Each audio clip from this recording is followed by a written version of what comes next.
Chapter 1. The Gift of the World and the Collision with the Ancient One.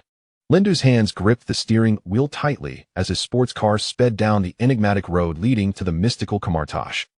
His thoughts inadvertently drifted back to a mundane yet distant past, a time when he was merely an ordinary office worker, submerged in an endless ocean of labor, leading a life devoid of turbulence.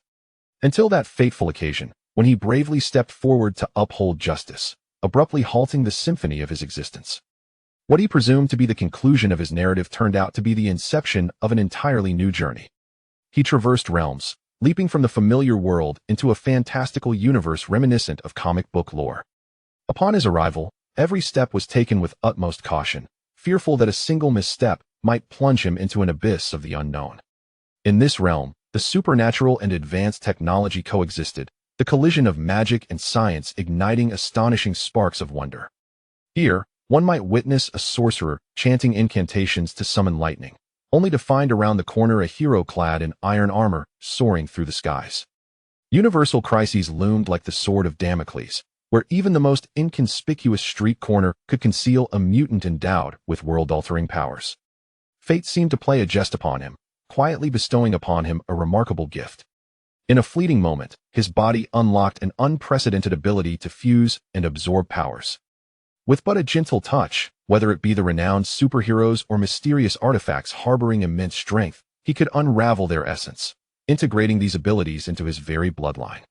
Initially, he merely brushed past an inconspicuous hero, feeling a slight increase in speed and strength, yet even these subtle changes were sufficient to bolster his confidence in this perilous world. As time progressed, Lindu was astonished to discover that once the accumulated powers within him reached a critical threshold, they began to intertwine, giving birth to a new and formidable strength.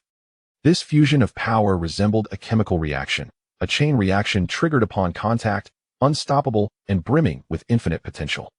This sensation feels akin to holding the keys to countless worlds, Lindu murmured, a confident smile gracing his lips. However, to absorb the powers of these heroes, he first needed to locate and connect with them. At this moment, Spider-Man, Wolverine, and Thor remained tantalizingly out of reach. For the time being, they were beyond his grasp. In contrast, the sorcerers of Kamartaj were considerably closer. It would be prudent to pay them a visit, perhaps it would unveil an unexpected journey. Kamartaj, a sanctuary safeguarding ancient and formidable magical secrets. Lindu pondered that if he could approach those sorcerers, particularly the legendary Ancient One, or her capable aides, Wong and Mordo, even a simple handshake might afford him the opportunity to claim their magical prowess as his own. Just as Lindu contemplated how to merge these powers, a figure materialized before his car, seemingly ethereal and silent. In an instant, Lindu could only watch as the car hurtled towards that figure like an out-of-control stallion. Bang! Accompanied by a jarring screech of brakes, the figure was yanked into the air, akin to a kite severed by an invisible hand, before crashing heavily to the ground. Lindu's heart seized painfully, his hands gripped the steering wheel tightly, his gaze fixed on the person he had unintentionally struck down. He stared in disbelief, his eyes wide, the first absurd thought flashing through his mind. Could it be that I've fallen victim to a staged accident? However, soon, calm logic reclaimed his thoughts, and he realized that the situation was likely far more intricate than he had imagined. Not a soul was around, it was eerily silent. On the ground lay an individual clad in peculiar attire, their face obscured in the dim light, rendering it indistinct. A thought flickered in Lindu's mind, and he promptly opened the car door, striding towards the fallen figure. After scrutinizing for a while, he suddenly let out a chuckle.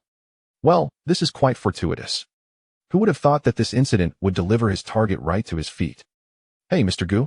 Lindu approached with a mix of probing curiosity and astonishment, his heart racing in anticipation of the impending revelation.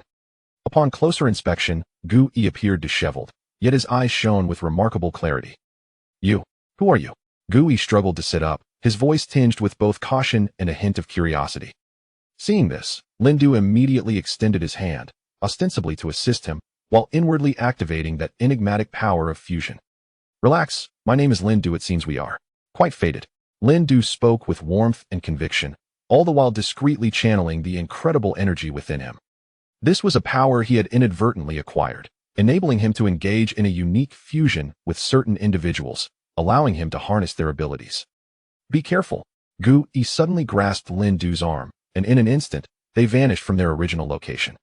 It was almost instantaneous. A blade of darkness, sharp as night, sliced through the air, piercing the very ground they had just vacated. The earth split apart, fissures spreading like a spider's web, dust swirling violently upwards. Lin Du's gaze fixated on the ominous dagger exuding a malevolent aura, disbelief flickering in his eyes. Could this truly be the weapon of Kaecilius? Then, he heard Gu Yi's steady voice. Kaecilius, you have ultimately embarked upon this irreversible journey. Kaecilius, once a disciple of the Ancient One, now betrayed his master, consumed by the pursuit of forbidden powers. A cold smile curved his lips, his form enveloped in a writhing energy of shadows, as if he were an envoy from another realm. Ancient One, your era has come to a close. A new order shall be forged by my own hands. With this declaration, Kaecilius launched his assault towards Gu Yi, while Lin Du, in that fleeting moment, felt an unprecedented surge of immense power swelling within him. Upon merging with the formidable essence of the Ancient One, he pushed open a portal to a new realm, where extraordinary powers, beyond the bounds of imagination, shimmered within the depths of his consciousness, eager to be unleashed. As Lin Du's fingertips grazed the Ancient One, an ancient and potent energy surged through his veins. In that instant, vivid images of energy projection, interdimensional teleportation, and the arcane art of the mystical whip flickered to life in his mind, vibrant and lucid. This knowledge seemed to be innately his, seamlessly integrating into the very fabric of his awareness. You have touched the hand of the Ancient One. Congratulations, you have fused with his power. Chapter 2. The astonishing Supreme Sorcerer, hearing the voice resonating in his mind, Lin Du slowly clenched his fists, silently reciting the incantation he had just comprehended. As the final syllable escaped his lips, a faint azure glow began to emanate from his fingertips. Observing the transformation of his hands, a confident smile curled at the corners of Lin Du's mouth, clearly indicating that he had completely mastered the power of the Ancient One. His gaze shifted towards the Ancient One and Kaecilius, his eyes sparkling with eager anticipation, searching for the opportune moment to unveil this newly amalgamated formidable strength. Ancient One, your antiquated path of balance can no longer bind me. Today, allow me to unveil the true essence of power. Kaecilius' voice thundered, imbued with an undeniable resolve. With a sweeping motion of his arm, torrents of devastating energy surged forth from his palm like a tempest, hurtling towards the Ancient One. The Ancient One remained composed, flickering in and out of visibility amidst the rapid interplay of light and shadow. Each evasion was executed with impeccable precision, having already anticipated the trajectory of his opponent's attack. Kaecilius, you still fail to grasp that true power emanates from inner tranquility and harmonious coexistence with the universe. He gathered pure, radiant energy in his hand, gently waving it to dissipate Kaecilius' fierce onslaught. Fully aware that a direct confrontation would yield little advantage, Kaecilius' cunning gaze subtly shifted towards Lin Du. Sensing the attention directed at him, Lin Du couldn't help but chuckle inwardly. He had never imagined that Kaecilius would unwittingly present himself as the perfect subject for his experiment. A chill smile graced Kaecilius' lips as he suddenly lunged forward, akin to a leopard, aiming to exploit Lin Du as a breakthrough to shatter the stalemate with the Ancient One. Faced with the sudden onslaught, Lin Du displayed no hint of trepidation. His eyes gleamed with unwavering determination. How naive! He fixed his gaze upon the oncoming Kaecilius, his deep, resonant voice exuding an indomitable presence. With a swift flick of his wrist, the magical whip appeared to possess a life of its own, striking with the ferocity of a whirlwind, perfectly countering Kaecilius' fierce assault. As the whip collided with the malevolent force, a deafening roar echoed, causing the air to tremble under the weight of such power. A sharp crack resounded, jolting the Ancient One from her contemplative trance. To her astonishment, she witnessed Lin Du's magical whip entwining with Kaecilius' ferocious onslaught, sparks flying, creating a breathtaking spectacle. This whip was no ordinary leather instrument, nor could it be compared to a mere magical artifact. The Ancient One could distinctly sense the ancient and formidable magic imbued within the whip, each swing causing the surrounding air to quiver gently, the very fabric of space appearing to warp slightly. What secrets and origins does this young man harbor? Reflecting on Kaecilius' earlier ambush, it was evident that Lin Du had not perceived it. Could he truly have mastered such profound magic in an instant? A glimmer of incredulity flickered in the Ancient One's eyes, her heart brimming with confusion and awe. He traversed countless corners of time and space, witnessing all the astonishing miracles the world has to offer. Yet, this particular moment was an unprecedented experience that surpassed the limits of his imagination. Simultaneously, Kaecilius ceased his tempestuous onslaught. A formidable power flowed quietly within this young man, its intensity rivaling that of the Ancient One. Realizing this, Kaecilius understood that a forceful attack on Lindu would likely result in his own downfall. However, why could he sense no trace of Lindu's power? This perplexity loomed over him like a dark cloud. As a paragon of perceptual prowess within the realm of sorcery, Kaecilius found himself utterly confounded by the fluctuations of Lindu's power, which prompted him to furrow his brow. His gaze involuntarily shifted to the Ancient One, only to discover that even this supreme sorcerer bore a hint of confusion in his eyes. Lindu, wielding a whip of magical energy, maintained a serene demeanor, as if the brief skirmish with Kaecilius had stirred not a single ripple within him. With a deft flourish, he swung the whip, releasing a subtle and mysterious aura of magic into the air. "Do you understand magic?" The Ancient One inquired slowly, his tone imbued with curiosity. "Yet, why is it that you remain so composed in the face of Kaecilius's sudden assault, almost as if you were entirely unaware?" Upon hearing the Ancient One's question, Lindu gently shook his head. "No, I merely had a moment of insight while observing your battle and decided to give it a try. Did he not know about the fusion?" At this, the Ancient One's astonishment nearly overflowed, his face betraying a rare expression of shock. "So, you learned this through mere observation of me?" Instantaneously, this was not merely astonishment, but an indescribable exhilaration. In his long life, he had never encountered such an extraordinary capacity for learning. For most, a demonstration of the magical whip might merely dazzle the eyes. Yet Lindu had managed to grasp its intricacies in an instant. Such a talent was simply unbelievable. Meanwhile, Kaecilius wore an expression of disbelief. Even though he was renowned for his rapid mastery, it had taken him several days of arduous practice to barely touch the core principles of these basic magics. Yet here was Lindu, seemingly effortlessly discerning the application of the magical whip in the blink of an eye. Moreover, his command of the whip appeared to transcend even the Ancient One's realm, which was utterly astonishing. A complex array of emotions surged within Kaecilius, akin to a pot of mixed flavors spilling over. Deep within his eyes stirred an indescribable sentiment, and he gradually relaxed his combative stance, a wry smile beginning to play at the corners of his mouth. "I must concede, your talent is indeed exceptional, a rarity among thousands. A person like you should not be confined by the rigid boundaries of conventional justice. Join me, and together we can upheave this antiquated order, ushering in a new era that belongs solely to us." Lindu subconsciously raised an eyebrow, his gaze oscillating between Kaecilius and Gu-e, weighing the balance between the two. Yet deep within, he had already come to a decision. This power of fusion was not merely for his own protection. It was to safeguard this world, ensuring it suffered not a single blemish. Ah, how tantalizing this situation is.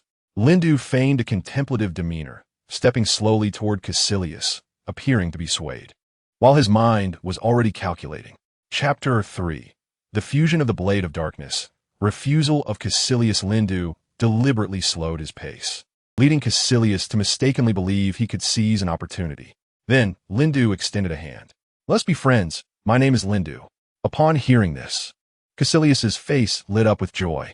With the addition of this remarkably gifted individual, his plan to overturn the magical realm was tantalizingly close to fruition. He promptly grasped Lindu's hand tightly. At that moment, a voice quietly resonated in Lindu's mind. "You have engaged with Kaecilius?" Beginning the fusion of his blade of darkness and mastery over shadow energy. Instantly, Lindu's mind was inundated with simulations of Kaecilius's power. The forces of Kaecilius began to meld with his own. As the fusion approached its conclusion, Lindu released Kaecilius's hand. With this seamless merger complete, Lindu felt an unprecedented surge of formidable power coursing through him. He closed his eyes, savoring the intertwining of the old and the new within him. Kaecilius observed Lindu's every move, a smile curling at the corners of his lips. With such a prodigiously talented sorcerer at his side to confront Gu-e, what concern could he have about overcoming him? "Excellent, Lindu. You shall be my most powerful assistant. I will grant you all my strength." In response, Lindu shook his head resolutely. "I pursue the light and reject descent into darkness." He then began to move slowly towards Gu-E. This scene left both Kaecilius and Gu-E momentarily stunned.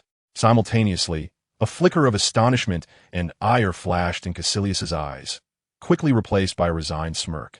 He understood that at this moment, he was no match for Gu-E, especially with Lindu's alliance.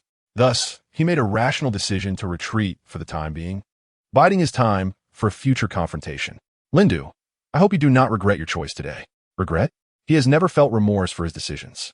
In stark contrast to Kaecilius's exasperation, Gu-E was elated, genuinely pleased with Lindu's choice. From Lindu, he perceived the glimmer of future hope. With Lindu's inclusion, Camartage would surely reclaim its former glory. "Lindu, I thank you for your choice. I am truly grateful. Now, allow me to guide you back to Camartage, where endless magical knowledge awaits to be imparted to you." As Gu-Yi's words faded, the surrounding air quivered gently, and in an instant, the two found themselves ensconced in the familiar environment of Camartage. Lindu felt no surprise at all. After all, for a sorcerer, utilizing portals is as commonplace as daily routines. "Master Gu-E, you have returned." Wang and Mordo were preoccupied with their mundane affairs. Upon seeing Gu-E and Lindu arrive together, they were momentarily taken aback, then stepped forward to extend their greetings. However, Master Gu-E directly instructed Wang and Mordo, "Please arrange accommodations for Lindu. Wang and I have pressing matters to discuss."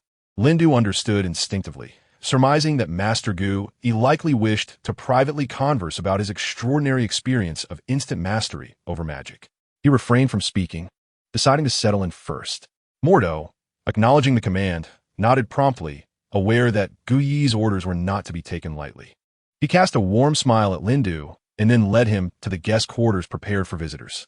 At that moment, Wang furrowed his brow, his eyes betraying an unmistakable astonishment as he stared intently at Master Gu-E, striving to comprehend the recent events. "You mean to say that Lindu has grasped various forms of magic merely by observing our battle with Kaecilius?" Wang exclaimed in disbelief, looking at Gu-E. Master Gu-E nodded slightly, a glimmer of approval flickering in her eyes.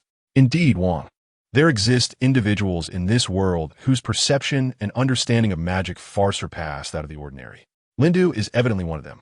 His innate talent is such that even I cannot help but be astounded." Wang reflected on this statement, his thoughts drifting back to the moment when Gu-E and Kaecilius displayed their formidable powers. Kaecilius' magic surged like a tempest, capable of engulfing the entire city in an endless night. In contrast, Master Gu-E possessed a profound and unfathomable strength. Every action of hers seemed to encapsulate the mysteries of the cosmos. Yet Lindu, merely a novice, how could he swiftly master or even surpass the magical prowess of these two? It was indeed hard to fathom. Even the current supreme sorceress, Gu-E, had spent countless years honing her skills to gradually unveil the enigmatic veil of advanced spells. For ordinary individuals, a lifetime may not suffice to even glimpse the threshold of the magical realm.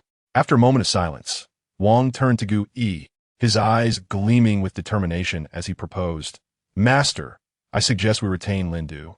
I can assure you that his potential will be crucial in our future battles against Dormammu." The encroaching darkness compelled them to seize every conceivable advantage. Hearing Wang's words, Gu-E could not help but nod in agreement. "I share your sentiment." Lindu's gifts seemed to illuminate a long-lost glimmer of hope. The conversation naturally shifted, and Gu-E inquired about another key figure. "By the way, how is Strange faring? Has he made any progress?" Wang's expression briefly shifted to one of helplessness as he shook his head gently. Strange, the former renowned surgeon, appears to have erected an insurmountable wall for himself. Having been in Camartage for over 3 days, he is yet to grasp the true essence of opening a portal.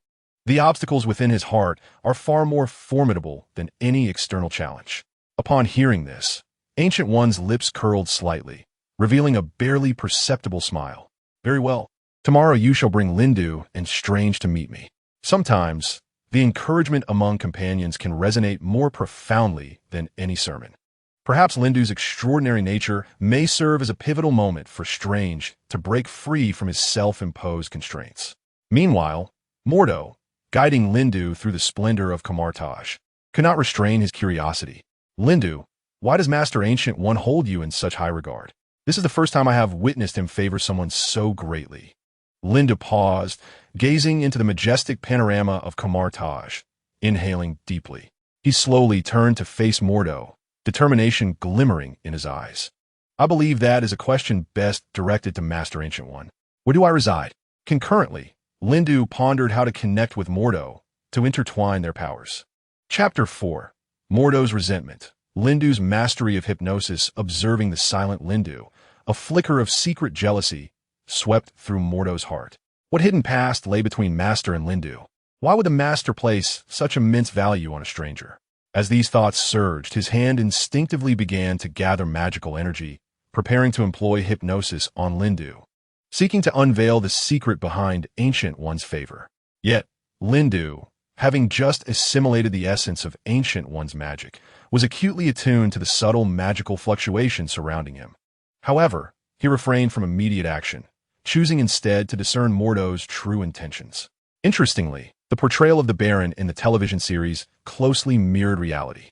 At this moment, the nascent traitor still bore an air of humility and politeness, his eyes shimmering with an insatiable thirst for boundless knowledge. Lindu vividly recalled that it was the accumulation of dissatisfaction and jealousy which ultimately drove Mordo down the irrevocable path of dark magic. Yet, in this otherworldly realm, everything seemed to accelerate, and Mordo's ambitious aspirations had already begun to manifest before him. At this juncture, his uncontainable curiosity sprouted like tender shoots breaking through the soil in spring, eagerly yearning to unfold. Just as Lindu's thoughts swirled within his mind, Mordo feigned nonchalance, extending a hand to lightly rest upon Lindu's arm. This touch was a calculated maneuver on Mordo's part, intended to utilize hypnosis to probe the secret connection between Lindu and Master Ancient One. However, he had not anticipated that this would unwittingly ensnare him in Lindu's carefully laid trap. You seem quite intrigued by our connection with Master Ancient One, Lindu remarked, a knowing smile gracing his lips, his heart calm, and his plans meticulously crafted. For a long time, he had quietly sought the perfect opportunity to harness Mordo's power for his own benefit, thereby augmenting his own strength. Now, Mordo's willing submission was akin to divine favor, presenting a splendid opportunity on a silver platter. At the moment their arms touched, a peculiar surge of energy erupted in the air. In Lindu's mind, a steady and profound voice resonated softly. Power is the most genuine language of this world. Now, let us merge with Mordo's teleportation and hypnosis. In an instant, a myriad of astonishing abilities surged into Lindu's consciousness like the dawn's first light. The fluidity of teleportation, the freedom of soaring through the skies, the mysteries of mind control, the enchantment of astral projection, the wildness of explosive energy, the solidity of force fields, and the marvel of summoning all things. These powers coalesced into a torrent, expanding Lindu's awareness to unprecedented breadth and depth. Is this the essence of complete fusion? Lindu mused softly, his eyes shimmering with a brilliance surpassing that of the stars, embodying the unique confidence and exhilaration that comes with wielding power. He keenly recognized that from this moment forth, Mordo's strength had fully integrated into his very veins, becoming an inseparable part of him. Regarding Mordo's hypnotic prowess, which had once left him helpless, Lindu understood that when faced with a true adversary, it was but a fragile illusion, easily shattered. Thus, he refrained from thwarting Mordo's schemes, allowing them to unfold as he quietly calculated his next move. Mordo, in stark disbelief, gazed at Lindu, his astonishment beyond words. How could this be? His prideful hypnotic technique had proven ineffective against this seemingly ordinary Lindu. He distinctly recalled that Lindu had only recently embarked on his journey of study under the Ancient One. How could such a profound transformation occur so suddenly? A tempest of questions loomed over his mind, plunging him into a deep state of confusion and bewilderment. His heart surged with tumultuous waves of shock and defiance. Yet this tumult only morphed into helplessness as he watched Lindu gradually disappear from view, retreating to his abode. In another scene, Lindu returned to his residence. Collapsing onto his bed, his gaze fixed vacantly upon the ceiling as memories of his fantastical journey in Camartage replayed in his mind. Ever since that breathtaking clash with Kaecilius, Lin Du had inadvertently acquired all of his opponent's power. Shortly thereafter, Modu attempted to hypnotize him, only for all that power to harmoniously merge within him. Even the residual energies left by the Ancient One stirred to life within his being. Yet at that moment, Lin Du harbored no urgency to flee from the enigmatic realm of Kamartaj. For within this place lay a priceless treasure, the Time Stone, one of the most formidable artifacts in the universe. To possess it was to grasp the key to manipulating time and rewriting fate. A mysterious smile subtly graced Lin Du's lips. He understood that the time was not yet ripe, and to depart hastily would only deprive him of greater possibilities. The following day, as the horizon revealed the first blush of dawn, Modu, adhering to the Ancient One's directives, arrived at Lin Du's dwelling with the morning's first rays of sunlight. His footsteps echoed sharply in the serene quietude, shattering the morning stillness. Upon seeing Lin Du emerge slowly from his room, Modu, unlike the day before, exhibited a flicker of elusive apprehension in his eyes, a remnant of the psychological shadow left by his failed attempt at hypnotizing Lin Du. Even so, he persevered in maintaining an outward facade of tranquility, a faint smile barely gracing his lips. Lin Du, Master Gu, he hopes to meet you today. Modu's words endeavored to convey unwavering resolve, yet the subtle tremor in his voice betrayed the anxiety lurking within. Lin Du, upon hearing this, began to contemplate. Was this summons to Gu Yi's presence the commencement of unveiling the secrets of magic? The thought flitted through his mind as he nodded gently to Modu, succinctly stating, "Let's go." Just as the two prepared to embark on their journey, a flurry of hurried footsteps erupted from around the corner, followed by a voice tinged with arrogance piercing through the air. "Oh, is this not our future star of magic? L'un d'eux est perqué. The sudden voice capturing his attention. He glanced over, and his gaze collided with Strange, who was being led by Wong. Indeed, it was the very same Strange who had traversed myriad trials within the Marvel Universe, ultimately transforming into the Supreme Sorcerer. At that moment, he unexpectedly appeared here accompanied by Wong, an elderly man clad in traditional Eastern attire, his expression grave. Lin Du found his eyes involuntarily drawn to Strange, his mind replaying the exhilarating scenes from the films, from the renowned surgeon commanding respect to the humble disciple seeking knowledge, and finally evolving into the guardian wielding control over the Time Stone. Chapter 5. Encountering Strange. Unable to use magic due to hand injury, Strange's life trajectory was nothing short of a living legend. It seemed that his journey into the realm of magic was about to commence. Lin Du mused silently, a wry smile unconsciously forming at the corners of his mouth. He noticed that although Strange appeared remarkably understated, an undeniable aura emanated from him, subtly shifting, as if heralding a significant transformation. "Lin Du, allow me to introduce you. This is Dr. Strange, your new companion on the forthcoming journey of magical study." Wong succinctly introduced, a hint of satisfaction barely perceptible in his tone. Strange regarded Lin Du with a scrutinizing gaze, assessing this unexpected stranger who had intruded upon his quest for magical knowledge. "It is a great honor, Mr. Lin Du." Strange acknowledged with a gentle nod, his tone warm yet laced with formality. "I have heard of your profound interest in the wisdom of Master Gu Yi. Perhaps in the near future, we may become companions in our studies." In truth, his genuine curiosity lay in the unfathomable mysteries of Gu Yi's magic. The notion of companionship had not crossed his mind. However, Lin Du refrained from elucidating this and instead extended his hand, firmly grasping Strange's. "Greetings, Strange." As anticipated, the enchanting sound of magical fusion did not resonate in his mind. Clearly, as he suspected, Strange was still a novice in the realm of magic. Upon entering the grand reception hall of Kamartaj, Lin Du immediately spotted Master Gu Yi. She sat serenely on a seemingly ordinary bench, yet it exuded an air of mystery, crafted from some unknown precious wood. When the gaze of the Ancient One met that of Lin Duo, her eyes instantly sparkled with joy. "Lin Duo, your arrival is akin to a gentle spring breeze sweeping over Kamartaj, infusing this place with newfound hope and vitality." Her words brimmed with affirmation and expectation. Deep within, the Ancient One silently marveled. Lin Duo's near-instant grasp of the arcane mysteries and his formidable triumph over Kaecilius showcased his immeasurable potential. To her, it seemed as though Lin Duo was destined to be the future beacon for Kamartaj. However, beside this harmonious scene, Mordo's emotions churned like turbulent tides. A complex mix of feelings. His gaze was interwoven with an indescribable bitterness and jealousy, struggling to comprehend why the Ancient One favored this newcomer so greatly. In the shadows, it felt as if his years of dedication were on the verge of being overshadowed by Lin Duo's brilliance. Mordo's eyes flickered uncertainly between the Ancient One and Lin Duo, his tightly pressed lips revealing his inner turmoil and resentment.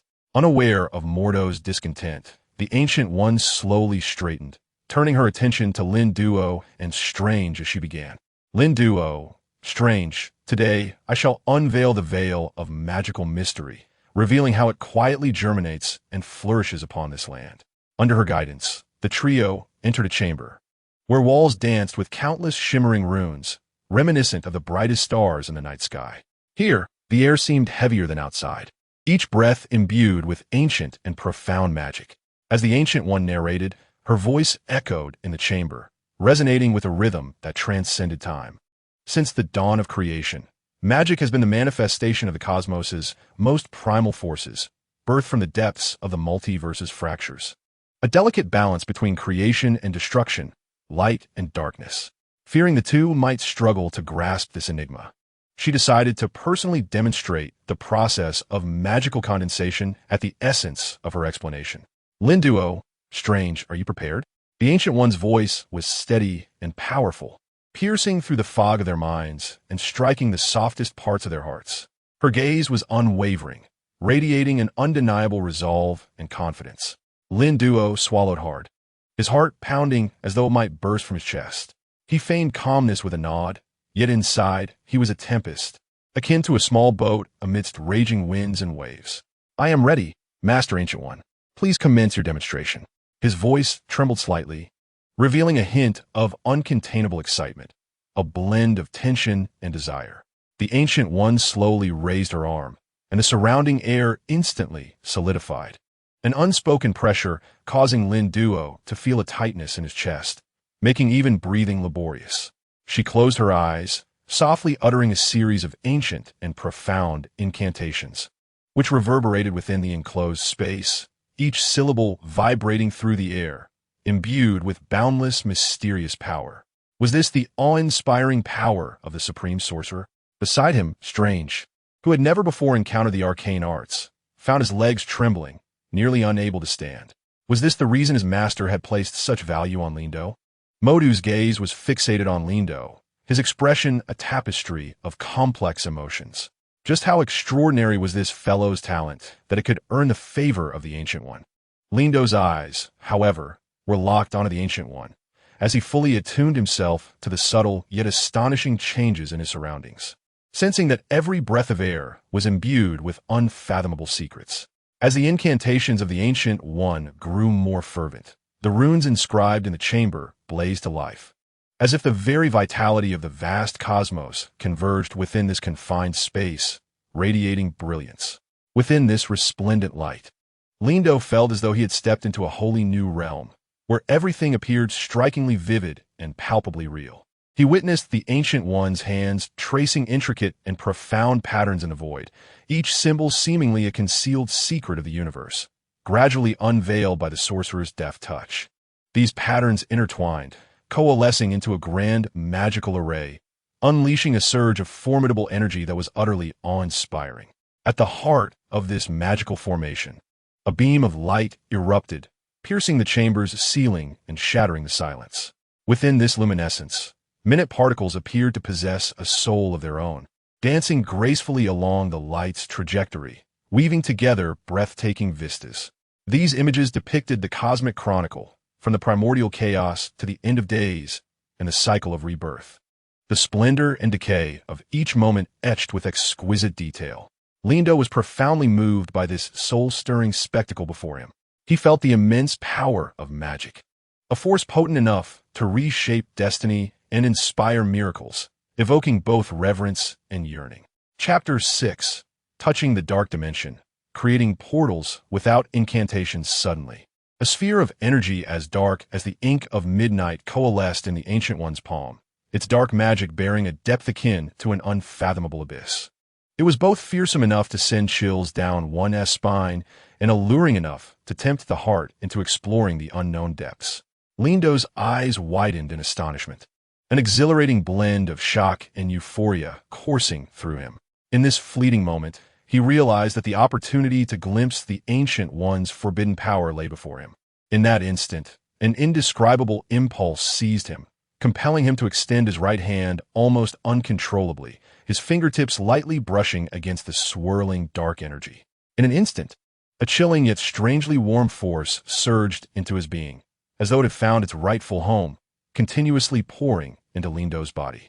A soft murmur escaped Lindo's throat, and his body involuntarily trembled. This foreign power rampaged within him, seeking to merge with his own energy system. Just as he feared he would be torn apart by this overwhelming force, a miracle quietly unfolded. These two fundamentally opposing energies, which should have clashed violently, began to intertwine, gradually permeating and fusing together. Before Lindu, a door silently swung open, revealing an extraordinary realm previously unknown to him, a peculiar world known as the Dark Dimension. Here, there existed no hint of light, only the profound intertwining of darkness and chaos. Yet, within this tumultuous void lay a formidable energy, both terrifying and immensely powerful. Merely on the threshold of this domain, Lindu felt that this force was simultaneously alluring and threatening, a duality that was impossible to disregard. Is this the power of the Dark Dimension? Lindu murmured to himself, his eyes shimmering with an unprecedented fervor. His heart raced, seemingly resonating with the pulsations of the Dark Dimension. He could distinctly sense this incredible power slowly merging with him, bestowing upon him unprecedented potential and strength. At this juncture, the demonstration by the Ancient One came to a close. The Ancient One opened her eyes, directing her gaze towards Lindu and Strange, her tone imbued with an undeniable certainty. Now, it is time for you to personally experience the true practice of magic. Follow me, and let us proceed to the training ground to commence your journey. Upon hearing the Ancient One's words, Strange's eyes sparkled with uncontainable excitement and anticipation. This is absolutely incredible. Master Ancient One, I have long dreamt of witnessing those wondrous spells with my own eyes. My heart is aflame with eagerness. In contrast, Lindu maintained a composed demeanor. Observing Lindu's calmness, the Ancient One nodded in satisfaction. This was the steady attitude that a future leader of Kamartav should embody. Upon arriving at the training ground, the Ancient One addressed Lindu and Strange. All right, you two, let's see how well you grasp and understand magic. Strange, you may go first. Strange furrowed his brow slightly, his right hand wrapped in a thin bandage, appearing somewhat awkward. He managed a strained smile, a hint of helplessness in his voice. Master Ancient One, I must confess, during the last experiment, I accidentally injured my hand. I have tried numerous times these past few days, but it seems that the secrets of magic are locked away from me, refusing to yield any progress. A glimmer of understanding flickered in the Ancient One's gaze, but quickly transformed into seriousness. Pain is an integral part of cultivation, Strange. Remember, the true challenge often lies within the mind rather than the body. However, let Lindu demonstrate today. With that, the Ancient One turned her attention to Lindu. Her eyes sparkled with astonishment, secretly marveling at the transformation. This mortal, once entirely oblivious to the realm of magic, had exhibited remarkable learning ability and innate talent for magic overnight. Was this capability born from facing danger, or was it an inherent gift within Lindu? Now, she wished to see Lindu's interpretation of magic. Lindu did not immediately step forward. Instead, he focused intently on the void ahead, his eyes seemingly piercing through the invisible barrier.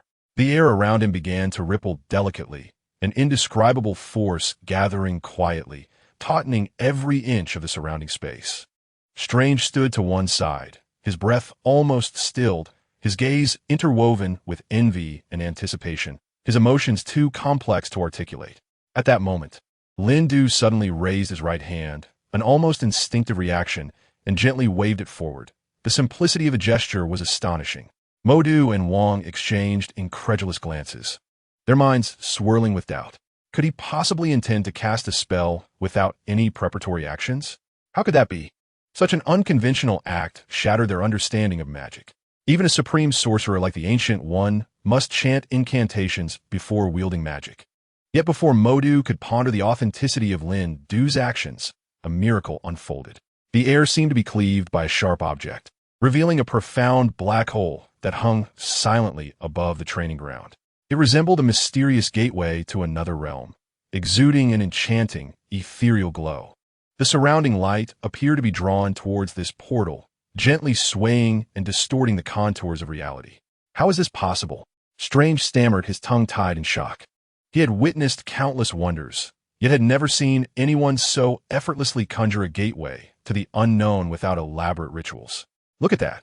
Strange suddenly lowered his voice. His eyes fixated on Lindu's hands, disbelief saturating his tone. The crowd turned their gazes in unison towards Lindu, who casually waved his hand as if painting a resplendent halo in the air. The aura gradually took shape, akin to the gentle emergence of dawn, radiant and tender. In an instant, the halo expanded dramatically, transforming into a dazzling portal, shimmering with an inviting brilliance, as if beckoning people to step into a different world. The Ancient One and Strange widened their eyes in astonishment, their expressions reflecting utter disbelief, as if the spectacle before them were a figment of imagination. Modu was so taken aback that he nearly dropped his cherished staff, hastily regaining his composure, yet the turmoil within him refused to settle. Lindu showed no signs of hesitation. He slowly closed his eyes, as if engaging in a dialogue with an unseen force. Chapter 7. Lindu ascends as a genius of the magical realm with each subtle movement. The scene within the portal transformed like a tempest sweeping through clouds. In an instant, it revealed a vast universe adorned with countless stars. In the next, a bustling metropolis aglow with neon lights and towering edifices. Another blink, and ancient ruins whispered the secrets of time, each transition as swift as lightning, dazzling the onlookers. Finally, when the dust settled, the portal transcended its ordinary nature, metamorphosing into a magical gateway that spanned time and connected myriad worlds. Lindu stood before the threshold, his gentle words imbued with resolve. This is the great power of connection and creation that resides in my heart. Did he succeed at the first attempt? Slanky exclaimed, his incredulity palpable. In his memory, the realm of magic has never lacked for prodigies. However, each individual bestowed with the title of genius is invariably accompanied by countless recitations of incantations and the arduous trials of failure. Thus, when Slanky learned that Lindu, a newcomer purportedly taken under the wing of the Ancient One merely the day before, was utterly ignorant of the arcane arts, a wave of disdain surged within him. After all, in a world where strength reigns supreme, an unrefined gem often requires time to reveal its brilliance. He, who considered himself the most promising candidate for becoming the Ancient One's personal disciple after merely 3 days of diligent practice, found himself standing shoulder to shoulder with Lindu in the desolate training ground, whereupon the situation underwent a dramatic transformation. With a nonchalant wave of his hand, as if conducting an invisible symphony, Lindu conjured forth a shimmering portal, glowing with an enigmatic radiance that materialized before him. Slanky's eyes widened in astonishment, his shock compounded by an overwhelming sense of disbelief. How on earth was this accomplished? He murmured, his voice quivering slightly.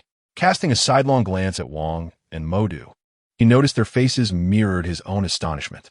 Clearly, this unforeseen turn of events had surpassed everyone's expectations. A tumult of complex emotions surged within Slanky as he began to silently reevaluate his earlier contemptuous attitude. Lindu's feat was nothing short of a bold subversion of conventional understanding, a profound blow to his personal pride. This individual not only succeeded in opening a portal, but also demonstrated a unique comprehension of magic that was unparalleled. Slanky could not help but speculate on the astonishing talent that this enigmatic figure concealed. Reflecting on the past 3 days spent in Kamartaj, he realized that he had not only failed to grasp the secrets of portal creation, but that even through relentless practice day and night, the time and effort he had invested far exceeded that of Lindu, yet he remained stagnant. Lindu seemed to possess an innate affinity for magic, as if he were born to embrace this art. In a heartbeat, Modu whispered, his eyes alight with the spark of astonishment. As one of the Ancient One's most esteemed disciples, He was intimately familiar with the intricate challenges and laborious nature of portal creation. It is the culmination of meticulous calculations, profound mastery of magical energies, and a deep understanding of spatial laws, typically requiring several minutes or more of preparation. Yet Lindu? He uttered no lengthy incantations, executed no complex gestures. In that fleeting moment, a dazzling light erupted forth. Space itself appeared to be cleaved open, and a portal to the unknown stood resolutely before the onlookers. How could this possibly emanate from someone devoid of any magical foundation? What then did their years of arduous training under the Ancient One amount to? Merely child's play? Lindu's emergence had utterly overturned the preconceptions he harbored. The Ancient One's gaze was fixated upon Lindu, his eyes brimming with disbelief and astonishment. Lindu, whom he had once perceived as nothing more than an ignorant outsider to the magical world, now appeared transformed, revealing an unimaginable magical talent in a manner that left all present utterly speechless. What is the situation unfolding before me? Ancient One felt as if a colossal wave had struck his heart, and he could distinctly sense the thunderous rhythm of his heartbeat, akin to war drums, compelling him to comprehend all that lay before him. The technology of the portal, seemingly rudimentary, concealed within it the boundless mysteries of magic. It transcended mere spatial folding and linking. It was a sophisticated manifestation of mastery over time itself. Achieving this instantaneous feat required not only a profound understanding of magic, but also a level of control over one's own magical essence that was nothing short of sublime. Ancient One's eyes widened in disbelief as he gazed at Lindu, as if to etch this moment into the very depths of his soul. To him, Lindu appeared to effortlessly tear through the veil of reality and fantasy with a mere breath, quietly unveiling a mysterious portal to the unknown. The speed of this act astonished even Ancient One, a seasoned mage, as if he were witnessing an unprecedented miracle. The portal, a fundamental skill essential to every mage in the magical realm, may appear basic, yet in critical moments, it could mean the difference between life and death. On the battlefield, a portal that opens a second sooner could translate into a thread of hope. For this reason, countless mages dedicate their entire lives in pursuit of even the slightest improvement in the speed of portal creation. Some individuals, even into old age, fail to grasp the nuances. Those with a modicum of talent often endure 5 or 10 years before seeing any results. Yet Lindu, who just yesterday had derided himself as an outsider in the magical world, today seemed to possess extraordinary prowess, transforming this fundamental magic into something remarkable. With a gentle swipe of his finger, it was as if he were conversing with the fabric of space itself.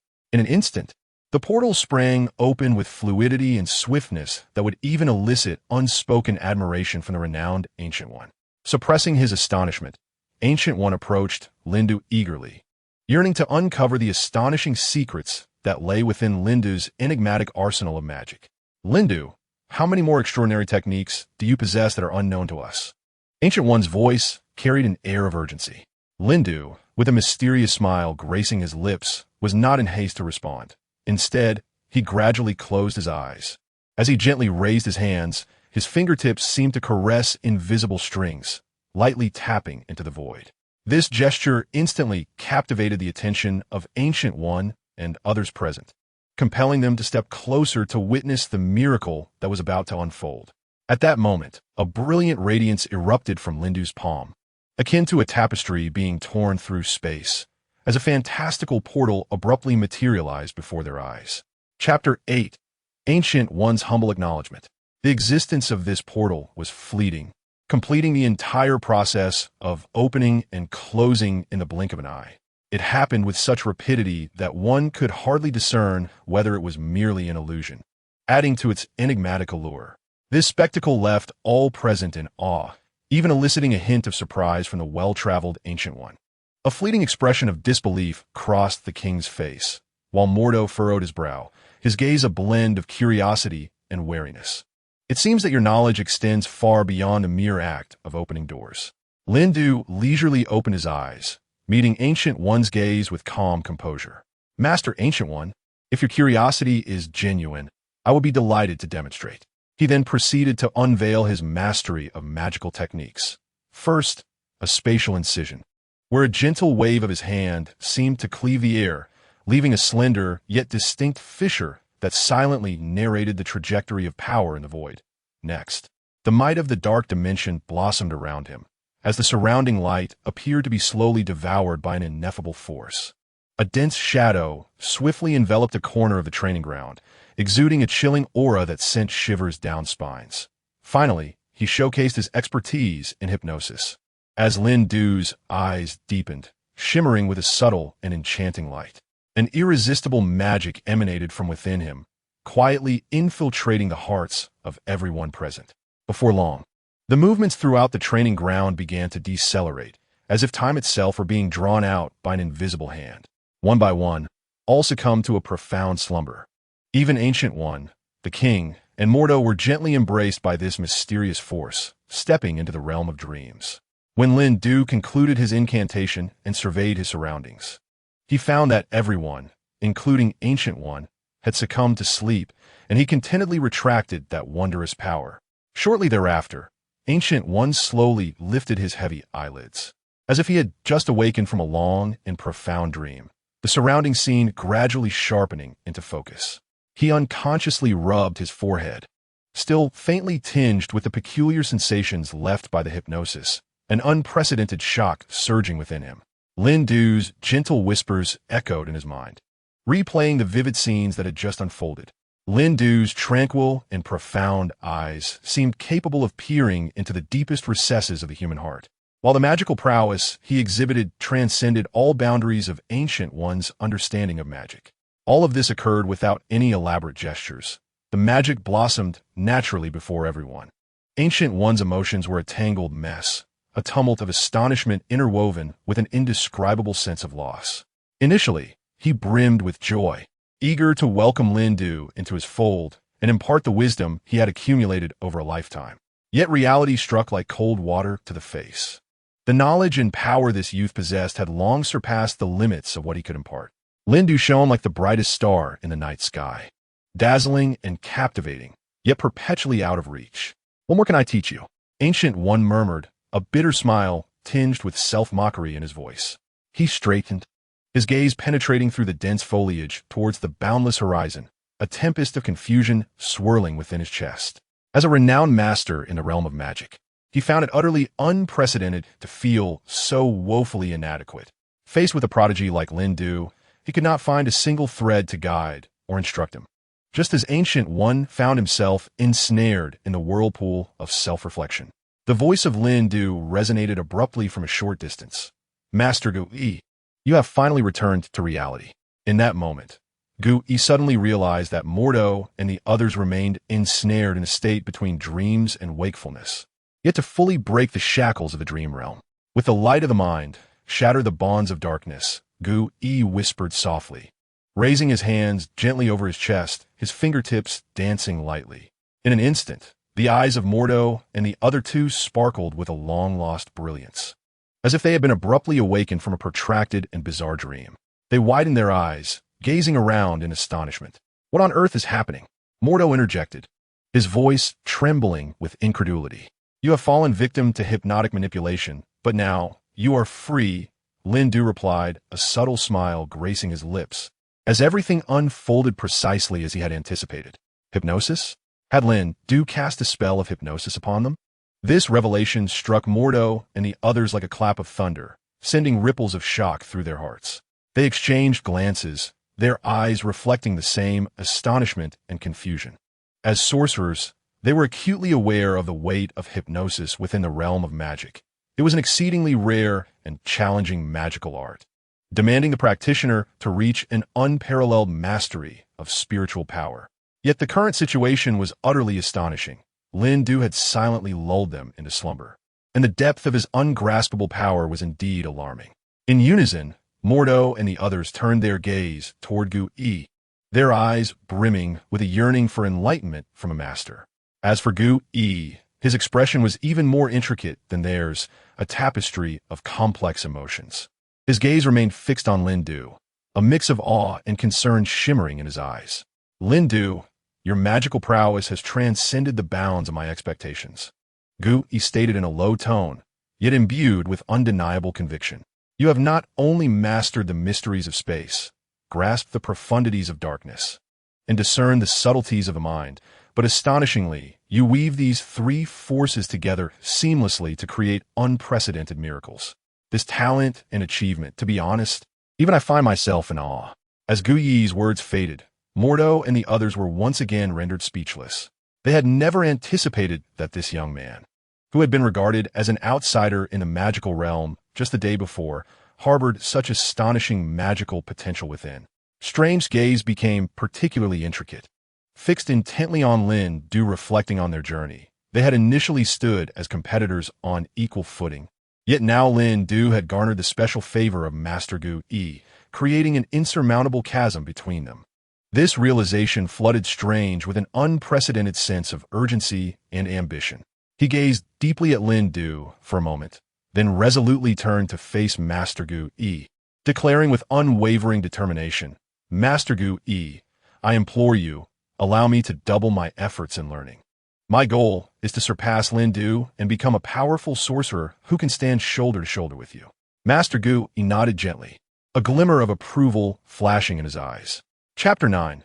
Strange follows Lin Du, merging with the mirror dimension as the prospect of personally guiding Lin Du was unattainable. Placing this expectation upon Strange proved to be a commendable alternative.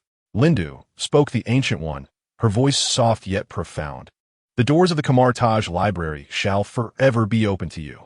At this juncture, you require no further guidance from me. Within its vast collection of tomes, the wisdom you can glean is solely dependent upon your personal insight and relentless endeavor." Lyndon nodded gently, a glimmer of affirmation sparkling in his eyes. At that moment, the Ancient One felt an inner clarity, recognizing that her fusion with magic had reached a state of perfection, a sense of unprecedented completeness enveloping her. In her perception, she had ascended to a pinnacle that necessitated no additional direction. Nevertheless, venturing to the library remained an excellent choice, for it would offer her the freedom to delve into the profound enchantments of Camartage. "Ancient One, I am truly grateful," Lin Du expressed. The Ancient One inclined her head slightly, a warm smile gracing her lips, her eyes brimming with encouragement and deep expectation. Subsequently, her gaze tenderly shifted toward Strange. "And you, Strange," her tone gentle yet imbued with undeniable strength, "shall embark on the journey to become my disciple. From this day forth, Mordo will guide your path of cultivation." Strange initially stood in stunned silence, only to be met with a radiant smile of surprise. The Ancient One exchanged a subtle glance with Mordo, who comprehended her unspoken intent and immediately stepped forward, respectfully nodding to the two newly initiated apprentices. "Follow my lead, and I shall usher you through the doorway to the mysteries of magic." Turning with reverence to Lin Du, Mordo addressed him, "Mr. Lin Du, I have arranged for a dedicated guide to escort you to our library." No sooner had he spoken than a young mage clad in flowing robes approached, bowing deeply before Lin Du, admiration evident in his gaze. Clearly, Lin Du's earlier demonstration had left a profound impression on him. Lin Du responded with a gentle smile and followed the respectful young mage as they made their way toward the renowned library of Camartage.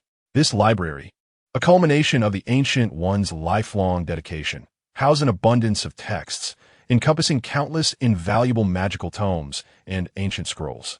Each book and scroll represented the crystallization of magical wisdom, encapsulating profound knowledge and boundless insight. Upon stepping through the grand entrance of the library, Lin Du felt as though he had traversed into an entirely new realm, enveloped by an aura of mystery and erudition. His footsteps gradually came to a halt before an unassuming tome that emanated a faint azure glow. Embedded within its cover was a small mirror, within which a distinct world slowly revolved, captivating and mesmerizing, drawing one's gaze irresistibly. In that moment, Lin Du's heart raced, an indescribable allure tugging at him, compelling his hand to reach out uncontrollably, gently resting upon the cool surface of the magical book.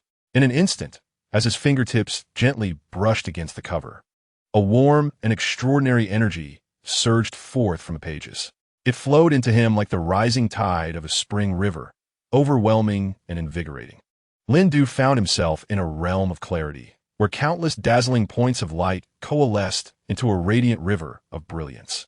This ethereal current carried him through the crevices of time and space, unveiling a series of wondrous mirrored worlds before his eyes.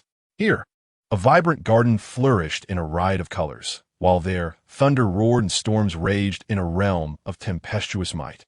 Further still lay a tranquil abyss of the universe, adorned with twinkling starlight, each mirrored space a unique domain of magic, imbued with its own enigmatic powers and rules, leaving Lindu in awe.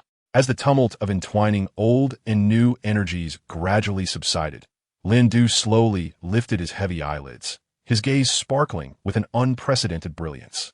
A whisper echoed in his mind, revealing the secrets of the mirrored space and merging that wondrous power with his being. Your unintentional act has unveiled the mysteries of the book of mirrored space, it seemed to say, granting him profound understanding. Lindu murmured the words of mirrored space, as a strange and indescribable emotion surged within him. Ever since that fateful encounter, after uniting with the unfathomable powers of the mirrored space, he had been endowed with an unimaginable ability. With a mere touch of his fingertips upon the pages, the magical wisdom within the book rushed into his mind like a tidal wave, transforming learning into a profound dialogue and fusion between the soul and knowledge. Cautiously, he extended his finger, touching not just the book, but a portal to another world. The moment his fingertip met the cover, a torrent of information, akin to a mountain spring's crystal-clear water, engulfed him. Countless intricate runes, arcane spells, and profound magical philosophies swiftly wove themselves into the fabric of his consciousness, as vivid as if he were witnessing them firsthand. With closed eyes, Lindu immersed himself in this extraordinary baptism of knowledge.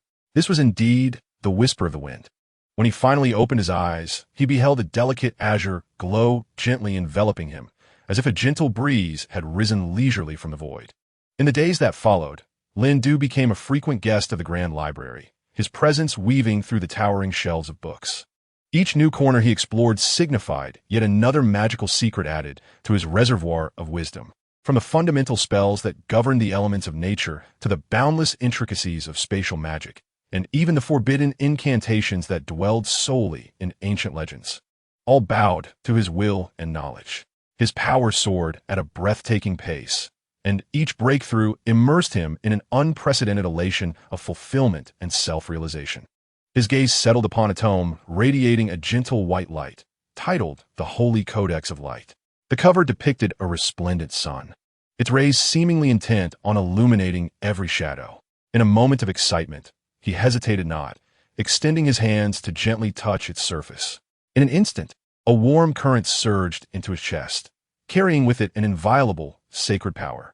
He felt as though he were enveloped in the radiant embrace of the midday summer sun. Not only did his body bask in this comforting warmth, but his soul also underwent an unprecedented cleansing and elevation. It became clear that magic was not merely a manifestation of formidable power. It resembled a key that unlocked a profound connection with all things, revealing the secrets of the world. Lindu whispered, as if confiding both in himself and the universe about this newfound revelation. Chapter 10. Slanteki's arrival to confront Lindu, just as Lindu was deeply immersed in the vast ocean of the library, yearning to weave every strand of magical mystery into his tapestry of knowledge. Slanteki was nearby, engrossed in a tome of spells. At last, he had firmly grasped the two supreme spells, the enigmatic portal that traverses space and the magical whip, powerful enough to shake mountains and rivers. For him, this was not only a significant leap in strength, but also a testament to his steady pursuit of Lindu's footsteps. A wave of pride surged within him.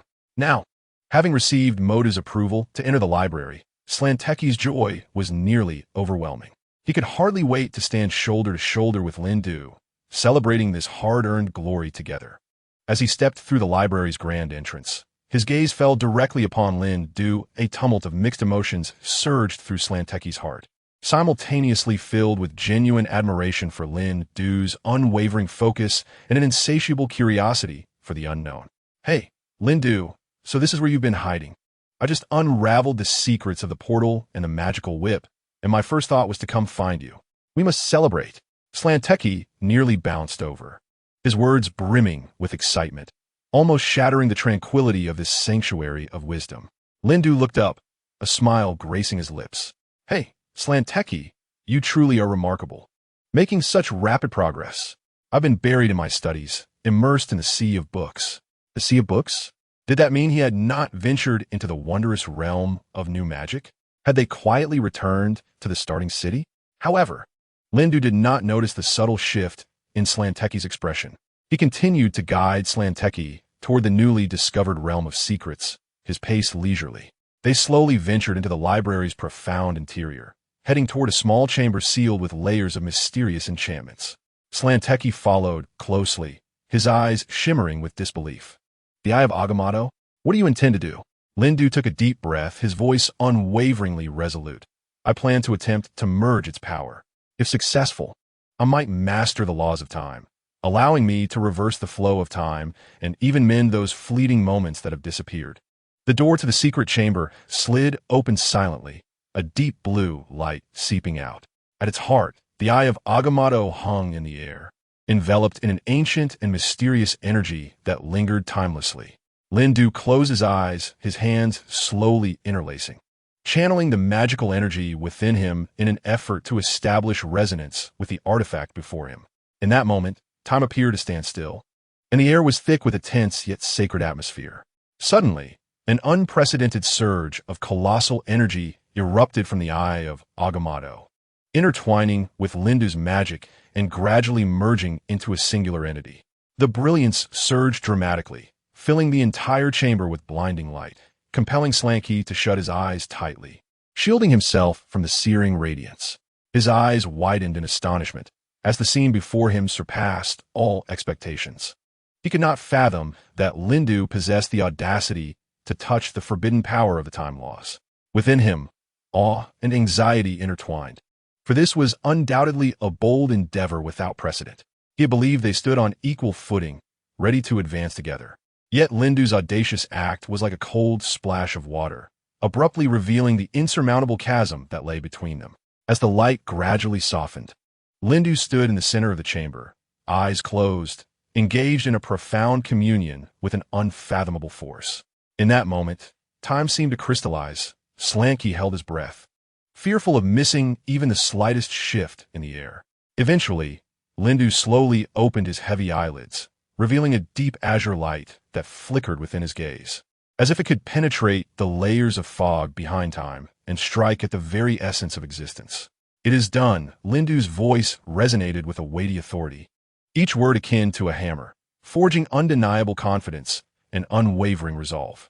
Slanky's eyes widened further, his gaze flitting over Lindu, reflecting both incredulous astonishment and an involuntary spark of admiration. Deep down, he had never truly believed that Lindu could harness such formidable power of the time laws. This revelation felt like a cataclysmic explosion in the realm of magic. "Lindu," Slanky began, but was gently interrupted by Lindu's raised hand. "Slanky, I understand your thoughts.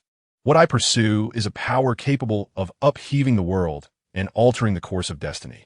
Lindu's eyes were profound, yet sparkled with an unquenchable yearning for the future and an unwavering conviction. "Lindu, are you truly prepared?"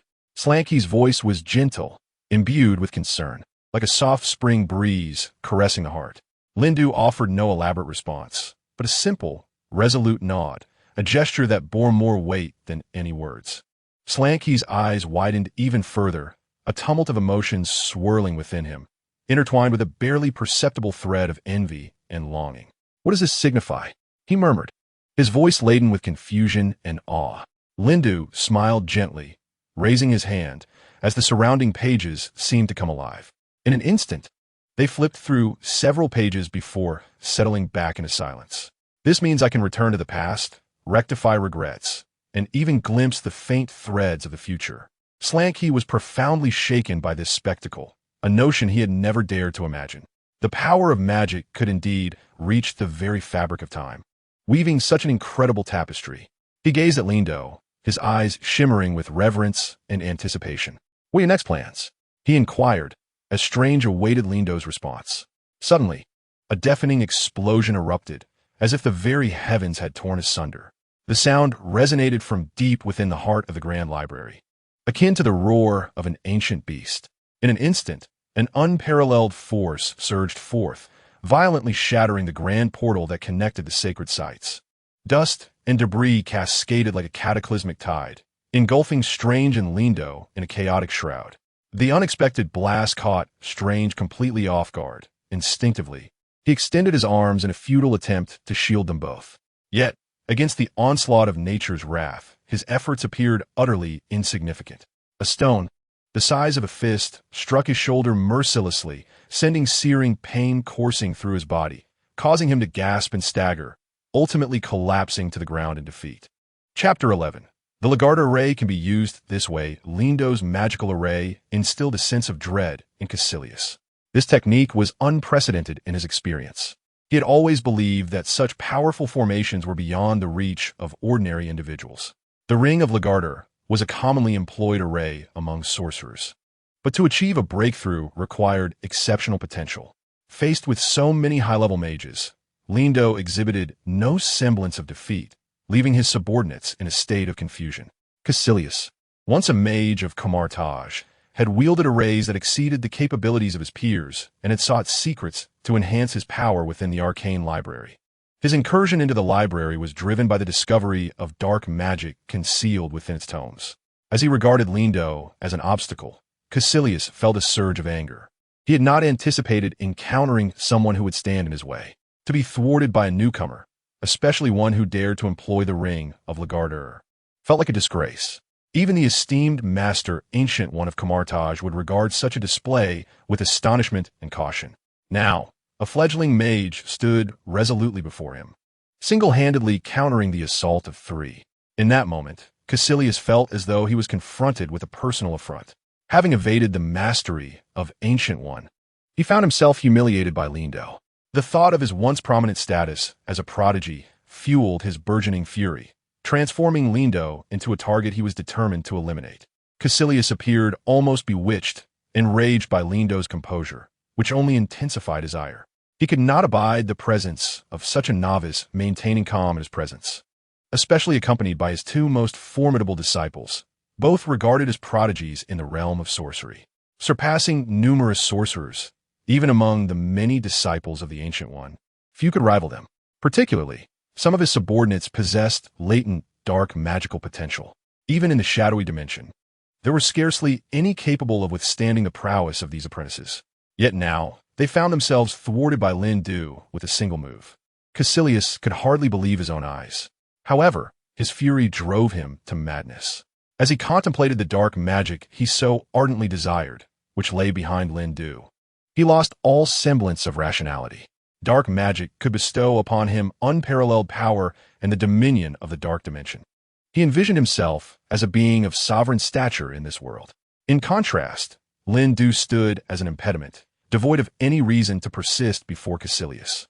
With a frigid gaze fixed upon Lindo, Kaecilius, desperate to acquire dark magic, turned his focus towards him, perceiving Lindo as an obstacle to his ambitions. Kaecilius realized that failing to eliminate Lindo now could jeopardize his future endeavors. He had heard whispers that the Ancient One held Lindo in high regard. Should the Ancient One unite with all the sorcerers, alongside Lindo, against him, his plans would surely unravel, and his standing in the dark dimension would be severely compromised. The malevolent deities of that realm might even exact their wrath upon him. He would not only be deprived of the dark magic's power, but also hunted by the monstrous denizens of the dark dimension. Fear began to creep into Kaecilius' heart. Lindo's recent display heightened his awareness of the peril that lay ahead. At that moment, Kaecilius sensed that Lindo's Lagarde ring still emanated magical fluctuations, with the essence of dark magic seeping outward. His two subordinates began to express their confusion. Why did Lindo's Lagarde ring still exude the aura of dark magic? Moreover, it felt strangely familiar. Suddenly, the Lagarde ring released by Lindo began to tremble. Before Kaecilius and his subordinates could react, several dark blades erupted from the Lagarde array. Kaecilius never anticipated that the Lagarde array could be utilized in such a manner. Having spent so much time in Camartage, he had no recollection of the array's capacity to unleash dark blades.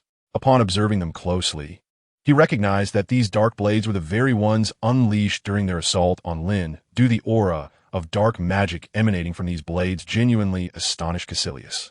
Though their dark power had not diminished, Within Lindu's Laggarder array, it had only been amplified. Their destructive capability had grown even more formidable. When had the Laggarder array acquired the ability to counterattack? This magical array has always been intended solely for repelling external assaults. However, this Lindu's Raggador array possesses the remarkable ability to absorb dark magic. How has he achieved such a feat? These dark blades appear to have acquired a tracking capability as well. They descended upon Kaecilius and his subordinates like a relentless downpour, unerringly targeting them, even striking vital areas. Kaecilius was struck with terror, astonished that Lindu had mastered the use of dark blades at this moment. These dark blades are forged from concentrated dark energy, and it is exceedingly challenging to wield such destructive power without the influence of the dark dimension. Furthermore, it was only after Kaecilius had acquired the power of a pact with the dark dimension that he could unleash blades of such potency. He simply could not comprehend how Lindu had managed to wield such dark sorcery. Coupled with his previous display, Kaecilius grew increasingly intrigued by Lindu's secrets. Unable to contain his curiosity, he shouted, "Who are you? How have you achieved this? What exactly have you done?" His voice was filled with desperation as he could hardly bear the thought of another wielding magic superior to his own, an occurrence even the Ancient One could not claim. Kaecilius had always believed that his magical prowess surpassed that of the Ancient One. If he were to obtain the power of dark magic, he felt certain no one in this magical realm would rival him. Yet at this critical juncture, Lindu emerged, standing directly before him and wielding his magic, the dark blades. Kaecilius realized that Lindu would prove to be a formidable adversary.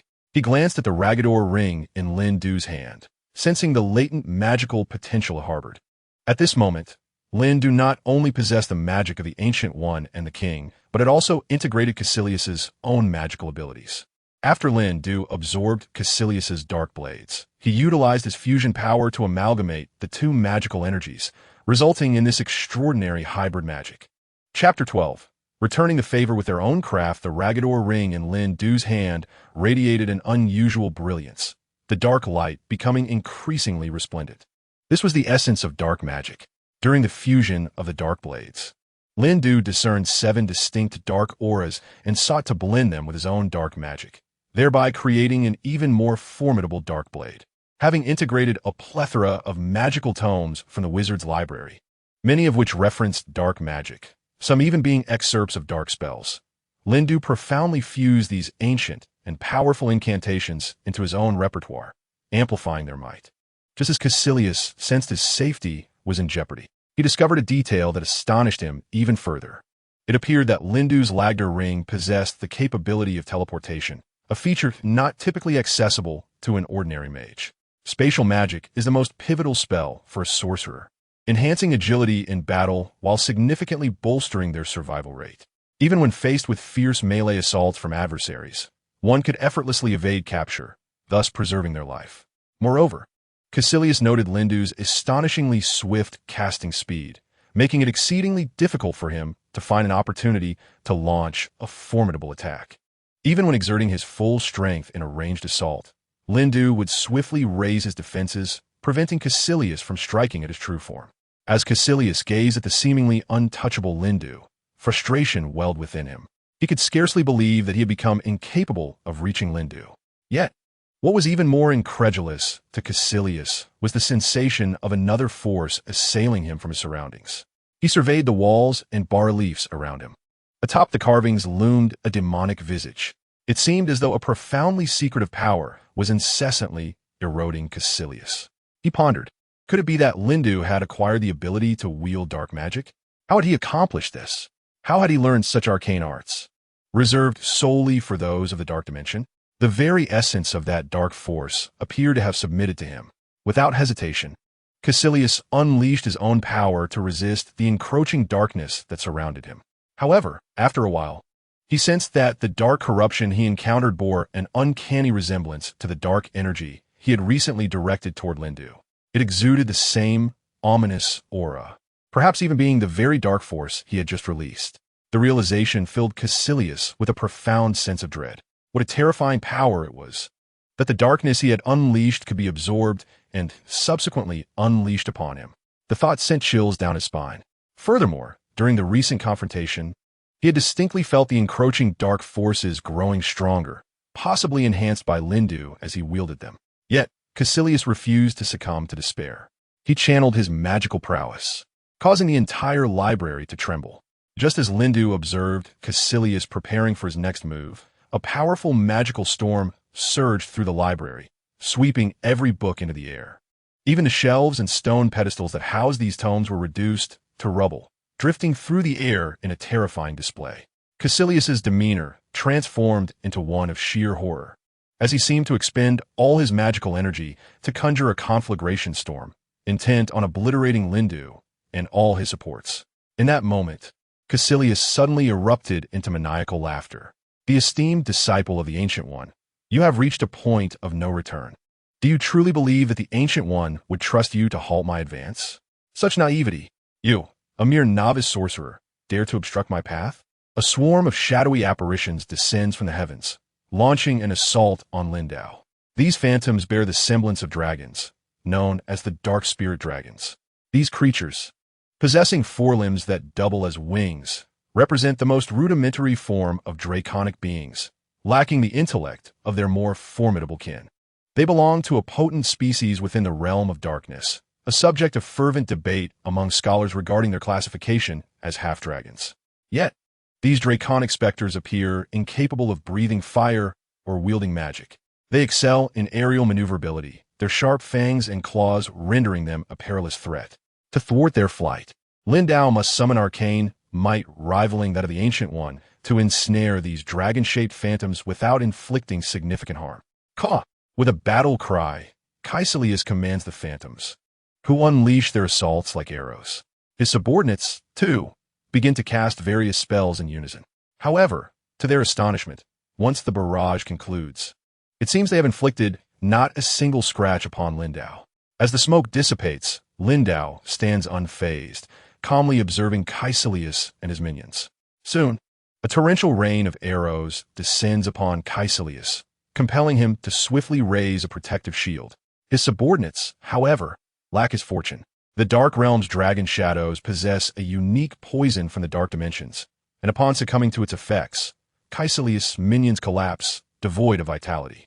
Once a sorcerer of extraordinary power, Kaecilius served a formidable mage organization that had once laid waste to an entire nation with the strength of a single individual. In this organization, he was a crucial force, wielding spells of immense destructive capacity.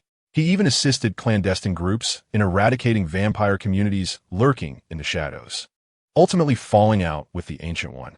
Yet, consumed by an obsession with dark powers, he set his sights on the forbidden dark arts hidden within the mage library, seeking to unlock the gateway to the Dark Realm and seize its absolute power. However, Lindu's display seems to embody the very force he craves, an arcane power both dark and pure, enabling him to manipulate others while remaining unscathed. It is as if he orchestrates a grand opera, playing with his adversaries. At the moment Kaecilius finally lands a blow on Lindu, a magical portal silently opens before him, absorbing the entirety of the attack's force as if it were a black hole. Lindu redirects Kaecilius' assault back upon him, the arcane energies striking true against Kaecilius himself. Upon the lifeless body of his subordinate, the principle of retribution was enacted. Chapter 13. The Fusion of the Time Stone's Power. Kaecilius gazed at the obstruction before him, Lindu feeling an overwhelming sense of urgency. He had not anticipated that this novice sorcerer could thwart him to such an extent. Kaecilius' anxiety stemmed from two sources: the arcane tomes within the mage's library, which housed the spells he coveted, and the Time Stone itself. As a practitioner of dark magic, Kaecilius required the Time Stone to augment his magical prowess.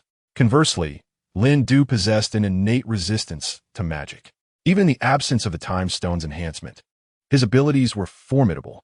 The magical powers he had integrated granted him formidable resistance, allowing him to diminish damage from offensive spells and significantly reduce the likelihood of adverse effects, while enhancing his recovery speed. Even under the brunt of Kaecilius and his minions' full assault, he would swiftly recuperate. However, Lindu had not only acquired the fused magic of several masters, but had also integrated the Time Stone. His magical resistance was thus extraordinarily formidable, compounded by his magical reflection abilities. Kaecilius' assaults were nearly entirely nullified. Even the magical energies that splashed upon Lindu failed to inflict any harm. Unfortunately for Kaecilius and his lackeys, fortune did not favor them. The dark blades, unleashed by Kaecilius, inflicted severe burns upon his subordinates. One of them was captured during the skirmish by the disciples of Ancient One and the king. Yet another of Kaecilius' subordinates was not as fortunate. Kaecilius was taken aback as Lindu's reflected dark blade transformed its target into a charred remnant, striking true without deviation. Kaecilius glanced down at his own body, a searing pain erupting from his head. The dark blade he had projected at Lindu had rebounded with multiplied force back upon himself, and he had not even realized it initially. Nevertheless, Kaecilius had learned resistance skills in his youth and understood the grave consequences of lacking such defenses. However, he had never been instructed in this particular principle, nor had Ancient One imparted this wisdom to him. Kaecilius, in his obstinacy, had long held a dismissive view of Ancient One's pacifism, perceiving it as weakness.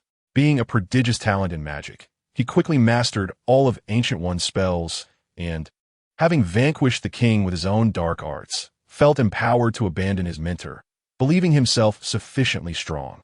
He yearned for the treasures of dark magic and the time stone, convinced that such acquisitions would enable him to surpass Ancient One and become the singularly potent sorcerer in existence. Yet now, Kaecilius found himself outmaneuvered. He had not anticipated encountering Lindu, such an extraordinary being. Lindu was the only individual who had successfully defeated Kaecilius after he had vanquished the king. Moreover, Lindu was currently unscathed, which completely exceeded Kaecilius' expectations. Even against Ancient One, Kaecilius believed he possessed the capability to contend. Should he acquire the power of dark magic, Lindu would undoubtedly triumph over Ancient One without any doubt. However, at this moment, witnessing his subordinates wounded and their bodies in a lamentable state, Kaecilius found himself questioning the very essence of his existence. He had once believed he could endure the black magic of Ancient One, but it now appeared that it was Lindu's magical resistance that he could not withstand. The condescending mockery emanating from Lindu had driven him to the brink of madness. Lindu gazed lightly at the Kaecilius before him, contemplating how surprisingly unexhausted he felt, devoid of any sense of fatigue. Yet, the current situation seemed to be escalating. He had not anticipated the fragility of his subordinates. He had merely amplified the fusion of dark magic and the energy of the time stone, and they had succumbed to such a powerful backlash. Kaecilius perceived the situation as a state of emergency, for the demise of his subordinates would trigger a cascade of events. Since the death of Kaecilius' subordinates, their corpses had remained there. However, within Kaecilius' magical ideology, the instinct for survival, regardless of the cost, was paramount, even to the extent of sacrificing his own soul. He had previously employed dark magic on the corpses he collected, transforming them into zombie warriors, mere puppets to attack his foes. Just moments ago, it seemed that Kaecilius' subordinates had stirred. The king gazed in horror at the corpses, and a terrifying thought surfaced in his mind. Could it be that Kaecilius had invoked that dark magic? How could Kaecilius wield such a blasphemous spell? Just as the king began to grasp what Kaecilius had done, his subordinates rose as ghouls, charging towards Lindu after departing from Ancient One. Kaecilius had relentlessly sought revenge, ultimately leading him to dark magic. The creation of ghouls to serve him in battle was not his initial objective in using this magic. He had aimed to acquire certain skills before venturing into the dark dimension. He had worked diligently, and after defeating a demon from that realm, his soul became ensnared by dark magic. Upon sensing the dark magic within himself, Kaecilius experienced its formidable power. The Lord of the Dark Dimension began to seduce Kaecilius, revealing that Ancient One's strength was also derived from dark magic, as was the power within the time stone she possessed. With this revelation, a sinister plan took root in Kaecilius' mind. He intended to plunder everything from the mage's library, stopping at nothing to uncover the treasures of dark magic and the time stone. Observing the persistently silent Lindu, Kaecilius found himself deprived of the answers he so desperately sought. Yet, having been obstructed at the entrance of the sorcerer's library for far too long, he could no longer endure this protracted delay. Should the Ancient One lead all the sorcerers of the guild to this place, his meticulously laid plans would inevitably crumble. However, Lindu stood before Kaecilius like an immovable mountain. The magical array created by Lindu became the source of Kaecilius' animosity, compelling him to contemplate the complete destruction of the sorcerer's library. A necessary step to better uncover the whereabouts of the Time Stone. Kaecilius's anxious demeanor did not escape Lindu's notice. Yet, Lindu had already acquired the Time Stone, though he had merely harnessed the magical energy within it without truly unleashing the powers of time magic. He understood that should he activate the full might of the Time Stone, the zombies before him and Kaecilius would be reduced to mere ash. Just as Lindu prepared to employ the time magic, Wong and Modu arrived, promptly halting his intentions to utilize the Time Stone. Chapter 14. Slaying Kaecilius and wielding the Infinity Stones, a satisfied curve inadvertently graced the corner of his mouth. Yet, as the ancient prophecies often declare, there are no free lunches in this world. Everything exacts a price. As the grand door slowly closed, an invisible wave of energy began to ripple around them, the fabric of time being violently torn asunder. Space moaned in distortion, silently protesting the upheaval. Wong and Modu, seasoned veterans who had weathered countless battles, could not conceal the tremors of fear welling within them.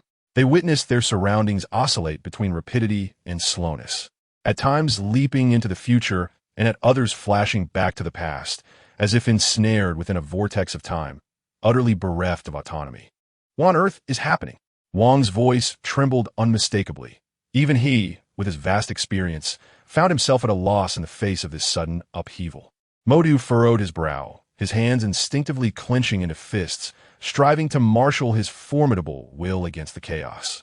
Yet, it was painfully clear that this turmoil had far exceeded their capacity to control. Such was the consequence of misusing the Infinity Stones. In unison, their gazes turned toward Lindu. Yet this temporal disarray seemed to be entirely at his command. He stood resolute, unyielding as a mountain, impervious to the turbulent waves of time swirling around him. Lindu gradually tilted his head back, his gaze piercing the heavens where the stars began to warp and twist. His voice was steady and resolute. This is the consequence one must bear for recklessly manipulating the power of time. Upon hearing these words, it was as if a tonic had been administered, momentarily calming the tumult within Wong and Modu. Yet questions lingered. If Lindu was already aware of the repercussions of abusing the Time Stone, why then did he tread this perilous path? At this critical juncture, Lindu revealed a faint smile, one that radiated both an untroubled acceptance of the unknown and an unwavering confidence in his own abilities. With deliberate grace, he lifted his arm, his fingertips gently tracing the void. In an instant, the chaotic fragments of time, seemingly responding to an unseen command, began to realign, restoring the tranquility and order of the space-time continuum under the gentle embrace of an invisible force. Wong and Modu stood in stunned silence, witnessing the almost unbelievable miraculous display of Lindu, their hearts entwined with awe and reverence. "What exactly are you?" Wong murmured to himself, his voice laden with incredulity. Had an ancient one explicitly stated that Lindu had never ventured into the study of magic? Yet, how could one explain the current circumstances? The scene before them bore no resemblance to the capabilities of someone who had never encountered magic. He could confidently assert that Lindu, at this moment, effortlessly surpassed them all, far beyond the mere level of a novice who had only dabbled in magic for 2 days. Wong and Modu exchanged glances, each reflecting the profound shock they felt at Lindu's formidable prowess. They had long considered themselves the elite of the magical realm, yet in Lindu's presence, they felt as though they were merely fledgling apprentices at the very threshold of the magical world, with everything still ahead of them. Strange stood nearby, his expression placid, yet his heart roiled with tumultuous waves. Since embarking on the journey of magical learning alongside Lindu, he had witnessed countless awe-inspiring moments. His gaze was deep, interwoven with a calm acceptance of Lindu's burgeoning strength, as well as an eager yearning for the boundless exploration of that vast magical universe. For him, time seemed akin to the pages of a book, easily turned. Strange silently recited in his mind, a faint smile unconsciously gracing his lips. This smile reflected a subtle resignation to fate's caprices, as well as pride and admiration for his companion's immense power. At last, it was Modu who shattered the contemplative stillness. "We must hasten back to the sanctum. Master Ancient One is single-handedly fending off the fierce assault of Kaecilius's minions. Lindu, we need your support." Upon hearing this, Lin Du withdrew his gaze from the distant horizon and nodded slowly in agreement. Under the guidance of Wang and Modu, he strode purposefully towards the sanctum. Within the sanctum, Master Ancient One was valiantly resisting the onslaught of the followers, each strike resonating with the magical energy in the air, causing the entire sanctum to tremble as if each collision could shake the very heavens. Quickly, Modu urged, his eyes alight with urgency. Wang, while racing forward, took the opportunity to explain the pressing situation to Lin Du. Kaecilius was once one of us, yet he betrayed our trust, seeking to unlock the gateway to the Dark Realm. If we failed to stop him, just as the group hurried past the fallen Kaecilius, Lin Du paused, his gaze profound, as if he could see through all. He understood that the outcome of this battle hinged not merely on defeating the foe before them. More crucially, it was imperative to sever Kaecilius's grasp on that forbidden door. For once the dark portal was opened, the entire universe would plunge into an unprecedented abyss of terror. At that moment, as the others found themselves ensnared in a fierce struggle, Lin Du suddenly sprang into action. He appeared to sway, like a phantom, instantly materializing behind Kaecilius with astonishing speed. His hand gently rested upon Caecilius's back. In that fleeting moment, a surging tide of dark energy flooded into Caecilius's body. He let out a heart-wrenching scream, his entire being trembling violently, as if lashed by an invisible whip. He experienced an unprecedented agony, feeling as though his very soul was being gnawed away by that dark force, as if he were being drawn into an endless abyss. Desperately, he struggled to resist this sudden onslaught. Yet, Lin Du's hand was like an immovable mountain, pressing heavily upon him, rendering him unable to budge. "What have you done to me?" Caecilius's voice was rife with panic and fear. Lin Du remained silent, merely intensifying his grip, the dark power under his control rampaging violently within Kaecilius, wreaking havoc. Caecilius's form began to blur, as if shrouded in an invisible mist. His vitality was visibly diminishing at an alarming rate, each passing moment drawing him closer to the brink of extinguishment.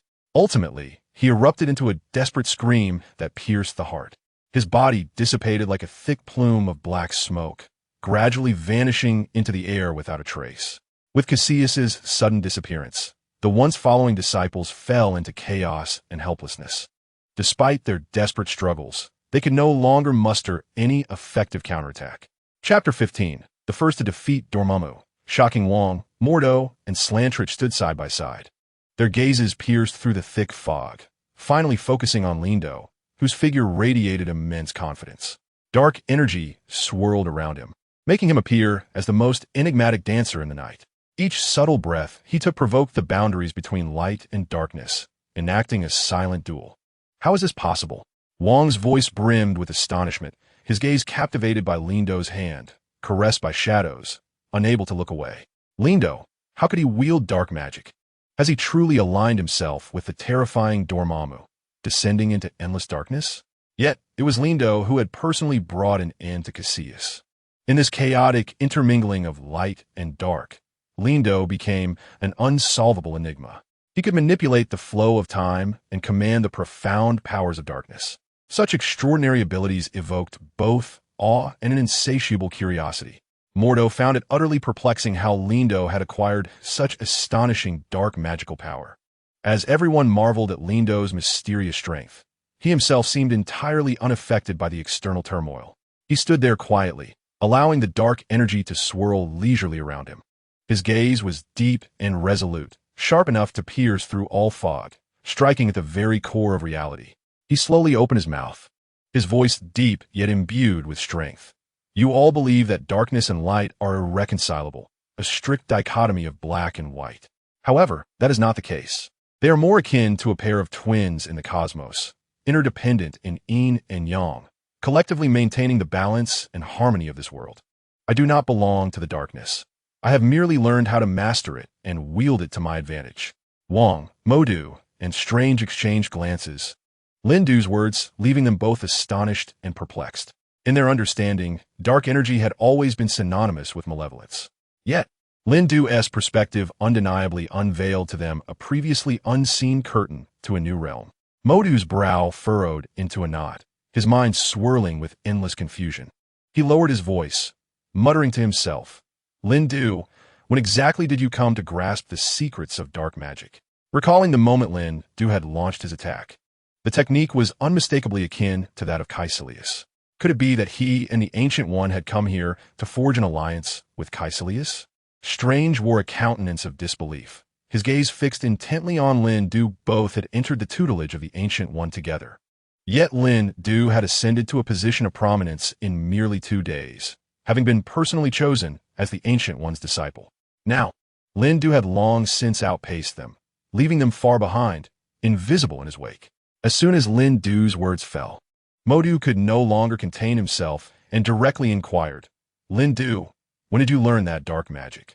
Lin Du's gaze brushed lightly over Modu, a faint smile gracing his lips. "Isn't it just a trivial matter that anyone can grasp at a glance?" Modu and Wang stood momentarily stunned. They had not anticipated that Lin Du would so casually dismiss the question regarding dark magic. In their minds, dark magic was an enigmatic, treacherous force, exceedingly difficult to control. Yet Lin Du appeared to discuss it with the ease of greeting an old friend, as if it were merely one of his many skills. Their eyes converged on Lin Du, seeking to glean some hint of understanding from his expression.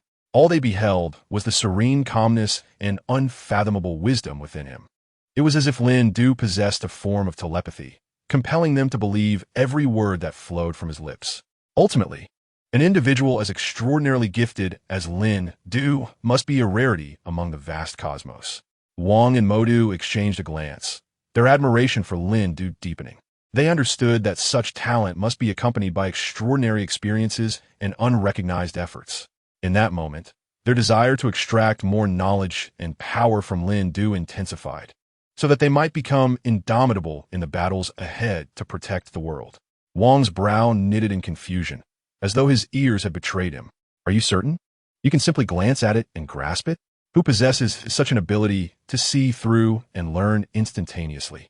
This was indeed inconceivable, beyond imagination. Lin Du nodded affirmatively. "Indeed, the essence of this energy is not difficult to comprehend. Once one grasps the pivotal secret, mastering it becomes effortless." The astonishment etched on Strange's face was palpable.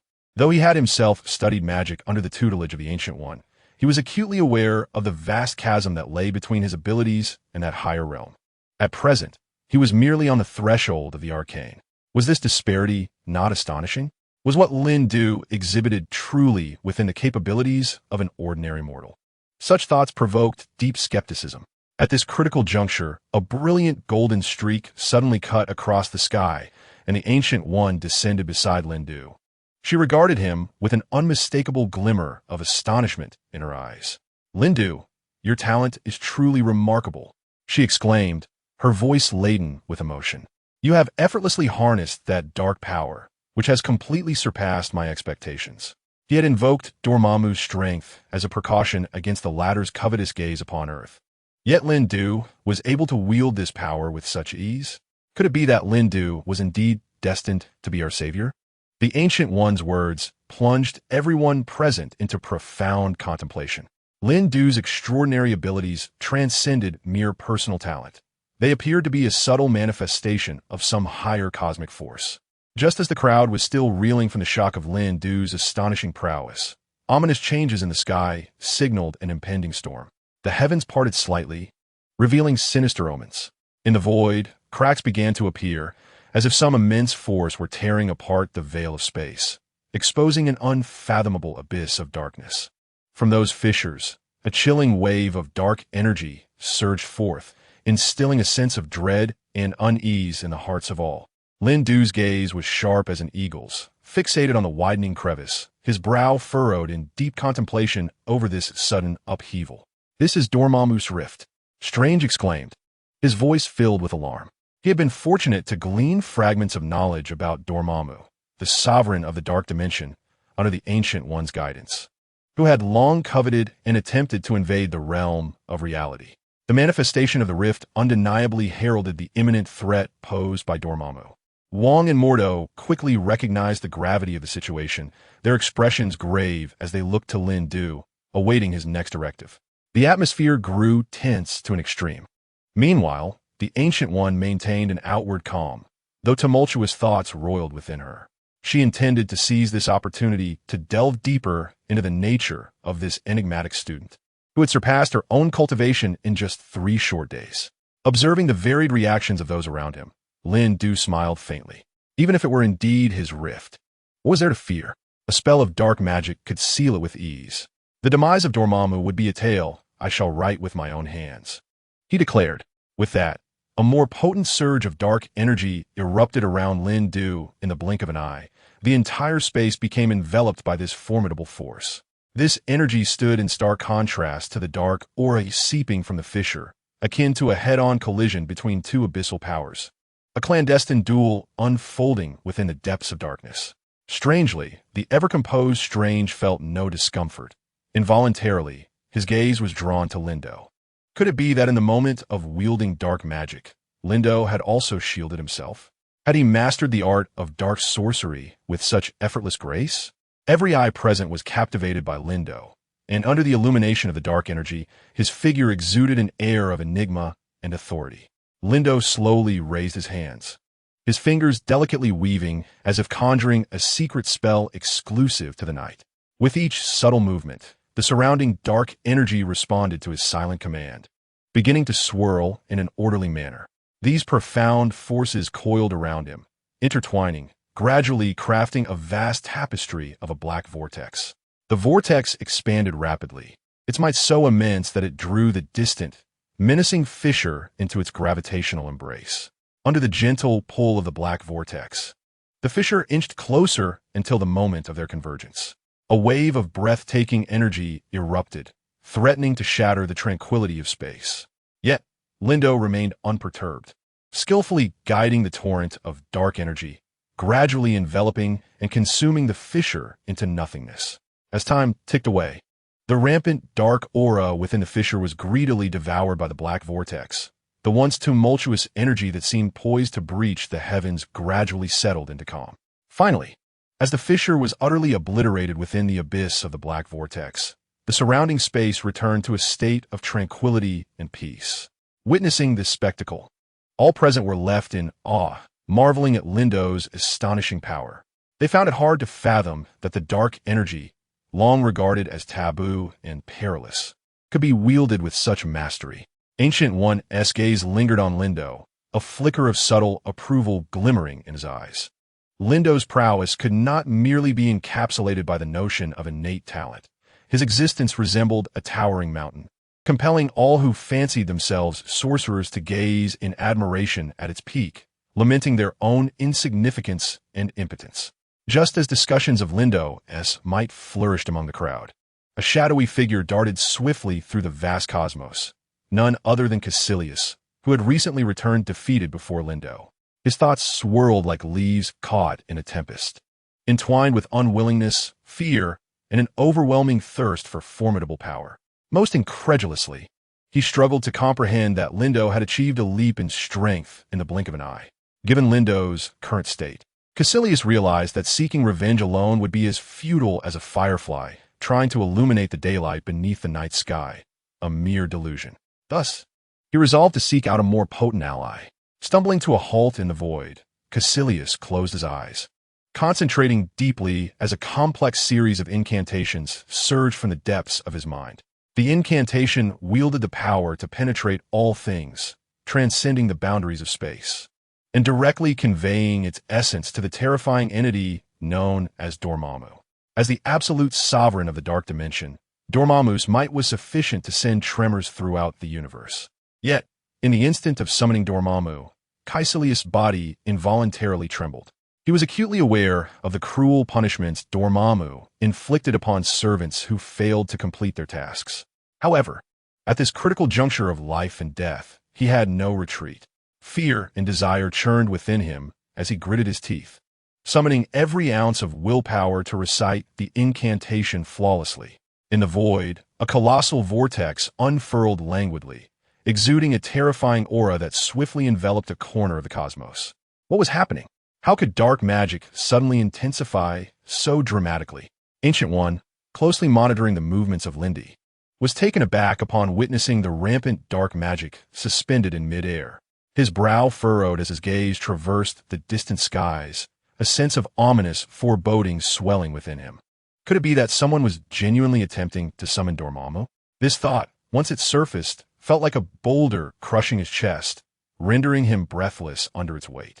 At this very moment, Lindy also distinctly sensed the surging wave of dark energy. He paused in his actions, turning his gaze toward the dark vortex, his eyes gleaming with keen intensity. He understood that this was no mere coincidence. Someone was evidently orchestrating this, attempting to stir up greater chaos. It seemed that their tranquil existence was about to be upended. Lindy spoke with a calm demeanor, albeit tinged with a hint of resignation. Kaecilius had summoned Dormammu. Gazing at the unusual spectacle in the sky, Lindy gradually articulated Dormammu. Upon hearing this name, Strange's face paled instantly.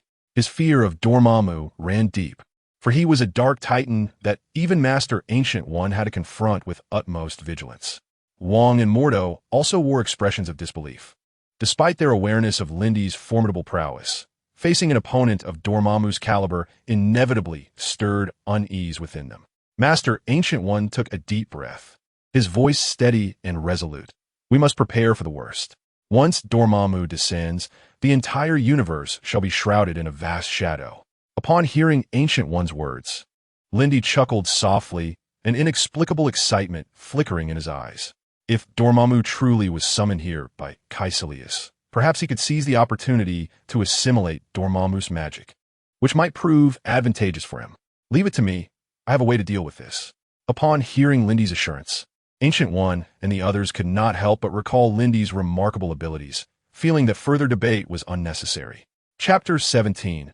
Ancient One's Request, Lindy's Strength. After all, with Lindy's formidable strength, should he take action, it was indeed plausible that he could resolve the issue directly.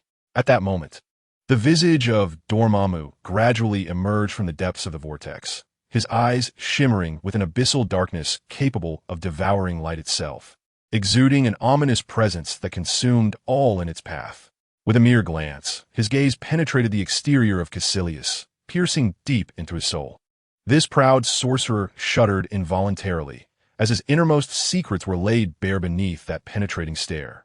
You dare to invoke my name? Dormammu's voice resonated, deep and menacing, akin to a whisper from the very depths of the underworld, sending chills down the spine. Kaecilius struggled to steady his mind, inhaling deeply, forcing himself to confront the terror, and then laid bare the recent events before Dormammu without reservation. In the presence of such an entity, any attempt at concealment was utterly futile. Supreme Dormammu, I beseech you to listen. Kaecilius's words echoed in the void, imbued with an urgency and anxiety that was nearly impossible to mask. I have encountered an unprecedented adversary, Lindu. Dormammu's voice emerged, ethereal and cold, reminiscent of whispers from the abyss, imbued with an undeniable authority. Kaecilius, you, my once proud servant, dare to tell me that you were bested by a mere mortal? Kaecilius hastily protested, his voice betraying a tremor. No, he is far from an ordinary individual. He can master my hard-earned skills in an instant and wield their power beyond anything I could ever hope to reach. Even the time stone, which we hold dear, is but a toy in his hands, effortlessly distorting the flow of time. Dormammu's laughter reverberated through the void, laced with mockery and disdain. Time distortion? I, Dormammu, the sovereign of all dimensions and master of time, have not sensed even the slightest fluctuation in the fabric of time and space. Kaecilius, is it failure that has led you to weave such absurd fabrications? I swear upon my soul, every word is true, Kaecilius asserted, his voice firm, yet quivering slightly. Please believe me, Lord Dormammu, within Lindu lies a formidable power we have never encountered before. With your assistance, we can not only reclaim the stone, but also harness those unknown forces, compelling them to submit to us. After a moment of silence, Dormammu's voice resonated once more, this time tinged with curiosity. Very well, Kaecilius. I shall grant you an opportunity to prove your loyalty and the veracity of your words. But be forewarned. Should I uncover any betrayal or deception, the consequences shall be beyond your imagination. Now, prepare to summon my essence to the blue planet. Upon learning that Dormammu was willing to intervene personally regarding Lindu, Kaecilius felt a surge of joy within. Thank you for your magnanimity, Lord Dormammu. I shall commence the summoning ritual at once." With that, Kaecilius led a group of followers to form a mysterious circle, at the center of which stood an altar crafted from an unknown metal, intricately inscribed with perplexing ancient runes. Kaecilius knelt, clasping his hands tightly, his profound and powerful voice resonating through the expansive hall like a thunderous roar. "O exalted Dormammu, we humbly adhere to your will, unveiling the curtain of the forbidden gate, beseeching your might to illuminate the azure sphere and witness the arrival of the challenger's demise." As his words echoed, the surrounding devotees began to chant, ancient incantations surging forth like a tide, their voices intertwined, coalescing into an invisible torrent that stirred the air with ripples. The mysterious runes upon the altar quietly blossomed, emanating a deep azure light, akin to the boundless forces of the dark night, subtly permeating every corner of reality through the delicate patterns. A figure clad in black robes scoffed, his eyes glimmering with a fervent thirst and anticipation for the impending feast of vengeance. "Indeed, Lindu, this name must vanish from all worlds, so that everyone may comprehend our reverence for Lord Dormammu." Another responded eagerly, his voice crackling with fervor. Just as the ritual reached a critical juncture, the surrounding space suddenly warped, the air being siphoned away by an unseen force, rendering breathless. Above the altar, a fissure silently gaped open, dark and profound, exuding a chilling aura that sent shivers down one's spine. Dormammu's voice, akin to a whisper from the abyss, reverberated throughout the space. "Well done, Kaecilius. Your loyalty pleases me greatly. Now, allow me to personally witness the capabilities of the insignificant speck that dares to provoke my wrath." As the words faded, a fragment of Dormammu's primordial power slowly traversed the fissure, revealing itself to the assembly. It was a swirling mass of dark energy, shape-shifting and radiating a formidable strength that instilled terror in all living beings. One by one, the devotees fell to their knees, unable to confront this fearsome presence. "Lindu, where have you hidden? Show yourself. Let us see whether you possess even the slightest qualification to challenge me, Dormammu." Dormammu's voice echoed in every inch of space, transcending the boundaries of time and space, seeking the brave soul who dared to defy its authority. In the hallowed halls of Kamartaj, when Ancient One learned that Lindu harbored a strategy to confront Dormammu's impending assault, disbelief flickered in her eyes. Gazing intently at Lindu, she sought to penetrate the surface and delve into his profound thoughts. "It is truly astonishing," Ancient One murmured, her voice gently swaying, resonating melodiously in the spacious hall. "Lindu, not only have you mastered all the arcane spells within the Great Library, but you have also pioneered an unprecedented realm of magic." Lindu slowly turned to face Ancient One. "Master Ancient One, the boundaries of magic should not be confined by historical precedents. They ought to be explored by our intellect and courage, expanded infinitely by our creativity." His tone brimmed with a yearning for the unknown and an unwavering belief in the depths of magic. Upon hearing this, Ancient One internally commended him. The confidence and determination exhibited by Lin do seem to evoke the reflection of her youthful self within the echoes of time. Yet, the potential and strength that Lindu demonstrates have transcended her former self. Chapter 18. Lindu overwhelms Ancient One. This prowess is far beyond what one could possess after merely 3 days of engaging with magic. As Ancient One reminisced about past memories, her gaze involuntarily shifted between Lindu and the nearby Strange. Although Strange had just begun to grasp the secrets of the portal, the disparity in strength between him and Lindu was unmistakable. This comparison ignited a surge of curiosity and anticipation within Ancient One, and a thought quietly blossomed in her mind.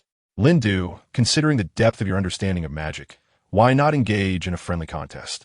This could serve to validate your true capabilities, and perhaps I might glean new insights and inspiration from it." Ancient One's words carried a hint of challenge and expectation. "Are you prepared, Lindu?" Her tone, gentle yet imbued with an undeniable strength, beckoned him. Slowly lifting her hands, she gracefully danced her fingertips in the air, drawing forth an invisible string that gathered an overwhelming surge of magical energy. In this moment, she intended to showcase the ultimate magic of the flow of time, an arcane force that many seasoned sorcerers would hesitate to approach. Would Lindu, the young man who had absorbed all the magical mysteries within the great library, withstand such a formidable technique?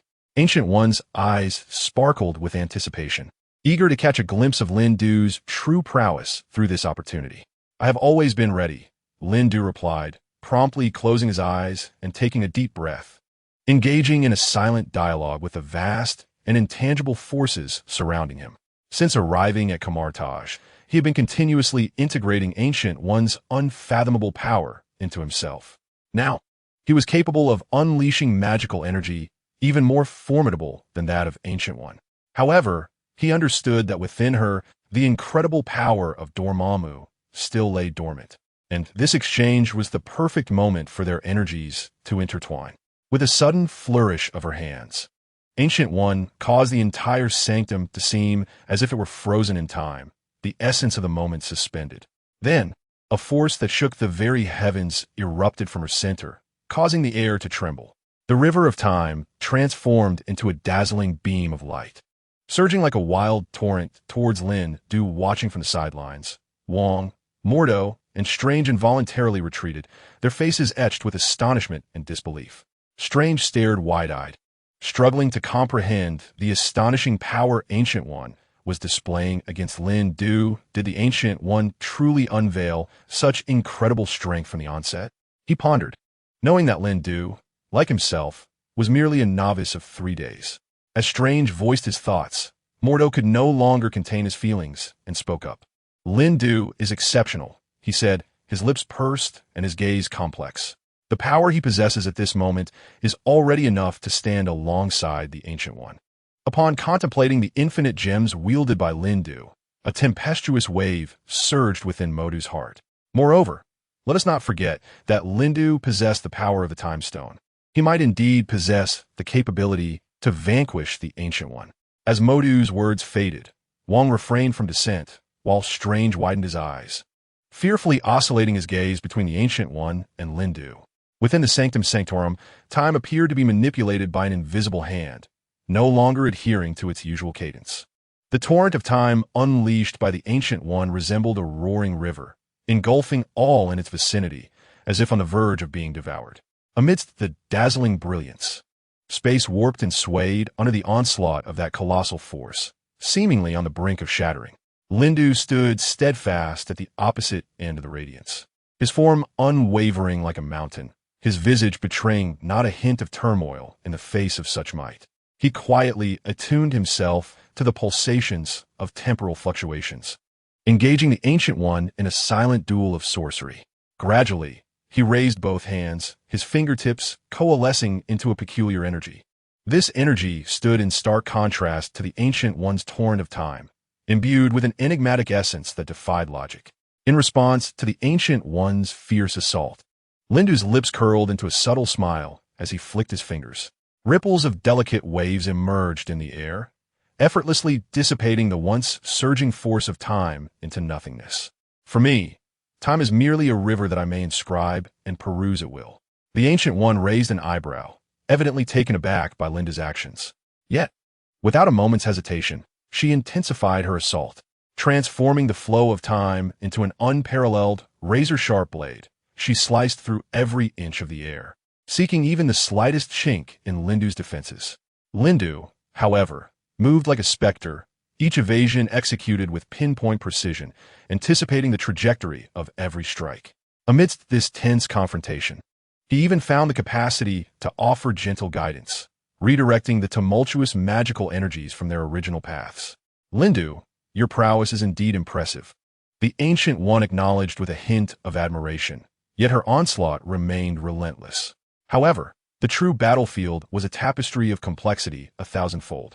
As the Ancient One's voice trailed off, the light within the sanctum seemed to ripple in response, blurring the boundaries of time and space. Observers Wong, Modu, and Strange all found their mouths slightly agape, rendered speechless by this unprecedented clash.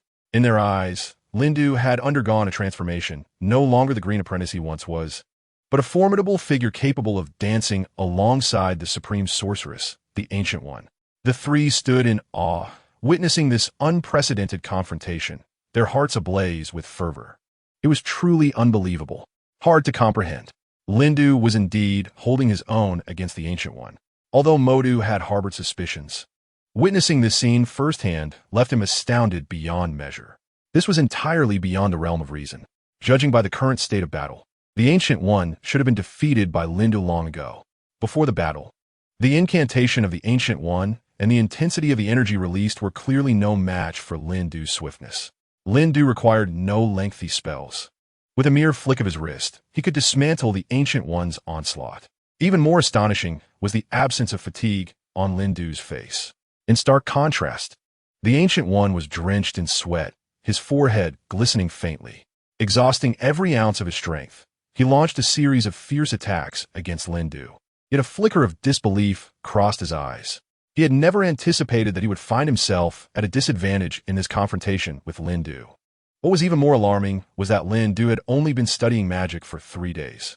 The depth of Lindu's eyes seemed capable of penetrating the most concealed corners of the human heart, and his counterattacks were always impeccably timed, striking at the weakest points. Chapter 19. Lindu absorbs Dormammu's power, leaving Dormammu stunned. How is this possible? The Ancient One murmured, his voice echoing in the vast emptiness, tinged with defiance and confusion. As the supreme sorcerer, he was acutely aware that his wisdom and knowledge should render him unmatched in this mundane world. Yet, Lindu's sudden emergence was like a polished mirror reflecting the limitations of his understanding, causing ripples of unease within him. In a desperate bid to reverse the dire situation, the Ancient One resolutely embarked on an extreme path, seeking the power of Dormammu, a fearsome entity from the dark dimension. He closed his eyes, focusing his mind, striving to delve into the abyss of his soul, attempting to grasp the annihilating power of Dormammu. At this critical juncture, Lindu seemed to sense something, a knowing smile curling at the corners of his mouth. Master Ancient One, do you truly believe that with merely Dormammu's power, you could defeat me? Lindu's voice resonated with a deep timbre after discerning the Ancient One's intentions. Before his words faded, Lindu raised a hand, his fingertips lightly brushing against the dark energy that the Ancient One was attempting to manifest. An astonishing scene unfolded. This gentle touch opened an invisible door, linking to Dormammu's domain. The power imbued with destruction and chaos, though stirred under the Ancient One's guidance, now appeared to find a more fitting sanctuary. Surging uncontrollably towards Lindu, seeing Lindu remain utterly still, the Ancient One's expression shifted dramatically, a wave of unprecedented panic surging within him. In retrospect, Lindu had always exhibited this demeanor, calm on the surface, yet capable of discerning the intricacies of an opponent's unique techniques in the blink of an eye, only to deliver a masterful counterattack in return. Not to mention Dormammu's wild and untamed power. Even the Ancient One himself had to exert considerable effort to comprehend that force in the past. Yet now, if Lindu could effortlessly absorb and wield that power with just a glance, even integrating it seamlessly, it would surpass the comprehension of all, leaving them in disbelief. Meanwhile, in the boundless depths of the void, there existed a realm of twisted chaos known as the Dark Dimension. Within this domain, Dormammu sat enthroned upon a seat woven from pure dark energy, his visage obscured by unquenchable flames. His eyes were as deep as an abyss, capable of perceiving every being that dared to challenge his authority. Yet at that very moment, within the depths of those once cold and profound eyes, there flickered an unprecedented glimmer of astonishment and unease, revealing the rare tremors within the heart of this sovereign. How could this be possible? Dormammu's inquiries reverberated through the dark dimension, each word laden with a disbelieving, thunderous resonance. As the absolute ruler of this realm, he had never conceived that any being could encroach upon the boundaries of his power, let alone audaciously pilfer it. Like an invisible, greedy appendage, that force silently penetrated the numerous barriers of dimension, grazing the vast ocean of his nearly inexhaustible energy. Fear, a sentiment long alien to him, began to quietly burgeon within the chest of this eternal entity. Reflecting on the past, even the esteemed Sorcerer Supreme, Ancient One, had merely borrowed his power to maintain the delicate equilibrium of the world. Yet now, a fellow named Lindu had the audacity to directly siphon his strength. Such arrogance and boldness were utterly unheard of, Dormammu swiftly regained his composure from the initial shock, fully aware that he must act immediately to quash this unprecedented provocation. In a fleeting thought, he resolved to contact his earthly emissary, Kaecilius. It was time for that world to feel the weight of his will and wrath. A beam of profound luminescence suddenly rent the void, constructing a bridge between the two realms. Amidst the interplay of light and shadow, the silhouette of Kaecilius gradually emerged. He prostrated himself upon the ground, his expression rife with reverence and trepidation, awaiting Dormammu's command. Kaecilius, our plans must be expedited. Dormammu's voice carried an undeniable chill and resolve. That impudent Lindu seeks to encroach upon my power. You must immediately initiate the shadow-devouring operation. At any cost, obliterate him from this world. Upon receiving Dormammu's decree, Kaecilius' astonishment mirrored that of his master.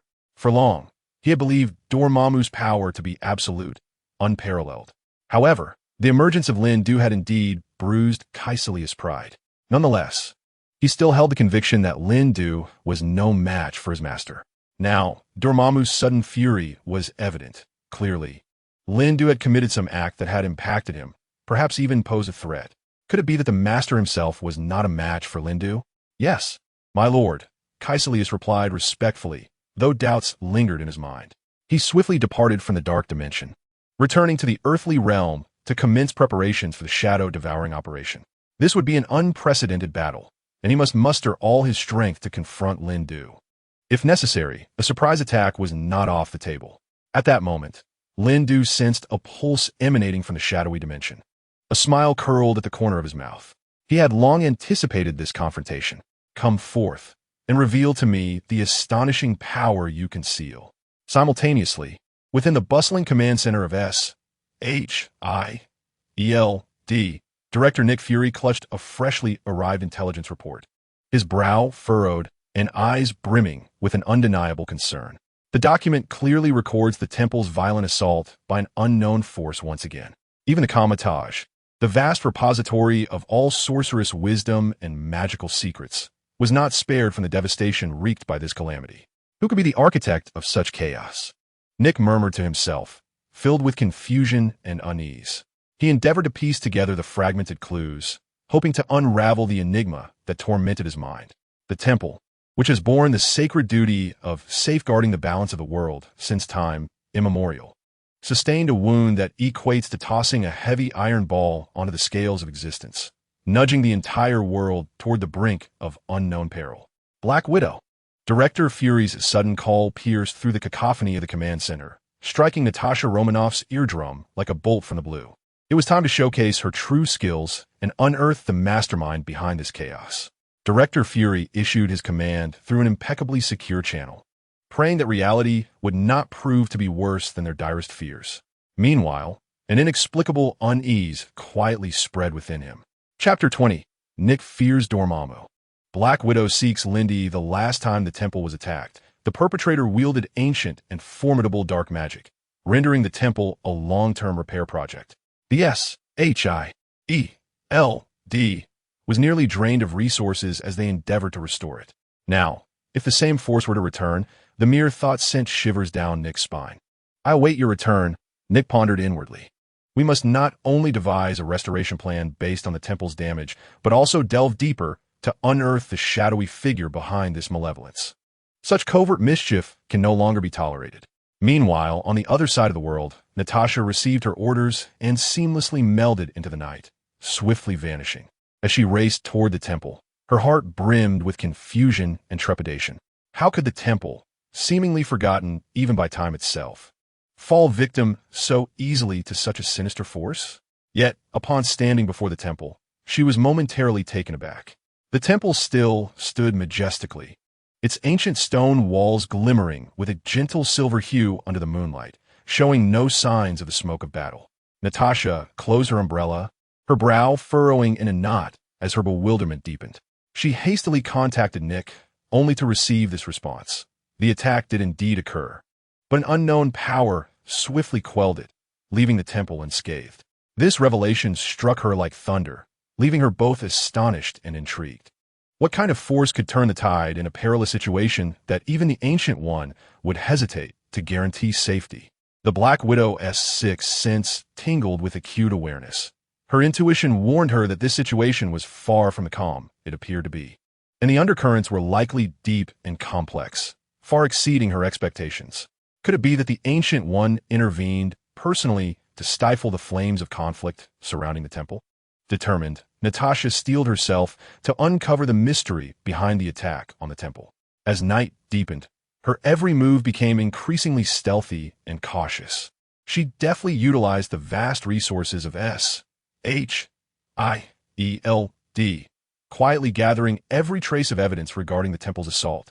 However, as her investigation delved deeper, she was astonished to discover that the entire affair seemed meticulously obscured by an invisible hand, leaving behind a pitifully scant amount of clues. Just as she felt trapped and at her wits' end, an unexpected name subtly reached her ears: Lindu. Insiders revealed that this individual, who had witnessed the flames of conflict at the temple, was intricately entwined with the events surrounding the attack on Kamartaj, creating a web of connections that was both complex and perplexing. It was said that during the sudden assault, someone had seen Lindu on the scene, briefly engaging with a group of enigmatic figures. Natasha's heart raced with anticipation as she resolved to meet Lindu in person, hoping to extract some vital information from him. Yet, it struck her as odd that this figure had never been mentioned before. Given his association with Kamartaj, he must have some connection with the Ancient One, she mused, softly whispering the name. The legendary Sorcerer Supreme was known far and wide for her formidable powers. Without hesitation, Natasha naturally attributed the resolution of the temple crisis to the Ancient One. However, her years of experience as a spy warned her that the situation was far from straightforward. Thus, she decided to make the journey to Kamartaj and confront the matter directly, seeking to uncover who dared to strike against the temple.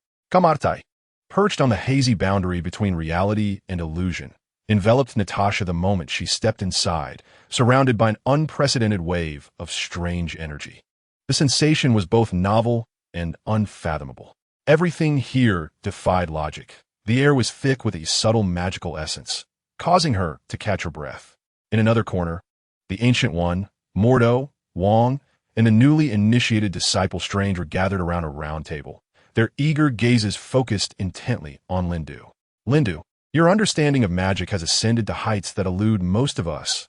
The Ancient One's words brushed past Lindu's ears, filled with inquiry and anticipation. Can you enlighten us? How did you achieve this level? What secrets have we yet to grasp? A faint smile graced Lindu's lips as he prepared to speak, when suddenly, a barely perceptible tremor rippled through the air. Moments later, a steady and authoritative voice resonated through the door. Master Ancient One, the Black Widow requests an audience. The mention of the Black Widow struck like thunder, leaving the assembled company momentarily stunned.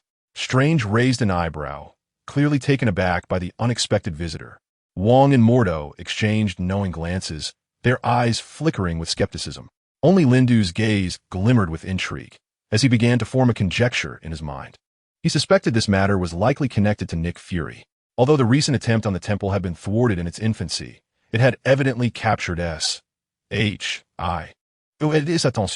Nick Fury, that cunning old fox who always orchestrates from behind the scenes, could never remain indifferent to this situation.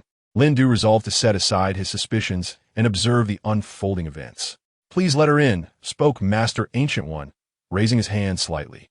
A young mage, responding promptly, bowed respectfully before exiting. Before long, the unmistakable silhouette of Black Widow gracefully entered the grand hall, her form-fitting black attire accentuating her unique elegance, exuding an aura of both grace and formidable strength with every step. Her sharp gaze swiftly traversed the faces of those present, ultimately resting upon the visage of Ancient One. Master Ancient One, Black Widow's tone was calm and resolute.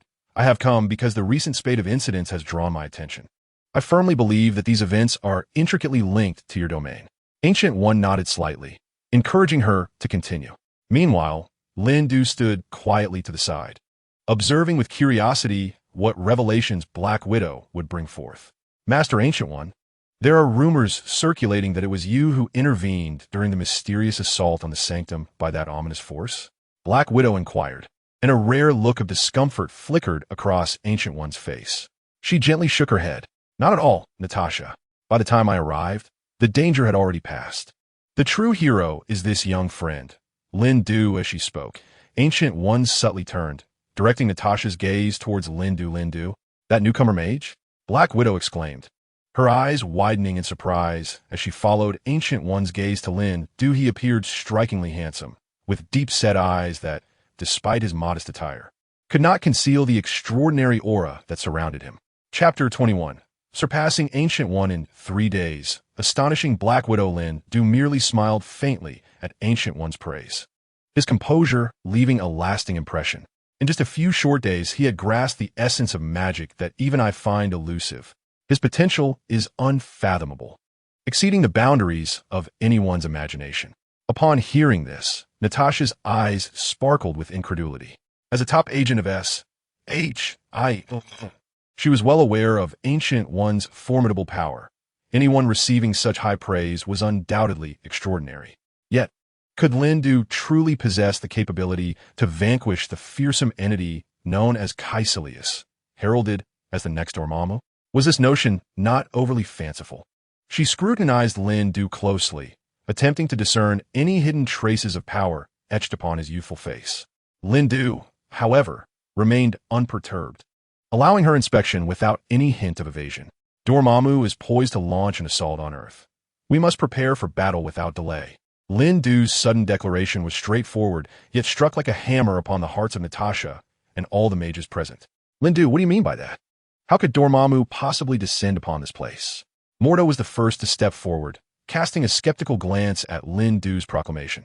The name Dormammu lingered like a haunting nightmare in the darkness, eliciting chills at the mere mention. As the sovereign of the dark dimension, Dormammu wields an unparalleled power that evokes a sense of despair. His insatiable ambition and voracious desires compel him to perpetually seek opportunities to conquer other worlds. Naturally, the vibrant and magic-infused blue planet has long been the object of his covetous gaze. Lindu's piercing gaze fixed upon Mordo. Dormammu's schemes extend far beyond your imagination. His power continues to swell incessantly. We cannot afford to wait idly for disaster to strike. We must take proactive measures to prepare. Master Gu nodded lightly, fully aware that Lindu's words were not mere fabrications. As the supreme sorceress, it is her duty to monitor the slightest shifts in the dark dimension. The threat posed by Dormammu had already illuminated the red alert on her radar. Yet, how had Lindu, a novice in the realm of magic, discerned all of this? Noticing the confusion within Lindu smiled faintly and began to elucidate. At this juncture, Lindu's gaze wandered slowly across the faces of the assembly. A few individuals appeared as if frozen, ensnared by the astonishment woven within Lindu's discourse. Could it be that a mere friendly contest with Master Gu had led him to unearth Dormammu's whereabouts? Such a notion seemed more fantastical than a tale spun from fantasy literature. Nevertheless, deep down, they understood clearly that Lindu was no ordinary individual. His innate talent and perceptiveness surpassed that of the common populace. Since he spoke the words, it surely concealed insights yet to be comprehended by them. Black Widow, as a leading agent of SHIELD, functioned like a finely tuned radar, swiftly locking onto the pivotal information embedded in Lindu's words. With a slight furrow of her brow, she rapidly contemplated the potential ripples this intelligence might incite. Dormammu's incursion would spell cataclysmic upheaval for the entire Earth. Lindu, could you elaborate on how you came to discover all of this? Master Guyi's voice, deep and serious, shattered the brief silence. Lindu solemnly nodded, then began to recount his narrative. He described how, during his mental and magical confrontation with Master Gu, he had sensed a subtle tremor emanating from the dark dimension, and how he pieced together the intricate web of Dormammu's hidden schemes from these faint traces. His account was logically coherent and meticulously structured, ensuring that every individual present grasped the gravity of the unfolding events. Upon concluding Lindu's exposition, Master Guyi's expression rarely solidified in concern, her brow furrowed with profound worry. She gazed intently at Lindu and, in a measured tone, articulated, "Lindu, the information you have provided is of utmost significance to us. Do you possess any concrete strategies?" The situation was urgent. Immediate action was required to thwart Dormammu's invasion. Black Widow silently nodded in support, her resolute gaze affirming her backing of Master Guyi's decision. Sensing the collective anticipation of the assembly, Lindu hesitated not a moment longer and decisively unveiled a bombshell of information. I fear that at this very moment, Kaecilius has successfully summoned Dormammu to our planet. This statement struck the hall like a massive stone cast into a serene lake, plunging the room into a profound silence. As if everyone's breath had momentarily ceased, the countenance of Master Mordo turned as pale as parchment, while Master Ancient One's brow twisted into an intricate knot of concern. Lin Duo's words resounded like thunder on a clear day, stirring tumultuous waves in the hearts of all present.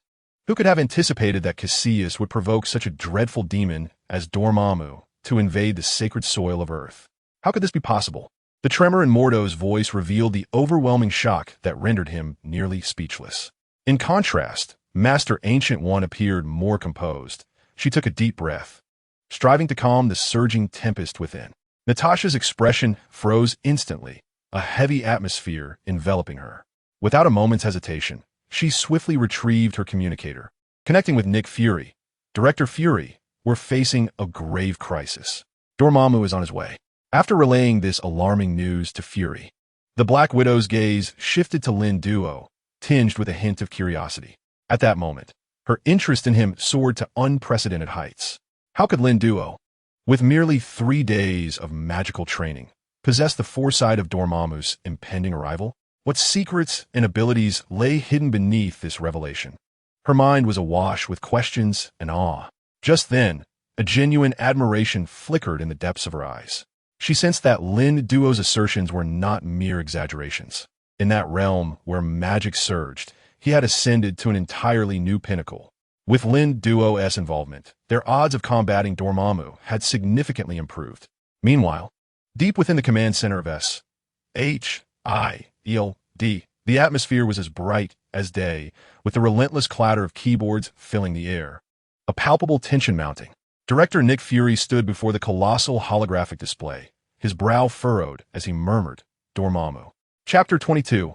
Initiate Level 1 Alert. Ancient One grateful that Lin Duo remained in Kamartaj, having just concluded that heart-stopping emergency call with Natasha Romanoff. The terrifying gaze of Dormammu was now firmly fixed on Earth. Initiate full Level 1 Alert. Fury's voice resonated like a rock falling to the ground, steady and resolute, instantly saturating the control room with an air of urgency. Agents sprang into action, the sound of keyboards intensifying like a torrential downpour as tension quietly permeated the atmosphere. Hill, I need you to assemble our top-tier task force immediately to prepare for a potential extraterrestrial invasion. Nick commanded his steadfast deputy, Maria Hill. Yes, Director. Maria Hill responded with unwavering determination, swiftly setting the wheels in motion. Coulson, contact Dr. Strange. We urgently require his expertise in the realm of magic. Nick continued to orchestrate resources with unyielding focus, attempting to establish contact with the director, yet no response has been received thus far. The voice of Coulson emanated from the communicator, tinged with an unmistakable urgency. A barely perceptible bitter smile flickered at the corners of Nick's lips, his heart awash with a tumult of emotions. Let's persist in our endeavors until we receive a reply. Dormammu is no ordinary foe. We require every ounce of available power.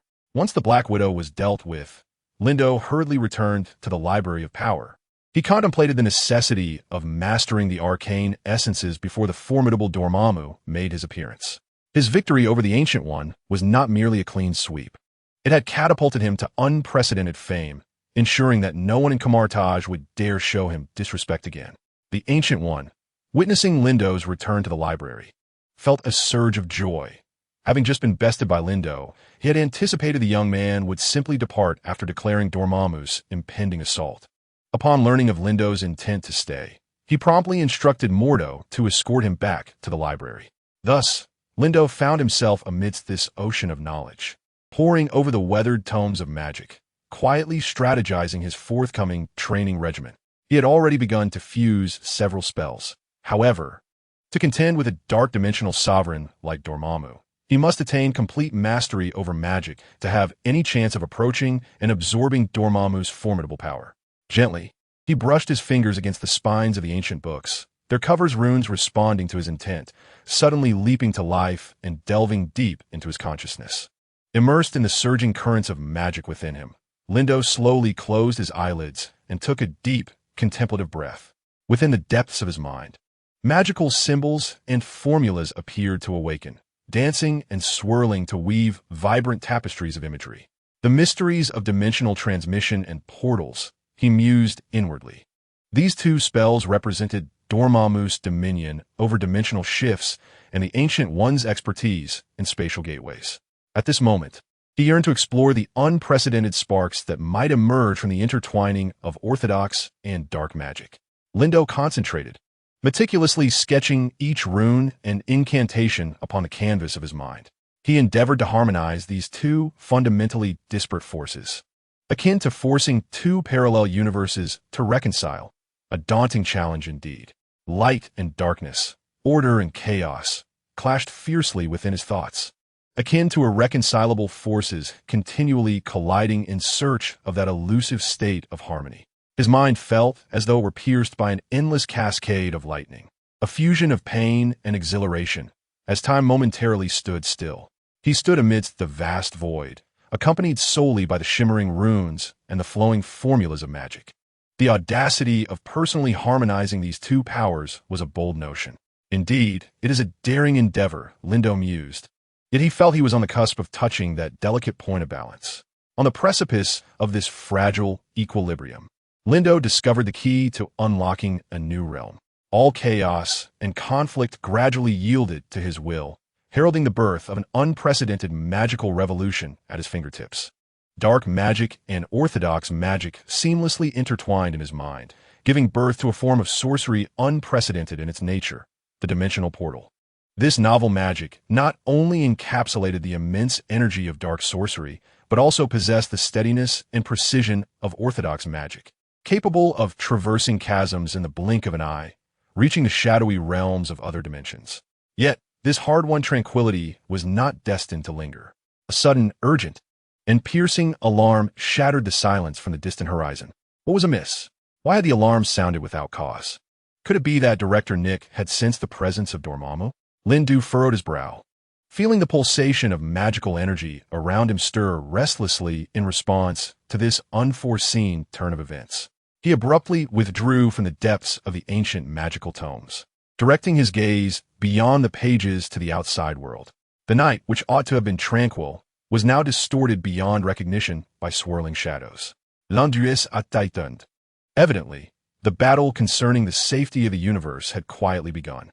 But from where would Dormammu's invasion commence? From the territory of Blue Star? The anti-blue Star domains? Or perhaps the enigmatic Kamartaj? He swiftly moved to the window, striving to pierce through the layered darkness, hoping to catch a glimpse of Dormammu's movements. However, the darkness was thick as ink, so profound that its secrets remained inscrutable. Dormammu, where do you conceal yourself? Lindo whispered. Just as he was poised for action, two figures burst into the serene library like a tempest. It was Wong and Modu, their eyes a tapestry of anxiety and resolute determination.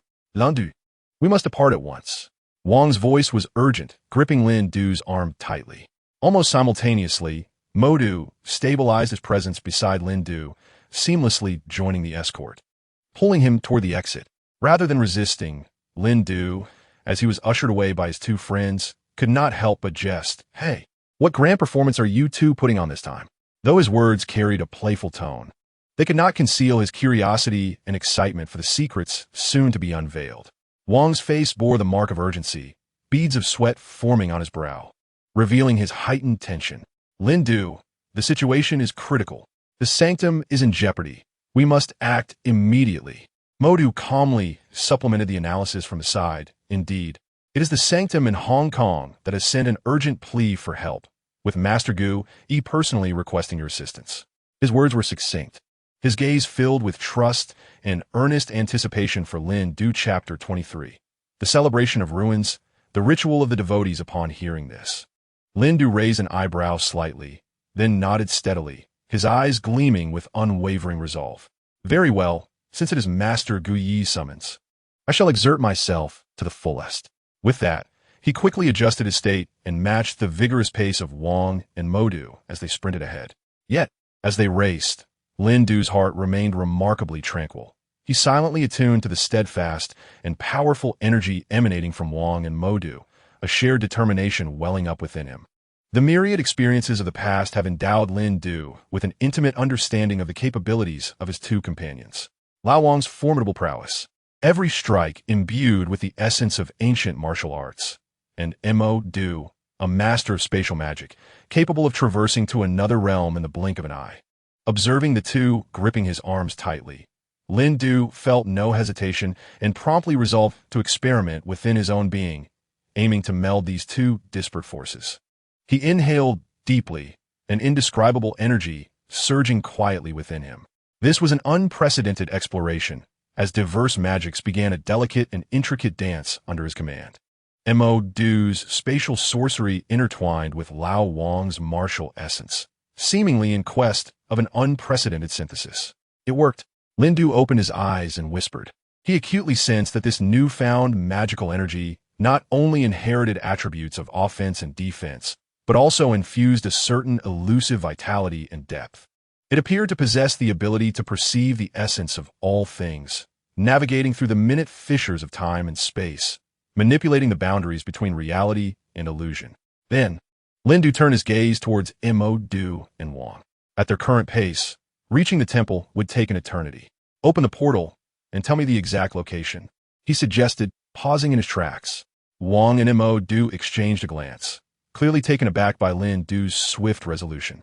Yet under the pressing circumstances, Wang quickly relayed the precise coordinates of the Hong Kong temple. Upon hearing the coordinates, Lin Du wasted no time. With a mere wave of his hand, a portal manifested instantaneously, devoid of lengthy incantations, precise and efficient. The two watched in astonishment as Lin Du conjured the portal in the blink of an eye, their mouths agape in disbelief. However, this astonishment was fleeting, as they were well aware of Lin Du's unfathomable power and the urgency of their situation. Without hesitation, they stepped into the portal, their figures vanishing instantaneously, only to reappear within the confines of the Hong Kong temple. As the three emerged from the portal, the scene before them rendered them speechless. Once a bustling metropolis, Hong Kong now lay in ruins, its skyline marred by collapsed and leaning skyscrapers, streets crisscrossed with fissures. A scene of utter devastation. The air, thick with an inexplicable burnt odor, felt heavy with despair. Everywhere they looked, debris littered the ground, and amidst the ruins, bodies lay scattered, silently narrating the harrowing tale of a recent catastrophe. What sent chills down their spines was the sight of frenzied devotees clad in peculiar garb, kneeling upon the desolate earth. They muttered incomprehensible incantations, engaged in a bizarre ritual, seemingly welcoming the arrival of an indescribable and terrifying entity, Dormammu. In the eyes of Kaecilius flickered a blend of madness and reckless fervor. Upon catching sight of Lin Du and his companions, a fleeting moment of tension crossed his face, quickly engulfed by an overwhelming wave of fear. Clutching his staff tightly, he urged his similarly corrupted followers to hasten towards Lin Du, vowing to obstruct their path. Lin Du, how dare you appear at such a critical juncture? Our deity, Dormammu, is poised to step into this world. Your fate is already sealed. Death awaits you. Yet, if you relinquish your resistance now, I might still beseech the god to grant you respite from inexorable suffering. The words of Kaecilius reverberated through the ruins, each syllable heavy as lead, leaving no room for dissent. In his perception, Dormammu was the supreme entity of the cosmos. Even if Lindy could vanquish him in just 3 days of study, what did it matter? Dormammu was an adversary he could never hope to overcome. At this moment, he felt his destiny was irrevocably determined, and he could only await his end here.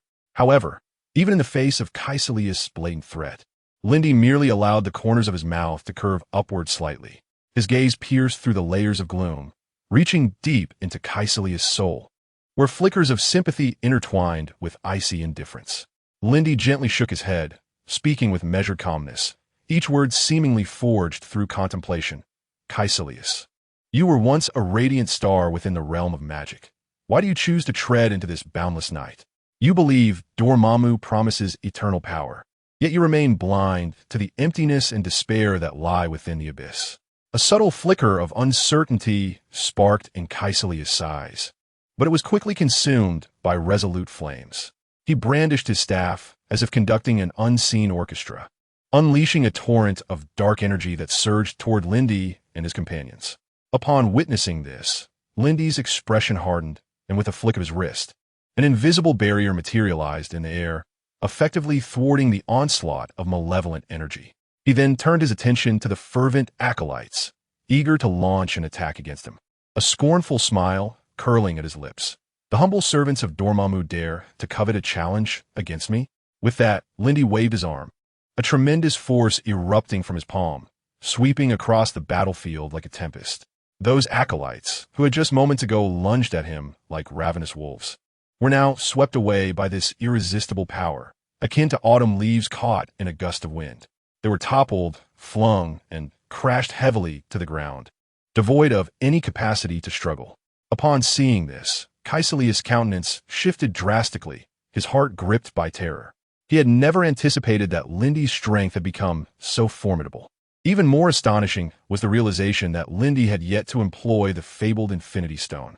Just days prior, they had clashed, and now Lindy had ascended to a new pinnacle of power. How have you achieved this?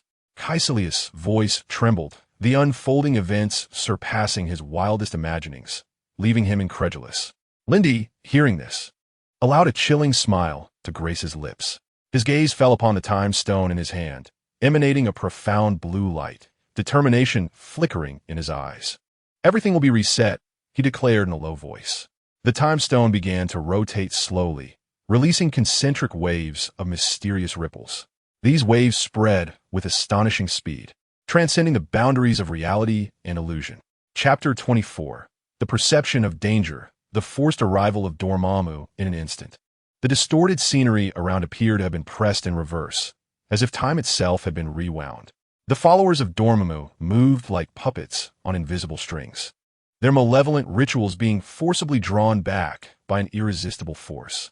Flames leaped backward to the altar, incantations echoed in the air only to gradually dissipate, as if nothing had ever transpired. The ravaged temple in Hong Kong was slowly mending itself, inch by inch. Every shard of rubble and every crack among the ruins was healing under the incredible power of the time stone. Time seemed to flow backward, and everything was quietly reversing its course. Kaecilius and the followers of Dormammu stared wide-eyed, their faces etched with terror and disbelief. They witnessed their surroundings gradually restored, their meticulously crafted evil schemes ruthlessly erased. It was as though they too were destined to vanish along with this disappearance. Wong and Mordo, the only two observers, stood speechless behind Lindu, their shock rendering them mute, as they beheld the apocalyptic calamity that could have brought the world to ruin effortlessly dissolve. They were engulfed by a wave of astonishment and unease. Lindu, what on earth? The voice of Wong trembled slightly. He struggled to comprehend this unimaginable scene before him, yet every word felt painfully inadequate. The time stone was undoubtedly an immensely powerful artifact. Otherwise, Kaecilius would not have gone to such lengths to seize it. However, no one had ever wielded the time stone with such casual mastery. Even if they had obtained it, they might not dare to tamper with its boundless power until their dying breath. Yet Lindu appeared to be unrestrained by any limitations in utilizing the Infinity Stone. Lindu did not turn back. His gaze was firmly fixed on the time stone in his hand, allowing him to glimpse the mysteries of time and command the power to rewrite fate. He sighed softly, his voice laden with the weariness and helplessness born of worldly experiences. Time is both the fairest judge and the most merciless executioner. It can heal all wounds, yet it can just as easily erase all beautiful moments. Wong and Mordo remained silent, fully aware that Lindu's words were not mere fiction. The power of time, though beyond their reach, emanated an awe-inspiring mystery and strength from every gesture of Lindu's. At that moment, Kaecilius finally emerged from his shock. Observing the slow dissolution of his followers and the altar, his eyes ignited with a blend of madness and despair. Mordo, furrowing his brow, shifted his gaze between Lindu and the time stone, his mind swirling with thoughts. What consequences might this time paradox unleash? Nevertheless, Lindu's expression betrayed no hint of concern regarding the potential for a time paradox. Meanwhile, far away in Kunlun, the once sacred land consumed by shadows, the remaining followers were inexplicably overwhelmed by an indescribable terror. Their sacred rituals had been interrupted by an unknown force, and the air felt suffocatingly thick with an ominous fog, rendering it difficult to breathe. The leading high disciple, beads of sweat trickling down his forehead, his gaze flickering with an intensity of anxiety, could almost be perceived as the turmoil within him brewed and threatened to erupt. "Quick! Faster!" he rasped, his voice laced with desperation and struggle. The disciples hastened their movements, their limbs exhibiting a frenzied urgency. Yet, deep within each of their hearts lingered an unshakable question. Could they truly stand against the one who wielded the very laws of time, Lindo? At the moment when Modu and Wang believed that Lindo had quelled all disturbances, the heavens quietly shifted in hue. They remained oblivious to the fleeting delight that glimmered in Lindo's eyes. He tilted his head back, gazing at the suddenly ominous sky, where dark clouds billowed and thunder clashed with lightning, causing the entire realm to tremble under this formidable force.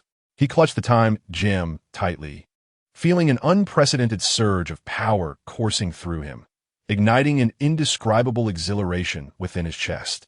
It seemed that the true challenge was only just beginning. Lindo murmured to himself, his gaze piercing through the dark clouds towards the distant horizon, where the truth lay concealed in the shadows. At that moment, Kaecilius abruptly jolted awake from his stupor, his eyes drawn to the increasingly prominent strange phenomenon in the sky, a glint of near-manic excitement illuminating his gaze. The deity is about to descend, Lindo. You all shall meet your end here." Kaecilius's unrestrained laughter echoed ominously above the battlefield, resonating with the rumbling thunder and crackling lightning, each word striking heavily against the hearts of the king and Modu. In the face of Kaecilius's brazen arrogance, Lindo merely scoffed disdainfully. Just in time, in that instant, the clouded heavens were violently torn apart by an unseen hand, revealing a gaping rift. The massive and terrifying silhouette of Dormammu slowly emerged, exuding an overwhelming presence. It resembled the most grotesque nightmare from the abyss, bringing with it boundless darkness and the power of annihilation, descending upon the sanctum of Hong Kong. The earth trembled, the sky dimmed, and the entire world seemed to hold its breath, quietly awaiting the arrival of the final judgment. What on earth is this? The king's face was etched with disbelief, his hands tightly gripping the mysterious artifact bestowed upon him by the Ancient One, his eyes alight with resolute fire. Yet, the slight tremor in his voice betrayed the turmoil within.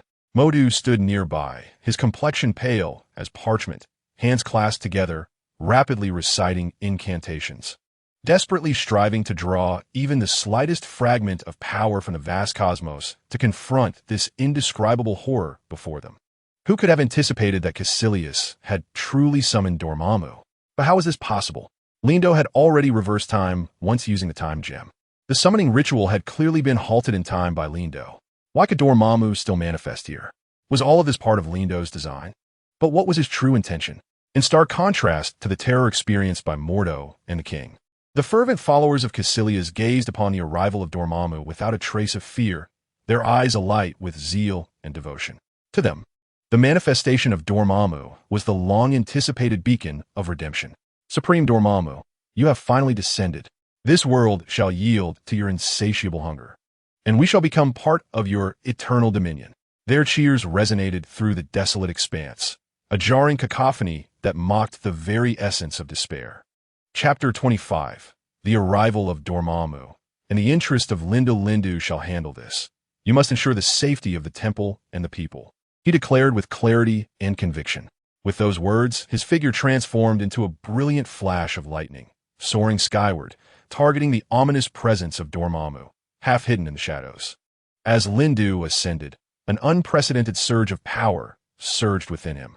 Clenching his fists tightly, he became enveloped in a radiant glow, a manifestation of the myriad mystical energies he wielded, culminating in his final form as the Guardian of Light.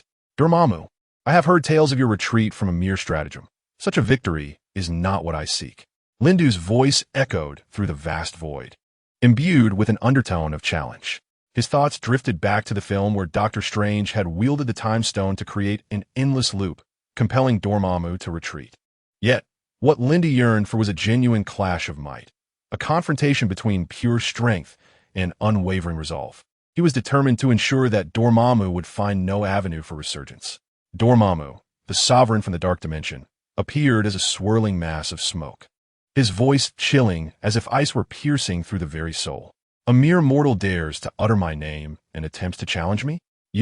Are you not the one spoken of in legends, who absorbed a fragment of my power and defeated my servant Kaecilius? As Dormammu's words settled, the surrounding darkness seemed to solidify into a tangible force, an oppressive pressure causing the entire space to tremble involuntarily. Yet Linda merely smiled serenely, the expression a blend of disdain and unwavering confidence. Indeed, it is I. What acknowledgement? What can denial alter? I long to experience your power firsthand. I welcome your wrath. Raising his hands high, the tips of his fingers glimmered with a faint yet resolute light. This was the strength he had drawn from Dormammu, a sword to combat the encroaching darkness. Come forth, Dormammu. Let us discover whether your boundless darkness is mightier, or if my heart, a fusion of light and shadow, is steadfast. No sooner had the words left his lips than the entire realm of darkness seemed to respond to his challenge, a tumultuous energy swirling between the two, heralding the onset of a cross-dimensional confrontation. Lindu understood that this was not merely a test of his power, but an ultimate trial of will and conviction. Dormammu, heed my words. Lindu's voice pierced through the thick veil of darkness, resolute and unwavering. Regardless of the outcome, all my actions are devoted to safeguarding the innocent lives. I seek to demonstrate that even in the most profound depths of darkness, light shall inevitably herald the dawn. And for you, there lies but a path to demise. Lindu's words, resolute and chilling, reverberated through the vast and boundless expanse of time and space, imbued with an undeniable and compelling force. He took a step forward, the space beneath his feet resembling soft fabric. With each of his movements, it rippled and folded, causing the fundamental laws of the universe to tremble with every advance he made. This encroaching pressure stirred the pure darkness that constituted Dormammu, causing the first ripples of unease to surface within him. A fleeting flicker of nearly imperceptible dread flashed in the depths of his abyss-like eyes. How could this be? A mere mortal wield such astonishing power? How could Dormammu, the sovereign of multiple universes, feel the chill of fear emanating from a human? Yet, the reality was undeniable. The energy Lindu unleashed had already surpassed all his expectations. A glimmer of confusion crossed Dormammu's gaze, quickly replaced by a surge of wrath. He could not tolerate the audacity of a mortal daring to challenge his supreme authority. He resolved to exert his full strength against this seemingly insignificant adversary. The once mighty ruler of countless universes decided to take immediate action, unleashing his ultimate power with the intent to annihilate Lindu in one fell swoop. With arms outstretched, the surrounding darkness surged forth like a responding tide, coalescing into an immense beam of black light that pointed unerringly at Lindu wherever the black light traveled. It appeared as though space itself were cleaved by a sharp blade, reducing all to nothingness beneath this terrifying force. Simultaneously, his being seemed intricately connected to the abyss of the dark dimension, drawing forth an unprecedented, pure, and enigmatic energy. This power erupted with his assault, dispersing like a tidal wave.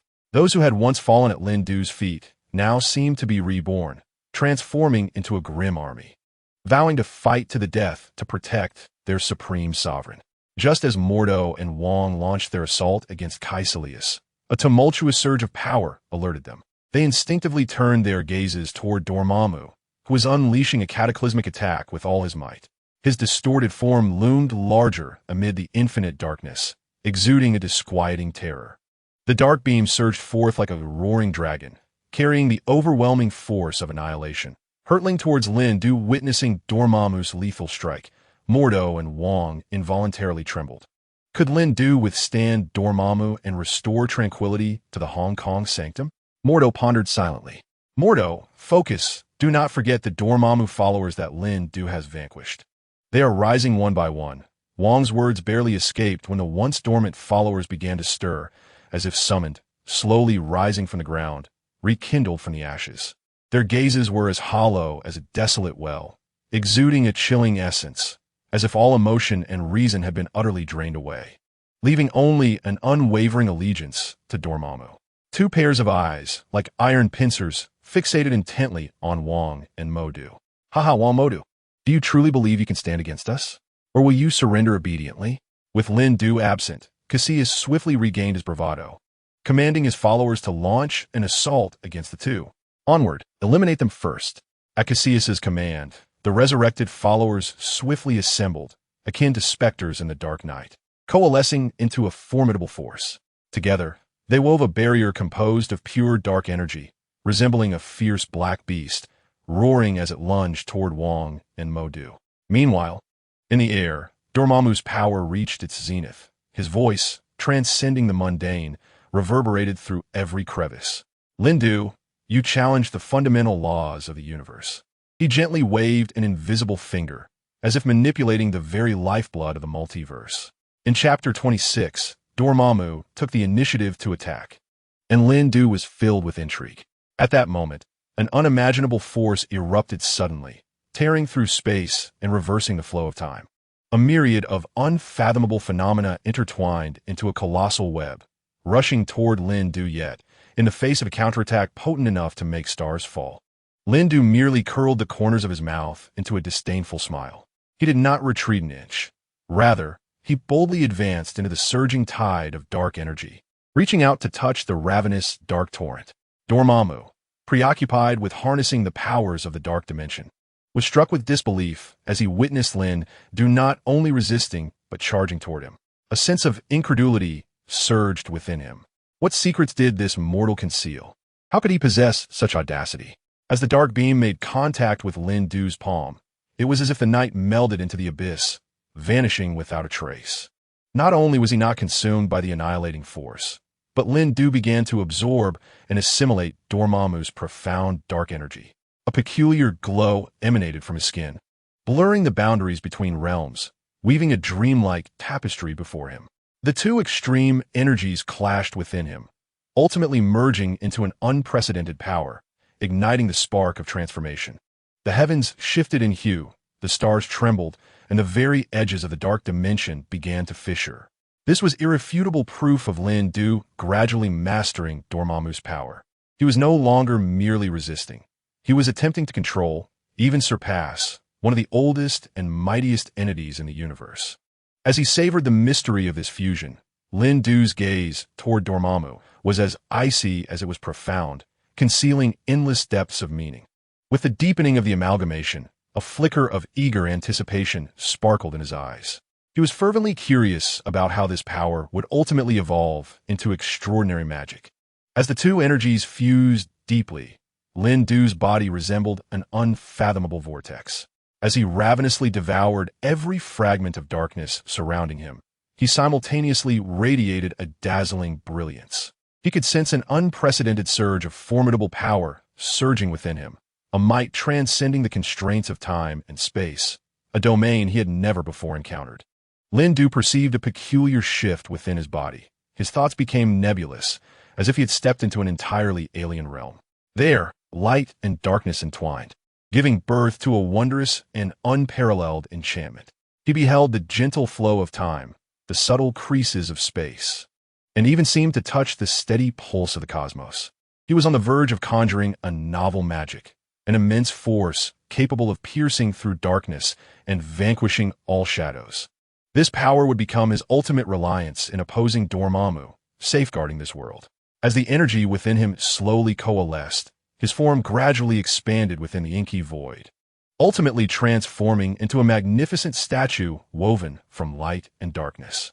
Dormammu's voice trembled imperceptibly as he gazed upon that statue, a profound unease swelling within him like never before. Time slipped by silently, and he gradually sensed that the force which had once caused all things to tremble was diminishing in a subtle and irreversible manner. Meanwhile, energy continued to surge relentlessly within Lin Du. What could possibly be happening? His heart was ensnared by confusion and anxiety. This power had once been the source of his pride, steadfastly supporting him throughout his arduous journey of cultivation and fierce confrontations with formidable foes. Yet now, it was quietly fading away, like morning mist meeting the sun. Simultaneously, Lin Du's energy flowed forth from Dormammu, creating a stark contrast. His power surged like a boiling wave, unsettling the very air around him, which trembled faintly. Reflecting on the days of training, all had seemed normal and tranquil. So, what secret lay behind this waning power juxtaposed with Lin Du's burgeoning momentum? How could this be? A thought flashed through Dormammu's mind, stirring a tempest within him. He scanned his surroundings, noticing the chaotic void subtly tilting towards Lin Du finally, his gaze fixed upon Lin Du, that once inconsequential being in his eyes, now quietly siphoning his energy, overturning the very fabric of reality. Dormammu, you once envisioned an eternal dominion over this abyss of darkness. Yet you forgot that all things must eventually meet their end. Lin Du's words resonated through the void. Your reign has entered twilight, and I shall unveil the dawn of a new era with my own hands. Upon hearing this, a fiery wrath surged within Dormammu. He strived to summon the remnants of his power for a counterattack, only to find his will shackled by invisible chains. Each desperate struggle was merely a futile lament. Fear, an emotion so foreign to him, now coiled around his heart like a cold serpent, gnawing at his resolve. What magic have you cast upon me? Dormammu roared, his voice intertwining with defiance and the desolation of impending doom. Lin Du slowly raised his hand, a radiant orb of light coalescing in his palm, representing the pinnacle of power he had recently grasped. This force not only encompassed the profound mysteries of the dark dimension, but also absorbed the pristine purity of light, cultivating an unprecedented equilibrium of strength. I merely act in accordance with the laws of the universe, he declared. You, who have devoured the essence of countless worlds to nourish yourself, shall now return all of it to me, becoming the cornerstone of my ascent to a new throne. As he spoke, an overwhelming surge of energy erupted from Lin Du, cascading forth like a tidal wave directed at Dormammu. The dark entity felt his power being gradually siphoned away, each loss accompanied by excruciating pain. He acknowledged that he was no match for Lin Du.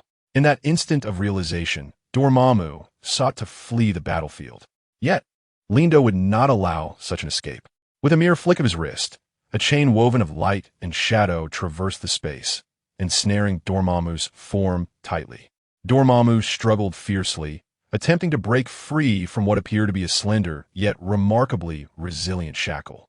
However, each exertion only rendered him increasingly feeble. Do you believe you can escape? Lin Du's lips curled into a chilling smile. In this realm governed by my power, your strength has long since lost its significance. Dormammu gazed at Lin Du, his eyes brimming with resentment and despair. Once the sovereign of the dark dimension, the fate of countless lives had rested within his grasp. Now, before a mere mortal who had once seemed as inconsequential as dust, he had utterly lost the capacity to resist. Chapter 27. Months of Sorcery Defeating Dormammu. Is Lin Du truly human? Lin Du, what is it that you truly desire? Dormammu's voice quivered slightly as he questioned. Lin Du did not respond to Dormammu's inquiry, but silently commenced his actions, gradually siphoning the energy from within Dormammu. His objective was to entirely absorb Dormammu's essence, elevating himself to the supreme ruler of the dark dimension. As the energy was consumed bit by bit, Dormammu's form began to blur, his voice becoming a mere whisper, nearly vanishing into the void.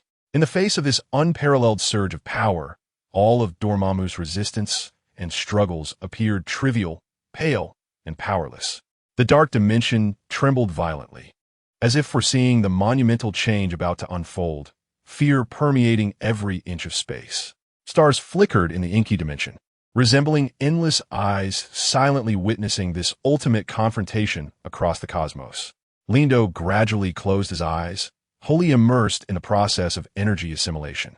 He could distinctly sense his strength swelling at an astonishing rate, every cell rejoicing in the impending surge of power. When Lin Du reopened his eyes, a mere wave of his hand unleashed a cataclysmic force, a magnificent fusion of light and darkness that obliterated everything in its vicinity. The silhouette of Dormammu has vanished, his dark energy entirely absorbed by Lin Du, transforming into an integral part of Lin Du's power. Under the onslaught of this surging force, the dark dimension begins to crumble, fissures appearing throughout. Ultimately, with a resounding explosion, it disintegrates completely, heralding a new era.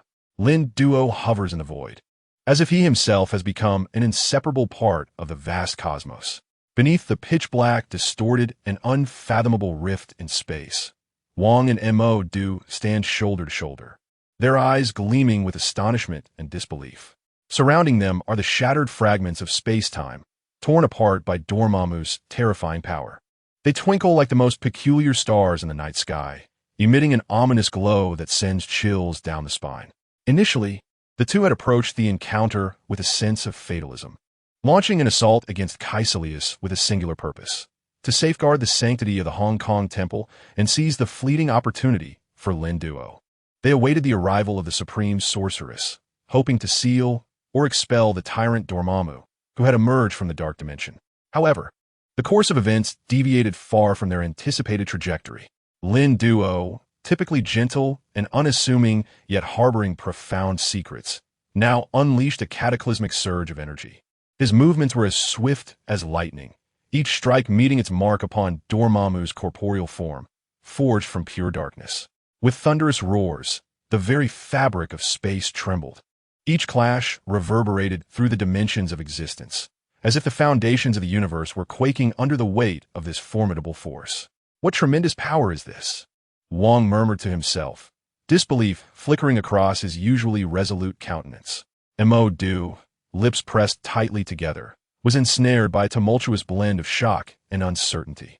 Just how many hidden secrets did Lin Duo possess, allowing him to manifest such awe-inspiring strength in this moment of despair? It was beyond his imagination. As the two were lost in their myriad thoughts, Lin Duo darted through the void, leaving behind a cascade of afterimages, his speed dazzling to behold. With each swing of his arms, Dormammu's furious roars gradually diminished, ultimately yielding to a lingering, reluctant whimper. His form began to blur, as if an invisible force were gently drawing him away from this world. "Is it over?" Wang softly inquired, his tone imbued with a sense of relief, yet tinged with an imperceptible melancholy. After all, they had prepared to give everything, and victory arrived in such an unexpected manner that it left them momentarily disoriented. Mo Du stood transfixed, gazing at the dissipating figure of Dormammu, struggling to regain his composure. Lin Duo, relying solely on his own strength, had vanquished this once mighty being. This transcended all their understanding. Even as disciples of the supreme sorceress, they had never witnessed such overwhelming power in action. Wang inhaled deeply, refocusing his gaze upon Lin Duo.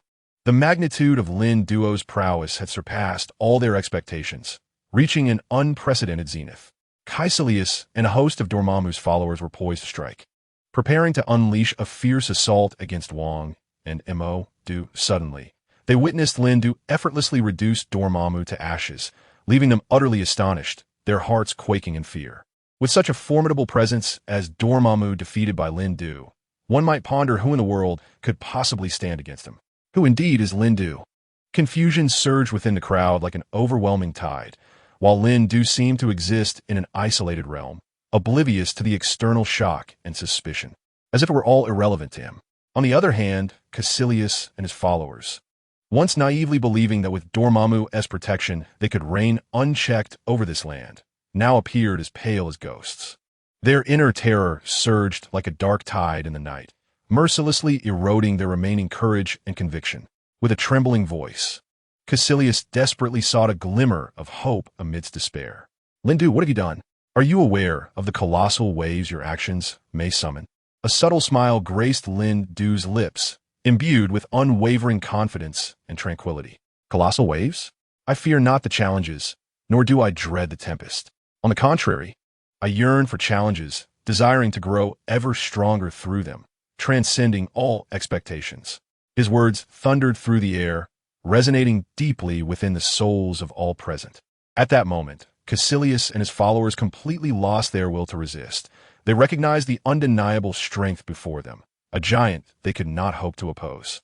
Lin Duo advanced steadily, each step pressing heavily upon their chests, instilling a profound sense of oppression and endless despair. With a gentle wave of his arm, an unseen force bound Kaecilius and his cohorts tightly. "You must bear the consequences of your actions." Lin Duo's voice was cold and resolute, offering no trace of mercy. He then cast them directly into the dark realm of his creation, allowing them to ponder and repent in the boundless shadows. Having resolved the issue with Kaecilius, Lindu turned his gaze towards Wong and Mordu. Their eyes brimmed with awe and gratitude. Were it not for Lindu's intervention, they might have already been teetering on the brink of death. Chapter 28. Lindu's mastery of magic astonishes Mordu and Wong. Lindu: "We are truly grateful to you." Wong and Mordu spoke in unison, their words filled with sincerity. Yet, their gaze lingered on Lindu, reluctant to part from his presence. The recent clash with Kaecilius seemed but a mere glimpse of Lindu's true prowess. That seemingly effortless victory left Mordu and Wong in a state of shock, their hearts tumultuous with emotion. Baron Mordu furrowed his brow, his gaze darting between Lindu and the incapacitated Kaecilius, his mind ablaze with conflicting thoughts. The Ancient One had once warned them that dark forces could act like a double-edged sword, potentially inflicting harm upon oneself if mismanaged. Yet now, Lindu's command over that darkness appeared to have reached an extraordinary level of mastery. Not only was there no sign of losing control, but he seemed even more formidable than before. "Master Ancient One, do the dangers you spoke of still persist?" The doubts within Mordo spread like wildfire, difficult to quell. Beside him, Wong's expression was intricate, his eyes reflecting both shock and profound introspection. He recognized that Linduo had transformed from an outsider, utterly ignorant of the magical realm, to someone capable of effortlessly overcoming formidable foes like Dormammu in a mere few months. Such pace and achievement shattered their preconceived notions of magical cultivation. "Have we underestimated Linduo too greatly?" Wong muttered to himself, disbelief lacing his voice. The mere mention of a few months began to circulate quietly among the crowd, igniting a wave of murmurs. For those mages who had toiled for years, even decades, Linduo's rapid progress seemed like a fantastical tale. Their faces bore expressions of jealousy, envy, but predominantly a profound astonishment. This was not something mere mortals should be able to accomplish. Then, Linduo turned his gaze towards Wong and Mordo. "Do you believe you possess the capability to defeat Kaecilius?" Wong and Mordo exchanged a glance, their eyes shimmering with unwavering resolve. Despite the awe inspired by Linduo's recent display of power, they understood their own formidable pride and strength as disciples of the Ancient One. Wong inhaled deeply, his voice low yet resolute. "Perhaps we cannot subdue our opponent with a single blow as you do. Yet if we give our all, I firmly believe we have the capacity to vanquish him." Mordo nodded in agreement, adding, "Indeed, the magic and techniques imparted to us by the Ancient One serve as our steadfast foundation. More importantly, we are driven by an unyielding conviction to protect the sanctum in this world. So long as we are united in heart and shoulder to shoulder, there exists no insurmountable obstacle." Linduo could not help but chuckle at their words. Just moments ago, these two had been cornered by the onslaught of Kaecilius and Dormammu's followers. Yet, in an instant, they exhibited unprecedented determination and courage, granting Linduo a newfound respect for them. "Indeed, I can sense your resolve." Linduo nodded slightly, his eyes gleaming with approval. "However, to combat the forces of darkness, mere determination is far from sufficient. You require greater strength and a more astute mind." As the Ancient One received word of the sudden chaos at the Hong Kong sanctum, he swiftly traversed the portal to provide assistance. Yet, upon stepping through the gateway connecting the two realms, the scene before him rendered him momentarily speechless. The anticipated tumultuous battle and rampant elemental chaos had not unfolded. Instead, an unusual tranquility enveloped the sanctum's plaza, although the air still faintly carried the scent of gunpowder. A glance around revealed that aside from a few minor damages, everything was remarkably orderly. Several robed mages were diligently comforting the frightened devotees. As for the mysterious forces that attempted to invade the temple, they seemed to have evaporated into thin air overnight, leaving not a trace behind. Ancient One's brow furrowed deeply, his heart a tumult of emotions, both relief at having survived a calamity and confusion at the inexplicable turn of events. He strode purposefully towards Mordo, who was directing the cleanup efforts, his face a canvas of disbelief. "Mordo, what on earth has transpired here?" The information I received distinctly stated that the temple was under siege. A tremor of incredulity laced Ancient One's voice. In the past, whenever the temple was attacked, He had to be physically present to rectify the aftermath, sometimes unable to restore the temple to its former glory. Yet now, the temple grounds beneath his feet appeared untouched by any turmoil, which left him utterly astonished. He was eager to obtain a plausible explanation from Mordo. Mordo turned upon hearing his name, and upon seeing Ancient One, a fleeting look of relief crossed his eyes, followed by a gentle sigh. Indeed, Master. Approximately an hour ago, a group of unknown dark entities launched a sudden attack. Their strength was beyond imagination, nearly plunging us into despair. However, at a critical moment, Lin had the courage to step forward. Lin? The image of Lin overcoming his past self surged in Ancient One's mind, as vivid as if it were yesterday. However, while Lin had triumphed over his weaker self then, what power did he possess to contend with the Dark Dimension's sovereign, Dormammu? Yet, gazing at the now tranquil temple, Ancient One struggled to conceive of anyone else with the capacity to thwart Dormammu. Indeed, Master, Mordo affirmed with unwavering certainty. The power he displayed was a miracle unlike any we have witnessed. With sheer determination, he not only repelled the enemy's overwhelming assault, but also drove them back in retreat. Even the remnants left by Dormammu were reduced to ash before his might, vanishing without a trace. Mordo's words brimmed with admiration.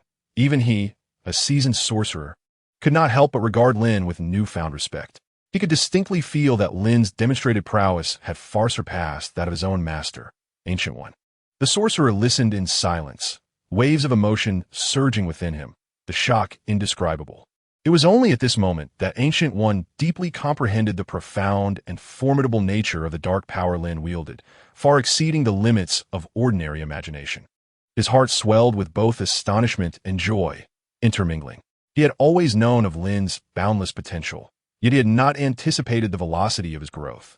Akin to a rocket soaring into the sky, an unprecedented sense of relief lightened his heart. The burdens he had borne for so long had finally found a trustworthy shoulder to lean upon. Chapter 29. Ancient One contemplates succession. Lin astonishes Nick perhaps. I truly can consider passing the mantle to the rising star, Ancient One murmured, a trace of a relieved smile gracing his lips. He paused, his gaze traversing the gaps in the crowd, fixating on Lin, who was diligently engaged in the restoration of the temple. His eyes brimmed with satisfaction and boundless hopes for the future. Observing this scene, Mordo was momentarily taken aback, but soon grasped Ancient One's intent. He remained silent for a moment before finally parting his lips, speaking gravely, Master, regardless of the path you choose, we pledge to accompany you until the end of the world. After all, faced with Lin Du's formidable power capable of sweeping through armies, it was indeed challenging for others to oppose the will of the Ancient One, and deep down, they even resonated with the Ancient One's decision at this moment. The Ancient One did not linger in the sentiments of his disciples, but, with a face full of astonishment, stepped forward to Lin Du. Gazing into the Ancient One's astonished eyes, Lin Du merely responded with a faint smile. Compared to the unusual reactions of Mordo and Wong, the emotions displayed by the Ancient One were remarkably serene. Lin Du, you truly achieved it. He fixed his gaze upon the young sorcerer, a tumult of complex emotions surging within his chest. This youth had not only conquered himself, but had also single-handedly resisted the encroachment of dark forces, safeguarding the tranquility of the sanctum. This strength and accomplishment made even him, the supreme sorcerer, feel a twinge of inadequacy. L'un du smiled calmly, his gaze both tranquil and profound. It is my duty, he spoke lightly, as if the earth-shattering battle they had just witnessed was merely a scene from his daily life. The Ancient One took a deep breath. The young man before him was no longer the inexperienced novice of yesteryear, but a formidable force capable of reshaping the world's dynamics. The inner shock and admiration were beyond words, manifesting only as a long, drawn-out sigh. Lin Du, your power has bestowed upon me new hope. The Ancient One gradually revealed his heartfelt sentiments. You shall become the new guardian of our world. With that, he gazed deeply at Lin Du, uttering no more words. In his heart, he had made a silent resolution. Once the matters of the sanctum settled, he would pass on the mantle of the supreme sorcerer to Lin Du. Nick Fury stood before the console of the ELD Command Center, illuminated by a flickering holographic map, his brow furrowed into a tight knot. His eyes gleamed with an urgency that could not be underestimated. The information that had just surged into his ears struck him like a blunt force, landing heavily upon his heart. Dormammu, the terrifying behemoth from the depths of darkness, was sharpening his blades, preparing to tread upon Earth. Yet, they had yet to establish a defensive line in the critical areas where Dormammu's followers were stirring, a thought that sent chills down his spine. How is this possible? Nick murmured, his voice laced with disbelief and self-reproach. He suddenly pivoted, issuing orders to his assistant at his side. Activate the emergency communication protocol immediately. I need to connect with Black Widow, now at once. Time was of the essence. They could not afford to delay even a moment. The assistant nodded vigorously, fingers dancing across the control panel as a series of commands transformed into points of light. After a flurry of tense operations, they finally connected with Black Widow, Natasha Romanoff, who was ensnared in another whirlwind of tasks. Natasha, listen closely. This is urgent. Nick's voice reached her through the encrypted channel. Upon hearing his tone, Natasha's nerves instantly tightened, her entire being entering a state of heightened alert. Nick, what is happening? Could it be that even you cannot devise a strategy to counter the imminent threat of Dormammu? How is that possible? Without waiting for Black Widow to speak, Nick directly stated, Dormammu is on the verge of arriving, yet we have overlooked the most crucial element. Those zealous followers are covertly stirring, attempting to open the gateway to the Dark Realm. We must act immediately to sever this connection. I understand, Natasha quickly processed. I will pinpoint the exact locations and movements of those followers right away. Once you ascertain the details, be swift and head directly to the site. I will urgently assemble a support team and join you shortly. Nick's command was succinct and powerful. Remember, we must not afford Dormammu any opportunity to breach our world.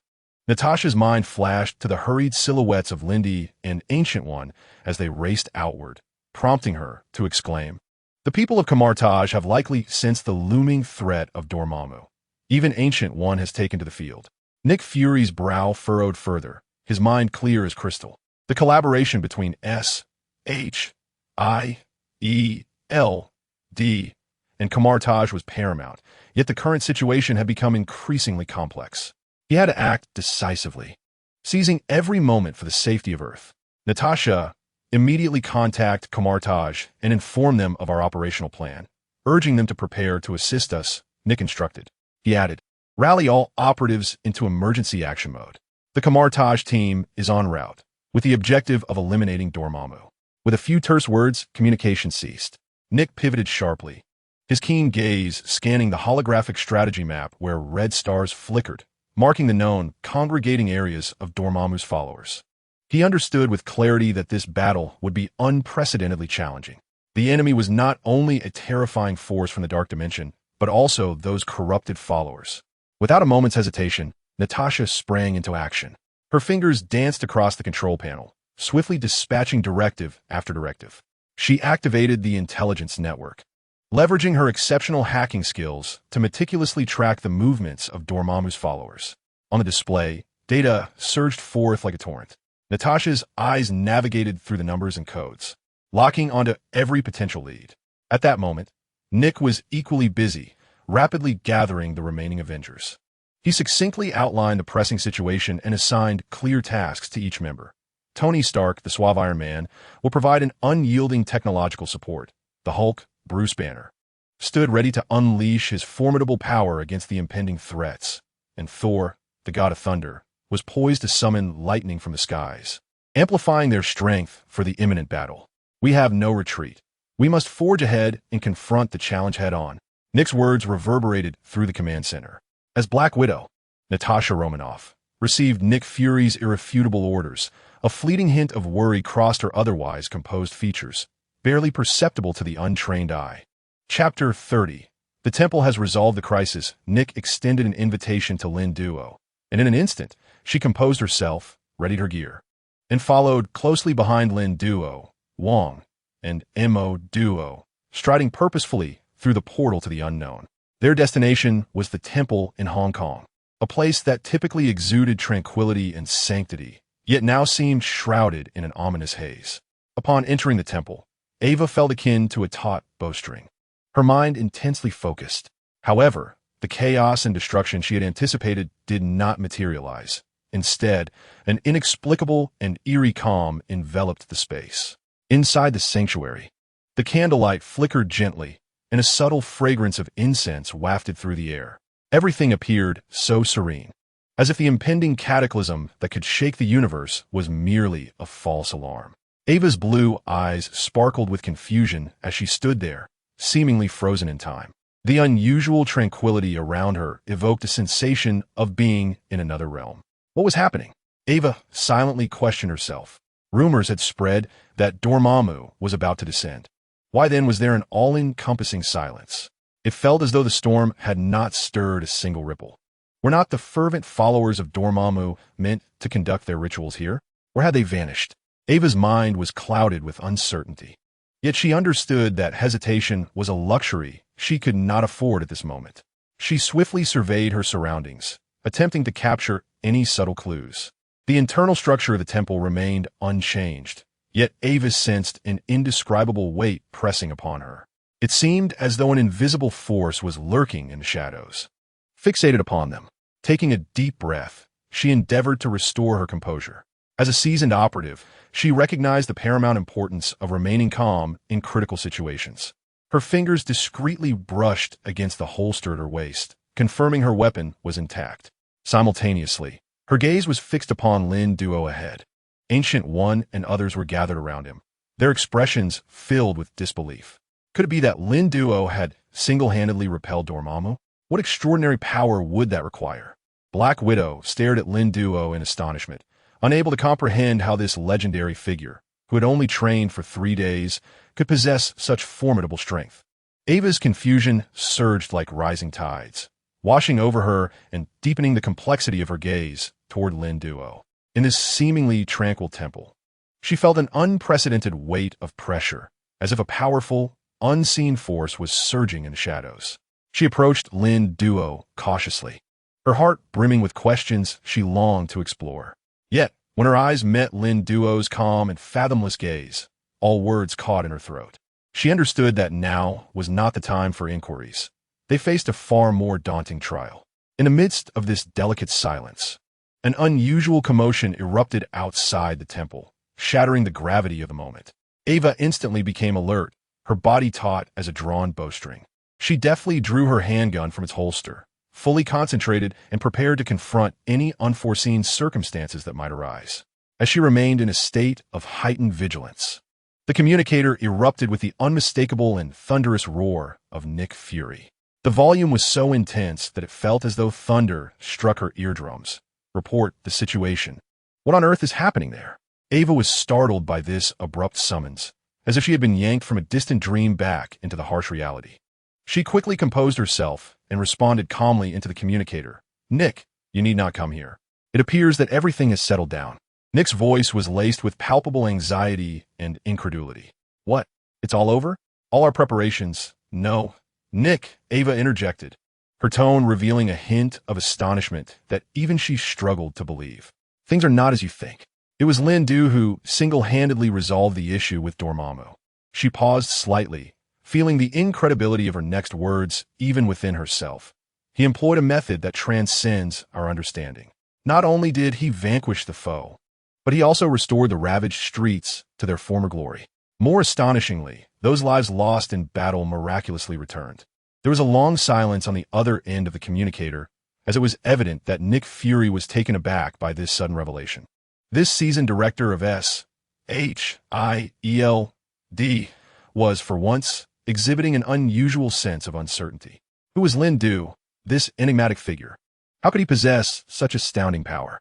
The shock within Nick was indescribable. He understood that the global power dynamics were quietly undergoing a monumental shift. Dormammu, the dark overlord who once made the entire universe tremble, had been defeated by someone named Lin Du. This was beyond anything he could have imagined. He knew that all the forces he had assembled could not even slightly perturb Dormammu. Yet now, Black Widow was telling him that Lin Du had single-handedly triumphed over Dormammu. It was almost unfathomable. Nick Fury endeavored to keep his voice steady, but the tumult within him was hard to quell.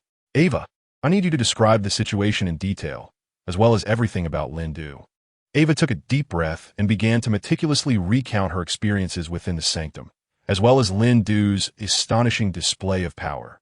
Her words were filled with awe and admiration, to the point where she herself found it difficult to accept the reality of it all. Moreover, Ancient One mentioned that Lin Du had only taken 3 days to learn magic. 3 days?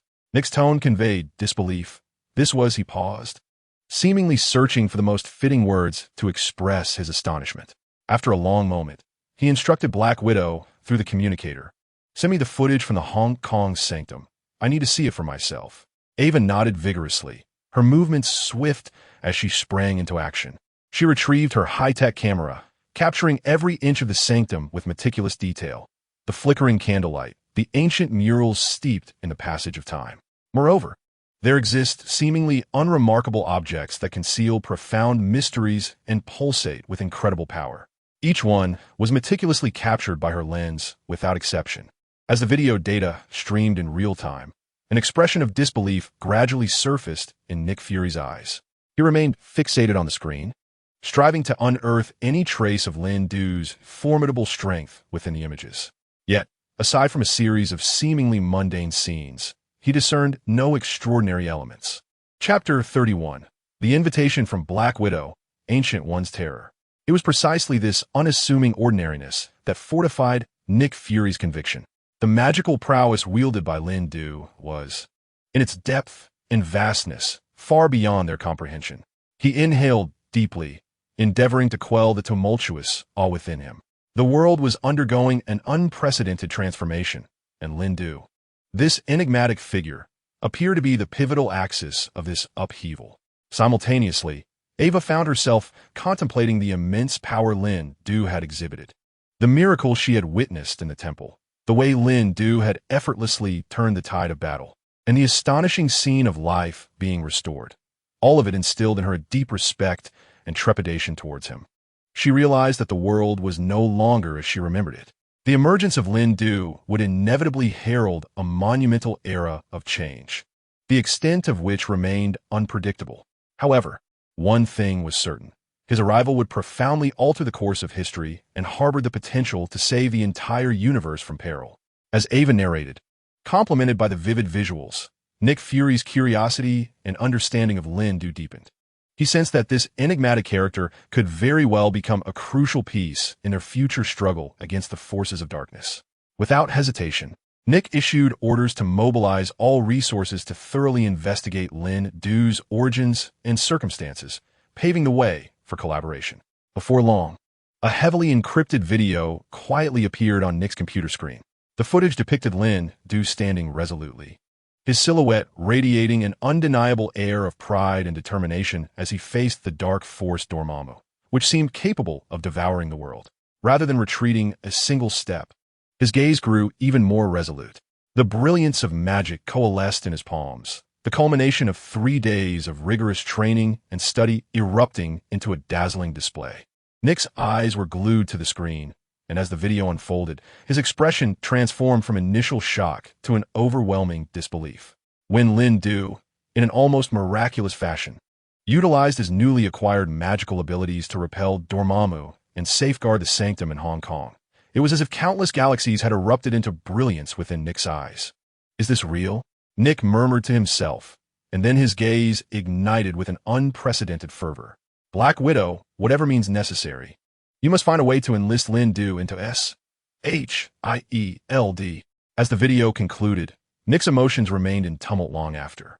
He paced back and forth within the confines of the room, a tempest of indescribable emotions surging within his chest. In a mere 3 days, Lin Du had mastered magic potent enough to rival cosmic threats. This was not only a manifestation of miracles, but a magnificent demonstration of the limits of human potential. A miracle, perhaps, Nick Fury murmured, his eyes glimmering with a vision of the future, tinged with a wariness of the unknown challenges ahead. The arrival of Lin Du seemed to herald a forthcoming rewriting of the world's fate. As Nick Fury, he bore the heavy burden of steering this towards the interests of Earth. At the moment Black Widow severed Nick's communication, she nearly sprinted to Lin Du's side, her face alight with admiration and impatience. Lin Du, I find myself a loss for words to express my gratitude and awe. Your valor in confronting Dormammu, coupled with your ability to restore the sanctum, has surpassed everyone's wildest imagination. Her voice trembled slightly, her eyes sparkling with an unprecedented fervor. In the name of S-H-I-E-L-D,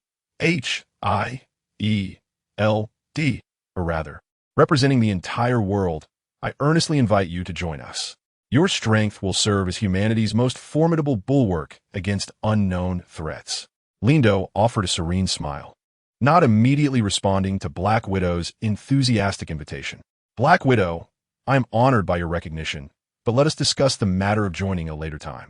His words conveyed an air of nonchalance, suggesting a cautious distance towards any organizational allegiance. After all, his initial intention in stepping into Camartage was to assimilate its magic and create a unique form of sorcery. As for joining S-H-I-E-L-D, that seemed a considerable drain on his time, and frankly, he held little interest in it. As his words lingered in the air, he turned, his gaze sweeping over Master Wong and the others. I believe it's time to return to Camartage. Upon hearing this, Master Wong appeared to have an epiphany.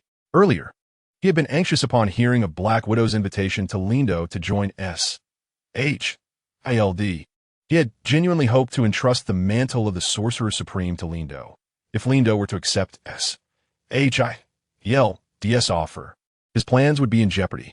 With this thought, Master Wong stepped forward, a warm smile gracing his face. Yes, let us depart at once. Before he could finish speaking, Lindo waved his hand, and a portal materialized out of thin air. Lindo, Wong, and the others entered in succession.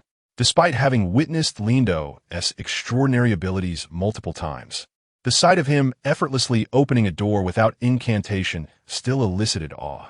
The portal silently opened, and the four figures were swiftly engulfed by a mysterious light, vanishing without a trace. In the blink of an eye, Lindo and his companions found themselves back in the embrace of Camartage. Upon entering Camartage, Master Wong, eager to expedite matters, gently patted Lindo on the shoulder and said earnestly, Lindo, there are some matters I wish to discuss with you privately. How about we head to my training ground now? Lindo nodded slightly, sensing the unmistakable urgency radiating from Master Wong. Without a moment's hesitation, he acquiesced. Observing the urgency in Ancient One's demeanor, Modu and Wong exchanged a tacit glance, brimming with a sense of helplessness. Particularly for Modu, his heart was a tumult of conflicting emotions. Initially, he had secretly schemed to usurp Ancient One's position for his own advancement. Yet, faced with Lin Du's astonishing prowess, he found himself compelled to reassess his calculations. At that moment, Lin Du was traversing the winding corridors of Camartage alongside the Ancient One. Step by step, they delved deeper until they arrived at the training ground, hidden within the Academy's most secluded depths. The space was expansive enough for horse riding, its walls adorned with ancient murals, each stroke a testament to the illustrious history of the sorcerers. In the center of the arena lay a grand, magical circle, radiating a gentle luminescence. Leading Lin Du to the circle, the Ancient One inhaled deeply and began to speak with measured calmness. Chapter 32. Lin Du becomes the Supreme Sorcerer.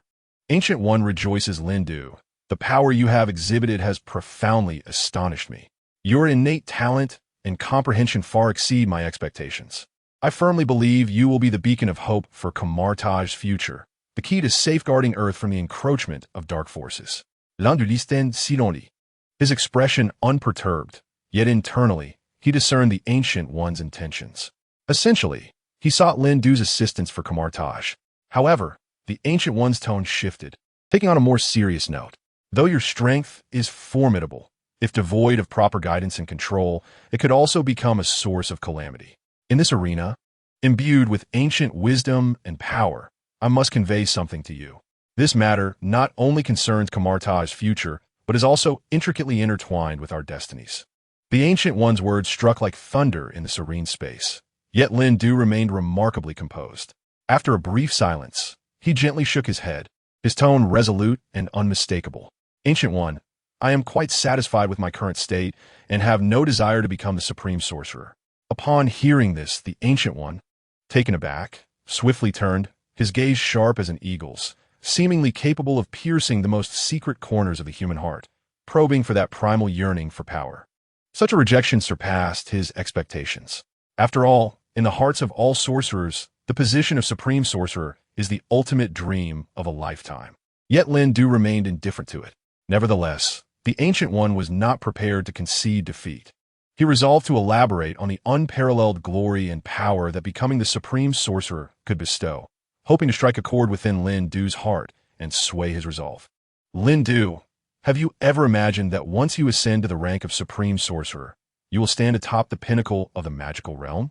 You will earn the respect and allegiance of all sorcerers, guiding them like stars directing night travelers. Those precious tomes, long concealed and gathering dust, harbor boundless knowledge and secrets.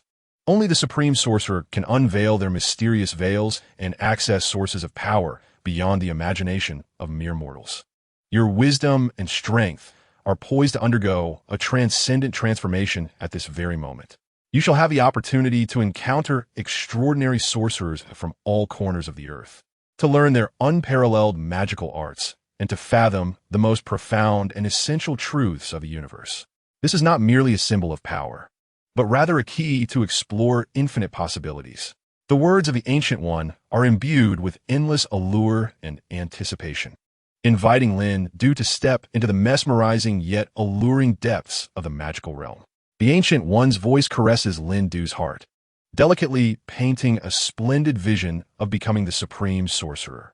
Gradually, a vivid image materializes before him, adorned in the resplendent robe of the supreme sorcerer, wielding an ancient and mysterious staff, standing atop the pinnacle of Kamartaj, with a multitude of spells converging within him, as all creation seems to submit to his will.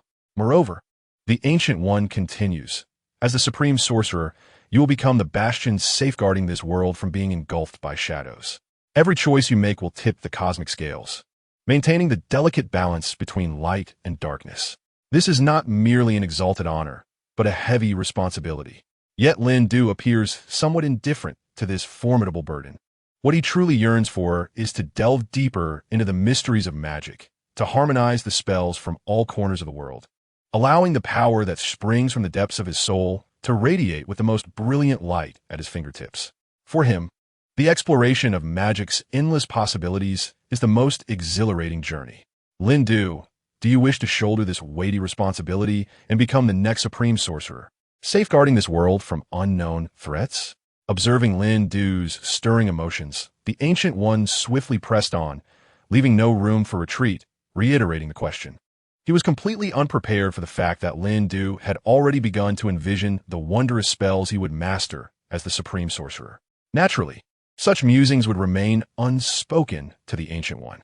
After a moment of contemplation, Lin Du slowly opened his eyes, his gaze resolutely meeting that of the Ancient One. To become the supreme sorcerer, I am willing to accept this challenge. Upon hearing these words, a radiant smile blossomed on the Ancient One's face, his eyes sparkling with satisfaction as he envisioned a luminous future. He understood that Lin Du's pursuit was not for power or status, but rather a genuine desire to protect this world, a sense of responsibility that is an indispensable quality of the supreme sorcerer. The Ancient One inhaled deeply, his tone imbued with solemnity and hope. Lin Du, your choice will rewrite the fate of Kamartaj and guide the future of the entire world into a new chapter. From this day forth, you shall be the beacon of hope for us all, the source of our pride. Lin Du nodded gently, a profound sense of mission surging within him. The Ancient One's greatest concern was the fear that the malevolent forces of dark magic might rise again. Hence, he eagerly hoped that Lin Du could embrace the mantle of the supreme sorcerer and harness the strength of other sorcerers for his own. Meanwhile, the Ancient One slowly extended his hand, and upon his palm, an ancient and enigmatic tome seemed to materialize, transcending the boundaries of time and space. This tome emanated a gentle yet undeniable luminescence. He presented the book before Lin Du, stating, "This is the most cherished legacy of Kamartaj, an essential secret compendium for every supreme sorcerer. From this moment forth, your journey of cultivation officially commences." Lin Du accepted the weighty tome, a surge of indescribable joy swelling within him. He had not anticipated that the Ancient One would so readily entrust him with such a sacred text. As his fingers brushed against the yellowing pages, a voice quietly resonated within his mind. Contact with the Kamartaj manuscript. Magic fusion protocol initiated. L'Anduis at Quect. and he promptly closed his eyes, immersing himself entirely in the mysteries of the tome. His soul seemed to be drawn into an expansive, boundless universe where stars sparkled, and magical elements wove and entwined like delicate threads, perpetually spinning. He experienced an unprecedented sense of awe and power, his spirit harmonizing wondrously with the magical elements of the cosmos. Every cell within him appeared to revel and leap in jubilation. Fusion commencing, space tier technique portal, and virtual space construction. Witnessing three distinctly different magics converging at once, Lin Du felt a surge of astonishment within. What extraordinary magic would emerge from this triumvirate? Chapter 33. The space tier magic, the fusion of multiple magics. What astonishing power would it unleash? Unable to contain his excitement, Lin Du took a deep breath, striving to calm his emotions. He allowed himself to be wholly absorbed in this unprecedented journey of magical fusion. In the harmonious resonance of soul and magic, he gradually discerned the essence of the three magics. The spell capable of tearing open the fabric of space served as a key to otherworldly realms, revealing the mysterious entrance to unknown dimensions.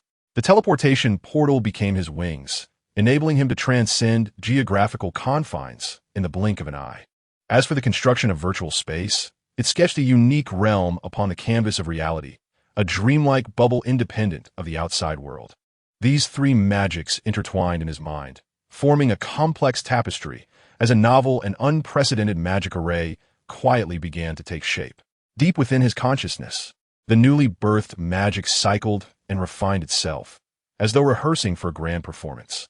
When the final chapter of fusion drew to a close, an unparalleled force awakened within him, a power potent enough to rend the void and traverse the vast cosmos. Simultaneously, it could establish a domain uniquely his own, granting him absolute dominion over that realm, wielding the authority over life and death, light and darkness. Fusion complete, the new magic, boundless domain, has come into being. Boundless domain, traversing the boundaries of dimensions with ease, creating an exclusive, independent space at will. The formidable power within Lin Du stirred his emotions. A blend of exhilaration and awe. He inhaled deeply, harnessing this tremendous force within, mastering its ebb and flow. Now he had grasped the simultaneous fusion of the three magics. In the future, a grand panorama awaits his exploration, one where the four magics intertwine and even the five magics converge. The Ancient One gazes at Lin Du with approval and anticipation shimmering in her eyes. In the distance, Mordo and Wong silently observe the scene, their emotions a complex tapestry of curiosity and introspection. They are intrigued by the arcane secrets the Ancient One might impart to Lin Du, while simultaneously contemplating their own standing and future within the order. Lin Du's ascendance is not merely a reconfiguration of the Camartage landscape. It resembles a tempest, bringing forth unprecedented challenges and opportunities for rejuvenation. Yet, in the presence of Lin Du, Mordo finds himself inexplicably engulfed by an overwhelming sense of pressure. Wong, did you notice just now? In that fleeting moment, Lin Du's power seemed to ascend to a new echelon. Mordo's words carry an undercurrent of astonishment. Wong nods gently, his gaze profound, as if he can perceive the minutiae of reality. Indeed, the fluctuations of Lin Du's magical essence have undergone a remarkable transformation. His comprehension and mastery of magic have reached a profound level, bordering on instinct. Wong continues, such a pace of growth is virtually unparalleled in the annals of Camartage millennia. Mordo, upon hearing this, lapses into a lengthy silence. This is not merely a rare occurrence in Camartage as history. It is an extraordinary marvel seldom seen, even among the stars. Ultimately, Mordo must concede that Lin Du has become a celestial beacon illuminating the cosmos, an entity they had gravely underestimated. We indeed underestimated him. We thought he was merely one among many talented apprentices. Yet who could have foreseen that he would ascend to such a resplendent pinnacle? Wong sighs softly, as if lamenting the capriciousness of fate. Perhaps this is destiny's design. Sometimes, the emergence of an individual can utterly transform the world. As time flows swiftly, months pass in the blink of an eye. On this day, Lin Du stands atop the magnificent Mage Tower, Beneath him lies the vast expanse awaiting his coronation. Today marks the glorious moment he officially receives the staff of the Supreme Mage, igniting fervor throughout the entire magical realm. The Ancient One, a venerable figure embodying wisdom and strength, yearns to indelibly link Lin Du's name with Kamartaj. Thus, she extends an invitation to renowned magicians from all corners to partake in this grand celebration. At the onset of preparations, the Ancient One personally discusses the invitation with Lin Du, every detail reflecting her significance and anticipation for the ceremony. Upon hearing the Ancient One's proposal, Lin Du's heart fills with joy. Just imagine, so many magicians gathering together, a once-in-a-lifetime opportunity. This signifies that he can absorb their magical essence, propelling his own powers to new heights. Such a fortuitous occasion is simply irresistible. Consequently, during a resplendent celebration, magicians from all directions converge. Their gazes converge upon the dashing Lin Du upon the elevated platform. Clad in a resplendent mage robe, his visage radiates determination and confidence. As the festivities progress, Master Ancient One steps forward, her hands delicately cradling a crystal orb as clear as water. This is no ordinary treasure, but rather the legacy crystal orb of Kamartaj. Lin Du, from this day forth, you shall become the foremost sorcerer of Kamartaj, entrusted with the sacred duty of safeguarding peace and tranquility in this world. The voice of Master Ancient One was solemn and imbued with sanctity. Now, I bestow upon you this legacy crystal orb. May it guide us towards a more splendid future. Lin Du stepped forward and reverently accepted the legacy crystal orb. In that moment, he could almost feel the surging power within the orb, a culmination of the wisdom and strength of generations of eminent sorcerers. He secretly rejoiced, astonished by the sudden yet perfectly timed opportunity. Subsequently, Lin Du grasped the orb tightly, took a deep breath, and slowly closed his eyes, allowing his spirit to merge harmoniously with the enchanting crystal orb. At that instant, he seemed to transcend into an ancient and mysterious realm of magic. There, time stood still, and only the eternal elements of magic flowed freely, intertwining to weave vibrant and resplendent visions. As Lin Du's understanding of the legacy orb deepened, the aura radiating from him grew increasingly potent. He felt as if he had become a bridge within the cosmos, perceiving the pulse of every magical essence and the whispers of every life, resonating vividly in the lake of his heart. In that fleeting moment, a voice echoed in his mind once more, like the chime of morning bells and evening drums, clear and solemn. Detection of profound resonance with the legacy of the Supreme Sorcerer. The process of higher magical fusion is about to commence. Lin Du's heart quaked, and he immersed himself even more intently in this experience. He guided his soul to intertwine with the surrounding magical elements, weaving them together more closely. Time flowed gently, and an unprecedented surge of magical energy quietly gestated within him.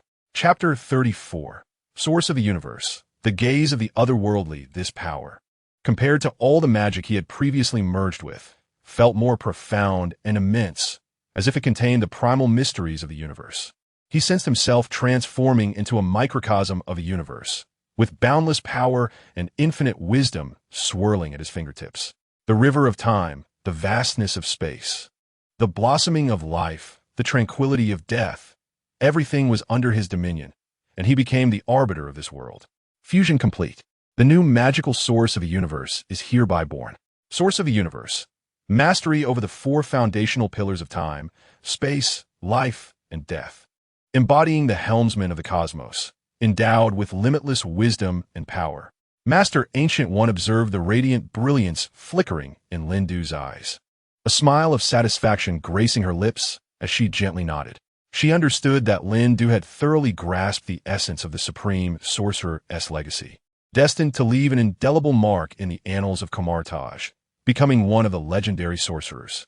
As the echoes of the ritual gradually faded, Lin Du stood atop the spire of the Sorcerer's Tower, his gaze piercing through the clouds, encompassing all of Kamartaj within his vision. A new era was quietly unfolding with his awakening. The wizards standing below bore witness to the moment when Lin Du officially became a member of Kamartaj, their astonishment rendering them almost speechless. Prior to this, they had envisioned that only a legendary figure, possessing both age and power far exceeding that of the Ancient One, could induce such a voluntary relinquishment. Yet, the reality was that the newly initiated mage before them was astonishingly youthful. The aura of authority emanating effortlessly from him left them profoundly shaken. This young sorcerer had evidently ascended to a pinnacle of magic that was beyond their reach. In the crowd, Modu and Wang exchanged glances, their emotions complex and difficult to decipher. They had once considered themselves the rightful heirs to the legacy of the Ancient One, never anticipating that this honor would ultimately belong to a name they had never imagined, though a sense of reluctance lingered in their hearts. Their admiration and anticipation for Lindu were even more pronounced. As Lindu descended from his elevated position, a multitude of wizards had gathered below, observing his fellow practitioners. A wave of joy surged within him. This was indeed the perfect opportunity to delve deeper into their magical knowledge. Before he could make a move, the surrounding wizards eagerly converged upon him, each yearning to witness the true prowess of this young supreme mage. Lord Lindu, a female sorceress clad in a crimson robe, was the first to approach, her smile radiant as the blazing sun of midsummer, warm and direct. I am Aaliyah, from the Land of Flames. Congratulations on ascending to your exalted position. I have brought with me the treasured flame heart from our territory. May it bolster your magical journey and propel you further along your path of exploration. Lindu accepted the gem, which shimmered with a fiery glow, and felt an overwhelming surge of energy that seemed ready to spill forth from its diminutive form. Thank you so much, he replied. Just as his fingers brushed against Aaliyah's artifact, a clear and direct notification echoed in his mind. You have come into contact with the flame heart, merging with Aaliyah's magical attributes. In that moment, Lindu's spirit soared. This was the instant he had long awaited. He gently closed his eyes, immersing himself in the pulsating essence of the gem, savoring the fervent magic contained within. This magic resembled the rising sun, fervent and exhilarating, as if it could ignite the entire world. As the fusion deepened, Lindu could distinctly sense yet another leap in his magical power. Moreover, he faintly grasped the deeper strength of the flame heart, along with Aaliyah's unique and profound insights into fire magic. This fusion not only amplified his magical prowess, but also expanded the horizons of his understanding of magic. In the blink of an eye, Lindu completed the profound integration with Aaliyah's magic. When he reopened his eyes, it seemed as though two flickering flames danced within their depths. He could feel an unprecedented surge of power coursing through him, as if the flames of the entire world awaited his command. At that moment, another wizard entered his line of sight. An elderly man clad in a cerulean robe approached, his expression benevolent, and his eyes gleaming with the wisdom accumulated over the years. Lord Lindu, I am the Blue Moon Mage from the kingdom of Shueyue, having traveled a great distance. The elder wore a smile, his words imbued with a touch of humility. I have come especially to present to you the essence of water from our land, hoping it may contribute to your magical journey, rendering it even more profound. Lindu responded with a second smile, gently receiving the crystal vial from the elder's hand. In that moment, he felt as though he had touched the freshness and tranquility hidden within the water, a subtle force rippling through his palm. He closed his eyelids, his spirit tranquil, and began to absorb the magical energy bestowed by the Blue Moon Mage. The magic was gentle yet profound, akin to a brook flowing quietly beneath the night sky, slowly permeating every inch of his soul. Lindu continued to draw upon the essence of wizards from all directions, his magical prowess steadily advancing, and his understanding of magic becoming increasingly profound. He felt as if he had transformed into an expansive sea of magic, brimming with boundless power and wisdom. Just as Lindu reveled in this delight of fusion, a subtle yet intense perception suddenly washed over him. Eyes were fixated upon him from shadows. He slowly turned, his gaze sharp, piercing through the veil of night, ultimately focusing on a solitary figure, Nick Fury, the enigmatic director of SHIELD, forever adorned with his iconic sunglasses. Lindu pondered silently, suspecting that this unexpected encounter was likely connected to his prior polite refusal of SHIELD's olive branch. However, in the face of this sudden visitor, Lindu revealed no hint of displeasure. Rather, a faint, indifferent smile graced his lips, harboring a sense of curiosity and amusement towards this unsolicited attention. As the ritual concluded, Lindu descended the towering mage tower and chanced upon Nick Fury in a tranquil and serene courtyard. The moonlight washed over them, reflecting a cold gleam from Nick's ever-present sunglasses. He spoke candidly, shattering the silence of the night. Lindu, you have always been indifferent to the games of power, but at this moment, we urgently require your assistance. Nick's gaze was piercing, fixated upon Lindu, attempting to glimpse the concealed strength of this young and handsome mage. In the past, he would have never anticipated that Lindu could become the foremost guardian of Kamartaj. Even more astonishing was Lindu's refusal of S.H.I.E.L.D.'s offer. Lindu subtly raised an eyebrow, a slight gesture inviting Nick to continue his discourse. Chapter 35. The Introduction of Cosmic Magic. Lindu became intrigued. Nick inhaled the cool night air, his pace quickening, revealing his inner urgency. We have discovered an ancient and powerful artifact, the Cosmic Cube. The energy it harbors is beyond imagination. It is also laden with unknowns and perils. Our think tank is at a loss, and I firmly believe that only you, Lindu, can unveil its mysterious veil. Even if Lindu cannot directly unlock the secrets of the Cosmic Cube, his potential alone is sufficient to counter the formidable power of Dormammu, making it easy for him to navigate any predicament. The true strength that Lindu has yet to reveal is the miracle Nick yearns to witness firsthand. Thus, Nick had not heeded Black Widow's suggestion to bring Lindu to S.H.I.E.L.D. for discussion. Upon hearing that Lindu was about to become the supreme sorcerer, I could hardly contain my eagerness to approach. When Nick mentioned the Tesseract, Lindu's eyes narrowed suddenly, and an indescribable tumult surged within his heart. The Tesseract, one of the 6 Infinity Stones, was akin to possessing the key to traverse the cosmos. Moreover, from his understanding, when Nick and his companions set out to acquire the Tesseract, Loki would also appear to seize it. Furthermore, Loki possessed another stone. Securing 2 stones at once would be an unparalleled opportunity. Clearly, Nick sought to leverage Lindu's power to aid them in mastering the stone's might.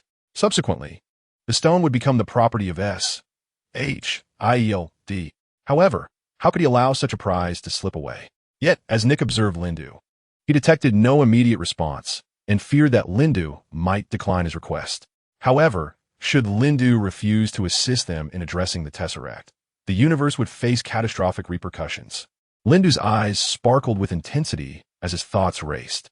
He was acutely aware of the Tesseract's value and the peril it entailed. Yet, what captivated him more was the challenge and opportunity it presented. He cast a sidelong glance at Nick and spoke with a calm demeanor. "Nick, I accept your request, but I have my conditions." Nick was taken aback for a moment, but then a glimmer of joy flickered in his eyes. "Speak, and I shall agree to whatever I am capable of fulfilling." Lindu smiled slightly, a hint of cunning in his expression. "I wish to claim the Tesseract. As for Loki's stone, Nick likely has yet to ascertain that Loki will appear near the Tesseract. Thus, for now, he can remain blissfully unaware." Lindu's demand momentarily flustered Nick, but he quickly regained his composure. Taking a deep breath, he replied solemnly, "Lindu, I comprehend your intentions. However, the Tesseract is a critical mission for S.H.I.E.L.D., one that affects the safety of the entire universe. Yet the power of the Tesseract is terrifying. Pops S.H.I.E.L.D. cannot fully control its might. A sorcerer of your caliber may indeed be the only solution to avert the impending crisis. Should the Tesseract fall into the hands of an ordinary individual, the consequences would be unimaginable." After a moment of contemplation, he resolved firmly, "Lindu, I can agree to your terms, but you must guarantee that the Tesseract in your possession will not pose a threat to universal peace." Nick gazed intently into Lindu's eyes, hoping to discern a promise within. Lindu nodded. Since his demands could be met, what was the harm in offering a promise? Having clarified Nick's purpose for visiting Kamartaj, Lindu prepared to set forth to the location of the Ancient One. Before proceeding to S.H.I.E.L.D., he needed a hand over matters concerning Kamartaj to the Ancient One. With hurried steps, Lindu traversed the ancient corridors of Kamartaj, his heart resolute. The Tesseract, this formidable jewel, would undoubtedly fall into his grasp. This shall be an unprecedented challenge. Yet he is acutely aware that it is precisely the strength and opportunity he seeks. Upon meeting the Ancient One, Lin Du recounted the entire sequence of events. The Ancient One nodded slightly, inquiring, Lin Du, do you comprehend the gravity of your actions? The cosmic cube harbors power potent enough to upend the entire universe. Lin Du affirmed with a nod, fully aware of the energy contained within the cosmic cube. Otherwise, he would not have chosen this moment to accompany Nick away. Without further ado, Lin Du addressed the Ancient One directly. I must proceed to S.H.I.E.L.D. But prior to that, I need to resolve matters concerning Kamartaj. The Ancient One sighed, recognizing Lin Du's resolve and capabilities. She spoke slowly, very well. I shall support you. But remember, regardless of the challenges you encounter, your home lies within Kamartaj. Lin Du nodded, accepting the Ancient One's blessing, and began to address the issues in Kamartaj. There are matters awaiting me outside, but before I embark, I must ensure that everything in Kamartaj proceeds smoothly. As he turned, his gaze lightly brushed past Mordo and Wong. Mordo, Wong, during my absence, I entrust you with the daily affairs and defenses of Kamartaj. We must remain vigilant, guarding against the hidden crises that lurk in the shadows. Mordo nodded slightly, reassuringly stating, Fear not. Lin Du with us here, Kamartaj stands as steadfast as a rock. Once arrangements were complete, Lin Du waved his hand to activate the portal. He then fixed his gaze upon Nick. Nick, shortly you shall accompany me through the portal back to S.H.I.E.L.D. With a wave of his hand, an invisible surge of energy materialized. A deep blue light shimmered, and a portal appeared in midair. Standing before the glowing portal, Lin Du casually waved his hand, causing it to glide open. Nick followed closely behind, his eyes reflecting disbelief. Though he possessed no knowledge of magic, he had heard that a sorcerer's spells were typically preceded by intricate rituals. Yet here, Lin Du required no such embellishments. With a mere gesture, the portal manifested in an abrupt yet wondrous manner. Understanding the urgency of Lin Du's mission, Nick suppressed his myriad questions and, without further ado, stepped into the enigmatic doorway. In an instant, a sensation of vertigo enveloped them, and before they could blink, they found themselves within the solemn headquarters of S.H.I.E.L.D. As his feet touched the ground, the familiar surroundings alleviated some of Nick's tension. He glanced at Lin Du, who appeared unfazed, as though the spatial leap had been nothing more than a casual stroll. This composed demeanor deepened Nick's respect for Lin Du's prowess. Without allowing Nick further contemplation, Lin Du strode purposefully toward the core command center of S.H.I.E.L.D., where a colossal screen displayed real-time surveillance footage of the cosmic cube. Nick jogged to keep pace, his mind already strategizing the next moves ahead. Chapter 36. Nick's fear of dark magic. Linder's power. Linder cast a glance at the screen and spoke in a calm tone. Nick, you are well aware that dark sorcerers and even deities cannot simply ignore the Tesseract. Nick nodded silently, his brow furrowed, clearly recognizing the gravity of the situation. He understood that the Tesseract was not merely a powerful source of energy, but also a focal point coveted by various factions.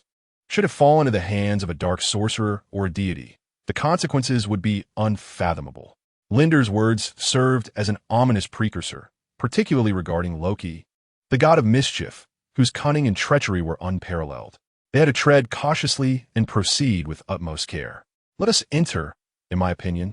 You alone have the ability to unravel the secrets of the Tesseract, Nick said earnestly, gazing at Linder.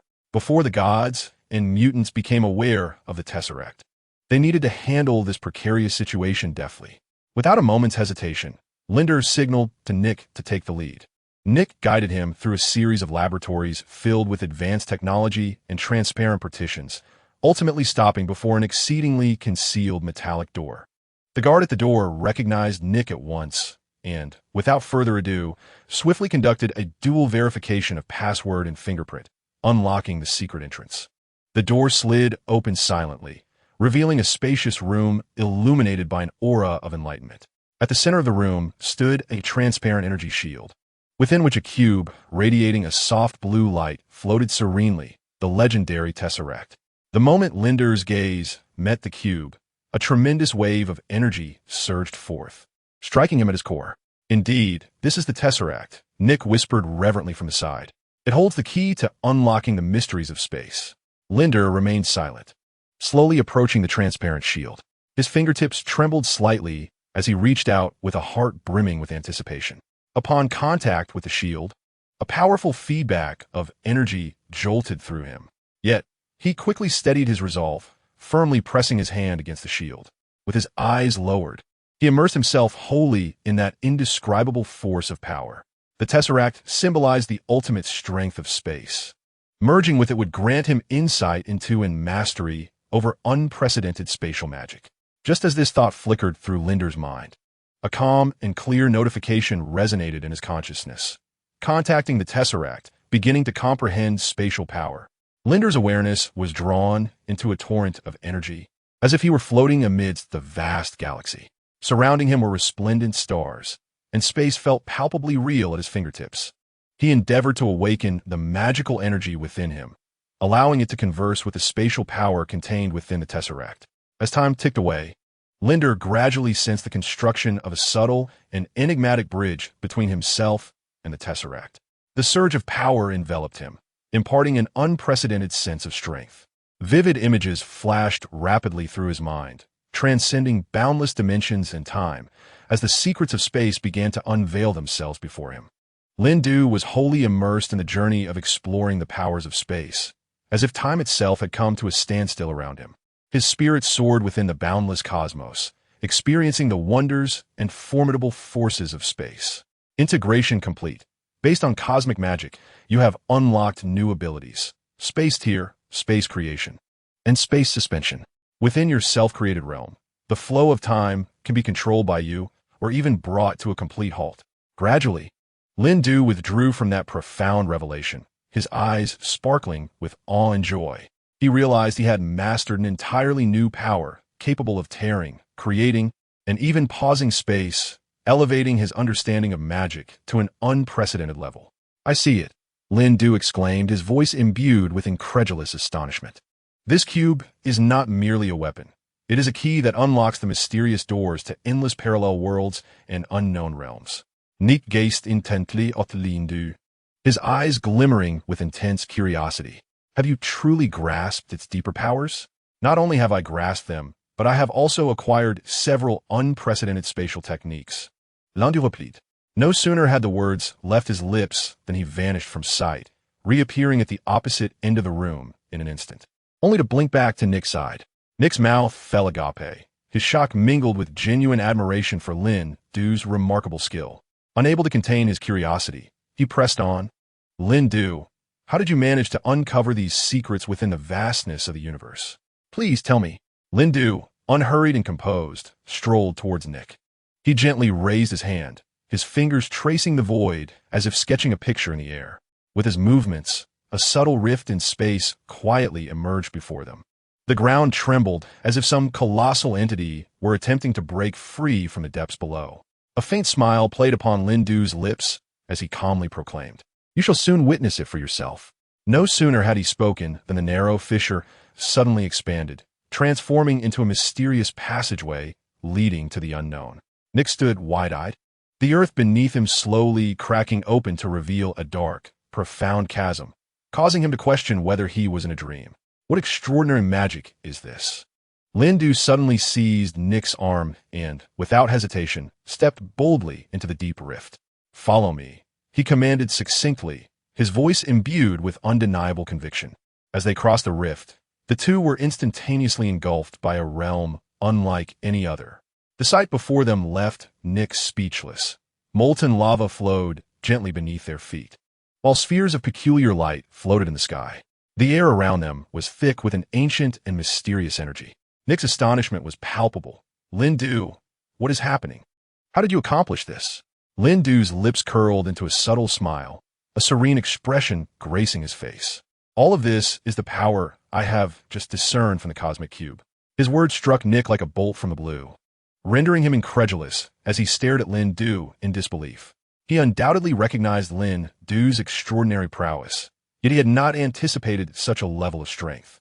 Transcending the mundane, Lindu had ascended to a realm beyond the imagination of many.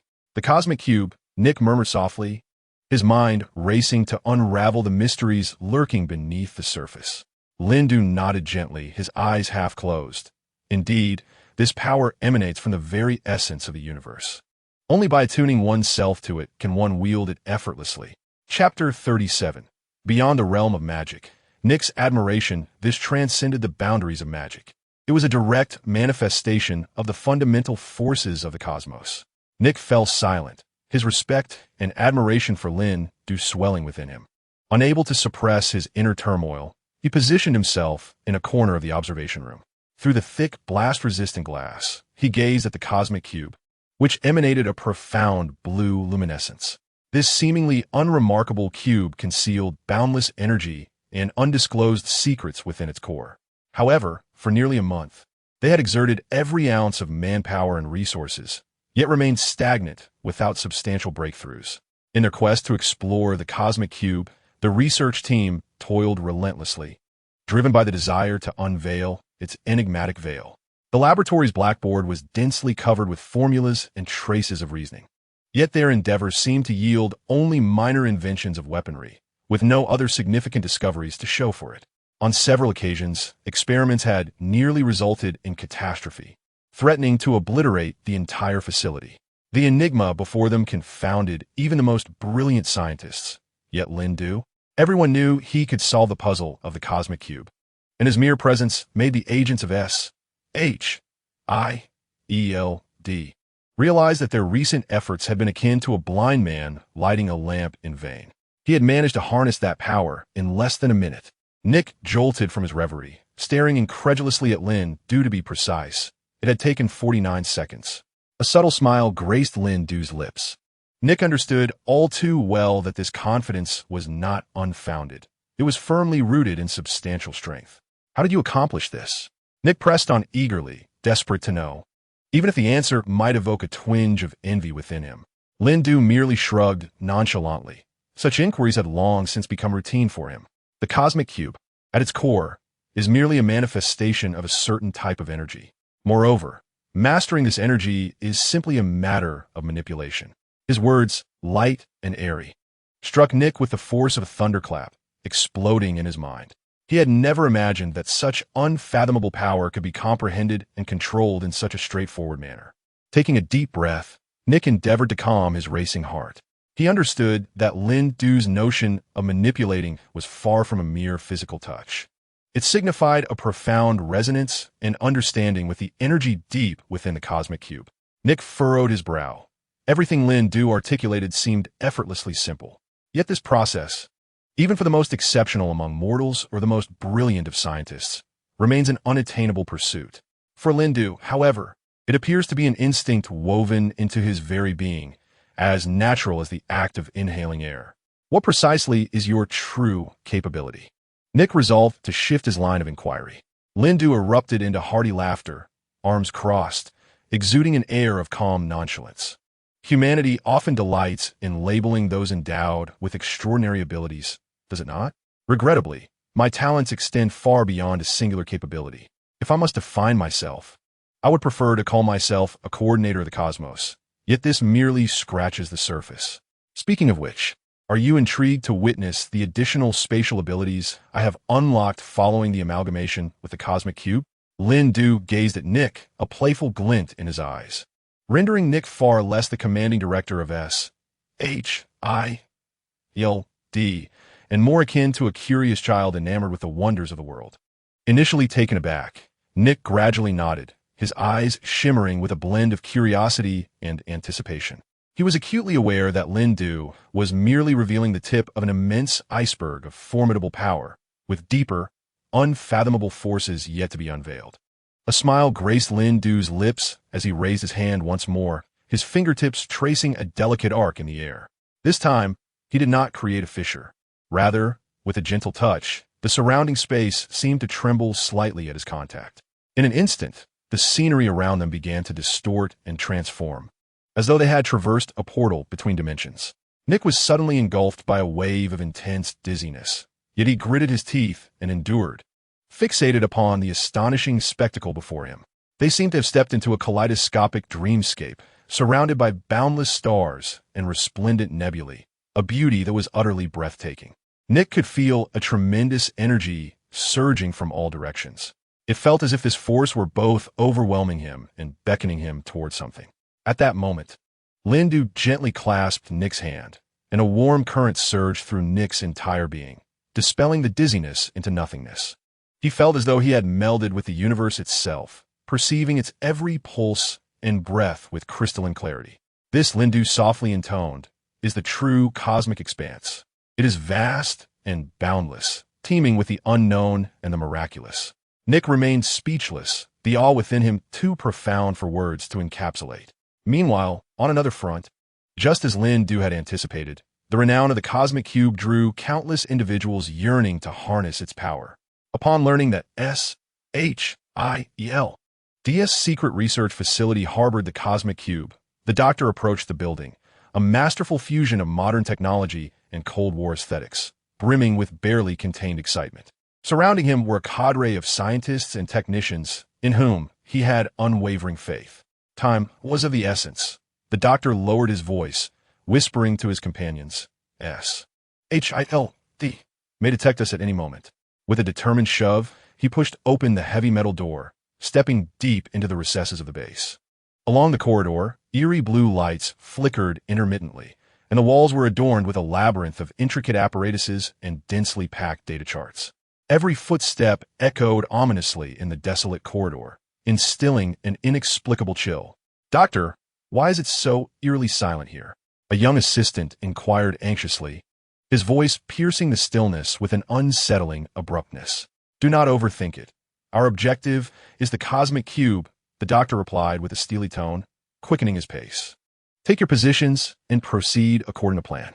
In an instant, they arrived at a spacious laboratory, filled with cutting-edge technology and meticulously arranged precious instruments, yet curiously devoid of any personnel. The doctor's brow furrowed. Clearly, this situation exceeded his expectations. "Something is amiss. How could there be no one here?" a seasoned scientist mused, stroking his chin. SHIELD would never abandon such a significant experimental project. After a moment of silence, a determined glint crossed the doctor's eyes. Chapter 38, Cosmic Magic, Comprehending Spatial Sorcery. He strode towards the center of the room, where a colossal apparatus pulsated with an enigmatic flow of energy, the cosmic cube. To his astonishment, the device had already been activated.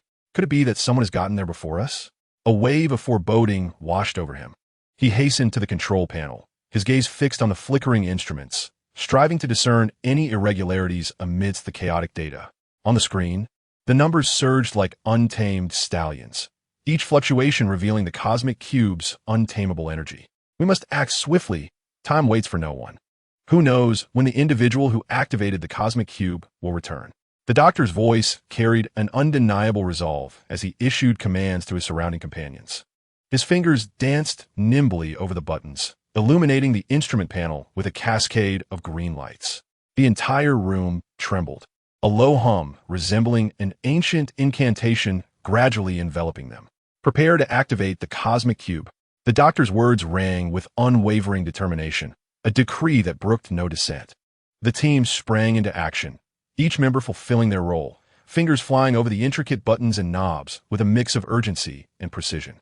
At last, after a flurry of coordinated effort, a brilliant azure light erupted from the core of the cosmic cube. The radiant illumination flooded the laboratory, bathing it in clarity. "Did we succeed? Is this real?" one assistant gasped, eyes wide with disbelief. Yet, just as the thrill of success began to unfold, sparks suddenly erupted from a corner of the laboratory, followed by swirling white smoke and the faint sound of alarms. "This is bad. Something is wrong." The doctor's expression hardened, an internal alarm ringing loudly, yet everything seemed to spiral beyond control. The cosmic cube appeared to be disturbed by an invisible force, beginning to tremble uncontrollably, its energy fluctuations intensifying. With a piercing gaze, the doctor's mind raced to find a solution in this critical moment. "Doctor, be extremely cautious. The energy field of the cosmic cube is surging uncontrollably. The situation is dire." Assistant Peter warned, beads of cold sweat dotting his forehead as he urgently cautioned. "Doctor." Eric Selvig furrowed his brow, his gaze fixed like a hawk on the enigmatic cube brimming with secrets. I sensed Peter's presence. He had not turned away. Wholly absorbed in the tumultuous energy emanating from the cosmic artifact, dissecting it with precision instruments. We must unveil its true nature. Otherwise, we are merely flailing blindly against an unknown behemoth. At that moment, the energy detector shrieked to life, the screen quaking violently as data fluctuated wildly. The previously stable energy line transformed into a tempestuous surge, on the verge of breaching safety thresholds. Alarmed, the doctor abruptly raised his head and turned to press the emergency stop button. Yet in the blink of an eye, the energy erupted violently, engulfing the laboratory in a dazzling blue light. Peter and the other researchers staggered backward, futilely shielding their eyes from the blinding radiance that threatened to scorch their retinas. Shortly thereafter, a cataclysmic shockwave surged forth, plunging them into chaos, their consciousness blurring as if they were falling into an abyss. Meanwhile, on the other side of the distant blue planet, the night sky suddenly fissured, revealing a slender rift. This was not a natural phenomenon, but a portal to another realm opened by the cosmic cube. The dark portal gradually unfolded, and a tall, stern-faced man stepped forth. A smirk of cold confidence graced his lips, as if he held dominion over all. "At last, we have arrived," Loki murmured, his voice laced with an imperceptible weariness. "Chitauri, are you ready?" he inquired, his tone imbued with an undeniable authority that sliced through the air. As his words echoed, a synchronized cadence of footsteps emanated from beyond the portal. It was a torrent belonging to the Chitauri Legion, renowned warriors of the cosmos, known for their fearlessness and ruthlessness. Like a tide of steel, these merciless soldiers surged from the rift, swiftly establishing a formidable front on the azure planet's surface. Loki, staff in hand, stood at the threshold, surveying this world that was both strange and familiar. The tales of the blue planet, its heroic legends, and the remarkable miracles of conflict had long been etched in his memory, and now he finally set foot upon this land. "Doctor, who are they?" Peter gasped, struggling to rise from the dust, his voice trembling with fear. His gaze traversed the desolation, fixating on the towering figures he had never seen before, a nameless dread swelling within him like a dark tide. "I don't know," Eric replied, laboriously lifting himself, squinting in the chaos to seek answers. "But we must stop them." Loki overheard their exchange, a disdainful smile curling at the corners of his mouth as he casually waved his staff. In an instant, a surge of emerald energy erupted from the staff, like an invisible tidal wave, once again toppling the doctor and his companions to the ground. The voice of Loki, cold as ice, resonated with an undeniable authority. "Do you still not comprehend? All your resistance is futile. A new order is on the brink of emergence, and I shall be its sovereign." The snatched spaceship, hailed as the pinnacle of Earth's technological advancement, has now become the stage for Loki and the Chitauri. They traverse the corridors of the vessel, as if in a realm untouched by humanity, each step crushing the fears of mankind beneath them. "Resistance is in vain. The Earth shall belong to us," Loki declared with disdain, lightly gesturing with a scepter. An unseen force struck down the approaching snatched agents, leaving them powerless. Linder stood atop a skyscraper in New York City, gazing down upon the bustling metropolis. This was the very place he had arrived with Nick Fury after tearing through space. Nick, who had been brought along by Linder, was now in awe, rendered speechless by the sight of Linder's presence. "Your grasp of space is truly astonishing," Nick marveled. "You can feel every corner of the universe. Such power is simply incredible." Linder smiled gently. "Space is not merely the ground we tread upon and the sky above us. It is a vast existence, an endless array of possibilities." Chapter 39. The Tremor of Space. Loki initiates a destructive assault. He raised his hand and lightly tapped his fingertips, seemingly plucking the very strings of the air, causing the surrounding currents to quiver subtly. In that instant, change erupted. Linder suddenly sensed a gentle tremor in the space he had conjured. Could it be that the one who seized the Tesseract was encroaching upon SHLDS territory? His heart tightened, brow furrowing as he quickly refocused his gaze on Nick Fury. "Nick, we must act immediately. Someone has activated the Tesseract, and it poses a significant threat to SHIELD. This unexpected revelation jolted Nick, but he swiftly composed himself, ready to confront the unforeseen danger. Nevertheless, he couldn't help but explain, the agents of S.H.I.L.D. are elite individuals I have meticulously selected. They can handle ordinary troubles. Even if they cannot, they can buy us time to return. After all, in his understanding, none could rival Linder's might. However, before Nick could fully prepare himself, Linder's voice resonated clearly in his ear. This time is different. I can sense from the fluctuations in space that the incoming force surpasses that of the deities. A flicker of disbelief crossed Nick Fury's eyes. Linder's perception of power was far beyond that of mortals, almost mystical. At this moment, Linder's mention of a force greater than the gods sounded like the highest alarm. Are you certain? Nick's words were laden with tension and urgency. Linder nodded slightly. I'm sure, Nick. Nick Fury took a deep breath, fully aware that Linder's actions were always based on solid evidence. He never engaged in a battle unprepared. At that moment, Nick's communicator abruptly blared to life. Director Fury, S.H.L.D., is facing an urgent situation. The Tesseract has encountered a problem. Nick furrowed his brow and promptly inquired, "What are the details?" The Tesseract has released an anomalous energy pulse, and unidentified individuals have attacked our facility. Nick swiftly turned to Lindo, his gaze imbued with seriousness. Lindo, can you assist in investigating? Those capable of breaching S.H.I.E.L.D.'s defenses are no ordinary adversaries. Lindo nodded affirmatively. He closed his eyes, a faint blue luminescence gradually enveloping him. Then he thrust his arm toward the void with sudden force. A sense of danger permeated the air. Lindo opened his eyes, grasped Nick's shoulder. In an instant, they transformed into a streak of light, vanishing from their location. When they reappeared, they found themselves within the smoke-filled confines of a S.H.I.E.L.D. spacecraft.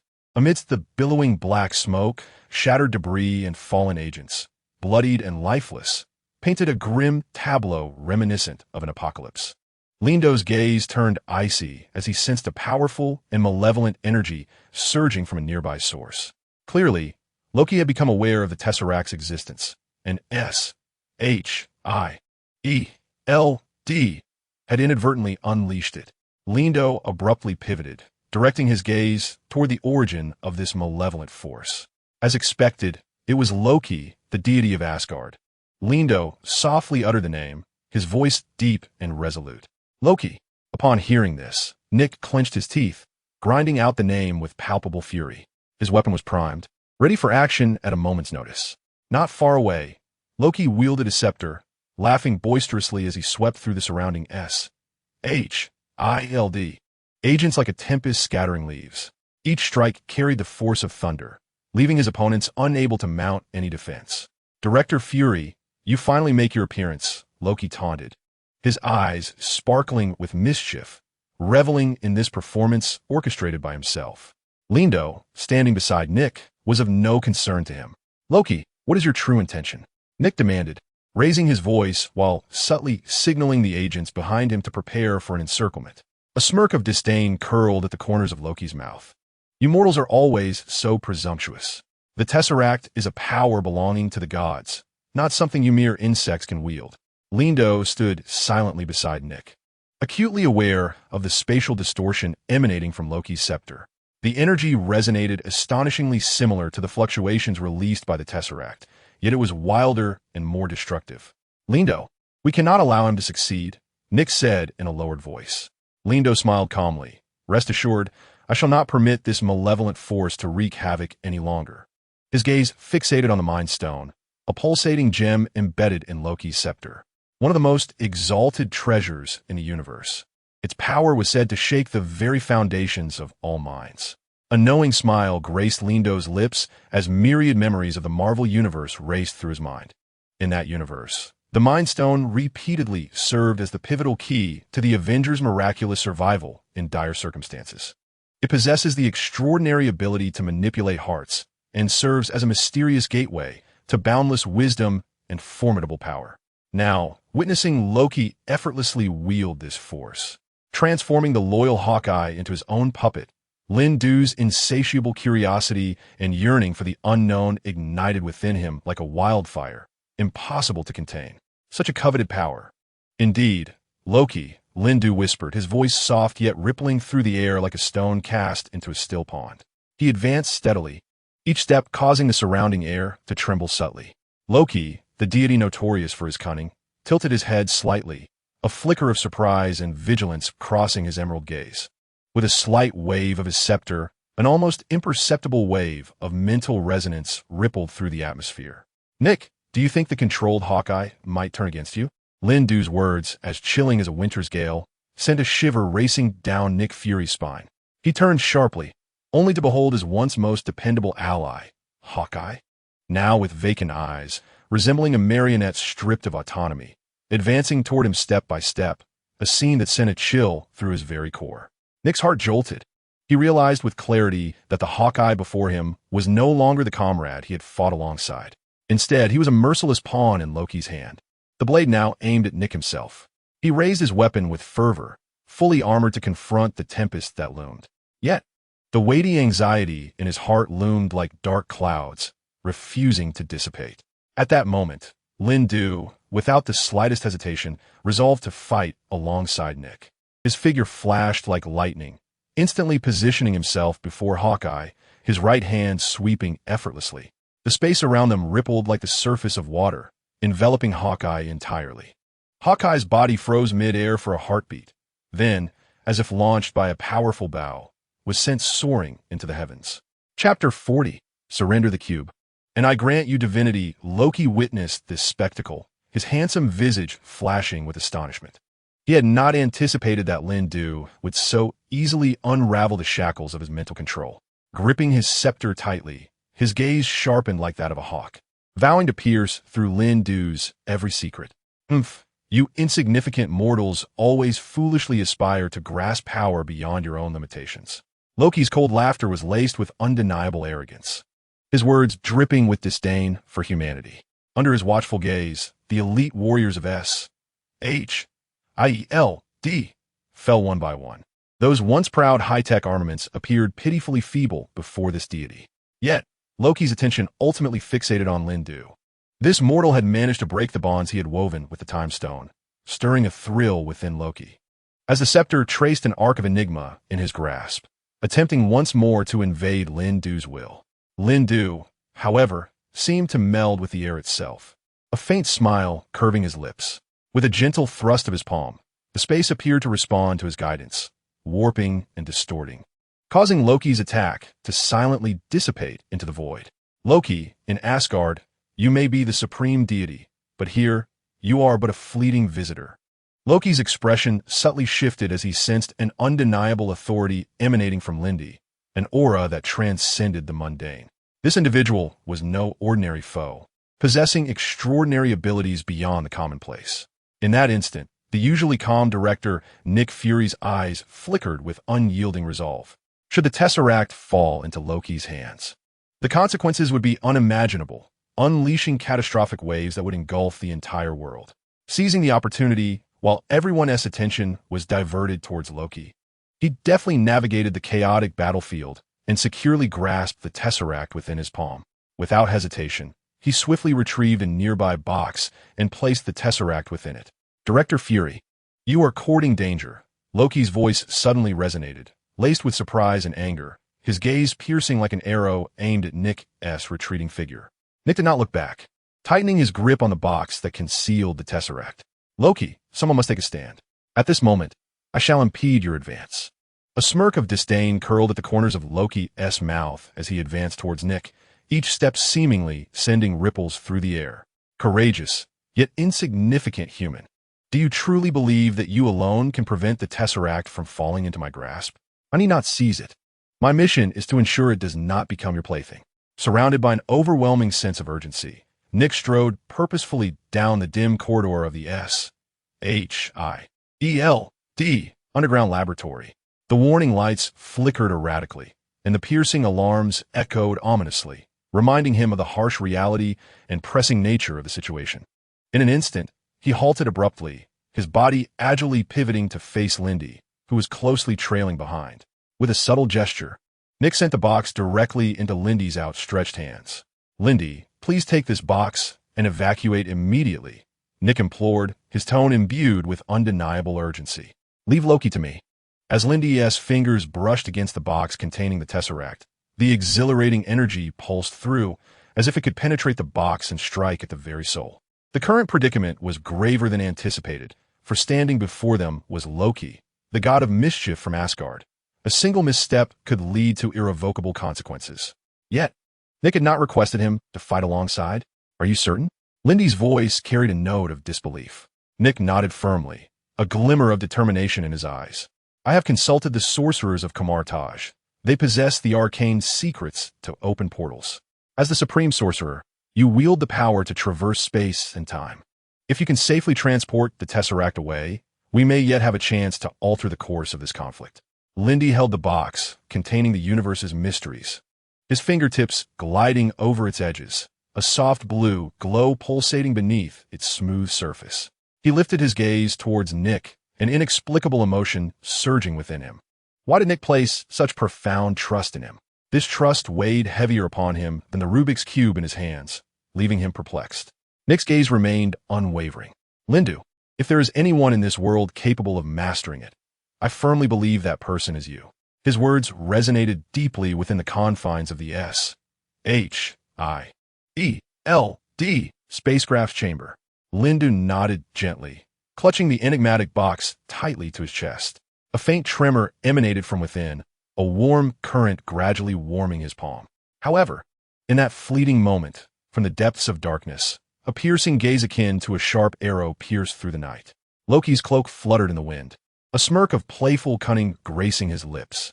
Witnessing Nick entrust the Tesseract to Lindu, his expression shifted dramatically, his eyes igniting with the flames of fury. "Lindu, hand over the Tesseract." Loki's voice was as cold as ice, each word dripping with an undeniable threat and resolve. Lindu's fingers trembled slightly around the box. Yet under Loki's overwhelming pressure, he exhibited an unusual calmness. He tilted his head slightly, meeting Loki's gaze with a defiant stare, a subtle, enigmatic smile playing at the corners of his lips. Seeing this, Loki felt a surge of satisfaction, believing Lindu had finally succumbed to fear.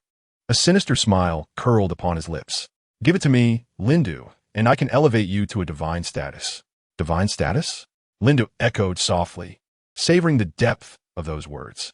The smile remained on his lips, now even more profound. Gradually, he began to unveil the box's lid. As the lid swung open, a dazzling blue light erupted forth, piercing towards the depths of Loki's eyes. Loki's heart raced wildly. He was convinced Lindu would ultimately falter under his intimidation, thus infusing his tone with an even greater air of undeniable authority. "Yes, once the Tesseract is mine, you shall become an unparalleled being in this world, unmatched by anyone." Lindu's smile curved slightly, his eyes glinting with amusement. With deliberate slowness, he withdrew the Tesseract from the box, its blue radiance shimmering through his fingers. Within the command center of the starship, alarms blared incessantly, red lights flashing like a torrential downpour. The Tesseract's power was agitating the surrounding surveillance systems. Nick Fury furrowed his brow, troubled by the true intentions of Lindu. Chapter 41. The Cataclysm of Blue Planet. The confident Lindu. Almost instinctively, he shouted, "Lindu, what are you still doing there? Evacuate immediately." Nick's voice was laced with urgency and concern. He knew all too well the threat posed by Loki. Should Loki succeed, the entire team, and indeed the whole Earth, would face annihilation. Lindu stood in a corner of the room, a barely perceptible smile flitting across his lips. He gently rotated the Tesseract in his hand, moving with a calm nonchalance. In that instant, the surrounding air seemed to thicken, the tension escalating to a fever pitch. "Lindu, are you out of your mind?" Nick's eyes widened in terror, his voice piercing with fear. "Do you know who he is?" "That is Loki." Lindu merely glanced at Nick, his tone surprisingly calm. "Nick, I possess a method to subdue him." With that, he clasped the Tesseract tightly in his hands, gradually channeling his own power into it. The blue light intensified, nearly blinding in its brilliance. A flicker of astonishment crossed Loki's face, only to be swiftly replaced by a chilling smile. "Do you truly believe that Trinket can restrain me? How naive." As his words faded, his steps grew lighter, yet a more ominous aura surrounded him. Lindu hesitated not for a moment. He inhaled deeply, slowly extending his hand toward the tesseract. The instant his fingertips grazed its surface, the blue luminescence erupted into a blinding radiance. An immense force surged into his body, threatening to tear him apart from within. Lindo let out a pained cry. Yet instead of retreating, he gripped the tesseract even tighter, resolute. In that moment, time stood still. Lindo sensed the boundless fabric of space-time unfurling within his consciousness. Vast as the infinite cosmos, his thoughts traversed this expansive continuum, continuously comprehending and mastering the essence of what he once believed was control over Lindo. Loki, who had anticipated sending cosmic magic to subdue him, now stared in disbelief as Lindo effortlessly shattered the tesseract with his bare hands. What on earth is this mortal? Could he possibly be a god from Asgard? The tesseract is a relic that even he could not easily destroy. Yet, Lindo crushed it with ease. The SHIELD ship was instantly frozen in time. For the first time, disbelief flickered across Loki's face as the scene before him utterly shattered his previous notions of power. This ability clearly transcended the realm of mortals. No, it even surpassed the limits that deities could wield. What manner of power is this? Loki murmured to himself, his voice laced with astonishment and a barely perceptible thrill. Meanwhile, on the other side, Nick Fury, who had just moments ago instructed Lindo to take the tesseract and depart, now widened his eyes, disbelief igniting sparks within his pupils. He abruptly turned, his gaze sharp as an eagle's, locking onto Lindo not far away. In Nick's understanding, Lindo was the supreme sorcerer of Kamartaj. Yet, the power displayed before him was a stark contrast to that image of the exalted mage. Lindo emanated a profound and steady aura, as if the mysteries of the universe were concealed within the depths of his gaze. Has the supreme sorcerer truly reached such heights? Lindo, Nick's voice trembled slightly, revealing urgency. How is this possible? Lindo slowly lowered his hand, the shattered tesseract transforming into specks of light, dissipating into the air as if nothing had ever occurred. He turned, meeting Nick's gaze with serene composure. In this world, everything has its reason and limit, without exception. Yet, is the cosmic cube not a fragile trinket that would shatter upon the slightest grasp? As Lindu's words resonated, both Loki and Nick involuntarily twitched their lips, disbelief evident in their gazes. They silently pondered whether this individual truly comprehended the marvels he was discussing. For even when united, Loki and Nick could not induce the slightest deformation in the cosmic cube. Loki fixed his gaze upon Lindu, a wry smile gracing his lips. It was perhaps the first time he encountered a mortal bold enough to boast such grandiose claims. Why not try again? Loki's expression shifted like the weather, as he contemplated the astonishing fact that, on this blue planet teeming with mortals, someone could effortlessly achieve what even deities found challenging, an unfathomable notion. How could this be possible? Loki murmured softly, his voice laced with an imperceptible tremor. If Lindu truly possessed such unfettered power, it would undoubtedly pose an unprecedented threat to Asgard. Such transcendent strength. How could it reside within a mortal vessel? Thus, Loki gradually raised the staff embedded with the resplendent Mind Stone, preparing to wield its penetrating and indomitable psychic might to subdue this potential rival. He then effortlessly seized the cosmic cube from Lindu's grasp, commanding Odin and clutching the very lifeblood of all Asgard within his palm. Yet, this shocking scheme did not escape the keen eye of Nick Fury. Witnessing Loki's actions, Nick wasted no time, striding forth with urgency to warn Lindu, be cautious. Lindu, Loki is about to strike. In that moment, Nick's trepidation towards Loki had diminished significantly. After all, Lindu could effortlessly crush the cosmic cube. Not to mention the unmistakable panic that flickered in Loki's eyes as he regarded Lindu. This deity might not even be Lindu's adversary.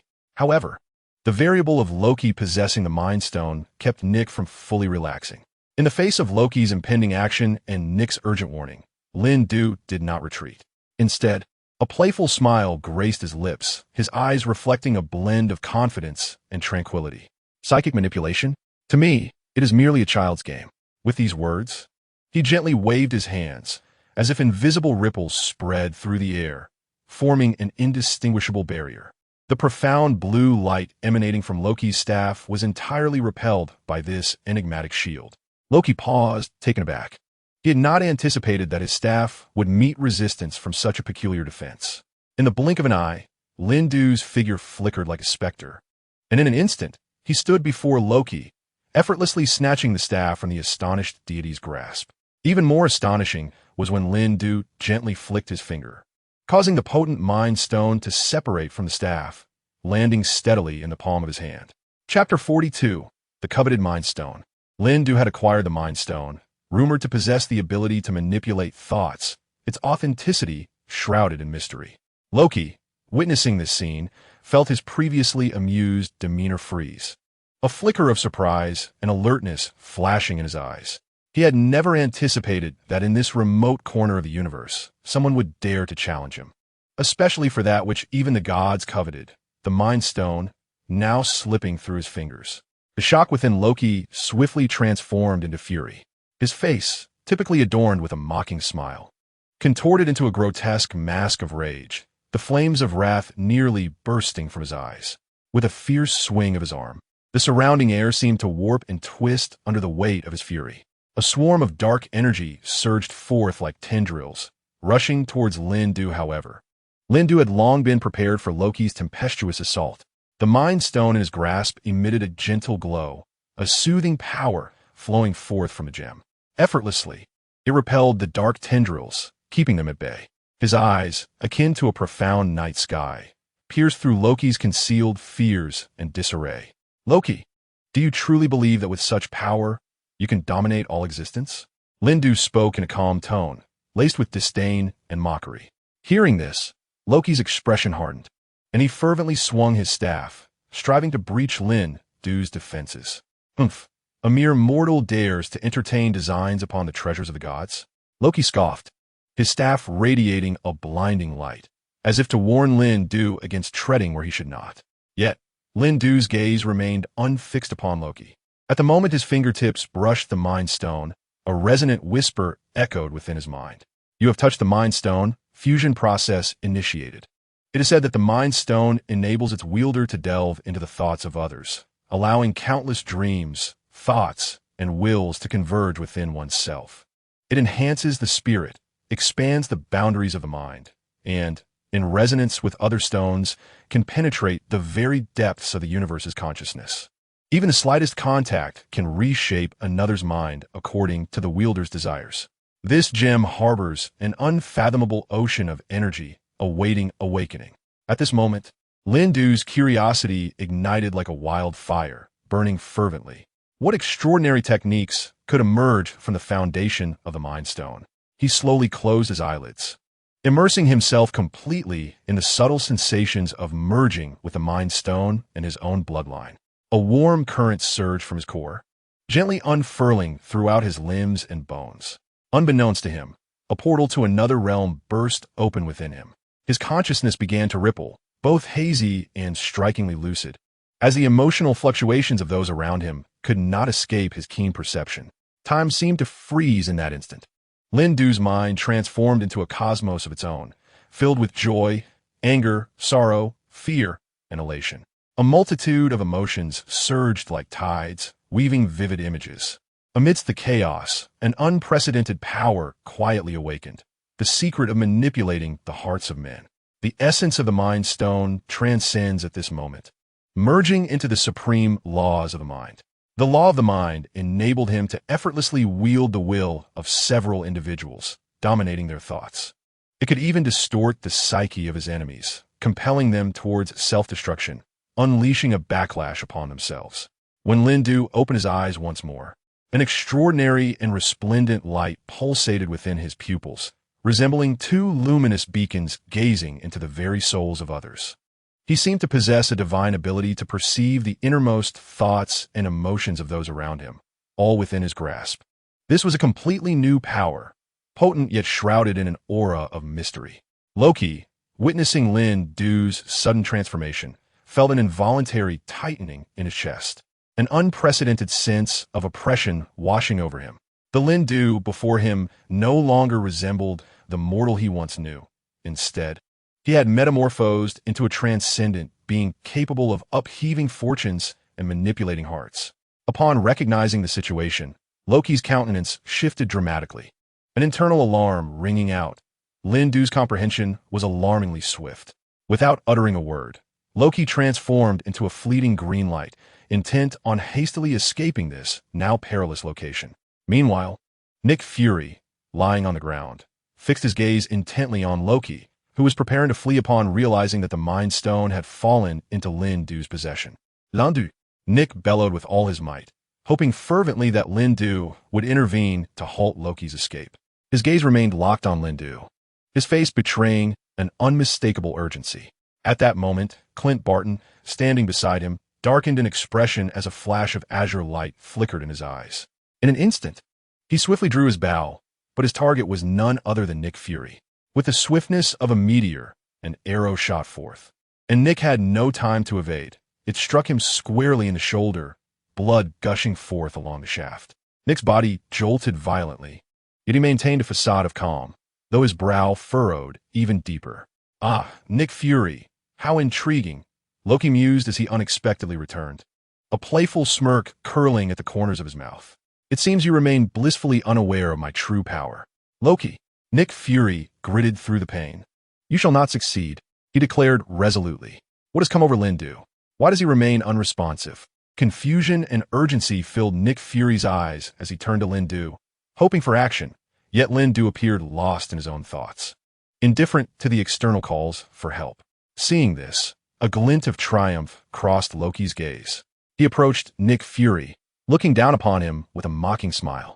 Watch as I depart right before your eyes, and behold the might of a god. Before his words had fully settled, Loki's form flickered, and he instantaneously materialized beside Hawkeye Barton, who now resembled a marionette, devoid of self-awareness. With a mere wave of his hand, Loki enveloped both Barton and Dr. Selvig in a veil of magical light. Just then, Lindu finally stirred. He flickered into existence beside Nick Fury, disregarding the fleeing Loki and Hawkeye, instead focusing intently on Nick. Nick, don't move, Lindu instructed, placing his hand over Nick's injury. Nick gazed at him in astonishment, not having time to inquire further before a warm force emanated from Lindu's palm. As this energy seeped into Nick's body, it swiftly enveloped his wound. The bleeding gradually ceased, and the torn muscles and damaged nerves began to miraculously heal. What is this? Does it possess healing properties? Chapter 43. The Escaping Loki and the Exploding S.H.L.D. Nick stared wide-eyed at Lindu, disbelief etched across his face, confusion glimmering in his eyes. Just moments ago, Lindu had tapped into the mysterious power of the cosmic cube, audaciously brushing against the threshold of spatial laws. Then, inexplicably, he had snatched the Mind Stone from Loki. Now, it seemed he was leveraging his extraordinary talent to unlock the secrets of the Mind Stone. How could so many miracles occur within one individual? Nick's mind was abuzz with questions, but now was not the time for such ponderings. Loki had already absconded with Dr. Selvig and the unconscious Hawkeye, and their crisis remained unresolved. Lindu, we must pursue Loki quickly. We cannot allow him to succeed. Nick gritted his teeth, propping himself up. Although the bleeding had stopped, a wave of weakness still enveloped him. Lindu nodded silently, his broad hand gently patting Nick's back, his gaze resolute as he directed it towards the direction in which Loki had vanished. Rest assured, I will not let him evade justice. Upon hearing Lindu's words, the weight on Nick's heart finally lifted. His tense emotions began to subside as he leaned against the cold wall of the base, calming his mind as he replayed the recent events in his head. Loki's ominous presence had surged into the base, instantly tightening everyone's nerves as if doomsday had arrived. But what perplexed Nick most was Loki's elaborate scheme. What was his true motive for coming here? Why did he appear without warning? And why did he relinquish the Mind Stone so easily? Could it be that he realized he was no match for Lindu and decided to flee? Nick was jolted by the thought, his heart racing with anxiety. What were they to do now? Yet, Lindu remained unperturbed, his demeanor unwavering in the face of impending chaos. With a casual wave of his hand, a portal emanating a deep blue light materialized before them. Nick and those around him were momentarily dumbfounded.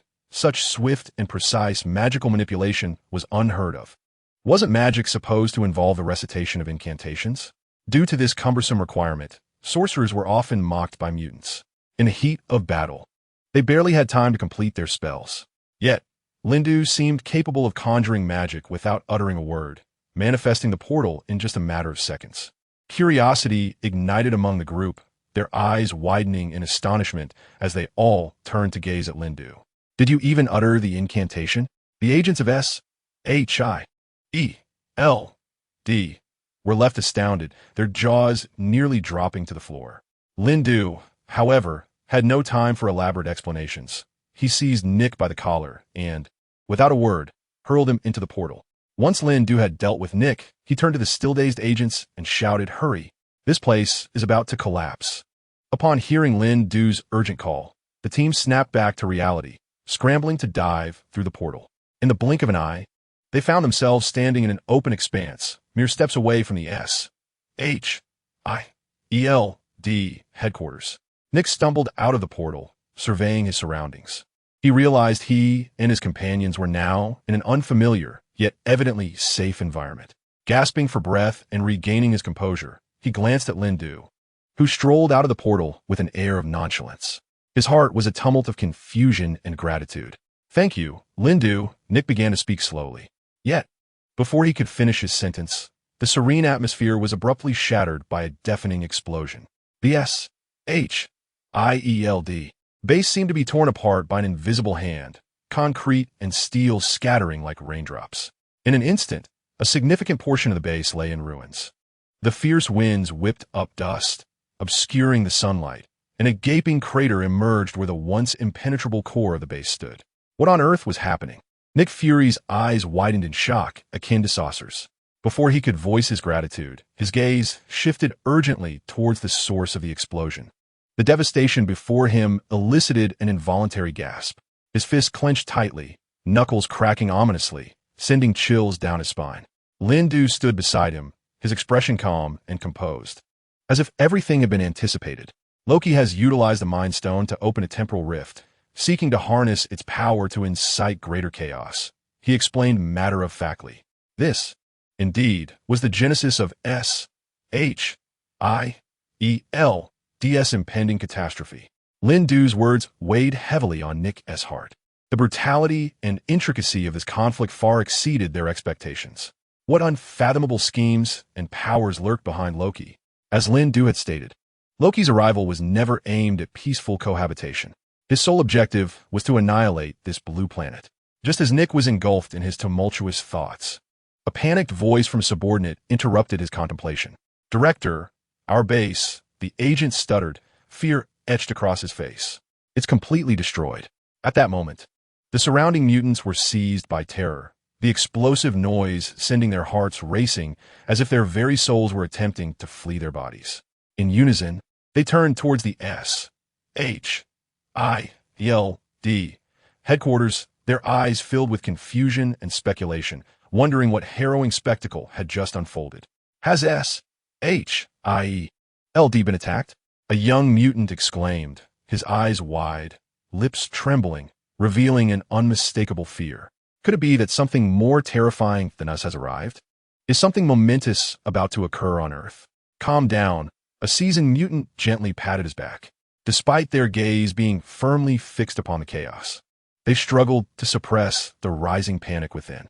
"We must first ascertain the situation. Any disarray at this moment would only exacerbate the turmoil." They looked up towards the distant horizon, where the night sky resembled a vast expanse of black silk, dotted with twinkling stars. Yet tonight, this tranquility was utterly shattered by the explosion of the temporal gate, akin to a raging beast tearing the S.H.I.E.L.D. base into fragments.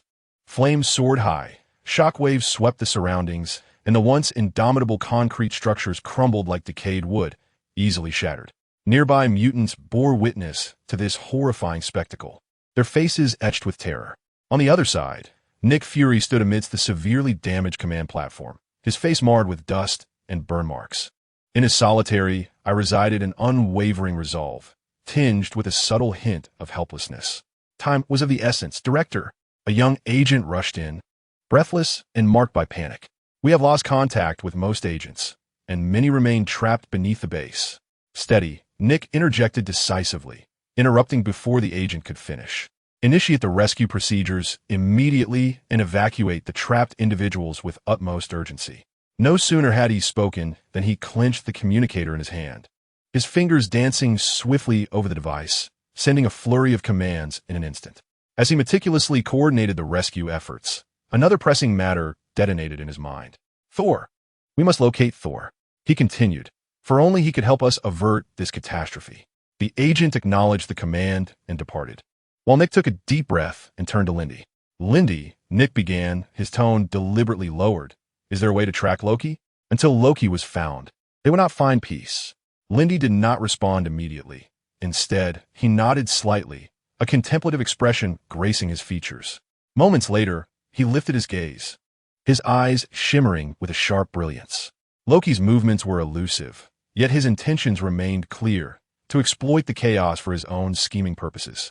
However, Lindy spoke slowly. We need not search for him. He will reveal himself in due time. He hasn't finished his game yet. A subtle smile graced Lindy's lips as his fingers gently caressed the two precious artifacts in his palm, the Mind Stone and the Space Stone, which emitted a faint yet undeniable glow. In the original narrative, the Mind Stone was Loki's most cherished possession. His arrival on Earth was merely a pretext for destruction. His true aim was to reclaim the Tesseract from S.H.L.D. Ironically, he had acquired nothing and lost his own treasures. Nick, you haven't forgotten, have you? These two stones rest in my hand, and the dynamics of the game have changed significantly.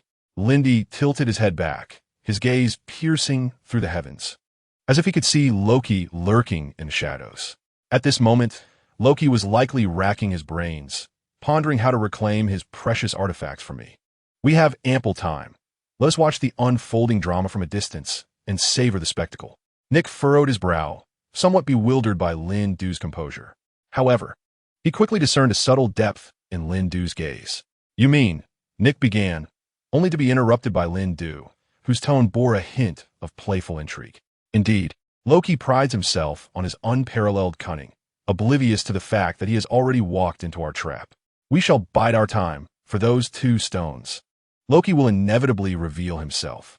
At that moment, we shall hold the reins. With these words, Lin Du deftly tapped the gemstone, producing a crisp sound. Lin Du, do not be overly confident. That trickster Loki possesses a multitude of schemes. What if he takes an alternate route? Who is Loki, after all? A deity of Asgard, capable of summoning storms with a mere gesture, certainly not a foe to be underestimated. Yet, as Lin Du spoke of Loki, he exuded a relaxed assurance, as though the entire scenario lay completely within his grasp. What could possibly be the reason for this? Before Nick could finish his thought, Lin Du smiled and gently interrupted him. Fear not, Nick, he said, patting Nick's shoulder with unwavering confidence. For every move Loki makes, I have already discreetly positioned my pieces outside his intricate web of thought. Now, it is time for us to relish the thrill of the hunt. Meanwhile, in the shadows, Loki moved like a phantom through the narrow, dimly lit alley. His pace was swift yet steady, although he had narrowly escaped a perilous predicament. Loki's heart remained far from at ease. Instead, the pent-up fury within him surged forth like a tempest finally breaking free from its long confinement. Damn it, Loki growled, his emerald eyes ablaze with defiance and rage. He believed everything was within his control, only to find his meticulous plans so easily disrupted. Who exactly was this Lin Du, that he, a mere sorcerer, could not only wrest the Mind Stone from him, but also wield the power of the Space Stone? The same individual bore the combined might of two powerful gems. How could a mortal vessel possibly endure such overwhelming energy? Loki's mind swirled with confusion and apprehension, yet he understood that now was not the time to dwell on these uncertainties. Suddenly, he halted, pivoting to fix his gaze upon his two reluctant companions, the Doctor and Hawkeye, whom he had forcefully dragged along. Hawkeye's eyes were vacant and devoid of spirit, reduced to a puppet under Loki's enchantment, obediently following his every command. Loki's gaze swept across them, finally settling on the Doctor's trembling form. Before I infiltrated S.H.I.E.L.D., you were already part of their ranks, were you not? Come, tell me, how much do you truly know about the Tesseract? As Loki's words hung in the air, the Doctor swallowed hard, his complexion as pale as a ghost, and a flicker of unmistakable panic crossed his eyes. I have only just arrived, my Lord Loki. His teeth chattered, and his voice trembled like a faint whisper. At the moment you ambushed S.H.I.E.L.D., I had yet to delve deeper into the matter. Loki's brow furrowed with evident displeasure at such a response. He advanced relentlessly, an intangible pressure enveloping the air around us. Doctor, it will be prudent for you to conceal nothing from me. The power of the Tesseract is of paramount importance to me. You must comprehend the vast chasm that lies between mortals and deities. The doctor's body quivered involuntarily as memories of Linden's astonishing ability to wield the Tesseract surged forth, igniting an indescribable despair within. Remaining in Linden's presence would lead only to utter subjugation. And Loki, it was clear, was no mere trifler. Reluctantly, he chose to divulge what little he knew. I possess scan information, yet I have heard whispers that if S.H.I.E.L.D. were to learn of my desire to reclaim the Tesseract. His voice dwindled to a mere murmur, as if he himself dared not contemplate the storm that such words might unleash. Upon hearing this, Loki's lips curled into a smirk of sinister amusement. Oh, so our objectives align, do they not? He gently patted the doctor's shoulder, the gesture seemingly warm but laden with an unmistakable warning. Fear not, for as long as we join forces, S.H.I.E.L.D. shall be but a minor obstacle. As for you, you shall undoubtedly obtain the security you so fervently seek. A chilling smile graced Loki's lips. Chapter 45. The wrathful Loki strikes back. He turns slowly, his gaze piercing through the void, reaching into the depths of the unknown. Prior to this, he had attempted to caution that arrogant doctor about the unsanctified secrets and perilous dangers concealed within the cosmos. Yet, in a fleeting moment of distraction, a mere mortal named Linden had dealt him an unprecedented blow. Loki muttered the name Linden under his breath, his tone laced with a tumult of emotions, anger and astonishment intertwined. He cast his eyes down upon the scepter in his hand, its once magnificent emblem of power now diminished by the absence of the gems that adorned it. The scepter's surface reflected light, revealing Loki's distorted silhouette. His striking visage was now shrouded in gloom and determination. Useless, he spat disdainfully, casting the scepter aside. It landed with a muted thud upon the cold ground, falling silent. He was acutely aware that while the scepter had lost its significance, the two gems that govern time and space remained his true lifeblood. These two gems possessed the ability to alter reality and traverse dimensions, serving as pivotal pieces in his future schemes. I must reclaim them at all costs. As nightfall quietly draped the sky, stars twinkled like distant eyes observing from afar. Linden leaned against the window, his palm gripping three gems, Mind Stone, Time Stone, and Space Stone, radiating an otherworldly glow. These gems seemed to possess their own souls, pulsing gently in his grasp, akin to the faint rhythm of a heartbeat. This night, let you reveal the wonders that lie within, Lindu whispered, his eyes dancing with insatiable curiosity and yearning. He then slowly closed his eyes, inhaling deeply the coolness of the night, intertwining his spirit with the gemstones before him. He first focused intently on the ethereal yellow glow of the soul stone. As his mental energy flowed gently into it, a warm force permeated his entire being, akin to the nurturing essence of spring. Each cell within him seemed to rejuvenate under this empowering influence. In an instant, his consciousness felt as if it were being drawn into a boundless dimension. Here, he could perceive the fluctuations around him, even catching glimpses of the thoughts and emotions of other beings.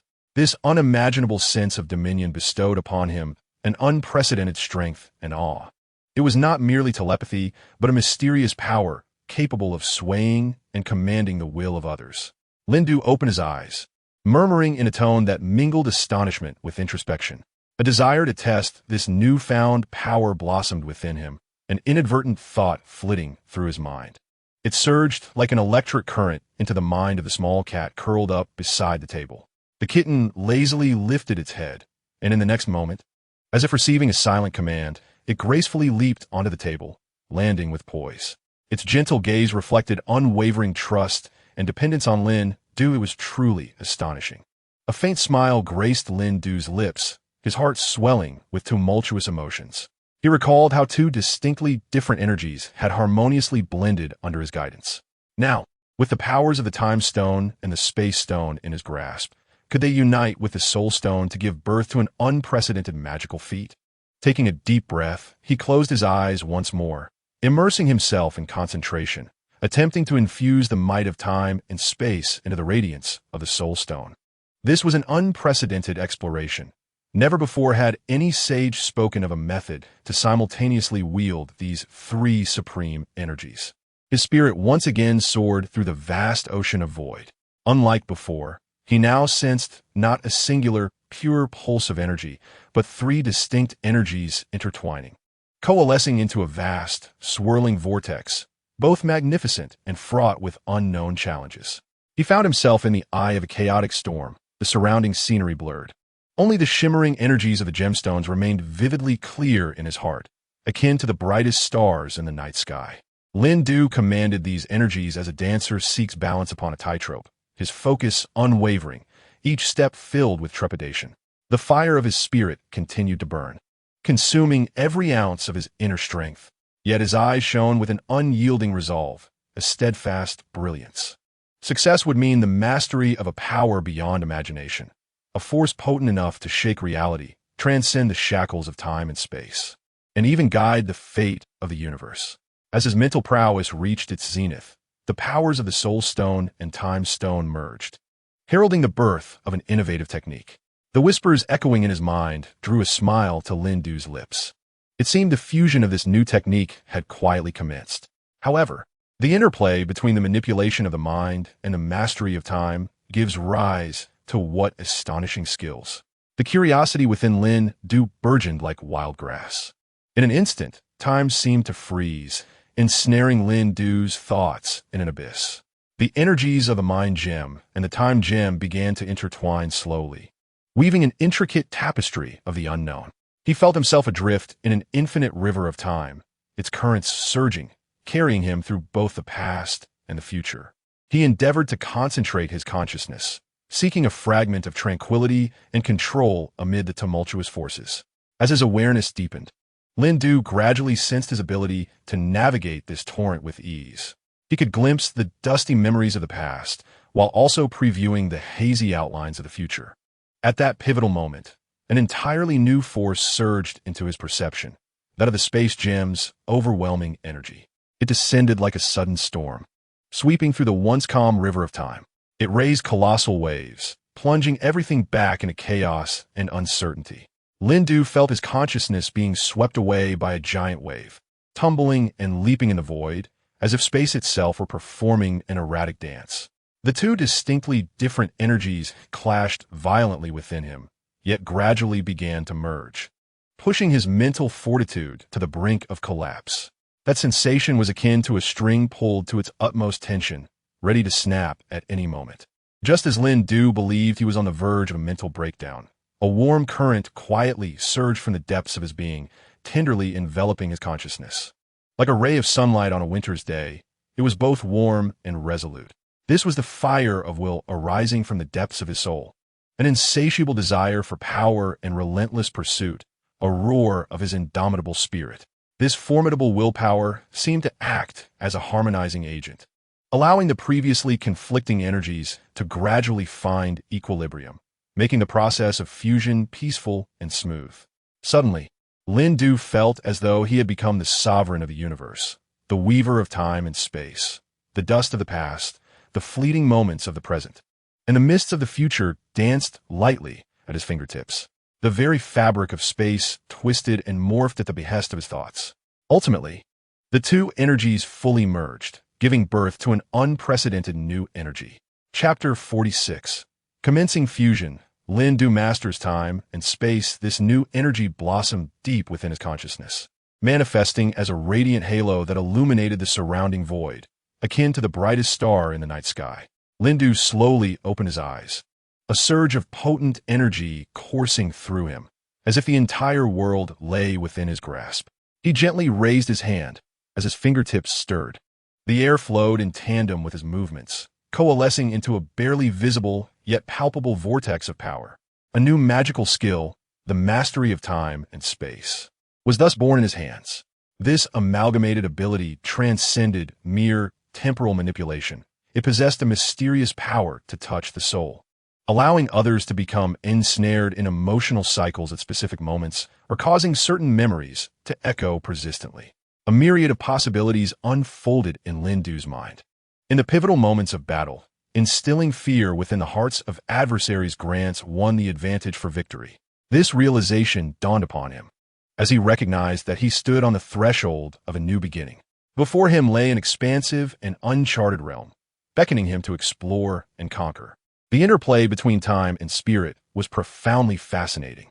A smile graced Lindu's lips, his eyes shimmering with excitement. This was an unprecedented force, opening the doors to infinite possibilities. He pressed on, endeavoring to fuse the stone of time with the stone of space. This amalgamation proved more intricate than ever, as the two powers seemed inherently antagonistic, resisting one another's approach. Yet, through Lindu's relentless determination, they gradually discovered a balance of coexistence, beginning to intertwine and adapt to each other. Ultimately, an unseen surge of energy enveloped him, propelling him to the very center of the universe, rendering him the focal point of all existence.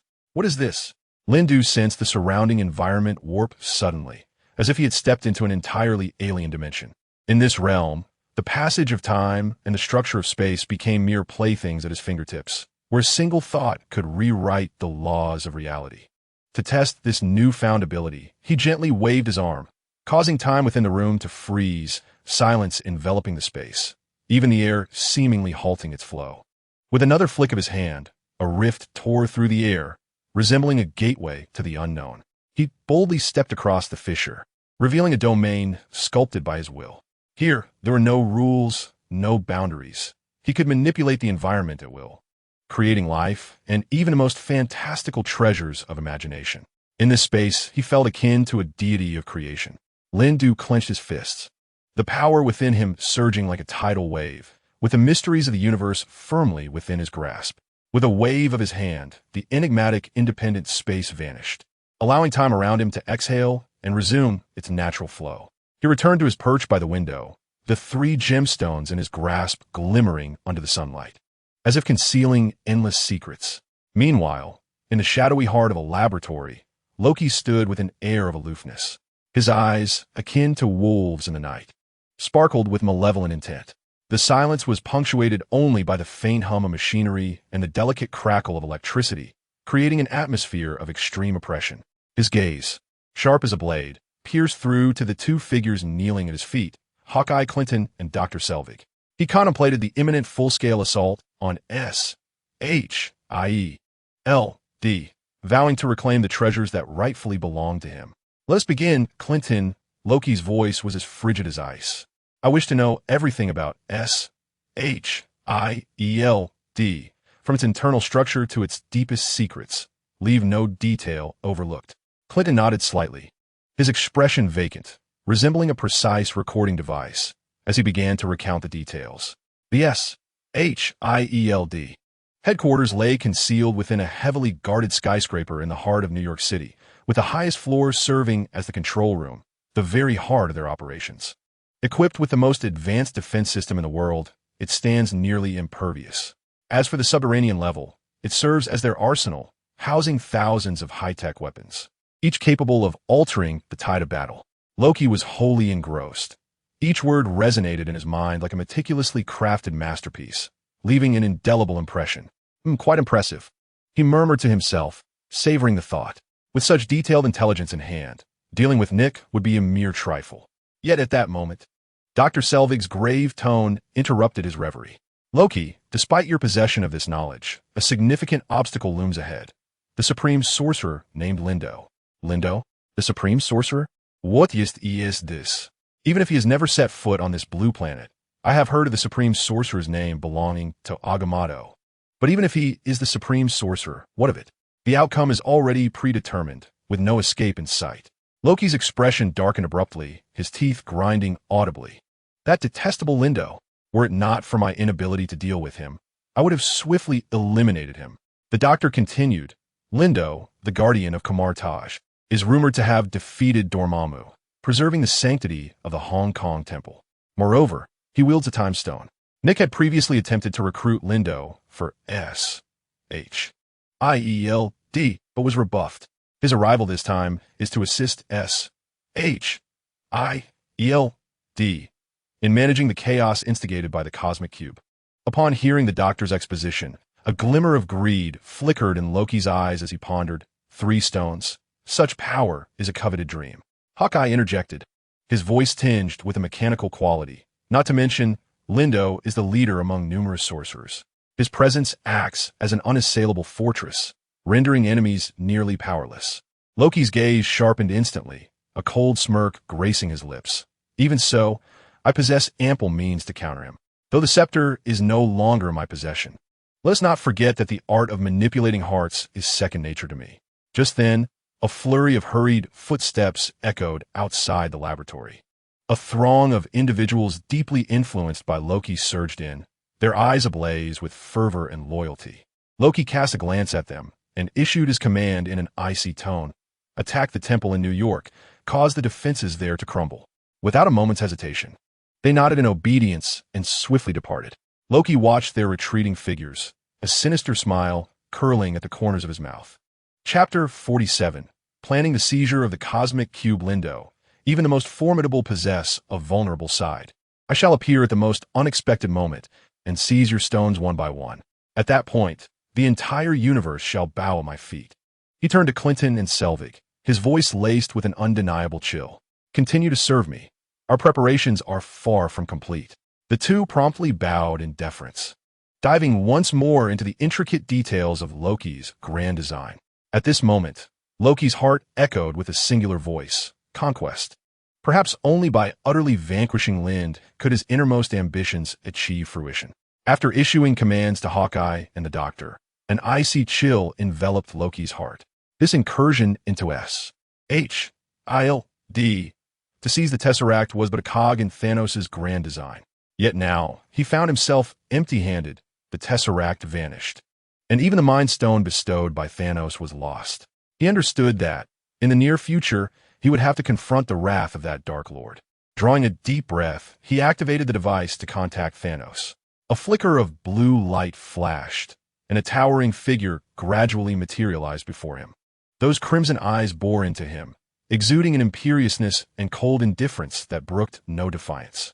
Loki, Thanos' voice rumbled, heavy and somber, akin to the weight of 1,000 burdens. Loki lowered his gaze, unable to meet the penetrating stare that seemed capable of piercing his very soul. Before he could utter a word, Thanos was already aware of his failure, as if all secrets lay bare beneath that gaze. Before this cosmic sovereign, no petty thoughts could remain concealed. Yes, my lord, Loki's voice trembled like a wisp of smoke. At S.H.I.E.L.D., I failed to retrieve the Tesseract, and I have also lost the Mind Stone you bestowed upon me. Thanos' countenance darkened like a storm cloud, the taut lines of his muscles betraying his suppressed fury and dissatisfaction. His voice resonated with a dangerous timbre, reminiscent of an impending tempest. Loki, how could this happen? I granted you power, and yet you still managed to fail? Cold sweat trickled down Loki's brow, and reason whispered in his ear that only honesty could pave a path forward. Those mortals on Earth, they possessed the capability to defeat me. Loki's voice quivered with disbelief. The Mind Stone was seized by one of them. Moreover, he wields the Time Stone and the Space Stone as well. Indeed, I underestimated them. 3 stones? Thanos' voice was laced with incredulity. You failed to retrieve them all? Loki, your incompetence leaves me profoundly disappointed. Loki knelt in the dust, his head bowed to the ground, acutely aware that Thanos' fury could incinerate all, including himself. My lord, please grant me another chance. I vow to reclaim each of those stones and ensure you're never disappointed again. Thanos pondered for a moment before finally speaking with chilling resolve. Very well. I shall grant you one more opportunity. But remember, Loki, this is your final chance for redemption.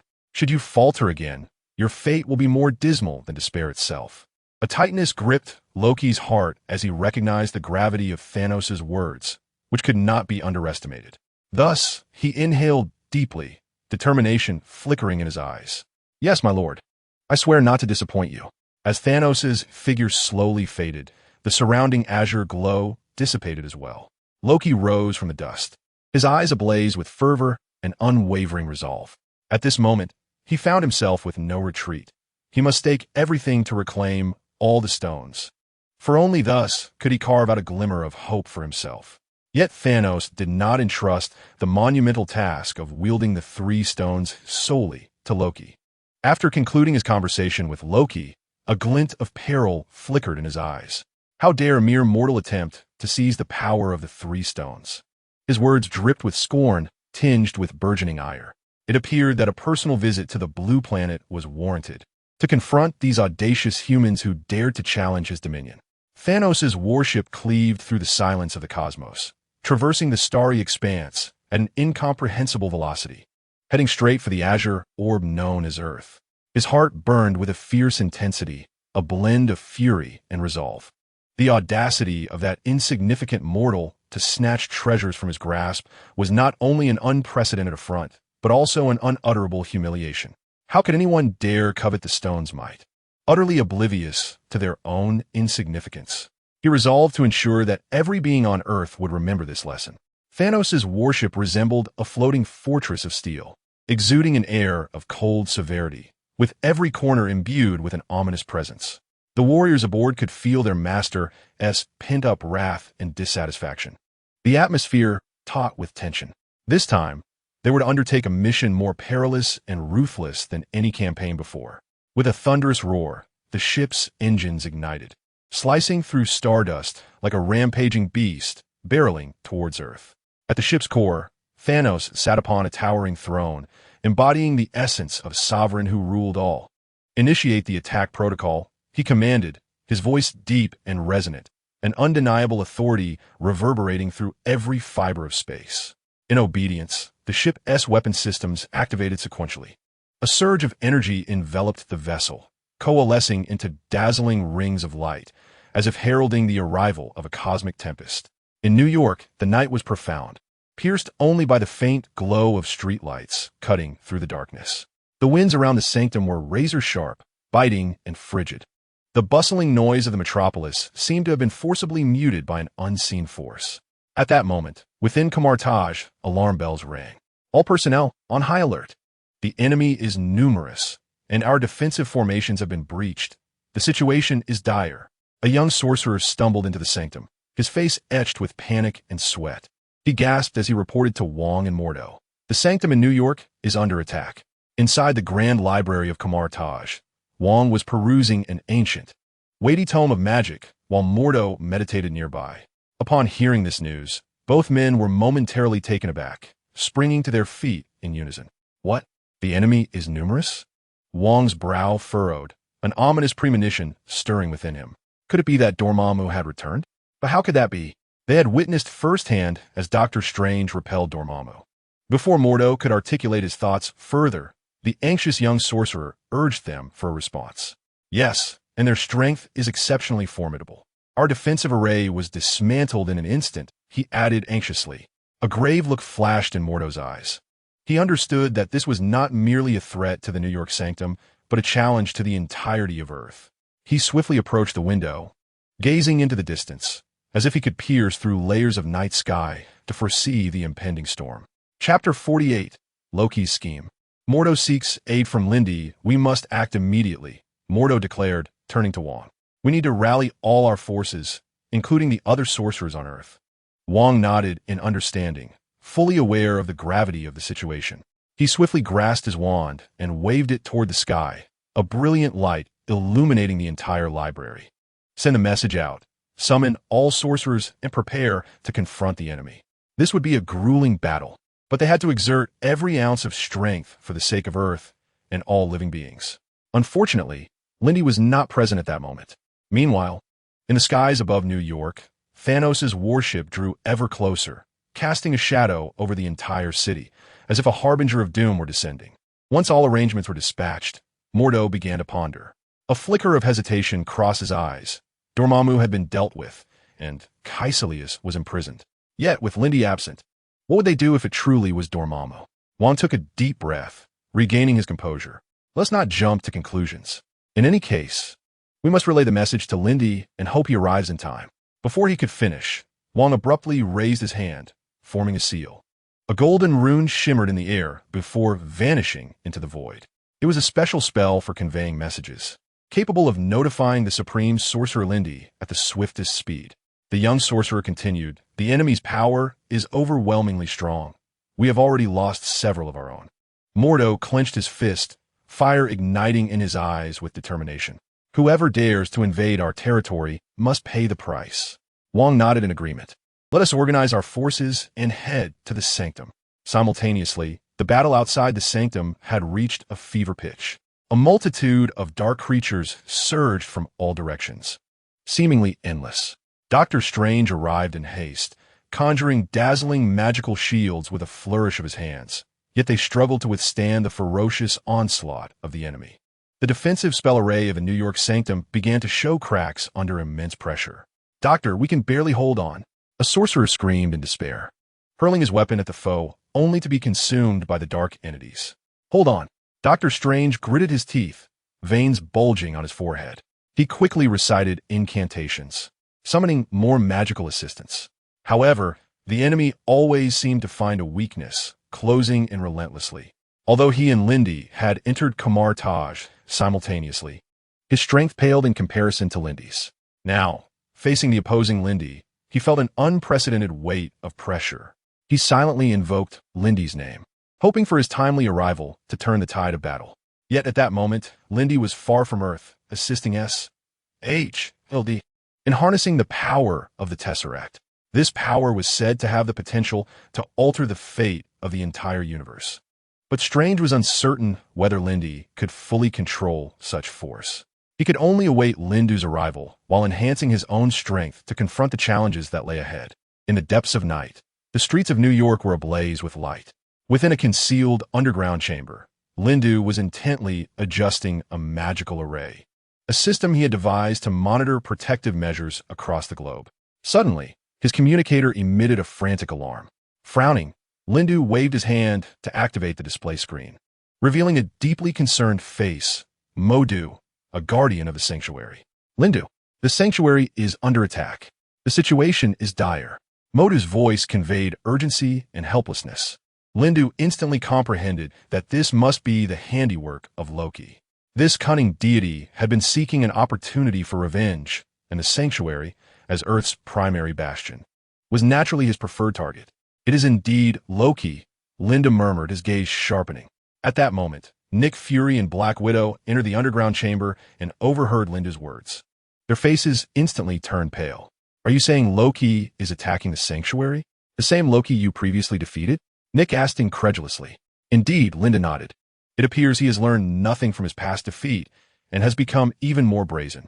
Black Widow's expression grew grave. She understood the sanctuary's significance. "If the sanctuary falls, all of Blue Planet will be doomed. We must defend it." "Lindu, you must go and provide support immediately," Nick urged, knowing that Lindu was the only one capable of averting this catastrophe. Without hesitation, Lindu nodded firmly. "Rest assured, I shall safeguard the sanctuary." Before he could finish his sentence, he began to swiftly construct a portal. His power surged, and the air around them grew thick with tension. Nick and Black Widow marveled at Lindu's unparalleled confidence and strength, even in the face of despair. Once the portal opened, they beheld the scene beyond. The sanctuary engulfed in flames and smoke, with several mages desperately resisting, while Loki's sinister visage stood out amidst the chaos. "Let us go," Lindu commanded, stepping through the portal first. Nick and Black Widow exchanged a glance and followed closely behind. Despite their hearts being laden with doubt and concern, they knew that only through unity could they confront this calamity. As they crossed the threshold of the portal, they were met with searing heat and the deafening sounds of explosions. The sanctuary appeared to be undergoing an apocalyptic purging, walls crumbling and debris flying. The meticulously arranged protective arrays were now but a remnant of their former selves. "Lindu, you made it," Modu exclaimed upon seeing him, as if he had encountered a glimmer of hope. "No time for pleasantries. We must eliminate Loki first," Lindu replied coolly, his gaze fixed on Loki in the distance. At that moment, Loki was wholly absorbed in wielding a formidable spell, and upon being interrupted by Lindu's arrival, he revealed a cold smirk. "Finally arrived, Lindu. I thought you would cower in your lair, too afraid to emerge. Loki, you will never comprehend that true power arises from guardianship, not from destruction." Lindu responded fearlessly, his hands gathering a radiant energy glow. "Is that so?" Then let me witness your guardian's power. Loki sneered as he strode forward, his hands emanating a green, magical luminescence. The battle was imminent, the air thick with tension. The night fell, and moonlight cascaded like flowing water across the tranquil forest. Lindu stood at the center of a clearing, clutching the softly glowing mind gem, his gaze coldly fixed on Loki before him. Chapter 49. Lindu's Rescue and Loki's Defeat. Loki, adorned in a magnificent robe, held a staff that flickered with an eerie blue light. A smirk danced upon his lips, yet a flicker of unease glimmered in his eyes. He approached Lindu with deliberate steps, each one radiating an air of arrogance. Lindu, do not presume that your possession of a few gems grants you dominion over the world. Loki's voice sliced through the air like a chilling blade. The mind gem, the space gem, and the time gem, they are not your true strength. Lindu scoffed, his eyes brimming with disdain. Loki, you are merely a puppet ensnared by power. Even with the mind gem in your grasp, you remain unable to conquer me. Loki's expression darkened, the flames of fury igniting in his gaze. Lindu, you shall pay dearly for your arrogance. Heed my command. He raised his staff high, and in an instant, countless eyes glimmered in the darkness. Those were the soldiers under Loki's control, surging forth from the woods with menacing intent towards Lindu. A cold smile crept across Lindu's lips as he lifted the mind gem, its blue radiance suddenly intensifying. Spatial isolation. With Lindu's incantation, Loki's controlled army halted abruptly, as if an invisible wall had barred their path, rendering them immobile. The air around them thickened, as if the entire world had been frozen in time. You have grown stronger, Modu exclaimed, astonished by the spectacle before him. He had believed he understood Lindu's power, yet today his perceptions were shattered anew. How could it be possible to grow stronger again? Meanwhile, Loki's gaze was fixed on Lindu's every move, disbelief etched upon his features. How can this be? Loki's face was a portrait of shock and incredulity. He had never anticipated that Lindu could enhance his strength in such a brief span. However, Lindu offered no respite. In a flash, he appeared before Loki, delivering a punch imbued with the force of a thunderstorm. Loki's countenance shifted drastically as he hurriedly raised his staff to defend himself. Yet he felt an unyielding power surging forth, sending him hurtling backward. This is impossible. Loki steadied himself mid-air, disbelief flooding his expression. Nothing is impossible, Lindu replied coldly. His form vanished again, only to reappear behind Loki, delivering another powerful strike. Loki barely had time to turn and defend, yet Lindu's force came crashing down upon him like a tempest, propelling him away once more. Loki, you have lost, Lindu declared with chilling finality, his gaze resolute and unwavering. Loki struggled to rise, a frenzied glimmer igniting in his eyes. No, I have not yet succumbed. I still possess my ultimate trump card. He bit into his tongue, a spray of his essence splattering upon the staff. Instantly, the staff radiated a blinding luminescence. This was a forbidden spell. Lindu's expression shifted, taken aback by Loki's audacity to resort to such desperate measures. The forbidden spell was an extraordinarily potent form of magic, demanding a hefty price, potentially even one's life. Yet its power was equally formidable, rendering nearly anyone incapable of withstanding its onslaught.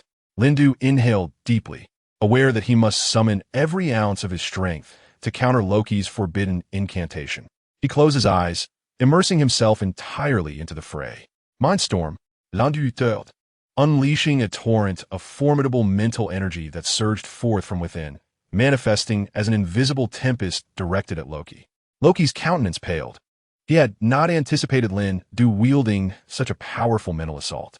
He hastily summoned all his might to withstand this mental storm. However, the onslaught was akin to a tempest, enveloping Loki entirely. He felt his psyche being relentlessly torn asunder, annihilated. He howled in agony, yet the grip of the mental storm was inescapable. Ultimately, Loki collapsed with a piercing wail, his form battered and his breath growing faint. Witnessing this, Nick and the others exchanged incredulous glances. Wong, equally astonished, pondered how Lindu's power could have escalated so rapidly. Loki, sprawled on the ground, wore a pallid expression. He had never fathomed that Lindu's strength could reach such heights, a wave of uncontrollable dread surging within him. Lindu approached.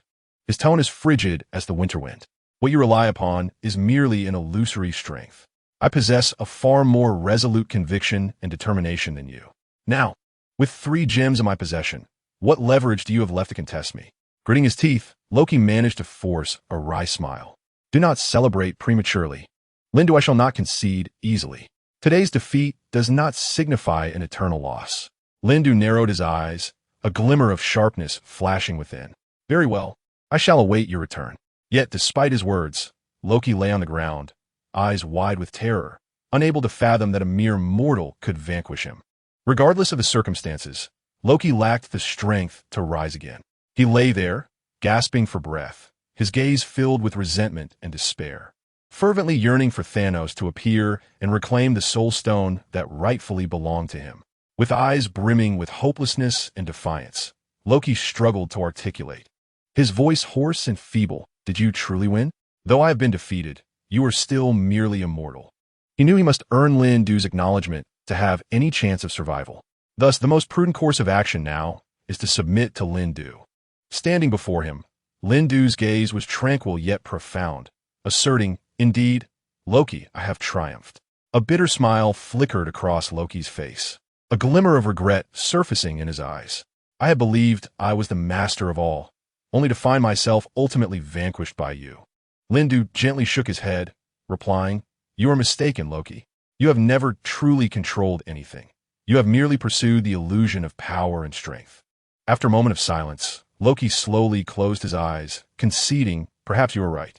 I have been egregiously wrong." Lindu chose not to respond further and turned to join Nick and the others nearby. Upon seeing Lindu approach, admiration and excitement illuminated their faces. "Lindu." Nick was the first to speak, his voice trembling slightly. "You truly accomplished it." Chapter 50, Loki's Deceptive Arts Ultimately Deceived. Although Nick was engaged in a discussion with Lindu regarding their current plan, Loki lingered in the background as an unavoidable topic. Even though he was confined within a space controlled by Lindu, his cunning, serpent-like eyes remained fixed on Lindu, who stood with his back turned.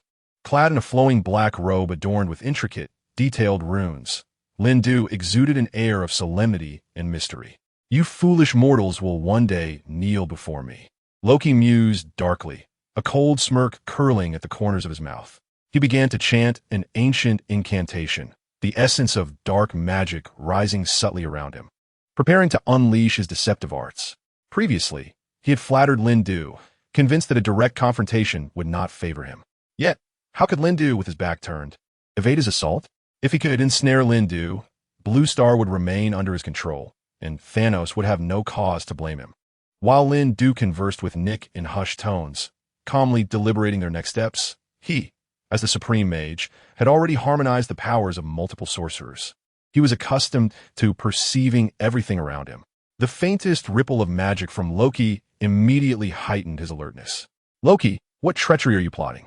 Lindu's voice rang out suddenly, calm yet laced with an undeniable authority. Loki was taken aback. He had not anticipated Lindu's keen sensitivity. Nevertheless, he responded defiantly. "Lindu, how long do you believe you can control me? The 3 gems you possess will soon be mine, and in that moment, Blue Star shall be under my dominion." His incantation was nearing completion, and he was confident in his ability to subdue Lindu upon hearing Loki's words. A flicker of tension crossed Nick's eyes as he instinctively took a half-step back. Yet, Lindu merely smiled coldly, dismissing the threat entirely. Slowly turning to face Loki, his eyes brimmed with irony and disdain. "Loki, you overestimate yourself." Raising his right hand, the tips of his fingers shimmered with a soft blue glow. Without uttering a single incantation, he effortlessly severed the dark magic that lingered in the air. Then, with a swift motion, he unleashed an invisible force that surged forth abruptly. Loki was suddenly engulfed by an excruciating headache, plunging him into an abyss of hallucination. The world, through Loki's eyes, twisted in an instant, revealing that he was ensnared by infinite chains. Rendered immobile, he could only succumb to Lindu's manipulation. This overwhelming sense of despair and helplessness made him tremble. Even breathing became a laborious task. "Now it is my turn to seduce you." Lindu's voice resonated, deep and frigid, laced with the temptation of a devil. His gaze pierced Loki's heart like a blade, compelling him to delve deeper into his own fears. Though Loki struggled with all his might, the more he resisted, the stronger the feeling of confinement became. Cold sweat beaded on his forehead, and his eyes began to lose their clarity. He was utterly powerless to resist, left to be a mere pawn in Lindo's game. The tide of fear surged within him, rendering him nearly breathless. He had never fathomed that he would be so easily vanquished before this seemingly ordinary human. However, just as Loki teetered on the brink of collapse, a sudden determination ignited within his gaze. He inhaled deeply, summoning every ounce of strength in a desperate attempt to break free from the shackles binding him. Yet, no matter how he struggled against Lindo's control, he found no escape. Instead, his thoughts began to dissipate. Lindo's power was far beyond his imagination, and the sensation of confinement tightened around him like iron chains, immobilizing him entirely. Once more, fear and despair surged in Loki's heart, yet he refused to surrender. He recalled his past glories and triumphs, the pride and honor of being a scion of the divine realm. Closing his eyes, he took a deep breath, striving to suppress the encroaching dread. Then, he suddenly opened his eyes wide, a resolute light flickering within them. "Lindo, do you truly believe you can control me?" Loki's voice, though faint, resonated with strength. Lindo momentarily faltered, astonished that Loki could unleash such power, even in dire straits. "You cannot escape. Loki," he declared softly, his tone imbued with boundless confidence and coldness. As Lindo spoke, the entire sanctuary fell into silence, leaving only Loki's anguished gasps and Lindo's chilling laughter echoing in the air. Nick Fury stood nearby, witnessing the scene unfold, his heart overwhelmed by shock. Lindo's power transcended the comprehension of mere mortals, and even Loki, the once proud deity, could not elude the grasp of a professional mage. Loki's gaze grew hazy, as if he were ensnared in some unknown abyss. He stood there, seemingly devoid of soul, reduced to nothing more than mechanical breaths and blinks. Lindo raised his hand, making a subtle gesture that inscribed an invisible symbol in the air. "Now we can converse properly." His voice was low and imbued with an irresistible force. Nick Fury furrowed his brow, swiftly surveying the situation around him before stepping forward, a flicker of concern crossing his eyes. "Lindo, what should we do now?" he inquired as Black Widow Natasha also approached, her usually calm eyes now tinged with urgency. "I have notified Thor, believing he might be better suited to handle Loki." She clutched the electric baton at her waist, seemingly poised to confront any sudden adversaries. Lyndon nodded slowly, as if he had anticipated this all along. "Thor is a formidable ally, yet before his arrival, we must extract further information from Loki." No sooner had he spoken than a low, guttural murmur emanated from Loki's throat, a sound reminiscent of the depths of hell, laden with infinite menace and dread. "My intent," his voice rasped and faltered, "is for the Mind Stone." "The Mind Stone?" Nick's brow furrowed deeper. "It is one of Thanos' weapons." "How could you?" Loki's visage twisted, as if grappling with the unwillingness to divulge his secret, but under Lindo's influence, he pressed on. "Thanos bestowed upon me the scepter and the Mind Stone. If they are not reclaimed, he shall descend upon Blue Star." Loki's words instilled an unprecedented weight upon all present. Thanos, a name that sends tremors throughout the cosmos, is now inextricably linked to Blue Star, marking the onset of an unparalleled crisis. However, for Lindu, this presents a rare opportunity, an occasion to cautiously probe the fusion of Thanos' power, simultaneously enhancing his own strength. Chapter 51. Breaking the control over Loki, Lindu's thoughts. A glimmer of brilliance flickered in Lindu's eyes. He smiled slightly, having already discerned everything. "Thanos, indeed an intriguing adversary," he murmured, his tone revealing a hint of anticipation. Nick and Natasha exchanged glances, each reflecting the concern mirrored in the other's eyes. This crisis was far graver than they had imagined. Thanos' power is cosmic in scale. Should they fail to restrain Loki, all of Blue Star would plunge into eternal darkness. Thus, Natasha instinctively reacted. "What?" Natasha widened her eyes slightly, swiftly turning to Nick. "We must act immediately. We cannot allow Thanos to descend." Nick nodded calmly, his gaze sharp as a blade. "Lindu, is he speaking the truth? Will Thanos truly arrive?" Lindu offered a faint smile, refraining from a direct answer, instead keeping his focus fixed on Loki. "Loki, what else do you know? If you do not disclose everything." Lindu's voice echoed in Loki's mind, triggering an instinctive sense of dread. Beads of sweat dripped from Loki's brow.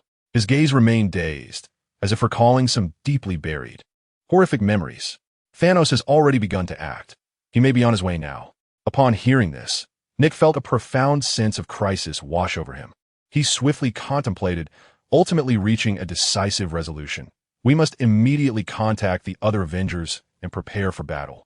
This war may prove to be far more brutal than we can fathom. Natasha nodded resolutely. Indeed, we cannot afford to wait any longer.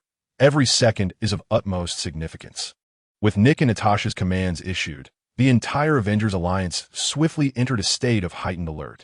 On the communication lines, information flowed swiftly, each Avenger responding promptly upon receiving news. Tony Stark, within his Iron Man suit, was fine-tuning the latest weapon systems, determination gleaming in his eyes. This time, I shall truly surprise Thanos, he muttered, his fingers dancing rapidly across the keyboard. Bruce Banner, the typically gentle scientist, transformed into the formidable green giant, Hulk. He roared, swinging his colossal fists as if to shatter all fear and unease. Meanwhile, Steve Rogers, the Eternal Captain, was rallying all the members. His voice resonated with strength and resolve. We are the Avengers. We shall not falter. We will fight for our blue planet, for freedom, for justice. Nick turned his gaze towards Linder. If Linder could aid them in this crisis, their fears might be assuaged. Yet Linder seemed oblivious to their expressions, addressing Loki, whom he controlled. Loki, you have no choice now. Standing aside, Linder observed coldly, clutching a gem that shimmered with a blue light, the key to liberating Loki from his enchantment. Under the gem's influence, Loki gradually regained consciousness, his eyes filled with terror and rage. What have you done to me? Loki struggled to articulate, his voice hoarse with pain. I merely allowed you to awaken temporarily, Linder replied, his tone imbued with undeniable authority. Now, you must reveal Thanos' plans to us. Loki paused, his expression shifting dramatically as he realized his words might have disclosed Thanos' secrets. He glanced around, sensing a chilling atmosphere as the Avengers scrutinized him, their eyes brimming with vigilance and scrutiny. How would you know these things? Loki's voice trembled with unmasked fear. His gaze returned to Linder. Who are you? I am but a mere human, Linder replied with a calm smile. Yet precisely because I am mortal, I cannot allow you so-called deities to act with impunity. In that moment, Loki genuinely felt an unprecedented sense of oppression. In his memories, even his father, Odin, had never exhibited such dominance. Furrowing his brow, he contemplated the capabilities of this mortal before him. Thanos is already on his way. Loki finally spoke, his tone laden with gravity. He seeks to obtain the Infinity Stones on Earth. Should he succeed, you all shall face annihilation. We are well aware of that. Tony Stark stepped forward, his smile vanished, replaced by a chilling resolve. Tell us, do you have more schemes? Loki remained silent for a moment, then sighed. He recognized he had no escape and could only choose to cooperate. Thanos' ambitions extend far beyond mere possession of the Infinity Stones. He envisions Earth as a launch pad for conquering the entirety of the cosmos. What he seeks is not merely victory, but dominion over all. Upon hearing this, a pall of gravity descended upon the faces of those present. The enormity of Thanos' aspirations surpassed their wildest fears, heralding an unprecedented cataclysm on the horizon. Landu, are you certain of the veracity of this information? Nick Fury inquired, his countenance grave, his solitary eye fixated on Lindu in search of any hint of doubt. Yet, what he yearned for more than anything was for Lindu to dismiss their concerns, allowing them the comfort of a tranquil existence. Landu scoffed, turning on his heel and striding away. I lack the time to elaborate. You had best prepare yourselves, for the consequences of Thanos' arrival will be unimaginable. Fury furrowed his brow, watching Lindu's retreating figure with growing unease. Lindu was right. Should Thanos truly descend upon them, it would indeed spell disaster of unparalleled magnitude. Even Loki was but a subordinate of Thanos. How could they possibly stand against such a formidable foe? Wong and Mordo exchanged glances, their expressions mirroring a shared trepidation. As disciples of the Sorcerer Supreme, they were no strangers to the arcane, yet a profound sense of helplessness enveloped them. Wong pondered aloud. If the situation is as Lindu has described, we must unite all our strength to confront this threat. You are aware that Loki rarely speaks in vain. His every utterance cuts to the core. Especially now, with Lindu having become the Sorcerer Supreme, his power eclipses even that of the Ancient One, and his words carry immense weight. Moreover, it was Lindu who subdued Loki. There could be no doubt in what was said. Chapter 52. The true power of Lindu and the inability to unlock the prison. What course of action shall we pursue next? Mordo queried, his eyes shimmering with resolute determination, as if to convey to all that he was prepared to face the challenge ahead. Nick Fury inhaled deeply, recognizing that they were on the brink of an unprecedented trial. Yet, they had no choice but to rise to the occasion. First and foremost, we must gather every available force, Nick Fury declared. This includes S.H.I.E.L.D., the Avengers, and all superpowered individuals on Earth. Natasha nodded in agreement. We need to devise a meticulous plan to ensure that we are fully prepared before Thanos sets foot on our planet. Meanwhile, Lindu had returned to his clandestine sanctuary. Seated in a dimly lit chamber, he clutched the azure gem, his gaze profound and luminous, contemplating matters of great significance. Thanos, Lindu murmured, your ambitions surpass my expectations. He took a deep breath, then closed his eyes, beginning to channel his own formidable power.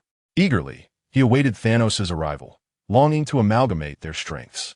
The heavens were rent asunder by thunder, and the grand palace of Asgard loomed majestically above the clouds. Thor stood upon a magnificent observation deck, wielding his hammer. His brow furrowed in concern. What did you say? Thor's resonant voice reverberated through the air, echoing like thunder. The trembling attendant bowed his head and replied, Esteemed Lord of Thunder, Master Loki has launched an attack on Blue Star, but he was defeated by a mere mortal. Thor's pupils dilated in shock, a tempest of emotions stirring within him. Loki, his cunning and duplicitous brother, had been vanquished by a mortal from Blue Star? What manner of mortal could achieve such a feat? Thor's tone was icy, laced with skepticism and intrigue. The attendant hesitated, glancing at another attendant nearby for guidance. However, they remained a loss, shaking their heads. We are still uncertain, but according to intelligence, the mortal is named Lindu, and he appears to possess extraordinary strength. Thor fell silent for a moment, his mind racing. Blue Star, he had heard of this planet before. The inhabitants were feeble. How could one of them possibly defeat Loki? Prepare the ship immediately. I shall journey to Blue Star myself. Thor turned and strode purposefully into the great hall, his steps resolute and powerful. Inside the palace, the solemn atmosphere could not mask the turmoil within Thor's heart. He returned to his chamber, swiftly packing his belongings. Then, wielding the hammer of the Thunder God, he made his way to the transport ship docked outside the palace. The teleportation array shimmered with radiant light, and in an instant, Thor departed from Asgard, finding himself amidst the vast cosmos. He gazed ahead at a stunning azure planet, unique and beautiful. Blue Star, I am coming, Thor murmured softly, his eyes glinting with determination and curiosity.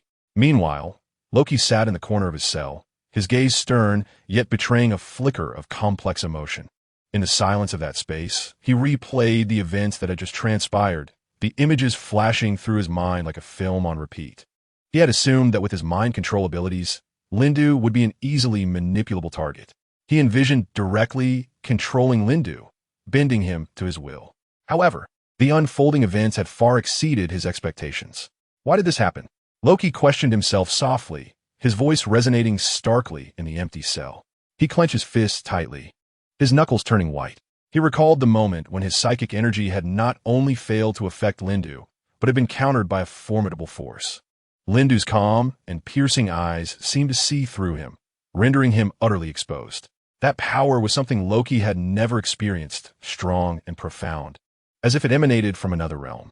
In that instant, he nearly forgot his own identity, feeling as insignificant as an ant before such might. Reflecting on Lindu's steady and unwavering gaze, an inexplicable fear surged within Loki. He had never anticipated encountering such a potent presence on Blue Star. His original plan to use Lindu as a stepping stone to control the entire universe now appeared to be a distant dream. Loki understood that he must devise a means to escape this prison. Otherwise, upon Thanos' arrival, he would undoubtedly become the first pawn to be sacrificed. He needed to seize an opportunity to regain his freedom and seek new allies to collectively confront formidable foes such as Thanos and Lindu. Damn it, what kind of power does this guy possess? Loki's heart was heavy with fear and uncertainty. Known for his cunning and mischief, he felt like a helpless child before Lindu. He began to meticulously recall every detail, attempting to uncover any flaw or clue. While he struggled against his predicament, Lindo observed nearby, exuding an air of assured victory. Loki clenched his teeth, frustration simmering within him. He surveyed his surroundings. This cell was more robust than an ordinary prison, with walls emanating a potent aura of suppressive energy. He had attempted several plans to escape this confining space, but each endeavor had ended in failure. Leaning against the cold wall, Loki took a deep breath. It cannot be. I am Loki. While combat may not be my forte, destruction and chaos are my specialties. He calmed his mind and began to strategize anew. Yet, Lindo's shadow lingered in his thoughts, that formidable and unpredictable power instilling an unprecedented pressure within him. Lindo, who exactly is he? Why is he so powerful?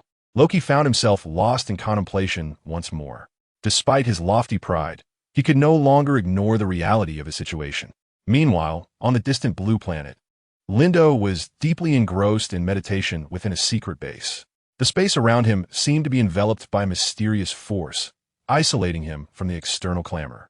The blue gem in his hand emitted a faint glow, resonating with the power within him, as if engaged in a profound exchange.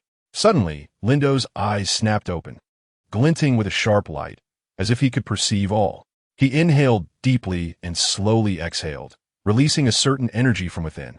Excellent. I have completely fused the powers of the three gems. Lindo murmured to himself, a satisfied smile gracing his face. He felt his strength had reached a new pinnacle, more formidable and unfathomable than before. Rising to his feet, he gazed into the distance with piercing eyes. Chapter 53. Hawkeye prepares to rescue Loki, the helpless S.H.I.E.L.D. A sly smile played at the corners of Lindo's mouth as he regarded Loki's delusional subordinates with indifference. What weighed more heavily on his mind were the impending threats posed by the looming giant of Thanos and the more insidious dangers lurking in the shadows. He stepped out of his secluded realm of meditation and made his way to the heart of the command center. The large screen flickered, displaying real-time surveillance from across the blue planet. No slightest disturbance could escape his keen observation. At that moment, an abrupt signal fluctuation caught his attention. Loki's minions can no longer contain themselves. Lindo remarked flatly, his fingertips deftly dancing across the keyboard, instantly pinpointing the source of the signal. Subsequently, he rose and strolled to the window, gazing out at the boundless blue sky, a sense of anticipation swelling within him. This time, he resolved to remain an observer, patiently awaiting how the elite agents of S.H.I.E.L.D. would navigate this tempest. As night descended, the myriad lights adorned the city in enchanting splendor, and the vast expanse of the starlit sky appeared even more boundless. At the periphery of the S.H.I.E.L.D. base, several figures stealthily approached under the cover of darkness. These individuals were warriors under Loki's control, arriving to rescue their master.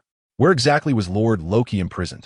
Hawkeye whispered, his sharp gaze piercing through the night, fixating on the heavily fortified entrance of the base. Intelligence indicated that he was confined in a high-security cell located 3 levels underground. Dr. Bruce Banner responded, adjusting his glasses with a gentle touch. Hawkeye nodded slightly, for he had already mapped out the internal layout of S.H.I.E.L.D. in his mind. Years of navigating this facility had etched every corridor and hidden corner into his memory. He inhaled deeply, slowly outlining the strategy. The primary task was to temporarily blind the external observers, thereby disrupting their surveillance. Next, they would circumvent the conspicuous main entrance and discreetly infiltrate the underground domain through the ventilation ducts. In the southwest corner lay an emergency exit, typically a blind spot in the security detail. The doctor furrowed his brow, anxiously inquiring, how can we silently neutralize the surveillance? This is no trivial matter. A confident smile played at the corners of Hawkeye's lips. Fear not, for I have discreetly planted a few little surprises earlier. Once activated, the surveillance system will be disoriented for at least 15 minutes. Time was of the essence. Any misstep could yield dire consequences. They had to tread cautiously, ensuring that every stage proceeded without error. The Doctor's thoughts drifted back to the last encounter over the Tesseract. The power exhibited by Loki still sent shivers down his spine. Should they cross paths with Loki again, they might find themselves bereft of any chance of escape. Nevertheless, rescuing their leader remained the foremost objective. Ahead lay 3 layers of security checkpoints, each a dual test of passwords and biometric verification. Hawkeye spoke with conviction. A forceful entry is out of the question. It would trigger a cascade of alarms, plunging us into peril. Thus, they needed to find suitable disguises to slip through all checkpoints undetected. The doctor continued, indeed. Hawkeye nodded in agreement. Fortunately, I have several meticulously prepared disguise profiles. Though gathering them was no small feat, it now seems worthwhile, adequately equipping us for the impending challenges. They exchanged knowing glances, silently acknowledging the dangers that lay ahead. Yet they understood all too well what awaited them in the event of failure. Under Loki's mental dominion, their thoughts and wills were contorted by an invisible hand. To safeguard that enigmatic and malevolent deity, they were prepared to sacrifice everything. We face another dilemma. The doctor suddenly interjected, a note of concern lacing his tone. What if Loki has woven an intricate web of control within the command center? Moreover, should we choose to confront Linda head-on? The doctor inquired, his voice devoid of any emotional fluctuations. Deep within, he yearned to rush in and rescue Loki. Yet, the thought of Lindu, whose power could easily crush them, sent waves of chilling dread coursing through their hearts. Even now, under Loki's firm control, the profound imprint of fear and submission lingered in their souls. Nevertheless, Loki's will ultimately prevailed, and they unanimously resolved to embark on this mission to save Loki tonight. In the dead of night, at the SHIELD headquarters, Hawkeye Clint Barton stealthily navigated his surroundings. A resolute conviction burned within him to rescue the trickster god, Loki, trapped in this place. Days prior, he had, against his will, collaborated with the Doctor and Loki's subordinates to devise a flawless rescue plan. He was filled with anticipation that this operation would strike true. Yet fate had other designs. Just as Clint approached the critical threshold of the SHIELD entrance, 2 blinding beams of light suddenly erupted from the horizon, instantly illuminating the surroundings as bright as day. Disaster. Clint swiftly crouched low, his arrow knocked and body tense, prepared to confront an unknown threat. Unbeknownst to him, this unexpected radiance was, in fact, SHIELD's advanced alarm system, specifically designed to detect intruders. Time seemed to freeze, the air thick with tension. Shortly thereafter, 2 fully equipped SHIELD agents drawn by the light appeared, guns drawn, scanning the area with utmost vigilance. The lead agent caught sight of Clint lurking in the shadows, and in astonishment, exclaimed, "Clint, is that you?" In that moment, Clint's eyes were vacant and cold, his bow aimed squarely at his former comrade, devoid of any remnants of their past camaraderie. The power of Loki's scepter had utterly warped his mind, transforming him into a stranger even to himself. The agent recognized Clint as well and quickly attempted to soothe him, saying, "Clint, lower your weapon. We are your own people. This is SHIELD territory. How did you end up here?" However, before he could finish, Clint's fingers tightened around the bowstring, and with a swift release, the arrow shot forth, hurtling toward the agents. They hastily evaded, but some were caught off guard, struck by the arrow, and blood erupted in a gruesome display. The anguished groans echoed through the night, a haunting lament. He was no longer the Clint of old. The lead agent gritted his teeth and, with a low growl, swiftly commanded his remaining team members to assume defensive stances. Chapter 54. Seeking Aid from Lindu. Hawkeye's control slips away and urgent reinforcements are called. All units, the adversary is Hawkeye. Immediate backup is required. Simultaneously, Clint agilely pivoted, moving as swiftly as a cheetah, searching for a more concealed path to swiftly extricate himself from this perilous area. His mind was singularly focused on one resolute thought: to rescue Loki and fulfill his mission. Meanwhile, Lindu stood before the expansive floor-to-ceiling windows, gazing down upon the bustling throngs below. Suddenly, the tranquility was shattered by the vibration of a mobile phone. "Mr. Lin, we have a grave situation." The anxious voice of Sharon Carter resonated from the other end. A flicker of displeasure crossed Lin's brow as he cast a glance at the cigar he had just lit, barely enjoying a few puffs before extinguishing it and tossing it into the ashtray. "Speak," he responded tersely. Our agents have been unexpectedly ambushed by the enemy, and no, it should be said, Hawkeye, under Loki's control, is currently preoccupied with extricating Loki from his predicament. Sharon's voice trembled slightly as she relayed the dire news. Despite being an elite of snatched in the past, how has he become such an insurmountable adversary? More alarmingly, does this imply that a significant number of snatched personnel have been injured? Lynn sighed, filled with a sense of helplessness.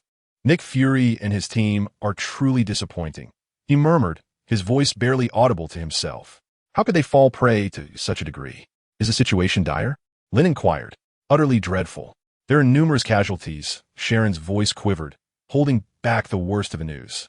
I will be there immediately. Without hesitation, Lynn hung up the call, turned, and pulled a black trench coat from the wardrobe, draping it over his shoulders as he strode purposefully toward the door. Upon arriving at the scene, Lynn's heart sank. The surroundings were a chaotic mess, with snatched agents sprawled on the ground in various positions. Some were groaning in pain, while others lay unconscious, eerily still. Amidst the turmoil, one figure stood remarkably composed. Hawkeye, bow in hand, his gaze sharp as an eagle's, coldly fixating on his former comrades. The scene was nothing short of tragic. Lynn stood at a distance, his expression impassive as he surveyed the chaos. A glimmer of icy resolve flashed in his eyes. He felt little tumult within himself regarding this sudden upheaval, but rather an ineffable sense of resignation. In the Marvel Universe, the heroes of snatched had repeatedly safeguarded the Earth, confronting countless crises. Yet now, a coalition of snatched's finest could not withstand the might of one man, Hawkeye. The dream of protecting the Earth had suddenly become an elusive aspiration. Lynn stood steadfast, his gaze keenly analyzing the battlefield. He distinctly perceived the indifference and determination reflected in Hawkeye's eyes, along with the palpable aura of lethal intent emanating from his tightly held bow. "This man is no longer our Clint," murmured the leading agent through gritted teeth, enduring the pain of his injuries. Despite his grievous wounds, the steadfastness in his eyes, coupled with a sense of sympathy and frustration for his old comrade, remained unextinguished. A cold smile flickered within Lynn as he realized that the trajectory of this battle had far surpassed his expectations. He had assumed snatched would be capable of countering the threats posed by Loki's scepter, yet he had never anticipated the situation would deteriorate to such an extent. Lynn remained silent, his focus once again narrowing onto Clint. The immediate priority was to restore Clint's consciousness. Otherwise, all would be irrevocably lost. As they pondered strategies, Clint once again drew his bowstring taut, sending a sharp arrow hurtling towards them. Sharon nimbly sidestepped, the arrow whistling past her and embedding itself deeply into the distant wall.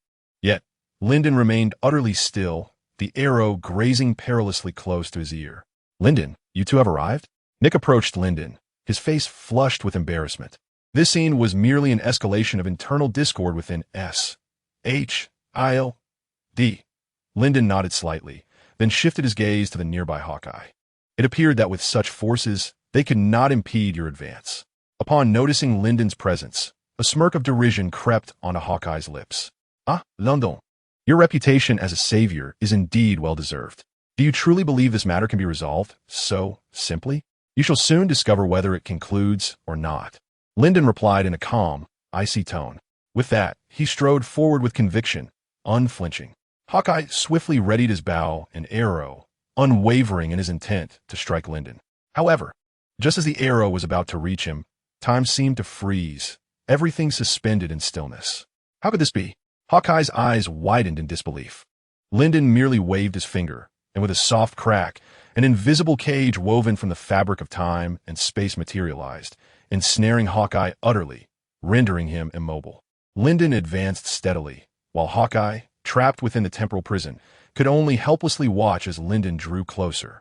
At that moment, Hawkeye's thoughts were consumed by Loki, his mind racing with plans to rescue him. Faced with Lyndon's approach, he offered no resistance, fixated instead on shattering the shackles Lyndon had imposed, longing to break free and save Loki. Meanwhile, Lyndon reached the location where Hawkeye was confined. His expression grave, he tightly grasped the Mind Stone, which emitted a faint, ethereal glow. Taking a deep breath, he forcefully channeled a surge of overwhelming energy into the incapacitated Hawkeye. Since Loki had used the Mind Stone to control Hawkeye, Linden, now more powerful than Loki, surely possessed the means to break this control. During the infusion of energy, Linden distinctly felt a formidable resistance pushing back. It was Loki's while making a final stand, desperately striving to maintain dominion over Hawkeye's mind. However, as seconds ticked by, that resistance gradually waned until it completely dissipated. Ultimately, Linden successfully transmitted the power of the Mind Stone into Hawkeye's body, expelling Loki's malignant influence. Freed at last, Hawkeye let out a painful cry, his body convulsing violently before he fell heavily to the ground. The S.H.I.E.L.D. agents quickly gathered, their eyes shimmering with excitement and relief. "Mr. Linden, have you truly liberated Hawkeye from Loki's control?" The lead agent inquired, hope shining brightly in his gaze. If they could indeed break the bonds that restrained Hawkeye, the former glory of S.H.I.E.L.D. might yet resurface. Lintu gently nodded, choosing to remain silent. Chapter 55. The Release of Hawkeye, Terrified Hawkeye.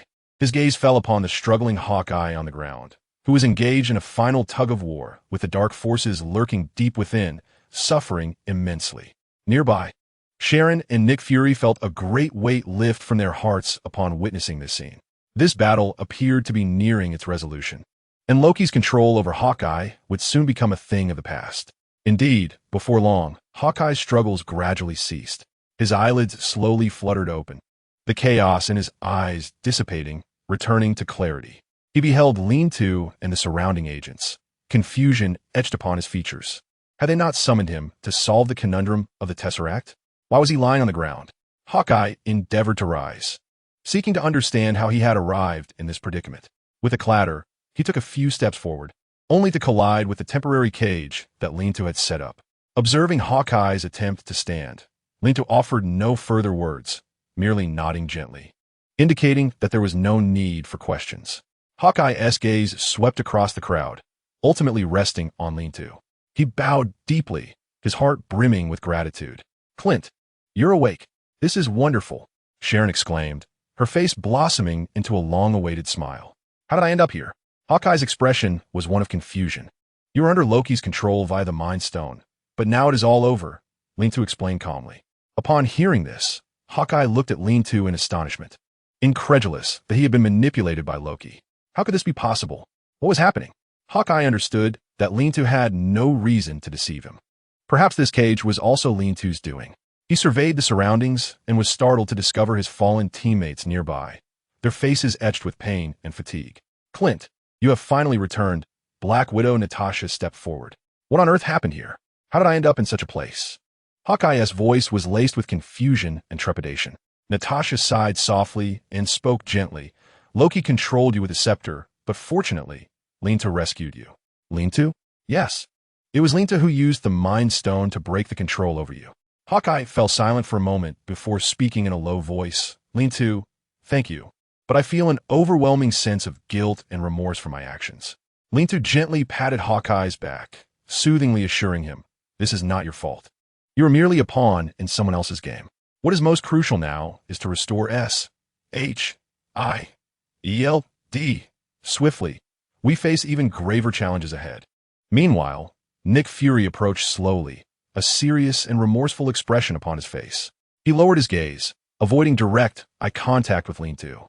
After a long pause, he managed to utter, "Lean-To, we owe you a great deal. Otherwise, S.H.I.E.L.D. would have suffered a devastating blow. Our negligence this time is simply unforgivable." Lean-To smiled gently, waving his hand dismissively. "Do not speak of it, Fury. The immediate priority is to restore S.H.I.E.L.D.'s strength. The shadow of Thanos has yet to lift." As the name Thanos emerged, Fury's expression darkened instantaneously. After a deep breath, he solemnly stated, "You are right, Lind. We must act immediately. Thanos' arrival will herald an unprecedented catastrophe." Meanwhile, on the other side, Batman stood leisurely at a height, surveying the bustling crowd below. The only sounds that graced his ears were the howling wind and the cacophony of the city, intertwining in an eerie symphony. However, this tranquility was soon shattered by an unexpected message.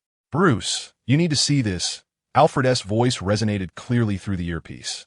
Batman swiftly unfurled the miniature display on his wrist, and an urgent video upload materialized before him. The content was shocking. The sanctuary, that enigmatic place, had been reduced to ruins. His brow furrowed.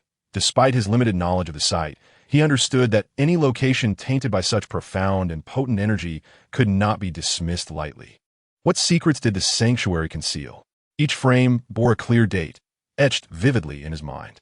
Yet, how could the sanctuary rise from ashes in merely half an hour? Subsequently, an unknown force restored it to its former glory, leaving no trace behind. Such a feat could only be the work of the Time Stone. Yet, the activation of the Time Stone would inevitably stir chaos on Earth. This was common knowledge. Why then did I remain here amidst such calm? Could it be that someone has transcended the conceivable? With a delicate swipe of his fingertip across the screen, Batman pondered. To the average person, the rise and fall of the sanctuary might merely be a shifting image. To him, however, it was a signal fraught with peril and hidden meanings. "Alfred, I require all intelligence regarding the sanctuary," he commanded in a low tone. The communicator promptly relayed Alfred's response. "The information has been compiled, Bruce. The sanctuary is an ancient and mysterious organization, rumored to possess the secrets of manipulating time. Its true power and operational methods have always remained shrouded in mystery. This incident is indeed peculiar." Batman's brow furrowed deeply, fully aware that the currents of time were not to be trifled with. Any alteration to time could unleash an unpredictable storm. The sanctuary's sudden transformations could signify the quiet awakening of a new force capable of disrupting the cosmic order. Iflit maintained strict surveillance over Earth, particularly for any anomalies in time and space, he ordered. "Already in progress, Bruce." Additionally, reports indicate that SHIELD has recently apprehended a number of individuals suspected to be linked to the incident. "Continue the investigation," Batman mused for a moment. "I need to understand their identities, their presence here, and the truth behind the sanctuary's destruction." Before long, Alfred delivered further news. "Bruce, preliminary analysis reveals that these intruders are extraordinary." Batman's gaze sharpened, a fervent sense of justice igniting within him. "Is it possible to infiltrate the SHIELD database? It presents a considerable challenge, but I shall endeavor to try." At that moment, Batman leapt into the Batmobile, the engine roaring to life, racing through the night like a specter. As he sped along, information continued to flood in. Those who approached were likely extraterrestrial beings. Alfred's voice conveyed a calm disbelief. "Aliens?" Batman whispered. The situation grew increasingly intriguing. "Iflit, what's the status over there?" he inquired softly. "All is well, sir. Surveillance indicates a tranquil atmosphere within the precinct, with no anomalies detected." "Excellent. I shall infiltrate their systems to unearth further clues." Upon concluding his statement, Batman deftly manipulated the controls on his wrist, connecting to a clandestine communication link. Within mere minutes, he employed advanced technology to penetrate the depths of the Gotham Police Department's network, perusing encrypted documents and confidential correspondence. Chapter 56. The Temple's Destruction and Restoration. His brow furrowed tighter as he uncovered a staggering revelation within the data. The bizarre incident of the Temple's instantaneous destruction and miraculous revival. Batman was resolute in his quest to unveil the truth. He leaped gracefully from the skyscraper, silently merging into the shadows of the police station. His movements were as agile as a cheetah, skillfully navigating the blind spots of patrolling officers without raising a hint of suspicion. Eventually, he arrived at the threshold of the sheriff's office, faint voices drifting through the door. "Jim, do you have specifics on this incident?" a low voice inquired. "I've just received word that the temple was struck by some incredible force. Yet remarkably, it's swiftly restored," Sheriff James Gordon replied, his tone laced with confusion and helplessness. "What is even more shocking is that intelligence suggests this force emanated from a deity of Asgard," another voice added. "But the crux of the matter is that this deity was defeated by an ordinary man." Upon hearing this, Batman's expression darkened and his pace quickened. Silently, he pushed the door ajar, standing resolutely before the sheriff's desk without causing a sound. Batman? Sheriff Gordon exclaimed, his eyes wide with surprise. What are you doing here? That is of little consequence, Gordon, Batman replied steadily, his gaze piercing as he locked eyes with the sheriff, demanding complete honesty. I need you to divulge every detail regarding the temple incident. Gordon sighed, wiping the sweat from his brow. At present, we only know the surface details. According to eyewitness accounts, a deity from Asgard descended with the intent to destroy the temple, but was thwarted and vanquished by a mortal. Such a tale sounds like a fantasy. Even our investigators find it hard to believe. Batman's gaze deepened, filled with complex emotions. A mortal vanquishing an Asgardian deity? It seemed utterly absurd, yet it had undeniably occurred. Who exactly is this mortal? Gordon took a deep breath, attempting to untangle the chaos in his thoughts. We have yet to ascertain the true identity of this mortal. He came and went like a phantom. However, witnesses claim he exhibited extraordinary strength and speed, sufficient to rival that of an Asgardian deity. Batman's brow knitted tighter. He understood that such power was exceedingly rare among humans. An ominous premonition stirred within him, suggesting that this unknown force and the mysterious events concealed a far greater storm on the horizon. I seek to acquire further knowledge regarding this mortal, he requested calmly. Gordon shook his head in resignation, stating that the information at hand was currently limited. We are diligently searching for additional witnesses, hoping for a breakthrough. Batman fell silent for a moment before reaching a decision. He would personally venture to the temple to unearth more clues. Continue your inquiries, but ensure that the daily lives of the citizens remain unaffected, he instructed. I will conduct an on-site investigation, perhaps discovering overlooked leads. At that moment, his heart was laden with both doubt and anticipation. This mortal, capable of vanquishing the deities of Asgard, could he be friend or foe? Was he a new threat looming over Gotham, or a beacon of hope shining through the darkness? Just as Batman prepared to depart, he heard the sheriff's voice behind him. Batman, I believe there is some bad news you ought to be aware of. Batman furrowed his brow slightly and turned to face Gordon. From Gordon's expression, he sensed that the matter was far from simple. What is it? Gordon took a deep breath, nodding earnestly. The temple has been somewhat rebuilt, yet there remain dark sorcerers who refuse to leave. What complicates matters further is that an indescribable evil force is gathering. It may not be long before it arrives at our doorstep. Upon hearing this, Batman's eyes narrowed sharply, though his tone remained steady. Do you have any idea what it could be? Gordon shook his head in resignation, his brow furrowed. I am uncertain. However, to my knowledge, snatched may possess some clues. You should seek them out. Batman paused, already formulating a plan in his mind. He nodded lightly. Very well. I shall go. A hint of relief crossed Gordon's face as he stepped forward and patted Batman's shoulder. Be cautious, Batman. This adversary is more formidable than any we have faced before. I'm well aware. With that, he turned and melted into the night, becoming once more a shadow in the darkness. Exiting the police station, Batman promptly activated the Batmobile, racing towards snatched with great speed. Along the way, Gordon's words echoed in his mind. The lurking dark sorcerers and the approaching unknown evil force. All of this seemed to transcend the scope of threats Gotham had previously encountered. Dark magic? Malevolent power? These were realms entirely foreign to him. Meanwhile, within snatched, in a spacious conference room, the air was so thick it felt as if it could be wrung out for water. A massive display screen was looping footage of Loki's capture. His sinister smile and cold gaze sent chills down the spines of every snatched member present. Nick Fury stood solemnly at the center of the room, hands clasped behind his back. He surveyed the gathered individuals, confirming that all were present. In the corner stood Lindy, draped in a black cloak, exuding an air of mystery and nobility, while King and Mordo sat nearby, patiently awaiting proceedings. Close beside them was the formidable Iron Man, Tony Stark, clad in resplendent armor. Bruce Banner, the Hulk, appeared somewhat agitated, his gaze frequently darting toward Lindo, seemingly troubled. As the meeting was about to commence, Nick Fury cleared his throat. After taking a deep breath, he spoke with resolute conviction. Ladies and gentlemen, we have gathered here today to deliberate on how best to address the issue of Loki.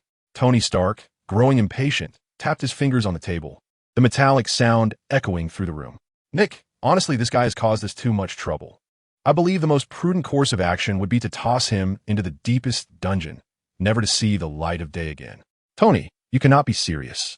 Bruce Banner interjected, furrowing his brow in disagreement. We should seek a more comprehensive solution rather than resorting solely to force, he continued. Loki is not an ordinary criminal. He wields formidable magical powers. Nick nodded in agreement, and then turned his gaze toward Lindo. Chapter 57. Inquiring Lindo's opinion on how to confront Thanos. Lindo, as the Supreme Sorcerer, you played a pivotal role in the capture of Loki, even freeing Hawkeye from his control. He paused slightly, emphasizing his words. Your perspective is crucial, and we are eager to hear your thoughts. At this moment, a hint of apology crossed Nick's face, as the majority of the credit for capturing Loki belonged to Lindo alone. Yet now, they were gathered to discuss how to deal with Loki. Lindo nodded gently, his gaze sweeping over each individual present before settling on Nick Fury, preparing to share his insights. He refrained from rushing to respond and instead encouraged others to voice their opinions. Please, share your thoughts, the leader urged, his eyes filled with anticipation. I stand here with the purpose of collaboratively devising the most ingenious solution. Wong pondered for a moment, speaking in a measured tone. Personally, I believe we might explore the possibility of harnessing Loki's magical powers for our own use. However, this comes with a caveat. We must ensure we can keep him firmly in check to prevent any further chaos. A smirk curled at Tony's lips, revealing a dismissive smile. What is so difficult about that? Given enough time, I assure you I can concoct something specifically designed to counteract his magic, far superior to his wretched scepter.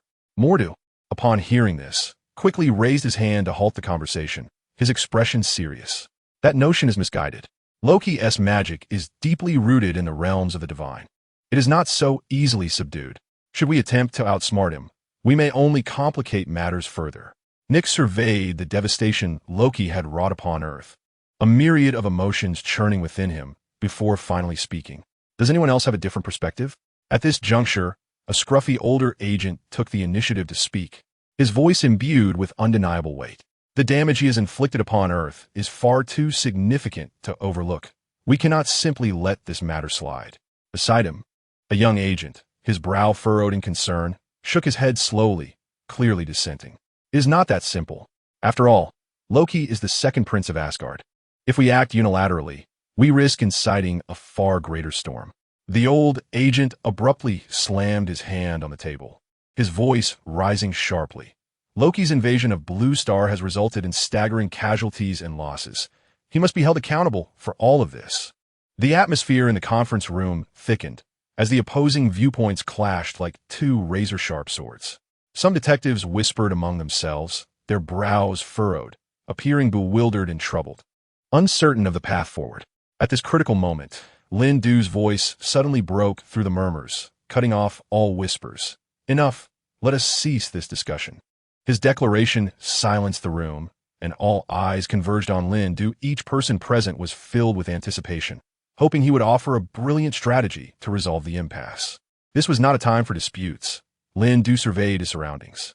His gaze swept across every face filled with expectation, and he continued with unwavering conviction.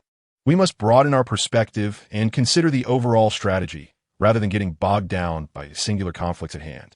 A bearded detective was about to retort, but remembering Lin Du's capabilities and his contributions to the restoration of Blue Star, he swallowed his words. Everyone understood that when Lin Du spoke, the debates in the conference room often found resolution. To some extent, Lin Du had become the voice of their collective will. The foremost task was to decipher Loki's intentions. Lin Du's steady and powerful voice resonated in the room, each word heavy with significance. Why has he chosen this moment to visit Blue Star? And why has he declared himself our enemy? Unraveling these mysteries will directly guide our course of action. He paused slightly, then shifted his tone. Although Loki is the second prince of Asgard, this does not mean his actions can be equated with the official stance of Asgard. We cannot simplistically correlate his personal conduct with the intentions of the entire realm. What action should we take next? Tony Stark inquired eagerly. Lin Du contemplated for a moment, then responded slowly, his tone gentle yet resolute. I can sense the concerns weighing on everyone's hearts. Indeed, Loki is a dangerous individual. He has inflicted harm upon Blue Star. Yet it is equally crucial to maintain peaceful relations with the outside world.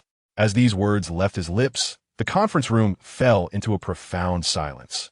With everyone bowing their heads in contemplation, the atmosphere heavy with tension. Once Lin Du's voice faded, the entire room seemed to have been muted, the palpable anxiety quietly spreading through the air. Each person around the long table wore a solemn expression, as if bearing an invisible burden. Nick Fury stood at the center of the conference room, his solitary, penetrating black eyes scanning the faces of those present, exuding a sense of gravity. The threat posed by Loki demanded urgent resolution, Fury's voice deep and powerful. Fortunately, Lin Du had already reclaimed Loki's scepter, and Loki himself had been successfully imprisoned. Reflecting on all that Lin Du had done for S.H.I.E.L.D., a pang of guilt surged within Fury. It seemed that the combined strength of their entire organization paled in comparison to Lin Du alone. Lin Du had become S.H.I.E.L.D's secret weapon, their guardian angel. Since his arrival, countless challenges had been effortlessly overcome. Lin Du, do you have anything further to add? Fury endeavored to maintain a calm demeanor. Yet his eyes betrayed a sense of curiosity and anticipation. Although Lindy suggested that there was no immediate urgency to address Loki, Fury was convinced that he must possess deeper considerations. Lindy's gaze gradually swept over each individual present, ultimately locking with Fury's. Loki had alluded to the impending arrival of Thanos. Yet this was not the most alarming revelation. His tone grew somber as he hinted at the existence of additional potential invaders beyond Thanos. This was a matter we could not afford to overlook.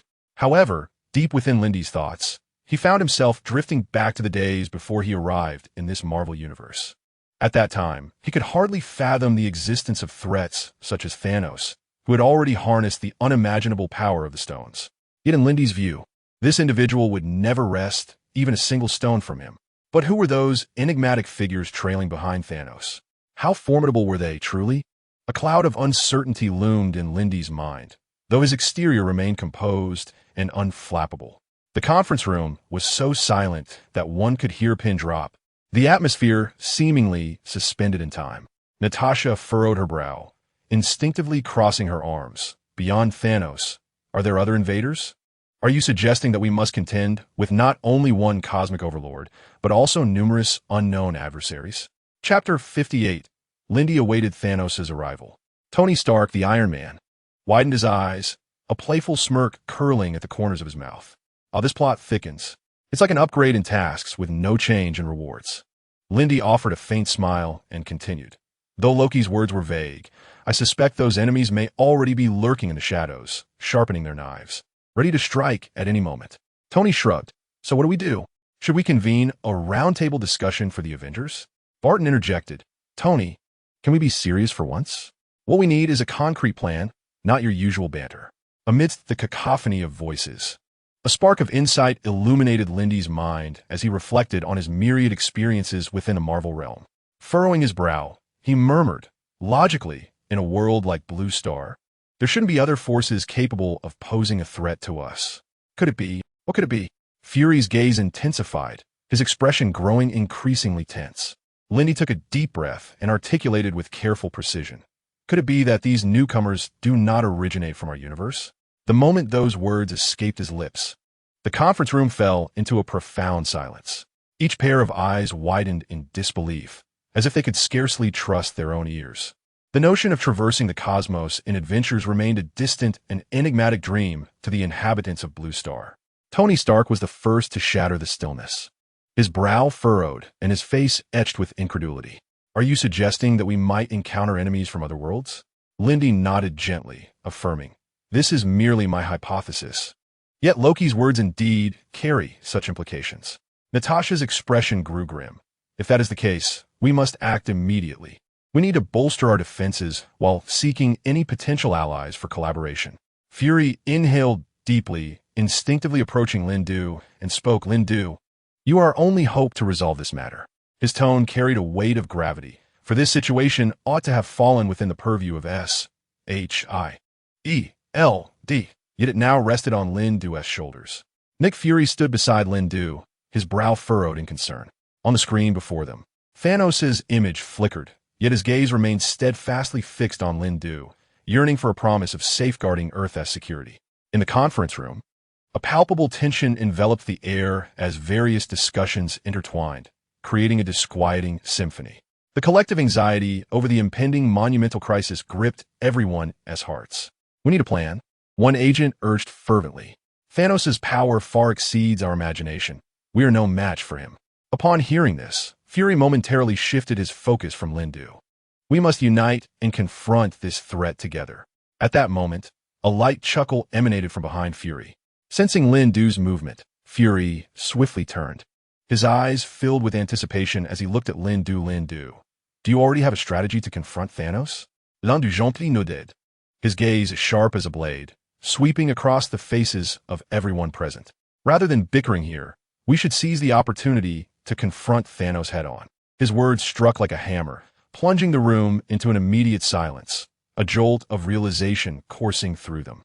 They exchanged glances, confusion and trepidation evident in their eyes. "Thanos is overwhelmingly powerful.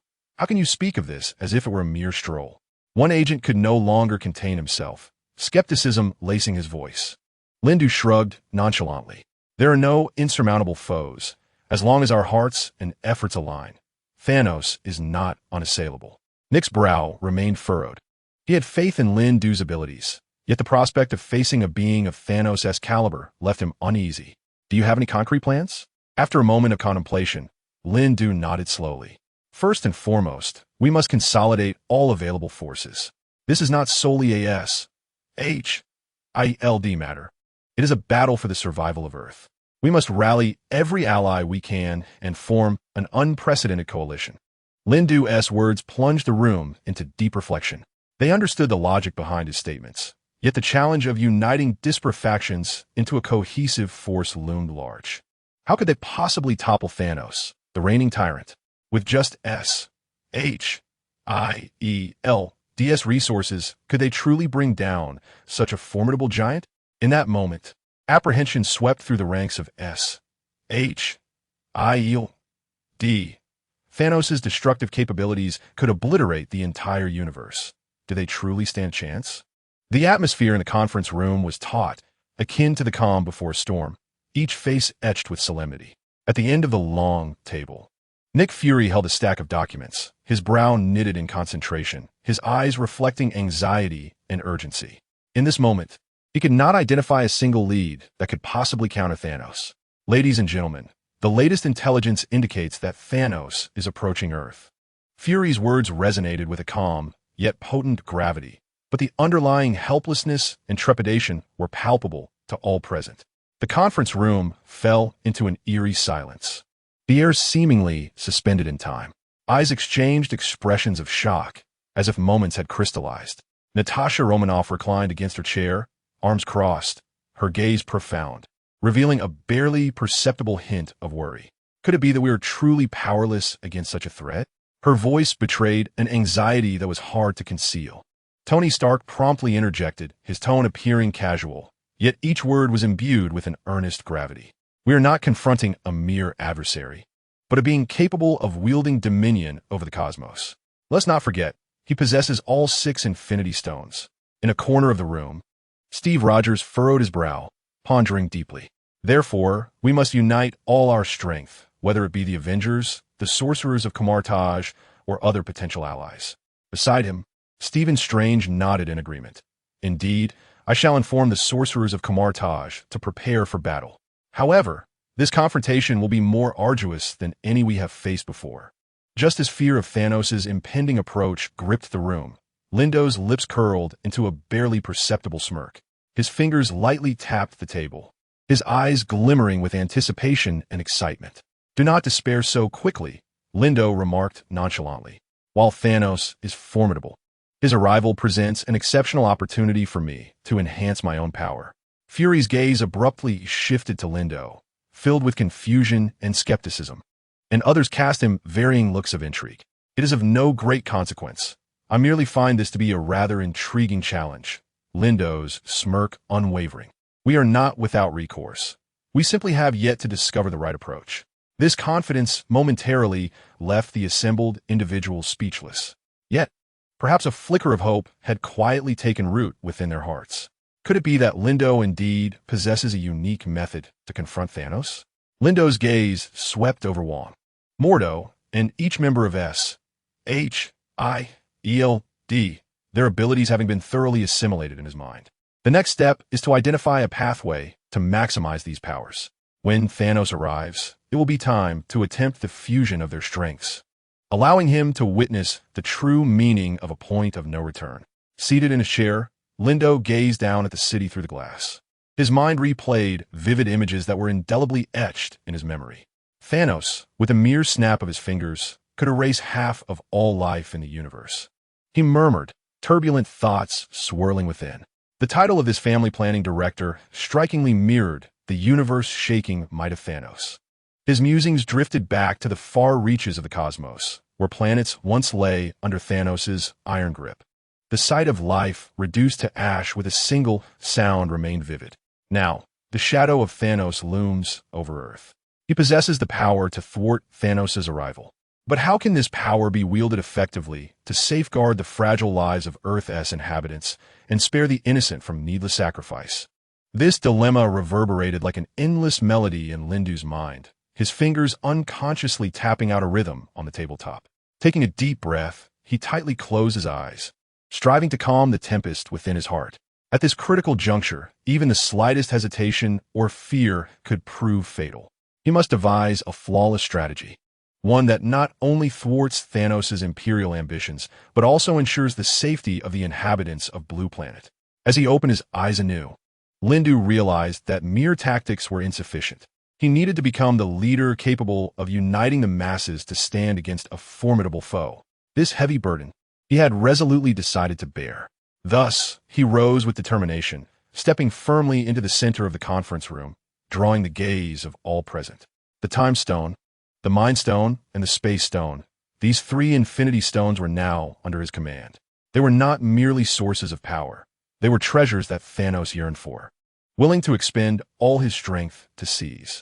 Lindu understood that possessing these stones placed him at the forefront of a confrontation with the universe's mightiest adversary. To protect every inch of land and every ounce of warmth beneath this blue sky, he had no path of retreat, only the resolve to forge ahead. Perhaps the sole avenue of salvation lay in the power of these three stones, a conviction he silently affirmed. At this moment, he had successfully merged the energies of the three stones, awaiting the arrival of that cosmic adversary to turn the tide. The atmosphere in the conference room gradually shifted from tautness to tranquility under Lindu's steadfast gaze. Although a hint of trepidation lingered in everyone's hearts, Lindu's certainty and determination silently melted away their icy apprehensions. It was Nick Fury who first broke the silence, rising to his feet, his voice imbued with undeniable resolve. "Lindu, I trust you. You are our sole beacon of hope at this juncture. S.H.I.E.L.D. will spare no effort in supporting your every decision." Following suit, Steve Rogers stood as well, gently patting Lindu on the shoulder, his tone suffused with unconditional faith. "Whatever your plan may be, we shall dedicate ourselves fully to it." "Wait, I need to strategize in detail first." As his words echoed, he strode to a corner of the room, where an expansive and intricate strategic map lay spread out before him. Key landmarks, such as Wakanda, the Sanctum in New York, and Asgard were prominently displayed. Each of these locations could potentially serve as the eye of the storm in the impending ultimate confrontation. Just as he immersed himself in the strategic deployment, his phone rang unexpectedly from his pocket, disrupting his train of thought. The screen illuminated with a name he knew all too well, Ancient One. "Ancient One, why are you contacting me at this hour? Is there an urgent matter?" Lindu answered the call, his tone tinged with surprise and concern. "Lindu, we've just received word that Thanos' followers are increasingly active on the other side of the galaxy. It seems they are searching for something," Ancient One replied, her voice tinged with anxiety. "Considering what you mentioned earlier, I believe we must prepare ourselves in advance." Ancient One had not anticipated that Thanos would arrive so swiftly. Upon hearing this news, Lindu's gaze sharpened instantly, a flicker of joy illuminating his eyes. He had never anticipated that he could so rapidly absorb the power of Thanos. However, observing the tense demeanor of Ancient One, Lindu found little inclination to utter grandiose declarations to amuse him. This situation was rather precarious, he remarked with a furrowed brow. Thankfully, I have secured the Time Stone, the Mind Stone, and the Cosmic Cube. Perhaps we can devise a plan using these treasures to lure Thanos out. Upon hearing Lindu's strategy, Ancient One finally felt the tension in his nerves begin to ease. The mere presence of Thanos, a being capable of upheaval, sent waves of anxiety through Ancient One's heart. He feared that their universe could be obliterated in an instant. Yet, after listening to Lindu's proposal, he felt a weight lift from his chest. As the youngest supreme sorcerer in history, Lindu's prowess was indisputable. At the edge of the vast cosmos, there existed a dim and lifeless planet, perpetually shrouded in silence and darkness. Yet, amidst this desolate expanse stood a colossal and ominous figure, reminiscent of the universe's sovereign, Thanos. He stood before his throne, his gaze as frigid as ancient ice, piercing through the vast void toward a distant azure planet. In that moment, his heart was burdened with an overwhelming weight. Loki's deep voice reverberated through the empty palace, his rough hands tightly gripping the armrests of the throne, as if intending to crush them to dust. You have indeed fallen into the hands of those insignificant mortals. The holographic image before him displayed the scene of Loki's capture. The once proud Loki now found himself in a pitiful state, shackled and defeated. Thanos had eagerly dispatched Loki to Earth with the singular aim of seizing the priceless Space Stone. To ensure victory, he had even equipped Loki with the Mind Stone as an added safeguard. However, fate had conspired against him. Not only had the Space Stone eluded his grasp, but the precious Mind Stone had also fallen into the hands of others. It was a colossal miscalculation. A cold smirk crept across Thanos' lips, his eyes swirling with emotions of frustration and fury. Loki's failure was not merely a loss of gems, but also an untimely exposure of his meticulously crafted plans to the glaring light of day. Chapter 60. The schemes of Ebony Maw. Nick's concerns at this juncture, the only recourse was to seek alternative paths, to hunt for the remaining stones, which could reverse the tide and restore his agency. Just as Thanos was deep in contemplation, a slender figure approached slowly, his mastermind and most capable aide, Ebony Maw. Ebony Maw bowed respectfully, speaking with measured precision. My lord, according to our latest intelligence, there are several guardians of the stones within the galaxy. The most accessible being a notoriously greedy collector. His selfishness and desire have rendered him vulnerable. Thanos nodded slightly, a glint of resolve flashing in his sharp gaze. Very well. We shall commence our actions with the collector. The reality stone he possesses will be a pivotal step towards our victory. The ebony throat bore a sly smile, and then proclaimed, the collector himself possesses no combat prowess. Despite his seemingly impenetrable defenses, he is as fragile as parchment in the face of your might. A sudden assault will render the acquisition of the gem an effortless endeavor. Thanos slowly straightened his colossal form, emanating an oppressive weight that rendered the air thick and stifling. Very well, Ebony Throat, summon the Black Order at once. We shall set forth to the collector's lair. The Ebony Throat nodded respectfully before swiftly retreating to convey the command. Thanos inhaled deeply, an unwavering determination etched upon his stern visage. No matter how treacherous the path, he was resolute in obtaining those gems, for they were the sole avenue to realizing his ultimate ambition. In the realm of Blue Planet, Lindo remained an enigma to Thanos. Yet, how could the one who vanquished Loki be a mere triviality? Furthermore, Lindo already wielded 3 gems. Thanos pondered deeply, struggling to formulate a direct strategy against Lindo. However, this did not imply he would relent. Confronted with an adversary possessing 3 infinity gems, he must proceed with utmost caution, never allowing fear to govern his reason. What he required was a more cunning strategy, a swifter strike. He began to contemplate how to leverage his existing resources and powers to combat the formidable Lindo. Thanos recognized that Lindo not only commanded immense power from the gems, but also harbored an unwavering belief and resolve. Yet, Thanos too held his own convictions and determination. As long as he refrained from surrendering, a method to triumph over Lindo would eventually reveal itself. At that moment, a thought flickered through Thanos' mind. Loki, he murmured to himself, envisioning the image of his devious yet loyal brother. Though Loki had failed in this mission, he remained one of Thanos' most trusted subordinates. Perhaps a glimmer of hope could be found through him. Thanos immediately issued orders for his subordinates to discreetly search for Loki's whereabouts and to devise a means to rescue him. Simultaneously, he contemplated how to exploit Loki's familiarity with Earth to craft a more precise battle strategy. The foremost priority was to seize the gems held by the Collector. The Collector's secret fortress resided on the fringes of the galaxy, hidden within a chaotic nebula. It was a wondrous place brimming with rare treasures and unresolved technologies. The Collector himself was renowned for his fervent pursuit of the universe's most exquisite rarities. At the command of the Ebony Throat, the Black Order promptly prepared for departure. Thanos personally piloted his interstellar flagship, leading this elite force towards the Collector's stronghold. At the same moment, Lindo stood atop the temple in New York, gazing into the vast, starry expanse. An inexplicable premonition surged within him, as if something monumental was on the brink of unfolding. Meanwhile, on the distant planet of Apocalypsis, a resounding crash echoed. Drax stared at the violently shaking throne, then shifted his gaze to the monitoring screen displaying the cerulean planet. What kind of power was this? He murmured to himself, his heart profoundly shaken. "My lord, we must take immediate action," the anxious adjutant reported urgently beside him. The surge of energy was extraordinarily intense. If left unchecked, it could introduce unpredictable variables to our plans. Daxel took a deep breath, struggling to quell the tumult within. How could a planet inhabited by mere mortals unleash such a formidable energy assault? It was beyond comprehension. In this moment, he needed to maintain absolute composure. He turned to his adjutant and issued a command. "Deploy a reconnaissance team at once. I require insight into the source and precise nature of that energy." Simultaneously, he sensed a faint yet intensifying force emanating from the planet. Upon closer attunement, it appeared intimately connected to a gem, as if it were a legacy passed through the bloodline.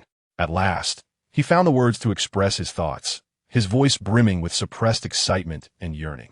He stood at the center of the darkened bridge, the massive star map behind him casting an eerie glow, shrouding the surroundings in an enigmatic ambience. The beast of the wasteland stood resolutely nearby, its muscular frame taut, a blend of sternness and anticipation etched on its face. Daxel turned, his gaze piercing, the red light flickering in his eyes. "Beast of the wasteland," Daxel's voice resonated deeply, penetrating the soul. "I have sensed the energy pulse from Blue Star. It is the power of the Mother Box calling us. We must act swiftly to seize the Mother Box and unlock the gateway to a new world." The beast of the wasteland bowed, responding without hesitation. "As you command, my lord. How many troops shall we take to Blue Star?" Daxel furrowed his brow. Blue Star was far from desolate. Its civilization, though primitive, could harbor unforeseen threats. Especially concerning the energy leak of the Time Stone, the mastermind behind it remained unknown. He pondered that if the opposition could rival the gem, this confrontation would certainly be arduous. After a moment of contemplation, he spoke slowly, "Form an elite squad. We must swiftly and silently secure the Mother Box while ensuring the safety of Blue Star's inhabitants is minimally compromised." "Understood. I will personally select the finest warriors." The beast of the wasteland replied respectfully. Its nod was accompanied by a flicker of cold resolve and eager anticipation. Having relayed his instructions, it withdrew to prepare. While Daxel fell once more in a deep thought, he nodded lightly, his gaze returning to the star map, his longing for the Mother Box igniting like a raging fire. The Mother Box was the pivotal key to their plan. Only by possessing it could they unlock the door to another realm and stride towards their ultimate grand vision. "Blue Star," he whispered, his thoughts traversing billions of light years to soar into the vast depths of the cosmos. A cold smile inadvertently graced his lips, concealing an unwavering certainty and steely resolve for the impending victory. Chapter 61. Another force, Daxel soon. The beast of the wasteland stood before Daxel, leading an indomitable cadre of elite warriors. These fighters were the CR de la CR, meticulously selected from countless bloody battles. Clad in heavy armor, with eyes like torches, they await the issuance of commands, resembling swords poised for action.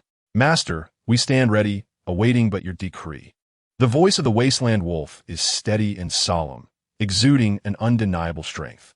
Daxel nods in satisfaction, his gaze sweeping over the warriors before him, his heart swelling with pride and resolve. "Act now. Retrieve the treasures of the Blue Star, and let the entire universe once again prostrate itself beneath my authority." Meanwhile, in another realm, Lindu and his companions, having just quelled the Loki incident, prepare to return to Kamartaj. Lindu stands at the center of the SHIELE headquarters, surrounded by a bustling crowd, yet many find their eyes drawn to him involuntarily. Nick Fury approaches with a furrowed brow and hurried steps, a flicker of barely perceptible concern in his eyes. Lindu, thank you for aiding us in resolving the Loki dilemma. To be candid, I worry that if other deities descend upon us, SHLD may struggle to withstand their might. Loki, as a god of Asgard, and his unexpected appearance alongside the mention of two formidable forces undoubtedly places unprecedented pressure on SHLD. Lindu nods gently, fully grasping Nick Fury's apprehensions. He shares in this heavy burden, in this vast and boundless universe. Even the tremor of a single speck of dust could unleash a cataclysmic wave. After a moment of contemplation, he speaks slowly. Nick, you must understand that the forces of the universe are governed by balance. Should one side become excessively strong, natural forces will emerge to restrain it.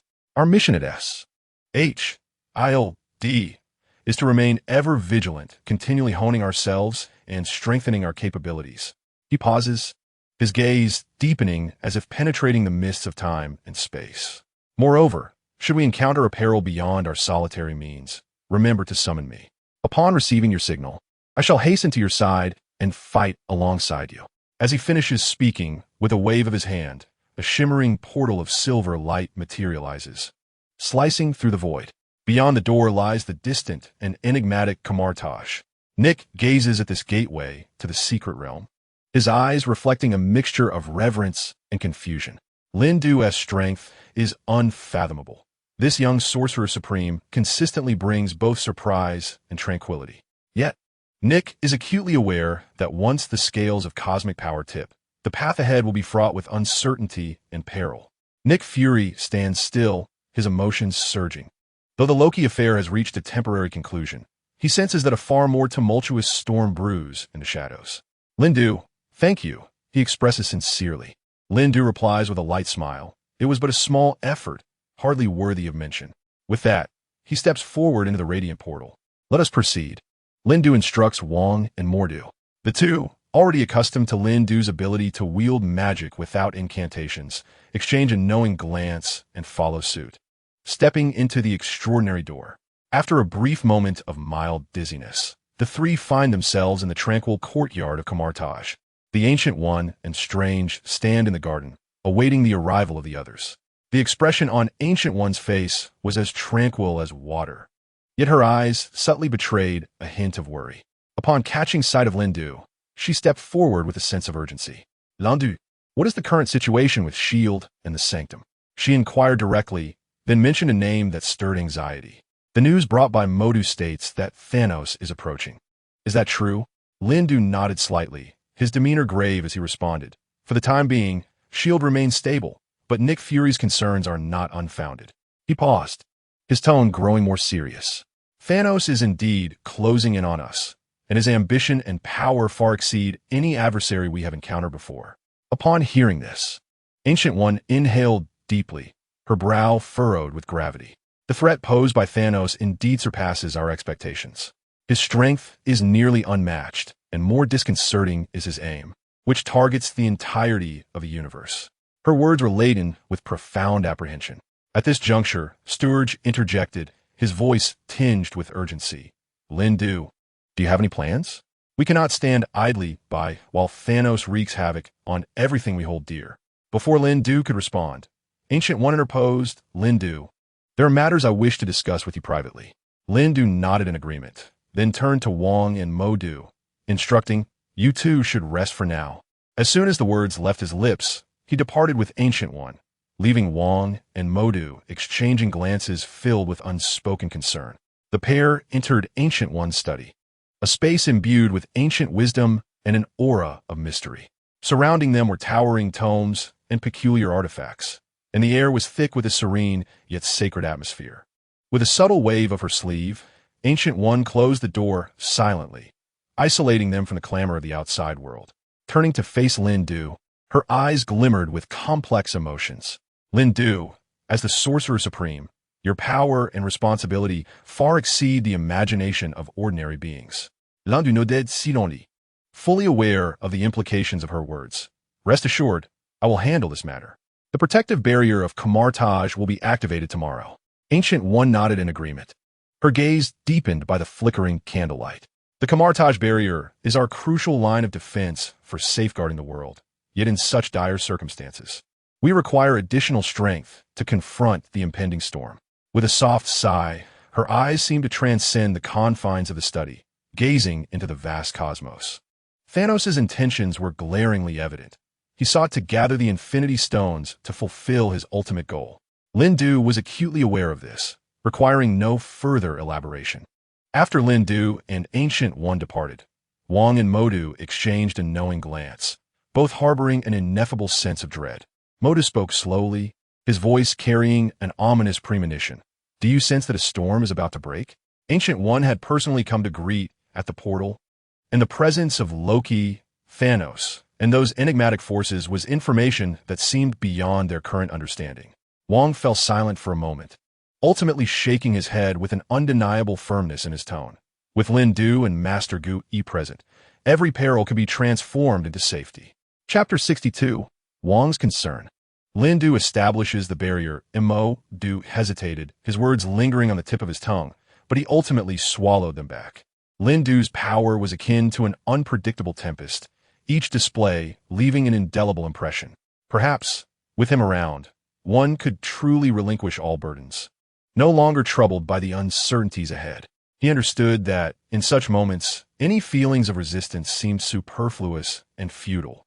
The two exchanged a silent gaze, the atmosphere thickening as if time itself had paused. Suddenly, Du appeared to recall something, raising his gaze toward Wong, his voice laced with uncertainty. Wong, do you think Lindu will abandon us? Wong was momentarily taken aback, not expecting such a question from Du after a moment of contemplation. He replied slowly, Lindu is an inseparable part of Kamartaj. His heart, like ours, is deeply rooted in this land. No matter where he wanders, Kamartaj will forever remain his unwavering sanctuary. Upon hearing this, Du felt a slight alleviation of his unease, nodding gently as he took a deep breath, striving to expel all lingering doubts and anxieties. You are right, with Lindu here, hope will always endure. The following morning, the first rays of sunlight pierced through the window panes, cascading into the hall of Kamartaj. The interplay of light and shadow adorned the floor with a patchwork of golden brilliance. Lindu stood resolutely in the center of the hall, his countenance solemn, radiating an ineffable aura of authority. Surrounding him, the mages gathered in small clusters, their collective gaze converging on Lindu. Master Gu Yi, draped in a robe that, though aged, still held an air of mystery, clasped his hands before him, his expression a blend of calmness and anticipation. Du, on the other hand, furrowed his brow, occasionally stealing glances at Lindu, his eyes reflecting both doubt and contemplation. Wong and Strange stood side by side, engaged in hushed conversation, yet their eyes never strayed from Lindu. Today marks your day of casting the barrier spell in Kamartaj. Is everything prepared? Master Gu Yi's voice resonated, calm and profound. L'un du noded gently, affirming that all was in readiness. The mages instinctively held their breath, the entire hall enveloped in a nearly sacred stillness. Lindu slowly raised his right hand, a brilliant azure light coalescing in his palm, the formidable power of the space gem. The radiance intensified, illuminating the entire space with its brilliance. He wielded the space gem with such ease. Strange whispered, his voice filled with disbelief. They had once crossed the threshold of Kamartaj together, learning the arcane arts. Now, Strange could merely conjure a modest portal, while Lindu had ascended to the rank of Supreme Mage, single-handedly erecting a shield for Kamartaj, oblivious to the astonishment surrounding him. Lindu immersed himself entirely in the spell. He propelled the azure light skyward, and in an instant, it expanded into a vast blue dome, enveloping Kamartaj with unwavering protection. The entire sanctuary was enveloped by a mysterious and solemn aura, an invisible force safeguarding this hallowed ground. Lindu took a deep breath, This barrier served not only as a shield against external foes, but also as a means to enhance the internal energy circulation of Kamartaj, ensuring that each mage received the utmost protection. As the radiance intensified, the blue gem in Lindu's hand began to rotate slowly, shimmering with an ethereal glow. He closed his eyes, and after inhaling deeply, suddenly opened them, his gaze seemingly filled with the vastness of the cosmos. With a mere gesture, devoid of incantation, the space gem responded to his will, bringing the barrier into existence. In an instant, the blue light surged like a tidal wave, swiftly enveloping the entirety of Kamartaj.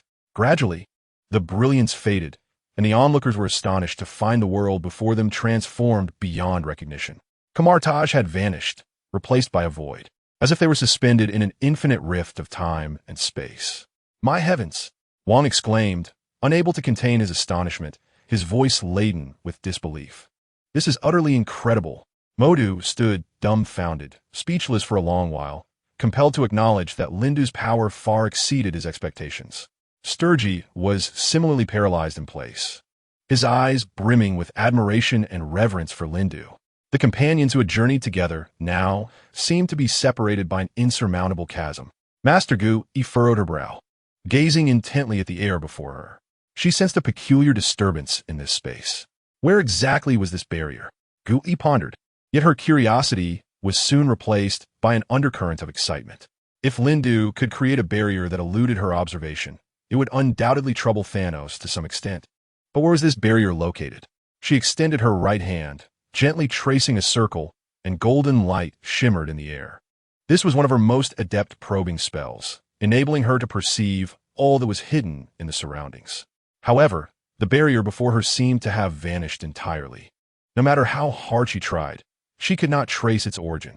Intriguing, Gu murmured to herself, encountering such a situation for the first time. She closed her eyes, concentrating her energy, and attempted to utilize various spells: energy projection, penetration through objects, illusions, protective shields, and teleportation, to probe further. Yet, regardless of her efforts, she could not access that mysterious force. Several spells even rebounded, nearly injuring her in the process. "Master, be cautious." Seeing Gu repelled by the power of the barrier, Modu and Wang swiftly moved to catch her.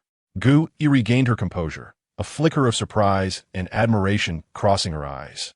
She gestured lightly, signaling that she was unharmed, and then turned her gaze to Lindu. "Lindu, you have indeed surpassed our expectations.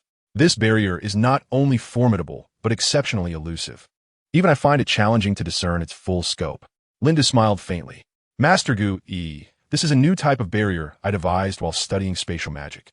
Inspired by the Time Stone, it not only defends against external threats, but also distorts time and space to some extent, rendering Kamartaj nearly invisible on both physical and magical levels, thereby granting us a significant strategic advantage."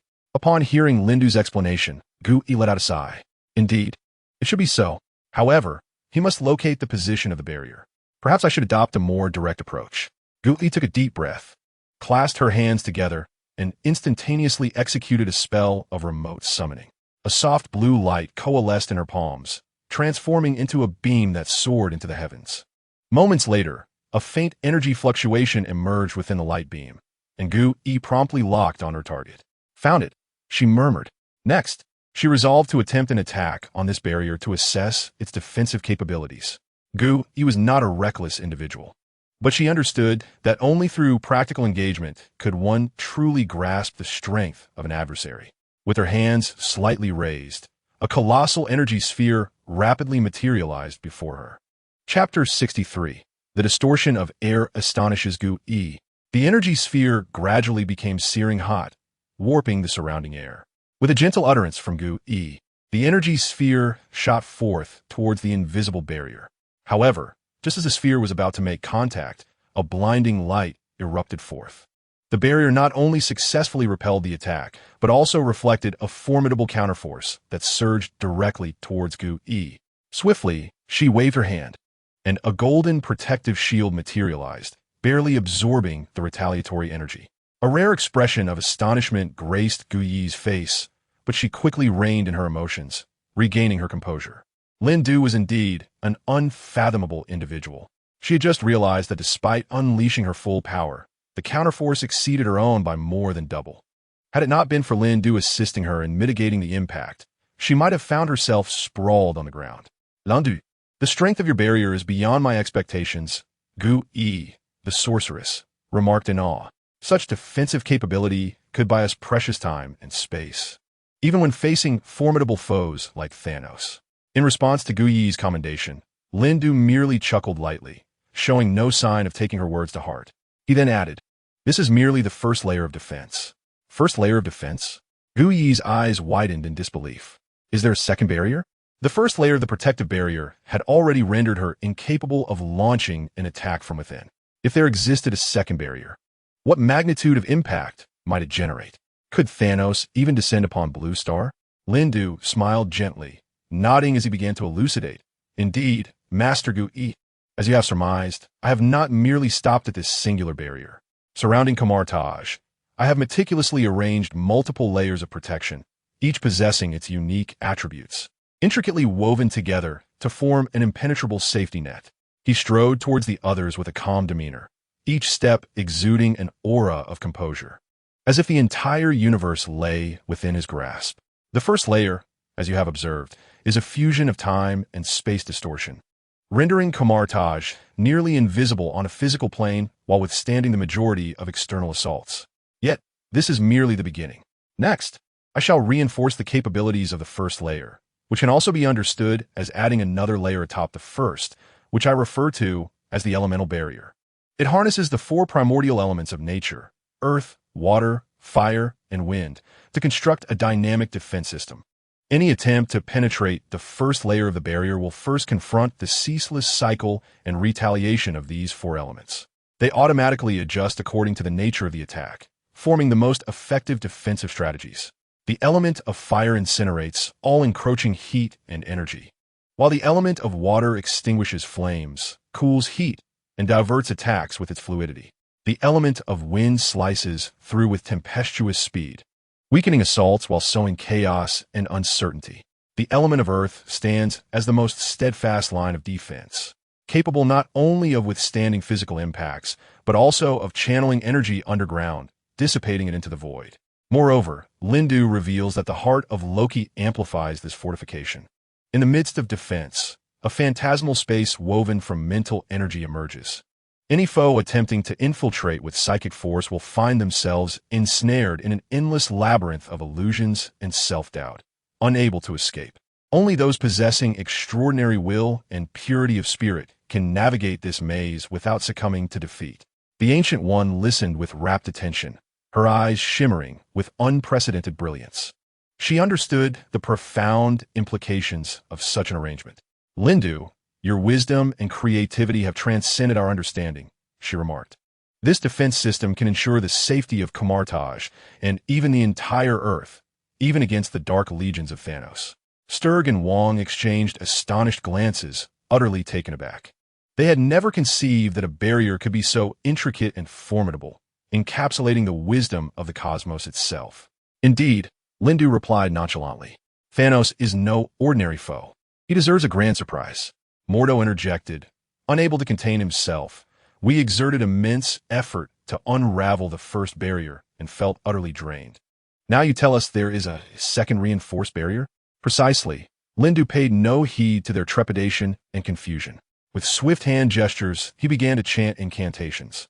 In an instant, an invisible force enveloped the entire courtyard, a power so subtle and profound that it went unnoticed.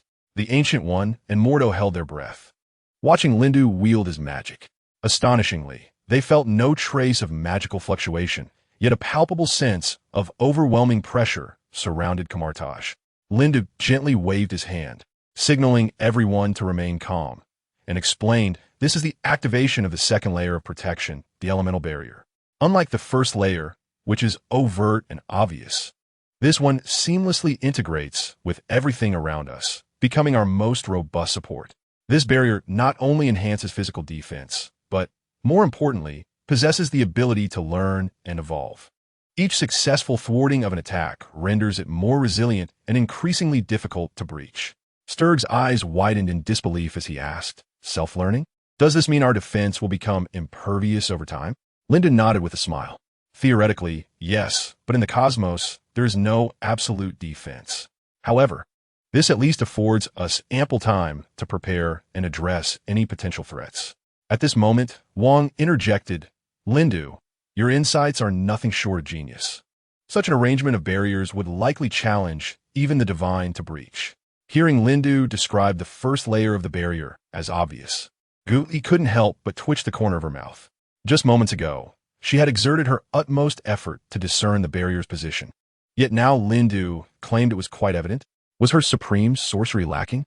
The corners of Gu Yi's mouth subtly lifted, not as a query of her own abilities, but as a renewed acknowledgement and admiration for Lindu's unfathomable prowess. In this vast and boundless universe, there are always entities that transcend ordinary understanding and imagination. Lindu, evidently, is one such being. Enough. Lindu's voice interrupted Gu Yi's reverie. He gazed contentedly at the barrier he had meticulously crafted, smiling as he nodded at Gu Yi, signaling the completion of their task. Chapter 64. Gu Yi seeks Lindu's opinion. S-H-I-E-L. DS missteps. Gu Yi regained her composure, blinking rapidly to conceal the tumult within.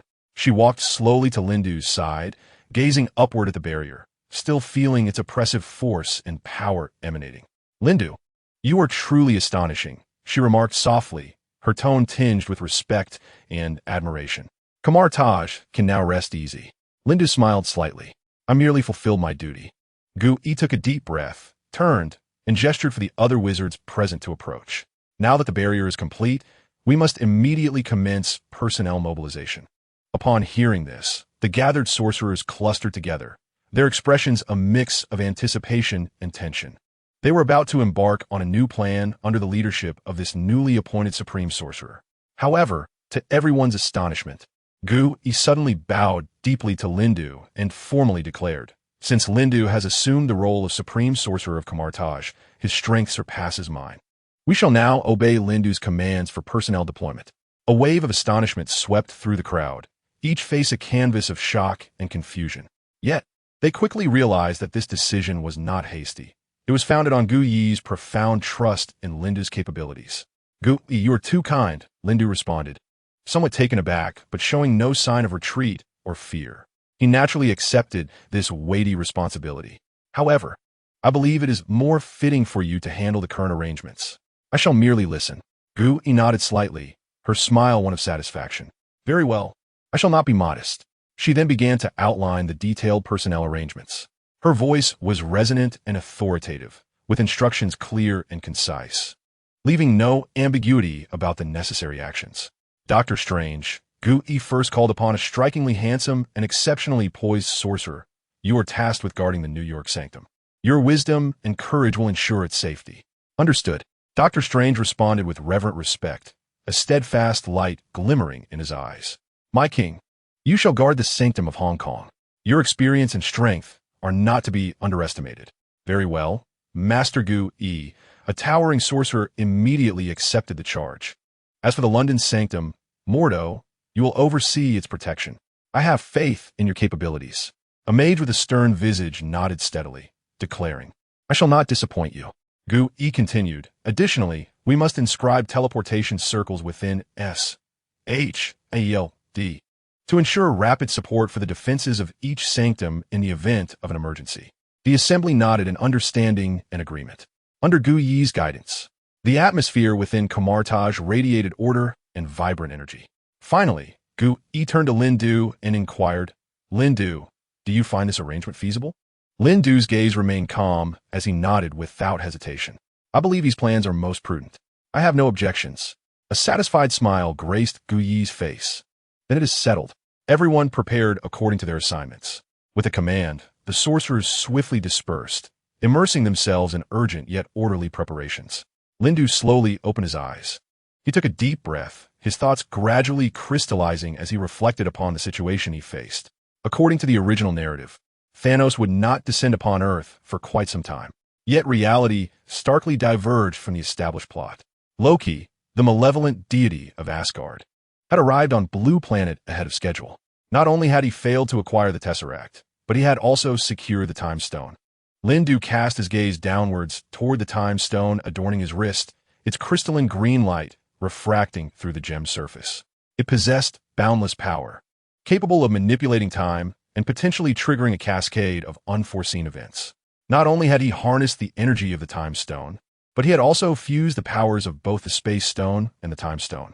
Lindu understood that wielding such formidable strength was both an opportunity and a challenge.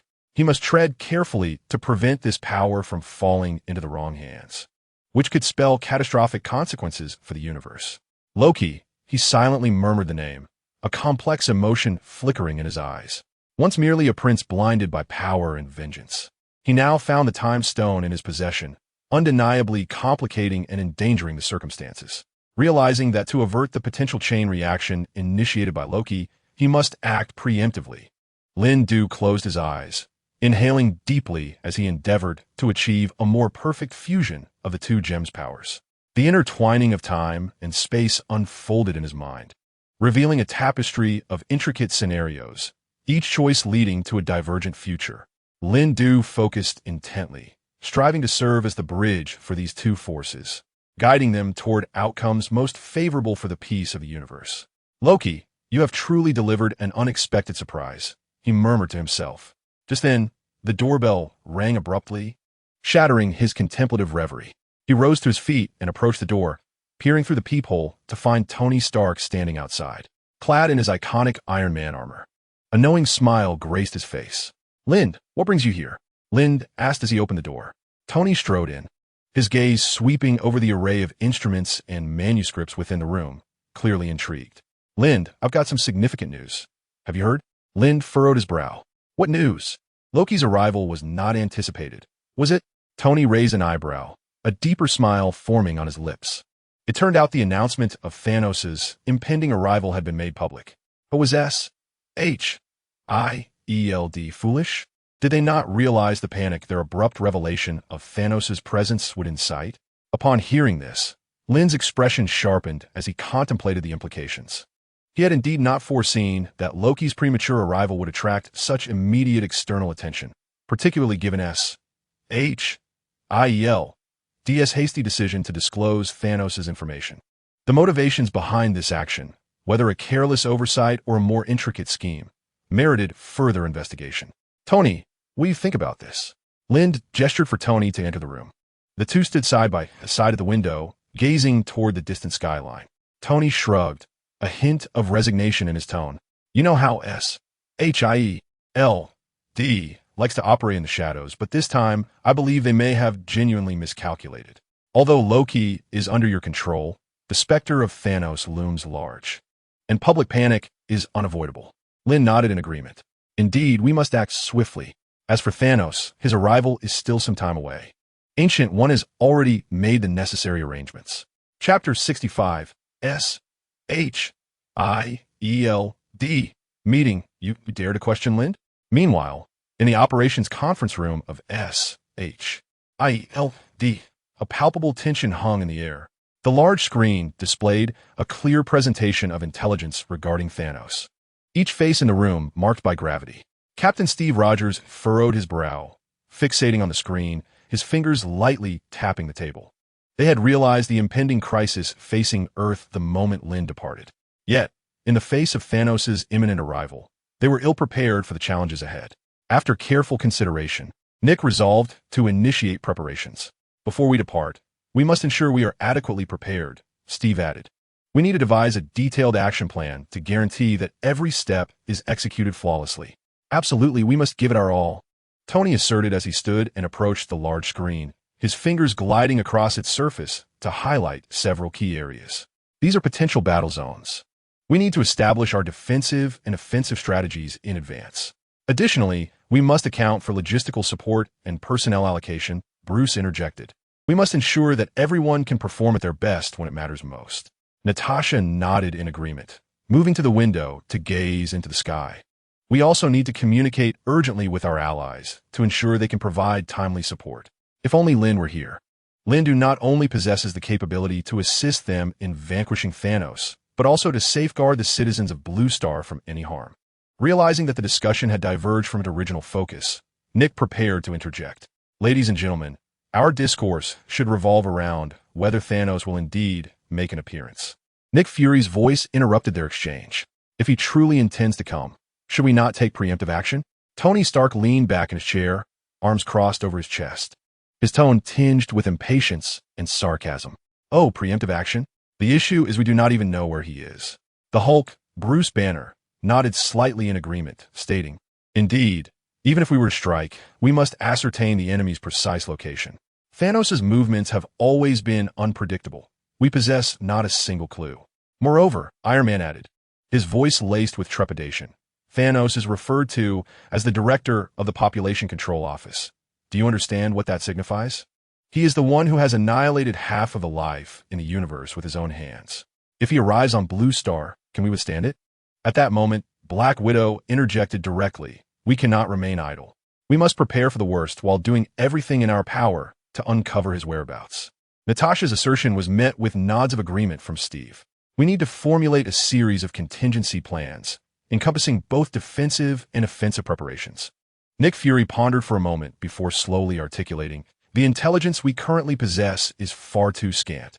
We must intensify our intelligence-gathering efforts and swiftly ascertain Thanos' movements. Simultaneously, we need to rally more allies. Just then, hurried footsteps echoed from outside, and a S.H.I.L.D. agent burst in, his complexion notably pale. Director, we have new intelligence. The latest satellite detection has identified a signal indicating Thanos may be present on an unknown island in the Pacific. Retrieve the satellite imagery immediately, Steve commanded, his expression growing more serious. On the large screen, the satellite imagery rapidly shifted, swiftly zeroing in on the small island. If Thanos is indeed there, why would he choose such a remote location? Banner pondered aloud. Perhaps he is concocting some scheme, or maybe it is merely a ruse, Tony mused. Regardless, we must investigate. Agreed, we cannot overlook any lead.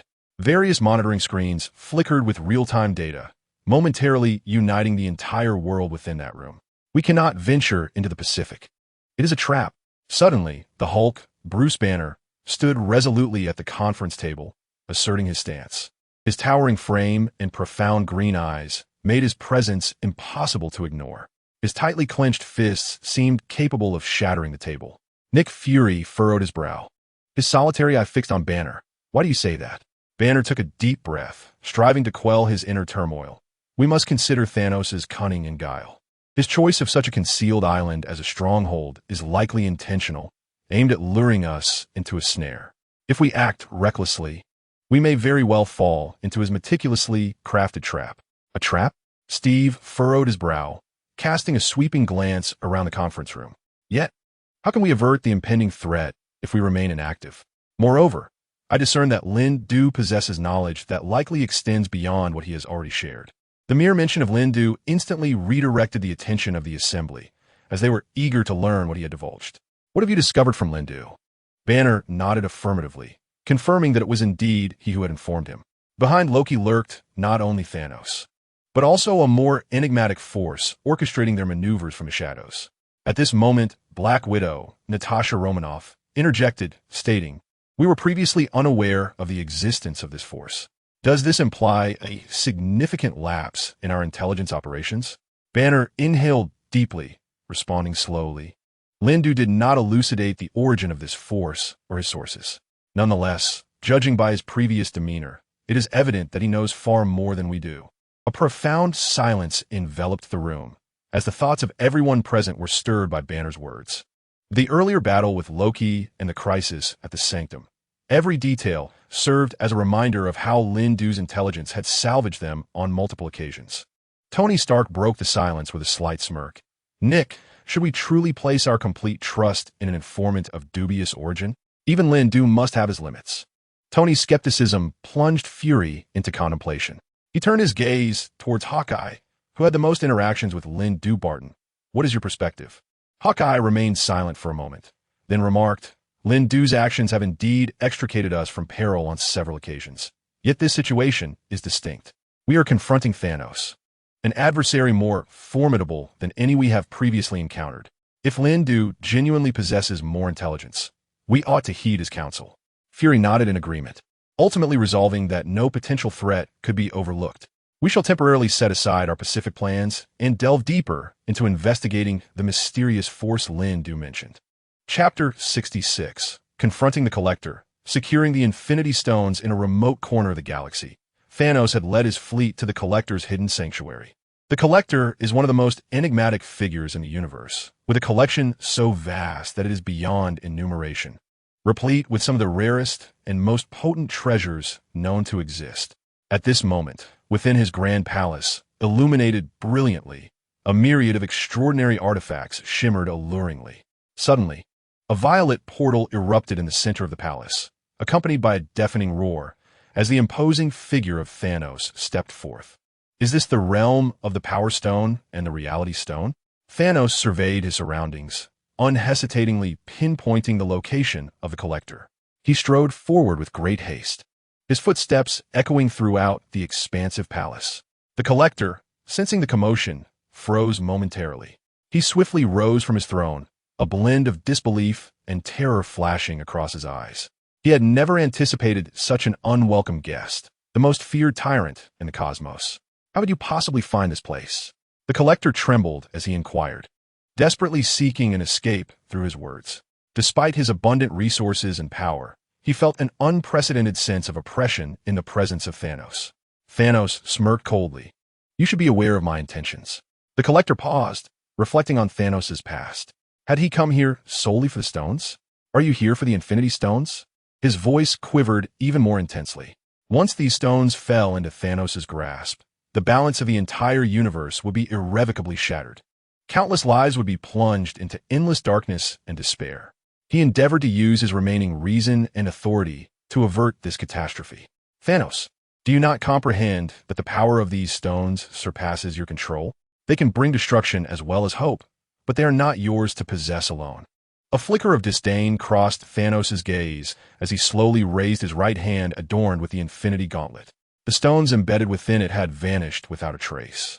The Collector, still reeling from the sight of the gauntlet, suddenly felt an overwhelming energy swirling around him.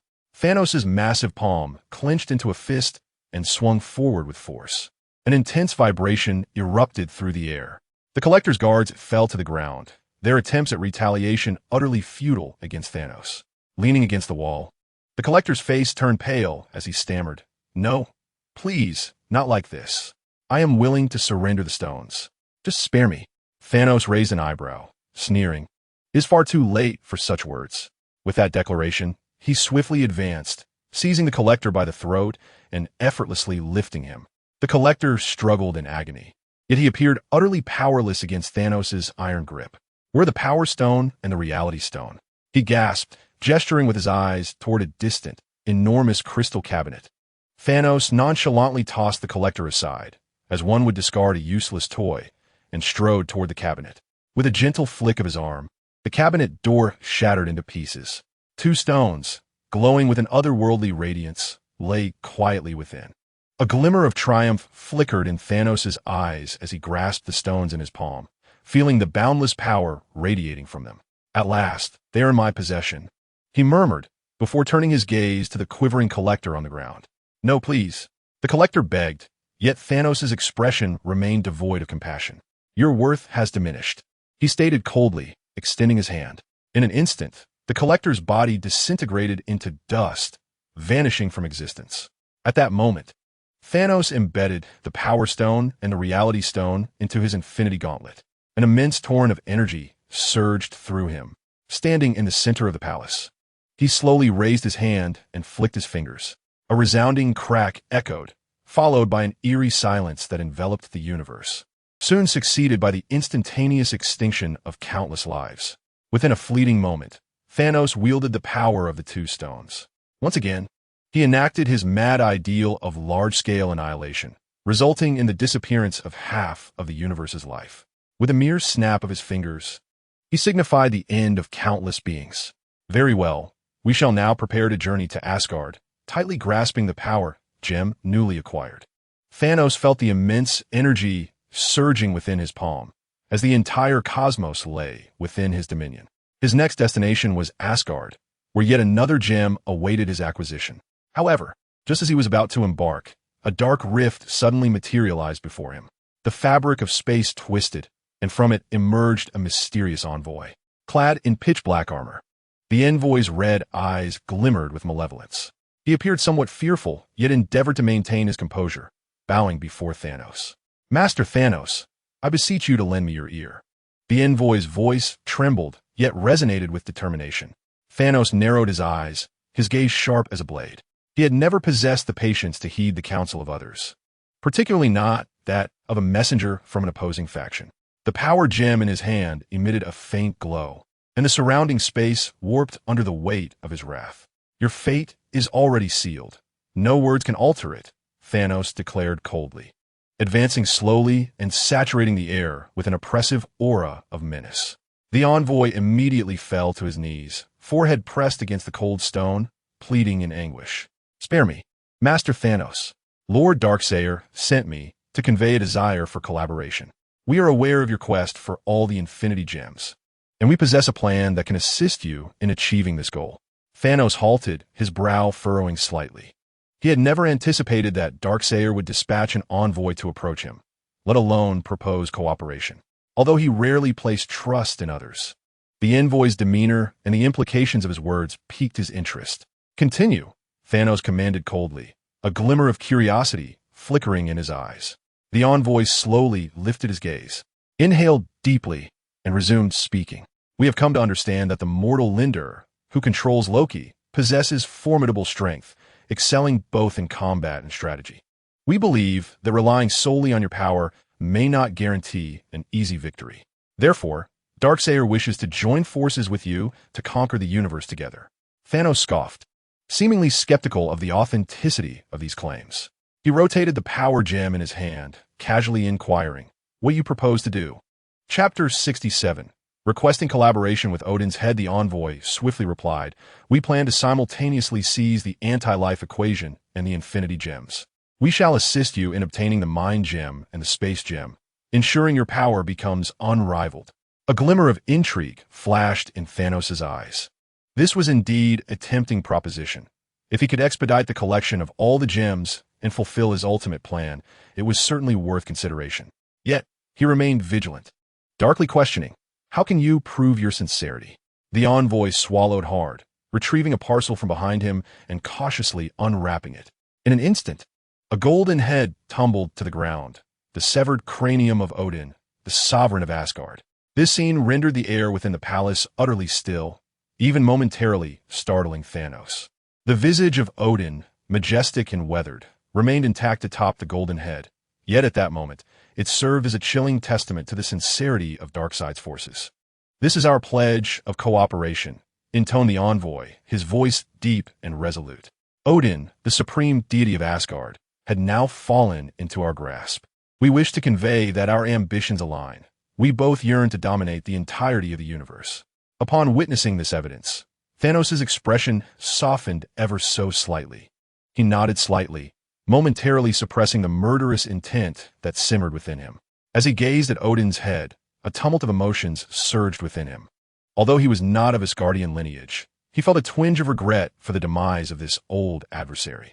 However, this sentiment was swiftly overshadowed by his insatiable longing for the Infinity Stones. Nonetheless, Thanos had no intention of direct collaboration. To him, his opponents were mere mortals, lacking the power to defeat him, even if they could manipulate Loki. "I shall provisionally accept your sincerity," Thanos declared, his tone deep and commanding as he withdrew his gaze from Odin's head to focus on the envoy. "However, the foundation of our cooperation hinges on your demonstration of sufficient value. It must extend beyond mere intelligence and assistance. Tangible actions are required to prove your worthiness of my trust." The envoy, upon hearing these words, nodded eagerly, seemingly relieved. "Of course, my Lord Thanos. Lord Darkseid has orchestrated everything. We shall launch simultaneous assaults on Lindo and his forces from multiple fronts, diverting their attention and creating opportunities for you to seize the Mind Stone and the Space Stone directly. Furthermore, we are willing to share the clues we possess regarding the anti-life equation to aid you." A cold smirk graced Thanos' lips, for he understood the intricate dynamics of the cosmic chessboard. Each piece held its own value, and he was adeptly maneuvering these pieces to fulfill his own objectives. Yet, Thanos was not prepared to ally with them. He believed that he alone could resolve the situation on Blue Planet. His formidable form stood against the backdrop of the universe, his deep purple eyes glimmering with boundless wisdom and coldness. His gaze pierced through eons of light, fixating on the distant Blue Planet, a seemingly tranquil realm concealing the power he sought. As the ruler of Titan, Thanos hesitated. Suddenly, a low and chilling voice pierced the silence of the starry expanse. Thanos slowly turned his head, seeking the source of the voice. Before him stood the envoy of Darkseid, clad in a chilling mask. A mysterious figure shrouded in a dark cloak, floating in the void, as if merging with the surrounding darkness. "You may leave. I shall not acquiesce to your demands." Thanos' voice resonated like thunder, yet it bore an undertone of indifference and caution. He never easily placed his trust in anyone, let alone such formidable adversaries. One man alone is sufficient to resolve the matter of the Blue Star. The envoy smiled faintly, although his mask concealed his visage. Thanos could perceive the disdain and confidence emanating from him. "We share a common objective." The envoy's words carried an undeniable weight. Lindu, the audacious challenger of the cosmic order, must be dealt with. Thanos furrowed his brow, a flicker of disinterest crossing his gaze. "I require no accord with you," he stated coldly. "I possess the strength to handle everything on my own." The envoy did not retreat in light of Thanos' refusal. Rather, a sly glimmer sparkled in his eyes. "Oh, is that so?" The envoy remained unperturbed, having already discerned Thanos' thoughts. "What if I told you we could deliver Lindu into your hands?" Thanos' pupils constricted slightly as he fell silent for a few moments. Lindu, the adversary who had plagued him for so long, if he could truly be dispatched with ease, would save Thanos a considerable amount of time and effort. However, he understood that the matter would not be so straightforward. "What do you want?" he inquired bluntly. The envoy responded with a treacherous smile. "The mother box and the anti-life equation." The scales within Thanos began to tip. The mother box and the anti-life equation, two treasures of immeasurable value within the cosmos, were indeed long coveted by Darkseid. While Thanos acknowledged their significance, he was acutely aware that if he could leverage Darkseid's power to eliminate Lindu, he would inch closer to his ultimate goal. Moreover, their desires diverged. What he sought were the gems. "Your proposal is indeed tantalizing." Thanos' voice echoed through the vastness of space, tinged with a subtle amusement. To broker a deal with an entity such as Darkseid is akin to bargaining with a tiger for its skin. Yet if this opportunity could yield dual benefits, it would warrant consideration. However, he shifted his tone, the authority within it unmistakable. "I require not only Lindu, but also all the power behind him, including the secrets of how he attained those gems. My demand is for the complete eradication of obstacles, not merely the capture of Shell." The envoy's eyes behind the mask gleamed with calculated intent, clearly having anticipated Thanos' avarice and caution. "Of course, my Lord Thanos. Lord Darkseid is prepared for everything. We shall fully cooperate with your endeavors. Lindu, along with any power he possesses, shall not escape our grasp." Furthermore, the envoy continued, his voice laced with seduction, "once we join forces, Lindu will no longer pose a challenge, and the entire universe shall bow at your feet. The Infinity Gems, the anti-life equation, and the Mother Box will become instruments of your cosmic conquest." Thanos fell silent for a moment. This was a gamble, yet it represented a crucial step toward achieving his ultimate ambition. He slowly raised his hand, the power gem swirling in his palm, emanating a dazzling radiance, heralding the decision he was about to make. Chapter 68. Initiating time reversal to rescue the Collector. In the deep of night, Lindu stood alone upon this expanse of ocean. The thoughts incessantly revolved around the control of Loki and the matters he had spoken of. Indeed, as I had anticipated, he recalled the plot from the Marvel films. At this juncture, Thanos had embarked on his journey towards Blue Planet, and the Infinity Stones in his possession rendered him seemingly invincible. However, Thanos currently lacked the stones. How could an empty gauntlet uphold his resolve to assault Blue Planet? Before setting his sights on Blue Planet, Thanos would undoubtedly seek the means to counteract the 3 stones he once wielded. The singular opportunity lay in acquiring them from a collector. Yet, Lindu was acutely aware that this was merely the beginning. The collector's prowess was no match for Thanos. Gazing upon the dark crimson waters, Lindu hovered in midair. surveying his surroundings. Once he confirmed that no further threats loomed, he gradually descended to the sea's surface. The mysterious power Loki had mentioned occupied Lindu's thoughts, conjuring various possibilities in his mind. In retrospect, it was highly plausible that it was Darkseid. Darkseid, the terrifying entity who commanded trillions of lives, was devising a more insidious scheme. Lindu's thoughts swiftly returned to the moment Darkseid dispatched the Parademon to seize the mother boxes. Those 3 mother boxes, each harboring cataclysmic power, could, when united and activated, open a pathway to Blue Planet, allowing Darkseid's Dark Legion to invade this world in full force. However, at present, it was improbable that all of Darkseid's forces could enter Blue Planet. Hence, he would seek collaboration with those devoid of conflicting interests. Thanos, at this moment, was undoubtedly the most suitable ally. There could be no further hesitation. Lindu clenched his fists, a fierce battle spirit igniting within him. He must thwart them, regardless of the cost. Yet, even more than his own fervor for battle, he yearned for the simultaneous arrival of the powers from both universes, allowing him to seize Thanos' stones and merge their strengths. Now was the perfect time to ascertain the Collector's situation, to see if he had been entirely obliterated by Thanos. The howling winds and the waves crashing beneath Lindu's feet stirred his resolve. With a plan firmly in mind, he turned and stepped forth, the fabric of space warping instantaneously as a vortex-like passageway opened before him. Without hesitation, Lindu stepped inside, and in the next moment, he stood within the Collector's treasure vault. It appeared that Thanos had indeed been here. Observing the blood-soaked floor, Lindu mused aloud. Perhaps Thanos had already retrieved the stones and was currently deliberating an assault on Blue Planet. With unease, Lindu prepared to investigate whether the Power Stone still remained. He ventured deeper into the treasure vault. The air was thick with the scent of blood and chaos, clearly indicative of a fierce battle that had transpired. Lindu's gaze navigated through the dim light, eventually settling on a display that should have housed a significant artifact. Indeed, he softly uttered to himself, the pedestal was empty, save for a few evident scratch marks. It seemed prudent to return to Blue Planet and await Thanos' arrival.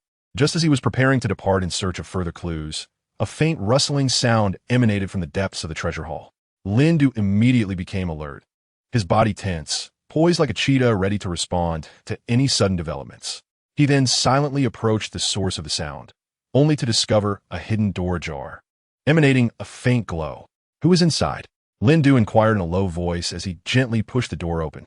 Behind it lay a narrow corridor, at the end of which a dim figure swayed. Lindu advanced step by step until he discerned that the figure was the Collector, battered and bruised, yet striving to maintain an upright stance. After all, in his memory, this individual had been slain by the Collector. You're alive?" Lindu exclaimed, astonishment mingling with relief. Though the Collector appeared weak, there flickered an indomitable light in his eyes. "Thanos took the gem, but I have left some means behind." The Collector labored to utter a few words, his voice hoarse yet resolute. "I know his plan, and I am aware of his next destination. You must stop him for the Blue Star for all innocent lives." He crouched down, supporting the Collector's shoulder, and nodded solemnly. "Rest assured, I shall not allow him to succeed. Tell me, what is his next target?" The Collector summoned his remaining strength and whispered a place name, then slowly closed his eyes. Lindu's heart jolted. The name was familiar to him. It belonged to the territory of another powerful race in the universe. It was said to harbor a mysterious artifact capable of balancing cosmic forces. If Thanos indeed made that his next target, the situation would be far graver than anticipated. However, the immediate priority was to rescue the Collector. With this thought, Lindu resolved to employ his time reversal ability to heal him. Focusing intently, he closed his eyes slightly, emanating a faint luminescence. Taking a deep breath, time seemed to halt, slowly flowing backward before him. The Collector's wounds gradually healed, his breathing becoming steadier. When the final glimmer of light vanished, the Collector was fully restored to health. He opened his eyes, gazing at Lindu, gratitude evident in his expression. "Thank you, Lindu."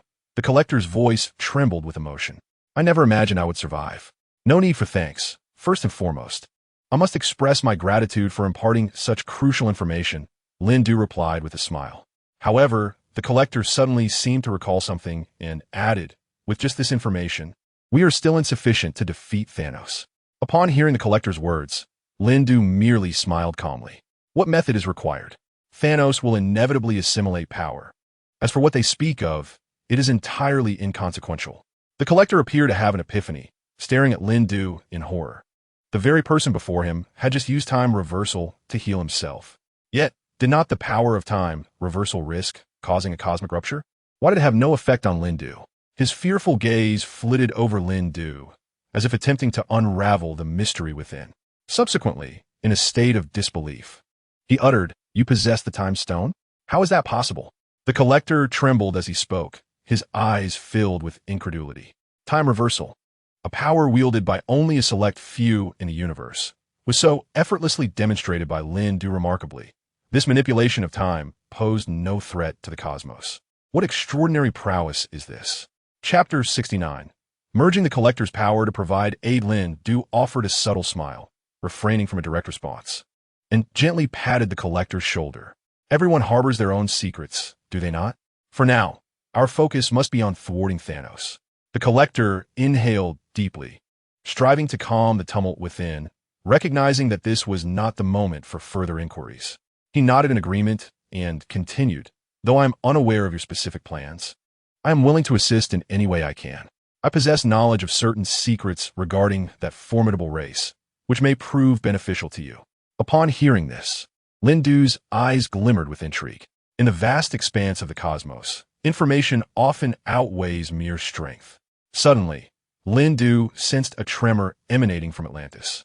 Realizing that Thanos' minions might have already initiated an assault, he ceased his inquiries regarding the artifacts, prioritizing the imperative task of safeguarding the populace from impending peril. "I must depart now, but I shall return when the opportunity arises." The Collector nodded, a flicker of concern crossing his face. It was overshadowed by his trust and admiration for Lindu's abilities. In this critical moment, every second was invaluable. Swiftly, he retrieved a meticulously crafted pendant from his breast pocket and handed it to Lindu. "This pendant will temporarily grant access to my secret treasury, where you will find equipment and tools that may assist you on your journey. Remember, safety is paramount. The future of Blue Planet rests in your hands." As Lindu accepted the pendant, he sensed a faint pulse of energy coursing through it. At the instant he touched the Collector's pendant, a voice resonated within his mind. "You have contacted the Collector's pendant. You are now beginning to merge with the Collector's abilities." The Collector's abilities? What powers might those be? Lindu was taken aback, but soon a warm and potent force surged from the pendant into his being. Endless knowledge and skills were unlocked in an instant. He closed his eyes, absorbing this unprecedented strength. As a myriad of strange and intricate symbols and patterns danced through his mind, fragments of the cosmic secrets and rare technologies gathered by the Collector over the years. In the midst of his astonishment, Lindu realized that this would be a crucial asset in their battle against Thanos. He swiftly organized his thoughts, integrating the newly acquired information and skills, preparing to unleash them at a pivotal moment. As the energy fused within him, Lindu's expression transformed into one of excitement. He would soon grasp the latest methods of attack through the Collector's techniques. Just as Lindu reveled in this sudden influx of power and knowledge, the darkness looming over Atlantis seemed to thicken. In the distance, powerful waves of energy were swiftly approaching. Clearly, Thanos' minions had sensed the disturbance and were poised to launch a devastating assault. Time was of the essence. I had to act immediately. Lindu opened his eyes, tightly grasping the pendant brimming with power, casting a grateful glance towards the Collector. In an instant, he vanished from sight, employing his spatial leap ability, leaving behind only a faint afterimage and lingering energy waves in the air. The Collector stared in astonishment at the direction Lindu had departed. Wasn't he a mere wizard? Why had he not invoked a magical incantation while utilizing his spatial traversal? This was utterly astounding. After the initial shock, the Collector felt a sense of relief. Lindu's formidable strength indicated that he possessed the absolute capability to confront the impending threat. Meanwhile, in Atlantis, a realm of mystery and splendor beneath the waves, a resounding boom echoed through the ocean floor. A powerful current battered the palace's protective barrier. Mera, clad in shimmering silver armor and wielding a trident, furrowed her brow in concentration. Her eyes reflected the terrifying figure of the wasteland wolf and the multitude of his followers advancing towards her. The mother box must be safeguarded. Mera clenched her teeth, murmuring to herself. Should she lose the mother box, not only Atlantis, but the entire blue planet would face annihilation. Before her stood Mera, and the wasteland wolf stepped forward with a mocking sneer. Do you think you can stop me, a mere mortal? His gaze was dark and filled with contempt as it fell upon Mera. Mortal? Mera replied with a scoff. You underestimate the power of Atlantis and my resolve. Before her words faded, she swung her trident fiercely, channeling the surrounding currents into a tempestuous torrent of water that surged towards the wasteland wolf. Unfazed, the wasteland wolf wielded his massive axe, sweeping it horizontally to shatter the water blades, sending sprays of water flying. Is this your strength? Merely child's play. With a sinister grin, he leaped, bringing his axe down towards Mera's head. She swiftly sidestepped to evade the strike. The wasteland wolf was determined to seize the mother box, and he would not afford Mera a moment to react. All units, attack. Annihilate her, he commanded, and his monstrous legion surged forward like a tidal wave, seeking to overwhelm Mera with sheer numbers. However, Mera was not alone in her struggle. The warriors of Atlantis stood ready, brandishing weapons that glimmered with a chilling light, charging from all directions to engage the invaders in fierce combat. Mera, agile and resolute, transformed into the embodiment of the ocean, each swing of her trident unleashing tsunami-like force that repelled her foes. Yet, she was still besieged by the remaining assailants. Utilizing her swift reflexes, she counterattacked with fervor, but the overwhelming numbers of her adversaries pressed her into a desperate battle. Mera roared, swinging her trident with all her might, unleashing a deluge of water that temporarily drove back her enemies. She gasped for breath, beads of cold sweat forming on her brow. At that moment, her mind conjured the visage of Arthur, her sole beacon of hope. I cannot falter. Atlantis is in dire need of my strength. With renewed determination, she raised the trident once more. The currents of water encircled her, coalescing into an immense dragon of liquid, surging forth towards the wasteland wolf. The creature was momentarily taken aback, evidently unprepared for Mera's formidable power. However, to thwart their descent upon Blue Star was tantamount to courting death. The wasteland wolf snorted dismissively, retreating swiftly, his massive axe carving a brilliant arc through the air. The two forces collided with a thunderous roar, the impact resounding through the surroundings. The sea churned violently, and the protective barrier encasing the palace trembled perilously on the brink of collapse. Yet, the wasteland wolf, a formidable lieutenant under Thanos, was not to be underestimated. Utilizing the recoil, he vanished from sight, reappearing beside Mera, his axe imbued with destructive might, aimed directly at her vital points. Chapter 70. Lindu's support, Mera's salvation. Wish to safeguard your kingdom? First, ensure your own survival. The wasteland wolf loomed near Mera, his eyes glinting with malicious intent, his sword dripping with crimson blood. Mera gazed at him in terror, recognizing the sheer ferocity and primal essence of a beast born for battle. The dread in her eyes deepened as she realized that both Blue Star and Atlantis were perilously close to annihilation at her hands. The rebellion of Atlantis seemed but a futile struggle. The wasteland wolf approached her with a sneer, his tone laced with disdain. Mera felt the energy within her rapidly depleting, each breath growing increasingly labored. The scene before her began to blur. Yet, she observed her kin valiantly resisting, striving to rise and join the fight. Despite their efforts, they remained powerless to retaliate. It is over, great queen, the wasteland wolf's voice echoed in her ears. You shall witness your kingdom crumble beneath my feet. As he prepared to unleash his power to obliterate Atlantis and seek the mother box, a blinding light suddenly erupted between them. Mera felt her vision overwhelmed by the sudden brilliance. When she reopened her eyes, a tall, imposing figure stood steadfast before her, creating a barrier between her and the wasteland wolf. Lindu, how did you come to be here? Mera exclaimed in astonishment, a surge of uncontainable hope flooding her heart.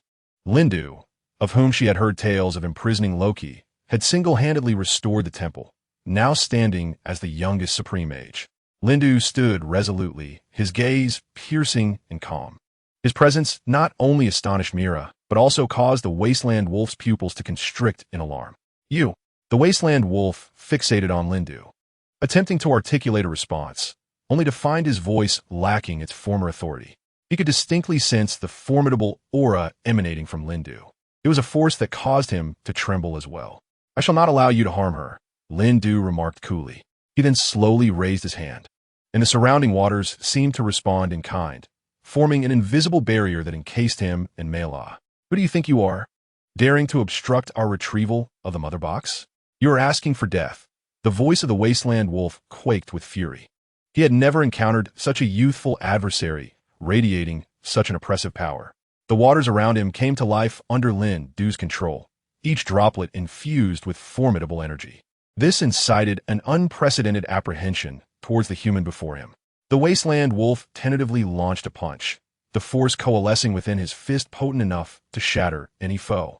Yet, upon contact with Lindu's barrier, it vanished without a trace, as if it had never existed. "This is impossible." The wasteland wolf staggered back. Disbelief etched across his features. The arrogance and confidence in his eyes faded, replaced by profound fear and confusion. Who is this individual? How could he so effortlessly thwart his assault? Such power was beyond that of any mere mortal. The wasteland wolf stood rooted, scrutinizing Lindu's every movement, while Lindu remained indifferent to the astonishment of the wasteland wolf and Mela. He had matters of greater significance to attend to. Having arrived at the battlefield through spatial transfer, he had tapped into their powers, and a voice in his mind heralded the fusion of their strengths. Upon hearing the call of amalgamation, Lindu felt a surge of exhilaration. These two were once deemed the new gods, each a formidable force in their own right. Should he succeed in merging their powers at this moment, his own strength would experience a qualitative leap, enabling him to overwhelmingly suppress Thanos. "Wasteland Wolf, your ambitions end here." He then gently closed his eyes, inhaling deeply to absorb the ancient power contained within. He felt the shocking force brought forth by the Wasteland Wolf, a unique physiological trait of the new gods, endowing him with a physique and strength beyond the ordinary, rapid reflexes, invincible endurance, and the most astonishing ability of immortality. Clenching his fist, Lindu sensed the power surging within his very bones. Every cell in his body now harbored the potential to annihilate worlds. This sensation was utterly intoxicating. Lindu murmured to himself, a cold smile gracing his lips. Soon after, he directed the fused power towards Mela. Her abilities were equally remarkable. The supersonic speed she commanded not only allowed her to move swiftly, but also granted her a decisive advantage in combat. Lindu closed his eyes, attuning himself to the velocity coursing through him, capable of transcending time and space. He envisioned himself as a ghostly shadow, defeating his enemies before they even sensed his presence. "Mela, your speed is truly awe-inspiring," Lindu softly praised, causing the air beside him to quiver slightly in response to his words. Yet, this was only the beginning. Lindu is far from content with mere imitation and replication. Through a profound fusion of both capabilities, he has pioneered a novel and sophisticated form of magical power. This power not only amalgamates supersonic speed and superhuman strength, but also incorporates his own wisdom and creativity, elevating its might to an entirely new echelon. Congratulations, host, on the fusion of power and supersonic speed. You now possess the laws of strength and speed. As the system's notification echoed, Lindu's aura surged once more, sending tremors through the very fabric of space in accordance with his will. He slowly opened his eyes, casting a cold gaze upon the wild wolf of the wastes. At last, this world has yielded a standard of power uniquely mine. Suddenly, a distant, elongated horn sounded, interrupting his momentary reverie. It was the distress signal of the wild wolf, which seemed to have realized its inability to contend with him.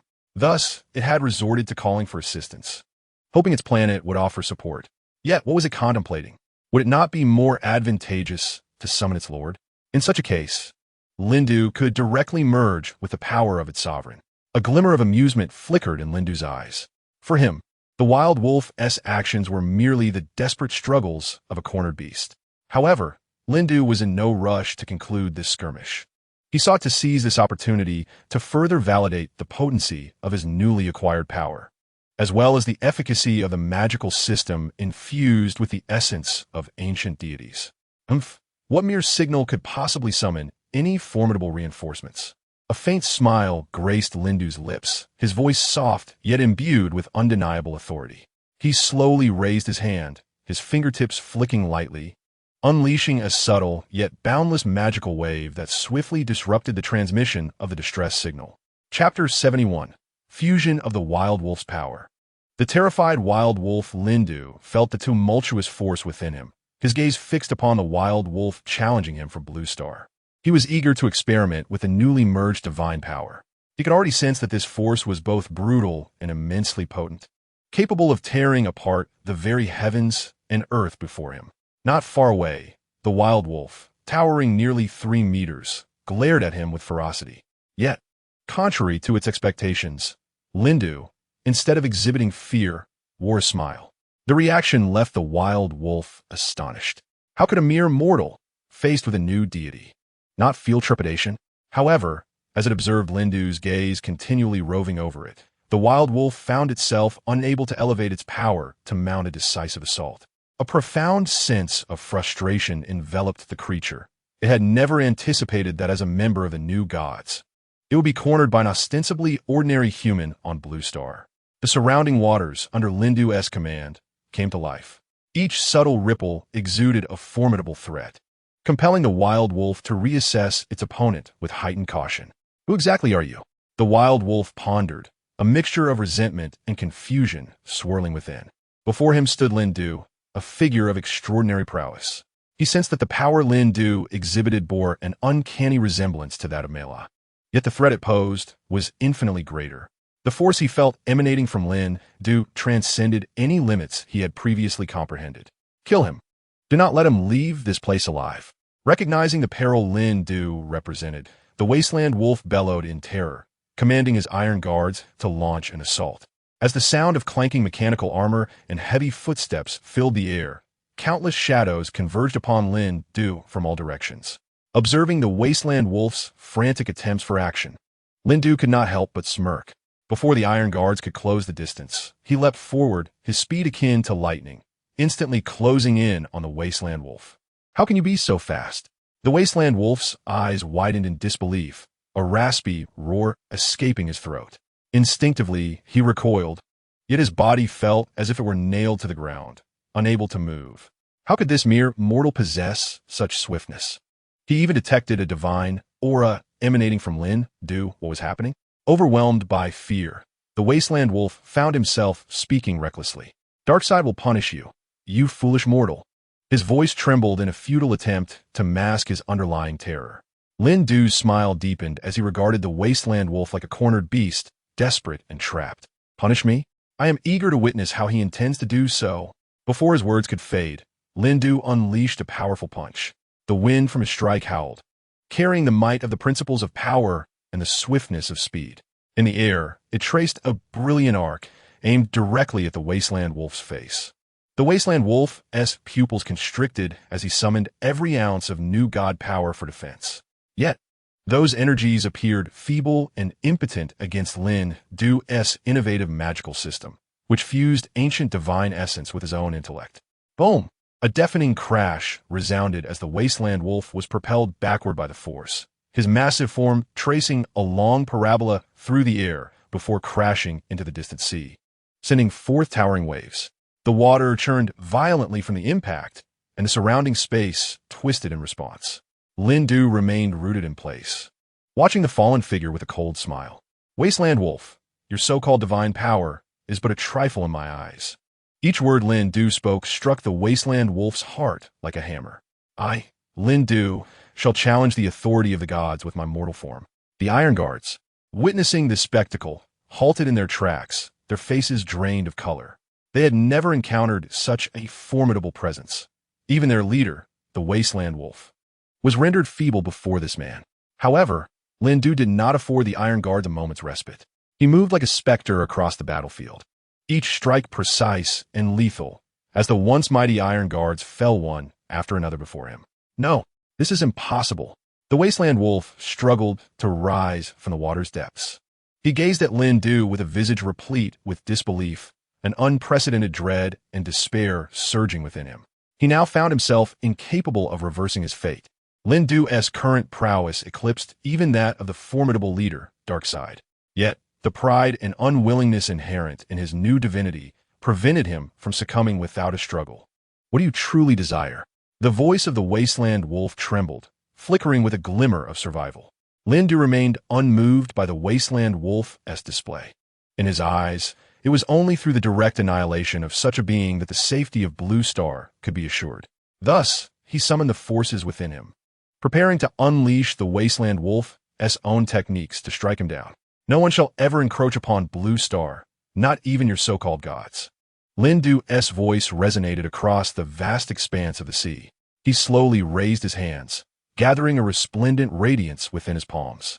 You proclaim yourselves as deities, yet regard life as mere chaff, seeking to trample all under the weight of your power.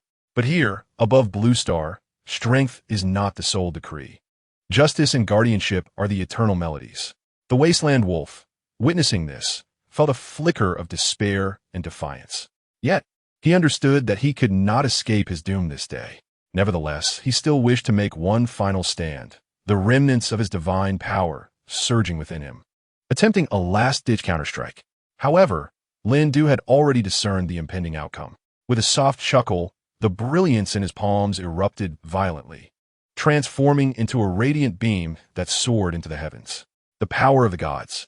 Today, let this radiance mark the end of your invasion upon Blue Star. With a firm utterance from Lindu, the resplendent beam, akin to a celestial arrow of retribution, surged towards the still struggling wasteland wolf. The wasteland wolf felt an unprecedented sense of oppression envelop him, a tremor emanating from the depths of his very soul, extinguishing any flicker of resistance within him. In despair, the wasteland wolf let out a howl, yet his voice was swiftly devoured by the luminous column, submerged in an ocean of unending light. Wherever the light traversed, the sea boiled, space warped, and even time seemed to freeze in that fleeting moment. The form of the wasteland wolf gradually faded, ultimately dissolving into ashes, scattered by the wind.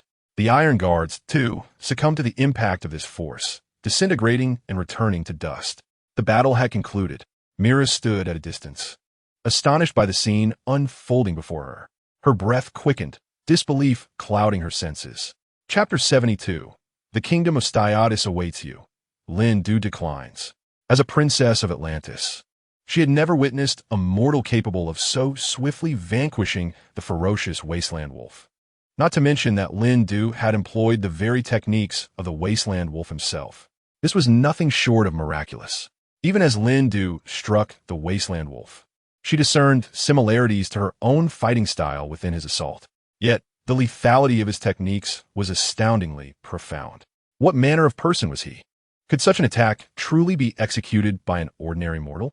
The shock within Mira was beyond articulation as she slowly approached Lindu. Myra's voice trembled, laden with profound bewilderment. How did you accomplish that? Upon hearing her inquiry, Lindu chuckled lightly. Isn't it merely a matter of convenience? The words Lindu uttered left Mira even more astonished. Just moments before, during their confrontation with the wasteland wolf, she had keenly perceived the formidable strength of their adversary. Yet Lindu claimed it was merely a trivial task. How could that be possible? Had his prowess grown to such an extent that he could alter the very fabric of reality? Complex emotions flickered in Myra's gaze, a blend of awe and confusion. She scrutinized Lindu, attempting to uncover any unusual clues about him.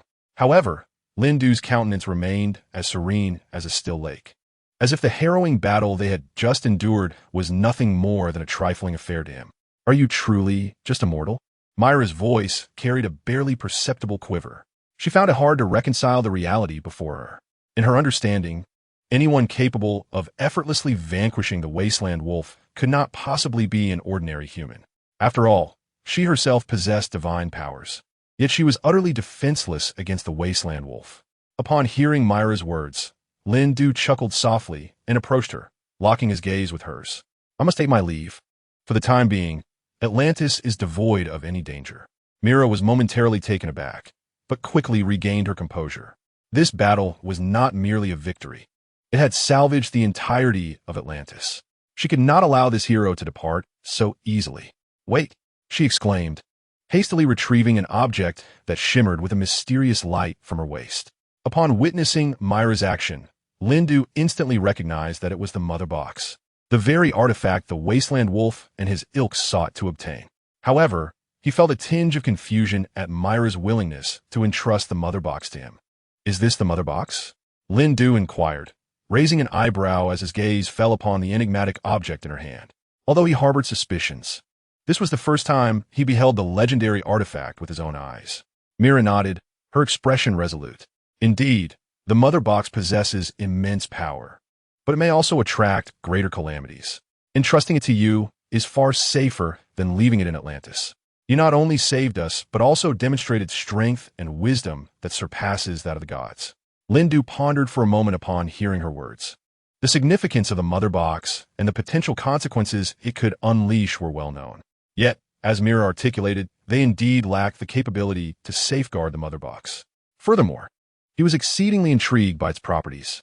Thus, Lindu slowly extended his hand and accepted the mother box that Mira offered. In that instant, an ancient and profound energy emanated from the artifact, sweeping over his palm. He could feel the vast power contained within.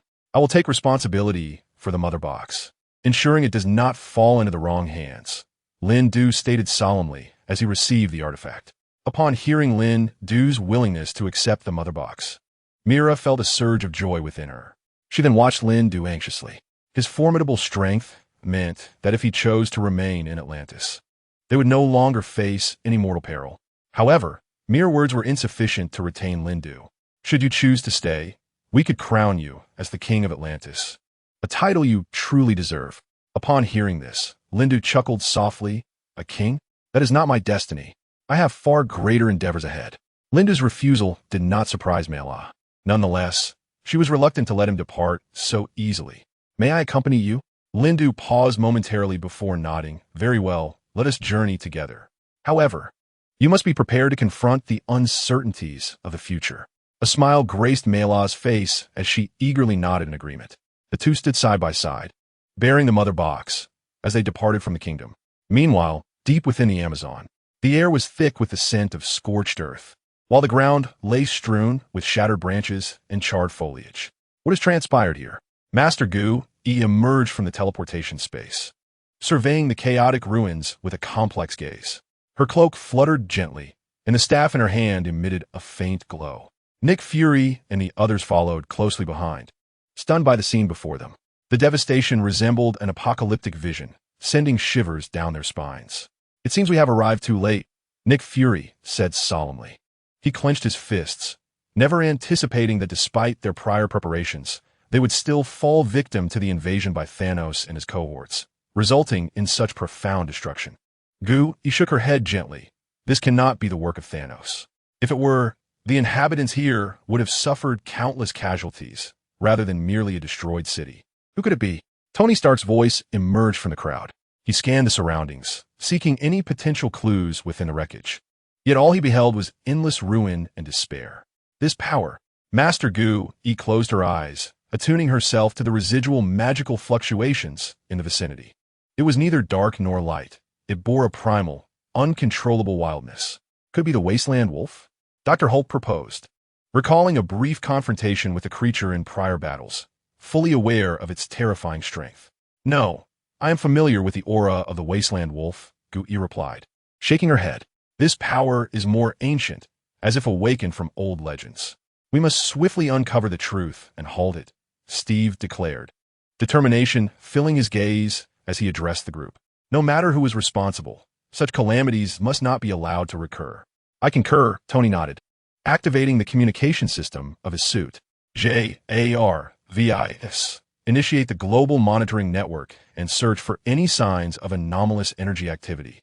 At that moment, Master Mordu suddenly heard faint groans and hurried toward the source of the sound. Beneath a collapsed tree trunk, he discovered several injured individuals. Chapter 73. Lindu arrives to aid. Gu Yi's gratitude. Mordu immediately employed magic to lift the trunk, rescuing the wounded. "Are there more injured here?" Gu inquired promptly upon witnessing Mordu's actions. Mordu gently laid the unconscious victim flat on the ground, his expression grave as he responded, "Currently, this is the only one we have found, but the signs of destruction surrounding us suggest that there may be others trapped elsewhere." Master Gu swiftly approached, examining the condition of the injured individual, her fingertips lightly brushing against their forehead. A warm energy flowed from her palms, attempting to stabilize the victim's injuries. The spark of life still flickered, yet urgent medical attention was imperative. Mordu, you must continue your search over there. Ensure that all survivors are located. Mordu nodded, his form blurring as he vanished like a specter, immersing himself once more in the tense rescue operation. Gu-Yi then called over her apprentice, Kamataj, instructing Kamataj, swiftly prepare healing potions. We must attend to this injured person post-haste. Simultaneously, notify the other members of the sanctum to prepare emergency shelters. There may be more who require assistance. Without a moment's hesitation, Kamataj sprang into action, executing each of Master Gu-Yi's commands with unwavering resolve. As time progressed, the rescue efforts proceeded in an orderly fashion. Master Gu-Yi remained at the helm, utilizing her extraordinary magical prowess to stabilize the injuries of each survivor found. While her apprentices collaborated, some searching, others transporting, and yet others assisting in treatment. The other injured individuals were not gravely harmed, yet immediate care was essential. Juan also joined, casting healing spells. The wounds of the injured gradually mended under the glow of verdant light, though they remained exceedingly weak. One individual struggled to open their eyes, their voice trembling as they spoke. We were attacked. He came. Thanos, he brought destruction. Nick Fury's expression darkened further, nearly shouting, "Damn, Thanos. How could this happen?" Gu-Yi placed a hand on Nick's shoulder, gently shaking her head. Now is not the time for impulsiveness, Fury. We must remain composed. Furthermore, remember, Lindo is in Atlantis. The situation will not spiral out of control. Nick inhaled deeply, forcing himself to regain his composure. All right, Master Gu-Yi, what is your plan? First, we must ensure these survivors receive proper care, Gu-Yi stated, glancing towards Wong and Mordu. You two are responsible for escorting them to a safe location while remaining vigilant of your surroundings. Fury, you will accompany me to Atlantis. They require our support. Nick suddenly interjected, Master Gu-Yi, are you not aware that Lindo is currently in Atlantis? His presence renders our assistance unnecessary. Indeed, as long as Lindo is here, he can resolve all issues. Our people can scarcely hold on. An anxious warrior clad in ancient armor implored Hippolyta, the leader of the Amazonian kingdom.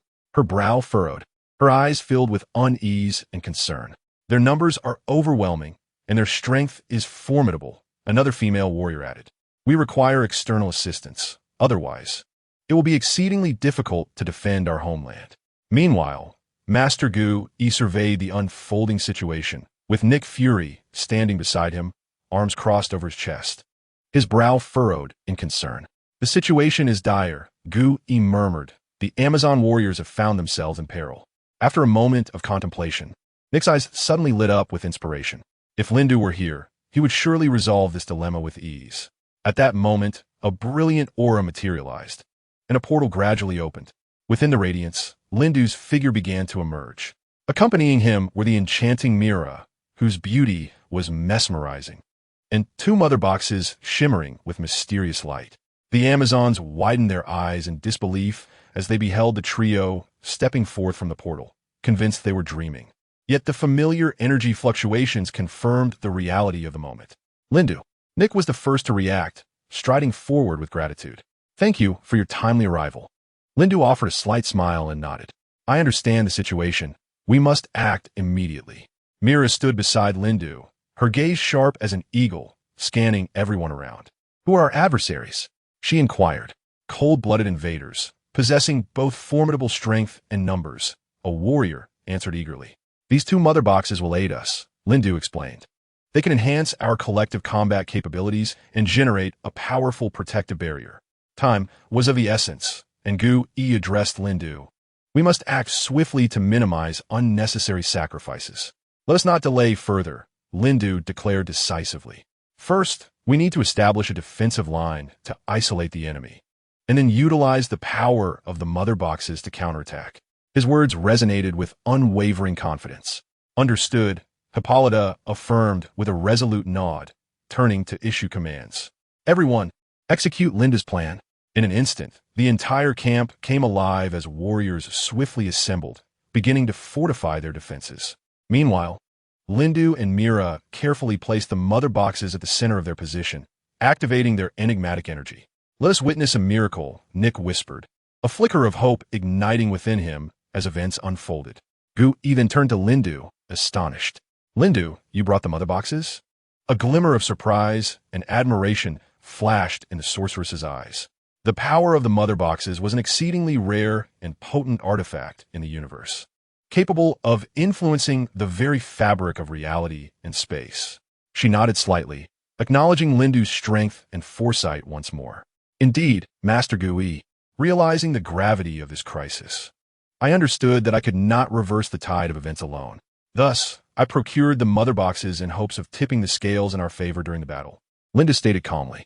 Mira, standing beside him, radiated unconditional trust and support, gently caressing the mother boxes, feeling the ancient power within stir, ready to contribute to the imminent conflict.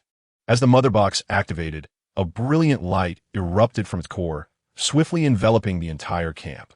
The warriors felt an unprecedented surge of power coursing through their veins.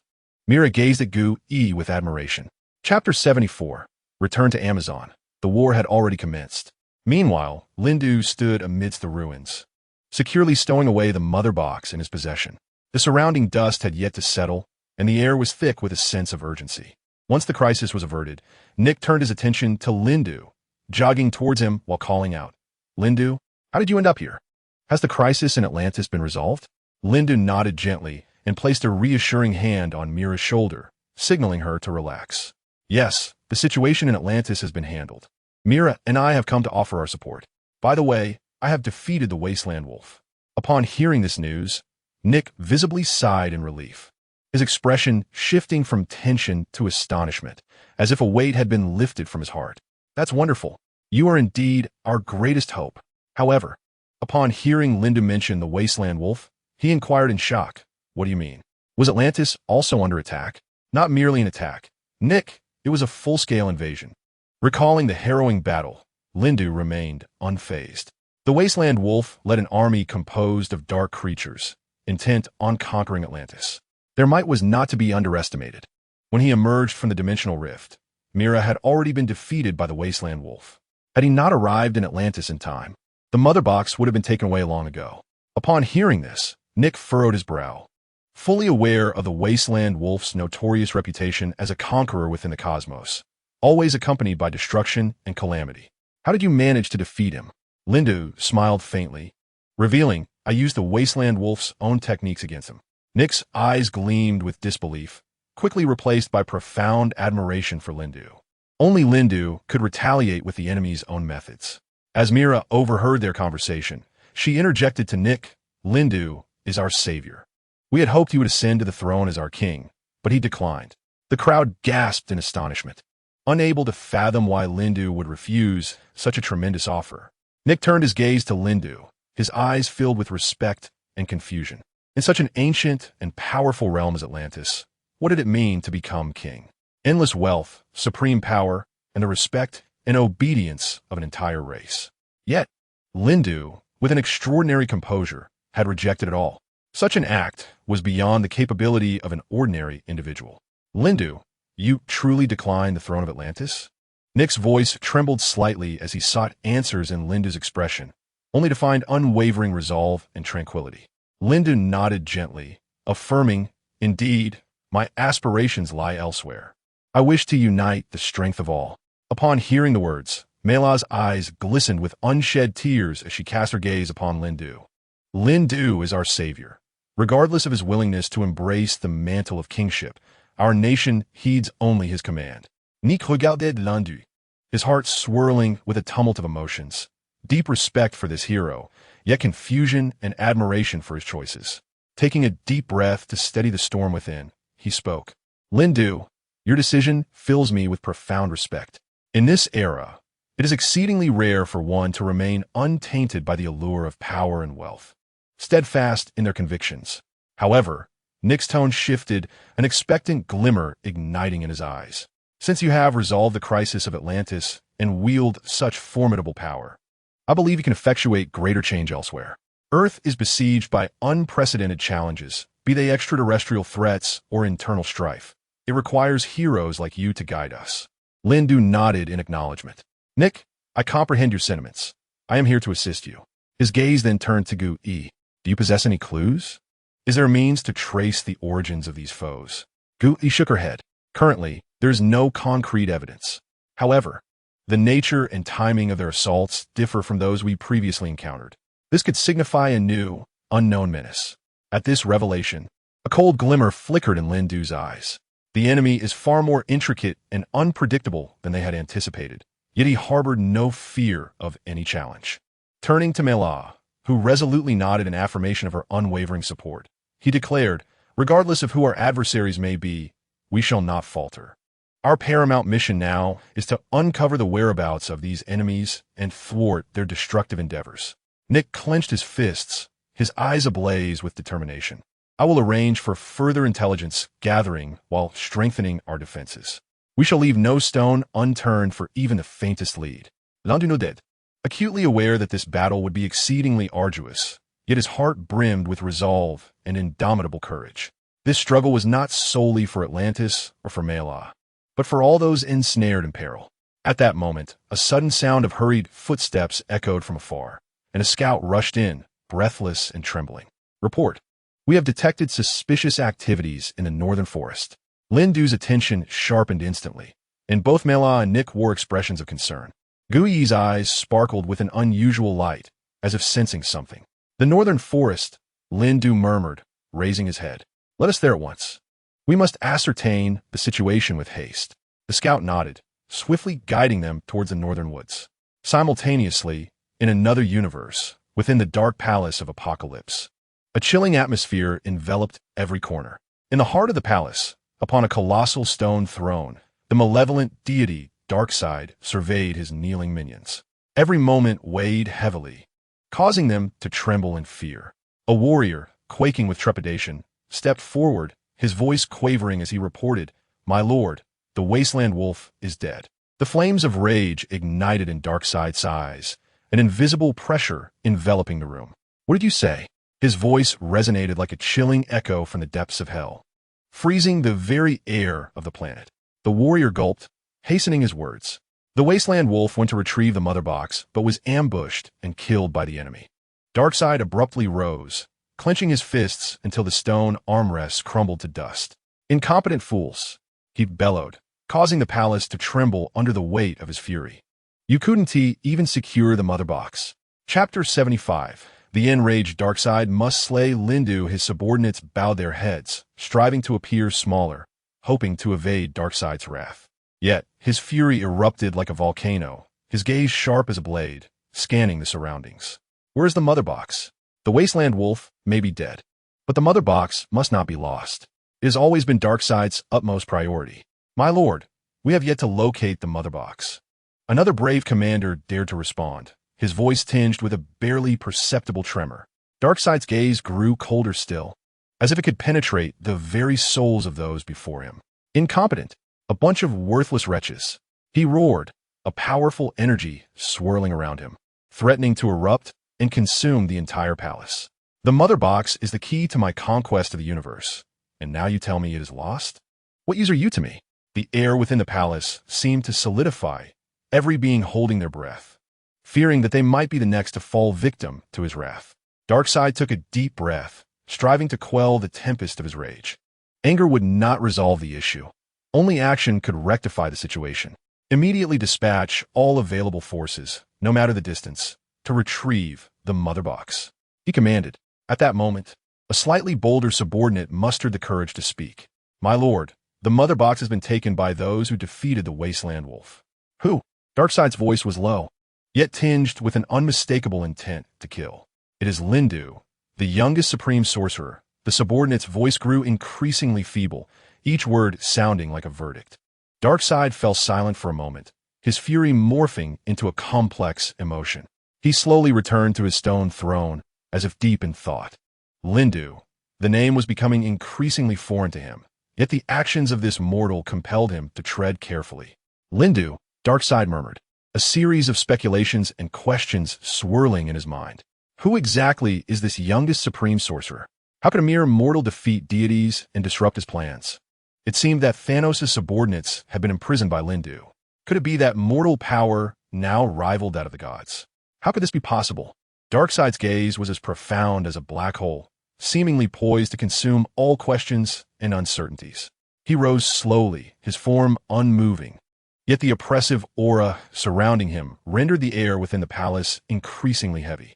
Lindu, a mere mortal, has repeatedly thwarted my grand designs, he murmured, his voice tinged with both resentment and intrigue.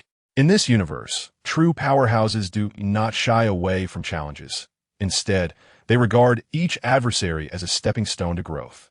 After a moment of contemplation, Darkseid suddenly manifested a cold smile. Fascinating. He is either a genius or possesses extraordinary luck. Regardless, we must locate him and reclaim the Mother Box. Leave no stone unturned in uncovering every detail about Lindu, his background, affiliations, weaknesses, no matter how trivial, Darkseid commanded, his eyes glinting with a perilous light. Yes, my lord. His subordinates chorused in unison, promptly retreating to prepare for action. Darkseid inhaled deeply, his fiery pupils flickering with unwavering resolve. This time, he would not allow anyone to disrupt his plans. The palace once again succumbed to a chilling silence. Yet within that stillness, a new flame of war ignited within Darkseid's heart. Lindu, you are but a mortal, no matter how formidable you may seem. You shall ultimately fall within my grasp. Simultaneously, the news of the Wasteland Wolf's defeat at the hands of Lindu reached distant planets. In an instant, the tides of the cosmos shifted once more, and various factions cast complex glances toward the young supreme mage known as Lindu. Meanwhile, in Thanos' secret stronghold, a colossal fortress suspended in the void, imbued with an aura of cold desolation, stars twinkled in the vast, boundless firmament, emitting a frigid glow. Thanos stood in the central hall of the fortress, his stern visage betraying a flicker of rage. Like a towering mountain, he silently scrutinized the display screen before him, where the scene of the Wasteland Wolf's demise replayed incessantly. Within the depths of his unyielding gaze, a wrath capable of obliterating worlds burned fiercely. Darkseid, what a fool! Thanos muttered to himself, his low voice resonating like thunder in the chamber. His fists gradually clenched, the knuckles creaking ominously. Yet Thanos' attention was drawn to the video of Lindu seamlessly merging the powers of Mira and the Wasteland Wolf. Is this Lindu truly immortal? How could he instantaneously amalgamate the techniques of the Wasteland Wolf, even exhibiting prowess surpassing that of the beast itself? What on earth is happening? Thanos' thoughts swirled chaotically, akin to leaves caught in a tempest. In this vast cosmos, even the slightest change could trigger a chain reaction, altering the fate of entire star systems. Undoubtedly, Lindu had become a shared threat to both him and Darkseid. Lindu, Thanos whispered once more, the name resonating with an almost mystical allure, igniting both his fury and curiosity. He had never encountered such a powerful mortal, one capable of wielding and merging formidable forces. Such a phenomenon was utterly unprecedented. In Thanos' mind, a series of strategies and plans rapidly flashed by. Relying solely on his own strength or that of Darkseid would likely prove insufficient to eradicate the latent threat posed by Lindu. Thus, a bolder idea quietly took shape within him. Perhaps it would be prudent to momentarily set aside their grievances and unite against this common adversary. Thanos mused. Despite the irreconcilable discord between him and Darkseid, cooperation seemed the only viable option when confronted with a menace such as Lindu. Beside him stood Black Manta, observing Thanos' expression with keen interest. My lord, should we reconsider our alliance with Darkseid? He inquired softly, his tone laced with caution. The fact that a new god could not vanquish a mere mortal was indeed a source of disgrace for them. Thanos slowly turned, his deep-set eyes glimmering with a complex array of emotions. Black Manta's concern was not unfounded. Yet at this critical juncture, personal honor and vendettas must be set aside. He replied solemnly, Black Manta, I am aware of your apprehensions. However, the current predicament transcends individual power. Lindu's emergence has disrupted the balance of power within the universe, threatening the interests of us all. Chapter 76, Thanos' Plan, Darkseid's Debut. Although Darkseid is a formidable foe in the face of a greater threat, we might just discover a shared objective. Thanos then smirked coldly. Thus, there is no need for reconsideration. This is, in fact, an opportunity. We can exploit this situation to undermine Darkseid's credibility, demonstrating who the true powerhouse is. With that, Thanos turned to face Black Manta, issuing a command. Take Darkseid and his subordinates to Blue Planet and create chaos. They must understand that their strength is utterly insufficient to challenge our dominion. Black Manta nodded in affirmation. Yes, my lord. Yet, Lindo on Blue Planet not only controls Loki, but has also slain the Wasteland Wolf. According to intelligence, he could very well become a significant variable for us. Upon hearing this, Thanos' brow furrowed slightly. The name Lindo echoed in his ears, akin to a beast lurking in the shadows, poised to pounce upon its prey. Thanos inhaled deeply, his gaze growing increasingly menacing. Lindo, he murmured, since he is such an obstruction, let's eliminate him as well.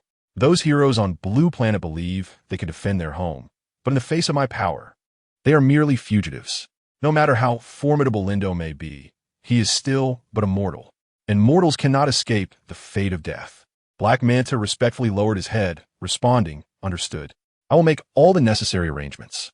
As Thanos' command resonated throughout the Void Fortress, an oppressive aura enveloped the space. Black Manta swiftly assembled a battalion of dark elites, clad in black armor, their eyes gleaming with a fervent desire for battle and an unwavering dedication to victory. The team, akin to specters in the dark of night, traversed the vastness of the cosmos with silent grace. Their target was the seemingly ordinary Blue Planet, which concealed boundless secrets within its depths. Observing the reactions of his companions, Thanos nodded with satisfaction, continuing to scrutinize the grand expanse of the cosmic map. As Ebony Maw departed the hall, his mind began to strategize how to transform this battle into an undeniable victory. Simultaneously, Lindu led his group through the dense embrace of the Amazon rainforest. The thick canopy obscured the sun, allowing only a few golden rays to pierce through the sparse gaps, casting a gentle glow upon the forest floor. Though their objective was clear, the perils along the way rendered each individual cautious and vigilant. Lindu, are we truly venturing deep into the heart of this forest? Nick inquired, a hint of confusion and concern etched upon his visage. After all, the fabled Amazon was not merely an ordinary rainforest. It harbored countless unknown dangers. Lindu cast a reassuring glance at Nick, a slight smile gracing his lips. Rest assured, with me here, all shall proceed smoothly. Comforted by Lindu's words, Nick felt a wave of relief wash over him. With Lindu's assurance, they could at least surmount 99% of any challenges they might face. His words served as an anchor, alleviating the tension that permeated the group. They pressed onward, the ground beneath their feet damp and muddy, requiring each step to be taken with utmost care. Surrounding them, the calls of peculiar creatures echoed, adding an air of mystery and unease to the primordial forest. Meanwhile, in a distant sanctuary away from the woods, Dr. Strange and Iron Man sat together, their expressions grave. Breaking the silence, Iron Man posed a question. Lindu claims the Amazon rainforest is an essential passage for Thanos. Do you truly believe that? Dr. Strange pondered, reflecting on Lindu's strategy. Lindu has his reasons. He has glimpsed the future, and as you know, his abilities have never faltered. Iron Man nodded. Then we shall remain vigilant here, hoping our moment does not elude us. At that moment, Lindu suddenly halted, prompting his companions to follow suit. The sight before them elicited sharp intakes of breath from all present. Vast swathes of trees lay felled, the ancient jungle ravaged. The acrid scent of charred wood lingered in the air, a testament to recent destruction. What has transpired here? Mira furrowed her brow. Incredulity etched across her face as she surveyed the devastation. This forest should remain unchanged through the ages. How could it have suffered such calamity? Could it be that Thanos has already arrived in the Amazon? Nick's voice trembled as he scanned the surroundings, seeking any potential clues amid the ruins. Yet, all he found was desolation. Hearing Nick's words, Lindu chuckled softly. Impossible. This is merely a preliminary test orchestrated by his subordinates. A test? Nick's brow furrowed in concern, sensing the impending storm. So, the true battle has yet to commence? Lindu nodded, his gaze penetrating the depths of the thicket.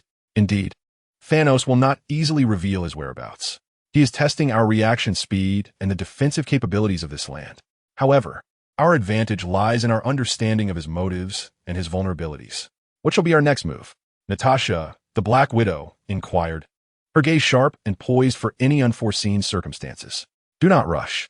First, we must assess the damage here, Lin Du replied, inhaling deeply as he raised his hands, intricately tracing complex runes in the air. As the runes came to fruition, a mysterious force surged from within him, halting the flow of time at that moment. Subsequently, the scene before them began to transform. The devastated trees swiftly regained their vitality, and the charred earth was cloaked anew in verdant foliage. The entire Amazon rainforest seemed to rewind time, reverting to its original splendor. Mira stood in awe, having never witnessed such a breathtaking spectacle. She had heard tales of Lin Du's prowess, yet seeing it firsthand was still profoundly moving. With wide eyes, she could no longer contain herself, exclaiming, Lin Du, you are truly remarkable. Is this a reversal of time? And yet, there are no repercussions from your manipulation of time? This alone was enough to reveal the extent of Lin Du's formidable strength. Lin Du smiled gently, retracting his power as time resumed its gentle flow. He turned to face the group, his gaze resolute, proclaiming, this is merely the beginning. The true challenge lies ahead. We must not only restore this forest, but also prepare to confront Thanos and his army. Mira's eyes blazed with determination, her heart resolute. Lin Du, you are the rightful king. Without you, we would. Lin Du interjected, what matters now is intercepting Thanos at any cost. Chapter 77, The Actions of Urumo and the Crisis at S-H-I-E-L-D. At that very moment, in the subterranean prison of S-H-I-E-L-D, Loki found himself ensnared within a transparent cage, his hands unshackled. Fear and numbness painted his visage. Did Lin Du truly believe he could not escape? No. It was not a matter of trust. Rather, it was an absolute confidence in his captivity. Lin Du was convinced that no one could break free from his confinement. This realization sent a shiver down Loki's spine. The prospect of escaping Lin Du's grip appeared insurmountable. Yet how could a mere mortal possess such formidable power? Not only had he swiftly mastered the use of the Mind Stone, but he also wielded it with remarkable skill. But what of it? Thanos would never relinquish the power of the stones. You mortals will one day pay for your actions today, he murmured softly. Meanwhile, Urumo stood at the periphery of S-H-I-E-L-D, flanked by Thanos' legion and the minions of Darkseid. He surveyed the battlefield. The objective was clear: attack, rescue Loki, and discern the reasons for his failure. With a command from Urumo, the battle erupted instantaneously. The S-H-I-E-L-D headquarters was engulfed in a tempest of flames and explosions. Enemy activity detected. Prepare swiftly came the urgent call to arms. The alarm of S-H-I-E-L-D echoed through the skies as agents swiftly emerged from every corner. Who are you? They inquired. We are the harbingers of Thanos, coming forth to restore balance to the universe. Mortals, your resistance is futile. The voice of Ebony Maw pierced through the smoke, resonating within the halls of S-H-I-E-L-D. Release Loki, and I shall grant you a merciful end. Report the situation at once. Phil Coulson disregarded Ebony Maw's taunts, recalling the words Lin Du had imparted before departing. S-H-I-L-D was to report any developments in Nick. In due time, they would arrive through the portal to rescue them. Thanos had dispatched numerous forces to save Loki. They could only place their hopes in Lin Du after issuing orders to the communicator. Coulson fixed his gaze upon Ebony Maw. Agents of S-H-I-E-L-D had never feared death. Standing amidst the ruins of the S-H-I-E-L-D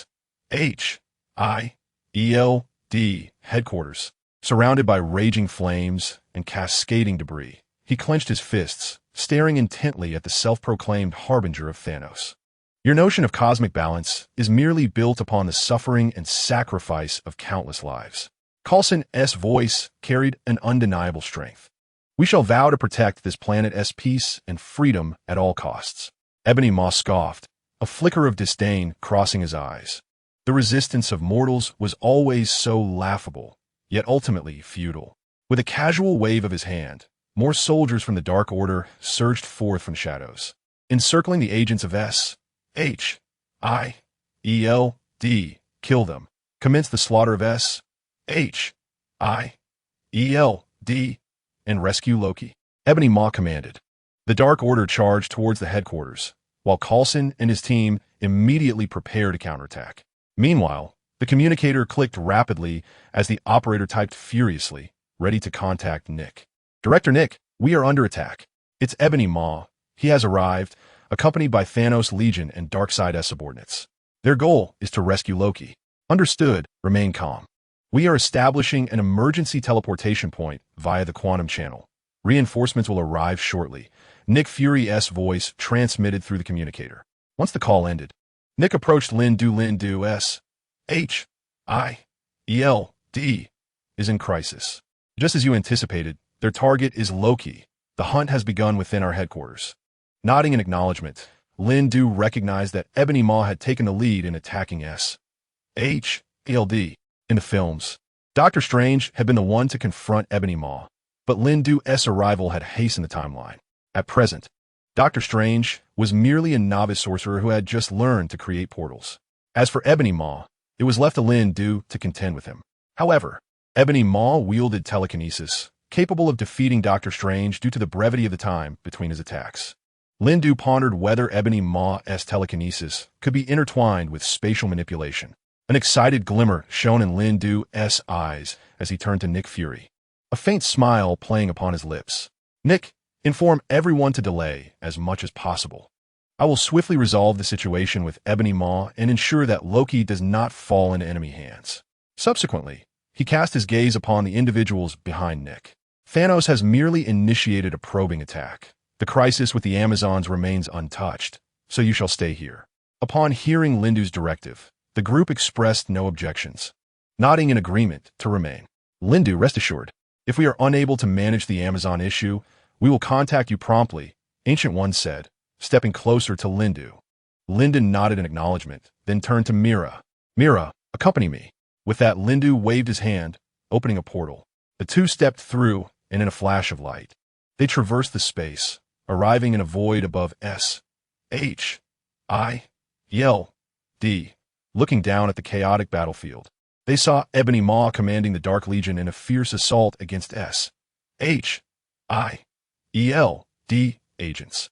Meanwhile, Phil Coulson and his team fought valiantly. Yet the scene was exceptionally tumultuous. It was evident that Coulson's group was no match for Ebony Maw, who was toying with them throughout the encounter. Let us descend and ascertain what is transpiring, Lindu said to Mira, who nodded and followed closely by his side. They landed in a clearing near the S.H.I.E.L.D. building. The ground trembled from the battle, and the air was thick with the scent of gunpowder and scorched earth. Lindu, how do you plan to deal with Ebony Maw? Mira's voice resonated beside him. Ebony Maw possesses formidable telekinesis and is cunningly adaptable. Especially now, he is akin to a god, she continued. Lindu smiled slightly. Indeed, Ebony Maw's strength is not to be underestimated, yet his telekinesis is not invincible. I must identify the flaw in his power while leveraging spatial abilities to maneuver. Furthermore, he need not waste my time in direct confrontation. Mira was taken aback by Lindu's words. What does this mean? Ebony Maw is a god. The time he expends using telekinesis is far less than the incantation cost for you. Indeed, I require no incantation to wield magic, Lindu replied. Stay alert and prepare to witness a spectacle. Mira felt a surge of excitement at Lindu's words. Did he now fully comprehend his intentions? Meanwhile, Lindu observed Ebony Maw joining forces with Dissod in a relentless assault on S.H.I.E.L.D. However, the powers of the agents present were truly inadequate. Chapter 78. The Fusion of Power. Shocking Mira, they were thoroughly outmatched.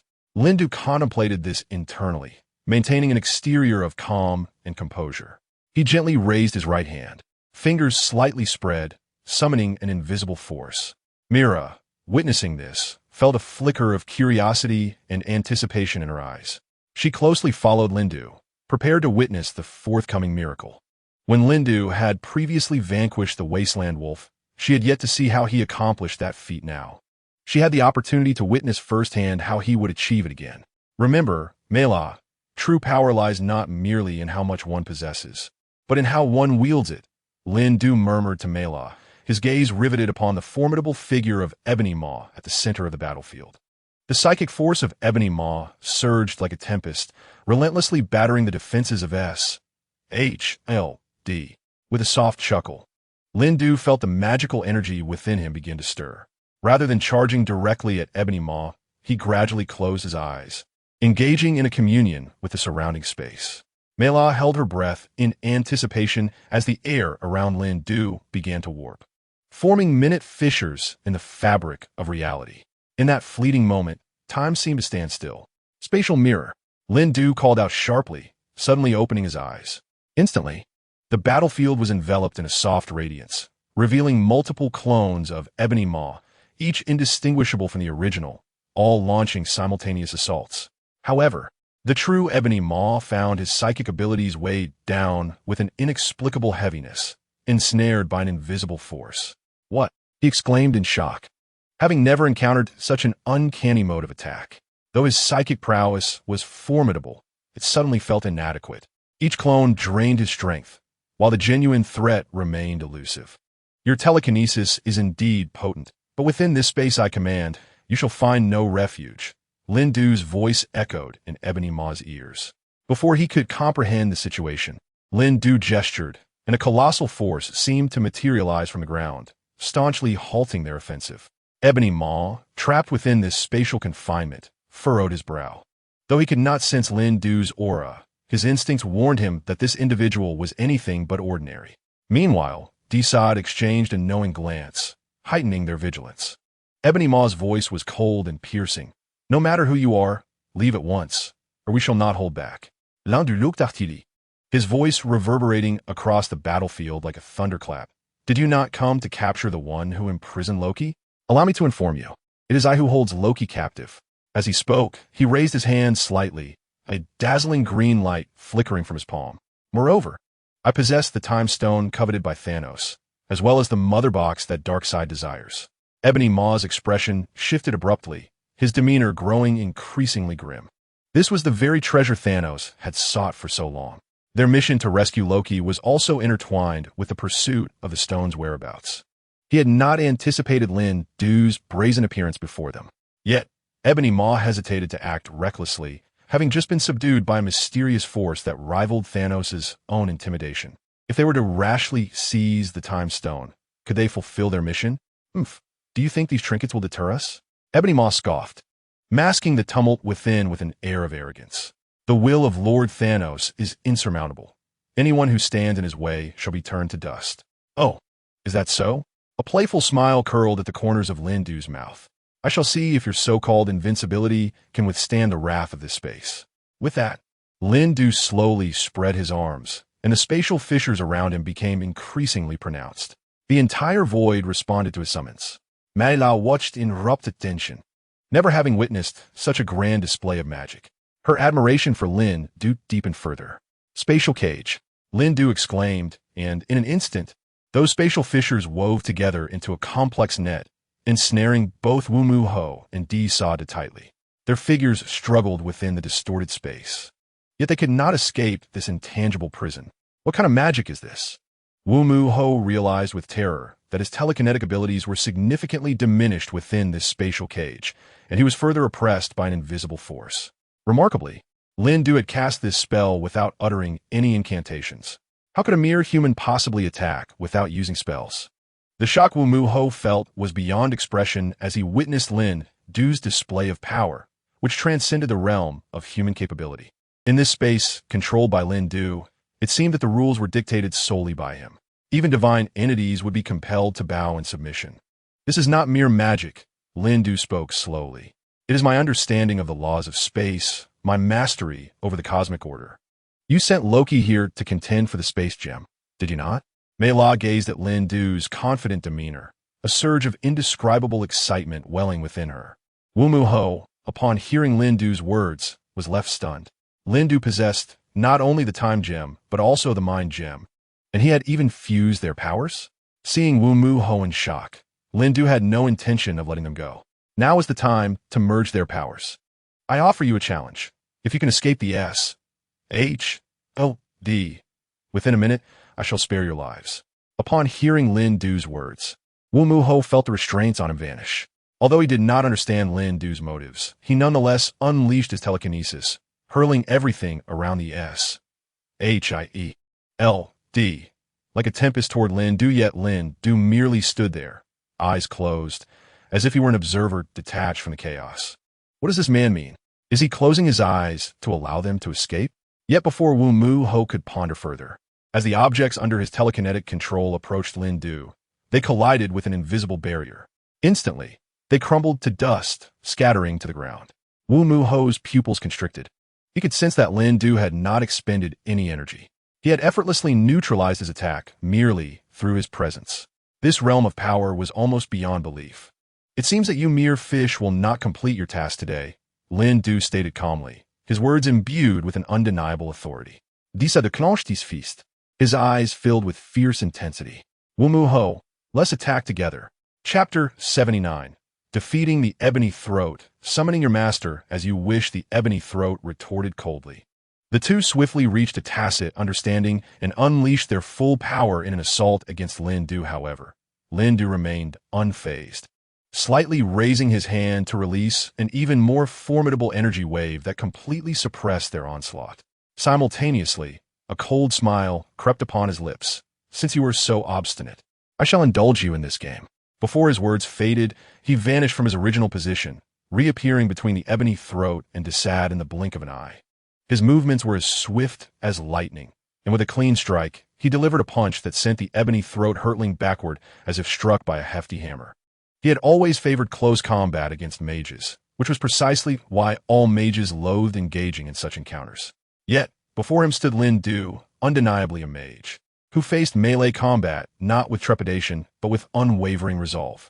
What could possibly account for this? Meanwhile, Desad seized the opportunity to launch a sneak attack. But Lin Du had already perceived his intentions, effortlessly evading his assault. With a swift counter, he struck Desad's chest, forcing him to retreat several steps in a similarly disheveled manner. You are hardly impressive, Lin Du remarked coolly, disdain evident in his voice. Once more his figure flickered, appearing before the two men in an instant. With hands that moved like a hawk striking from the sky, he unleashed a barrage of fierce gusts of energy, rendering both opponents utterly defenseless. The Ebony Throat and Desad finally recognized that they had encountered a true adversary this day. Supporting each other, they rose to their feet, faces etched with disarray and resentment. However, Lin Du paid their efforts no heed. The game had only just begun. In that fleeting moment, a voice resonated within his mind. Close-range contact with the Ebony Throat's telekinesis, intellect, and language control. Commencing fusion with the cosmic power within. Is the fusion of the Ebony Throat's strength beginning?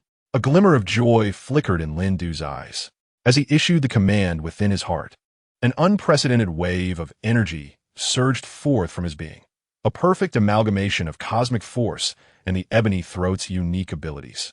His eyes shimmered with an extraordinary light, as if he could perceive the essence of all things.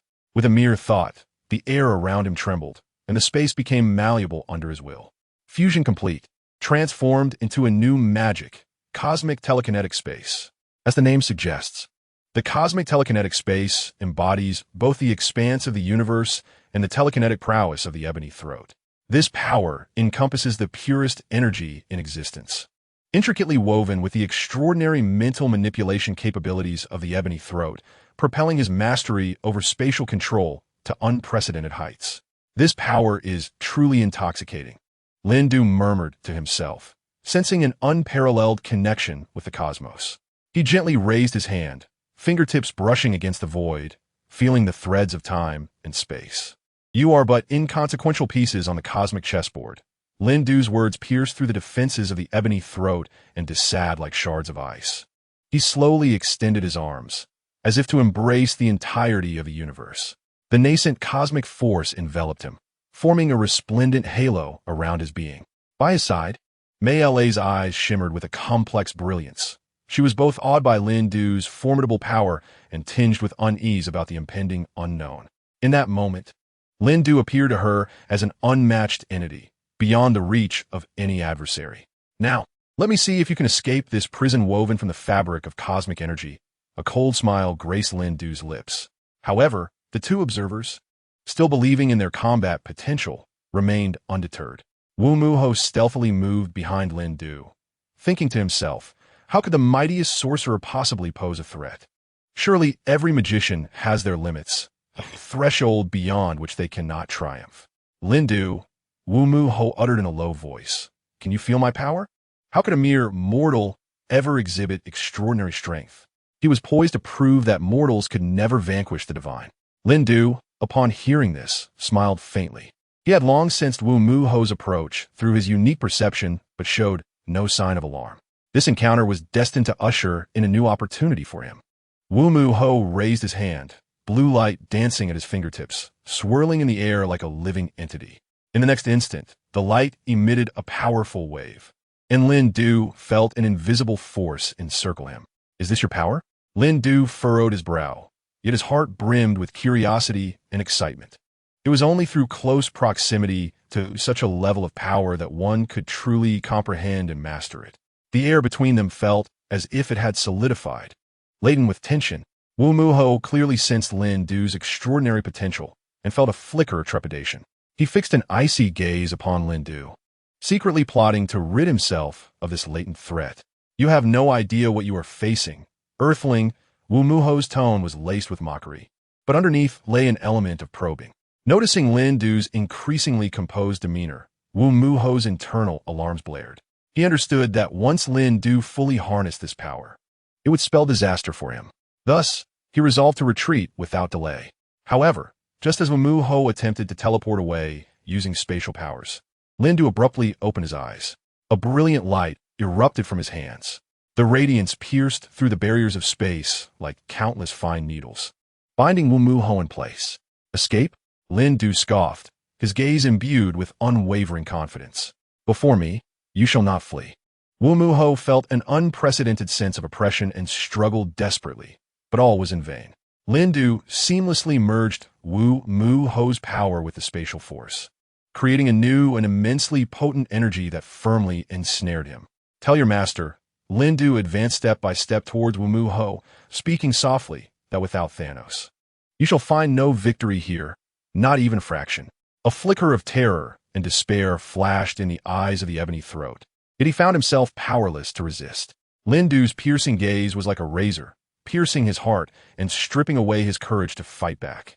At that moment, an unusual ripple suddenly emerged on the horizon, as if some force from the depths of the cosmos had been awakened, resonating with the cosmic telekinetic space within Lin Du.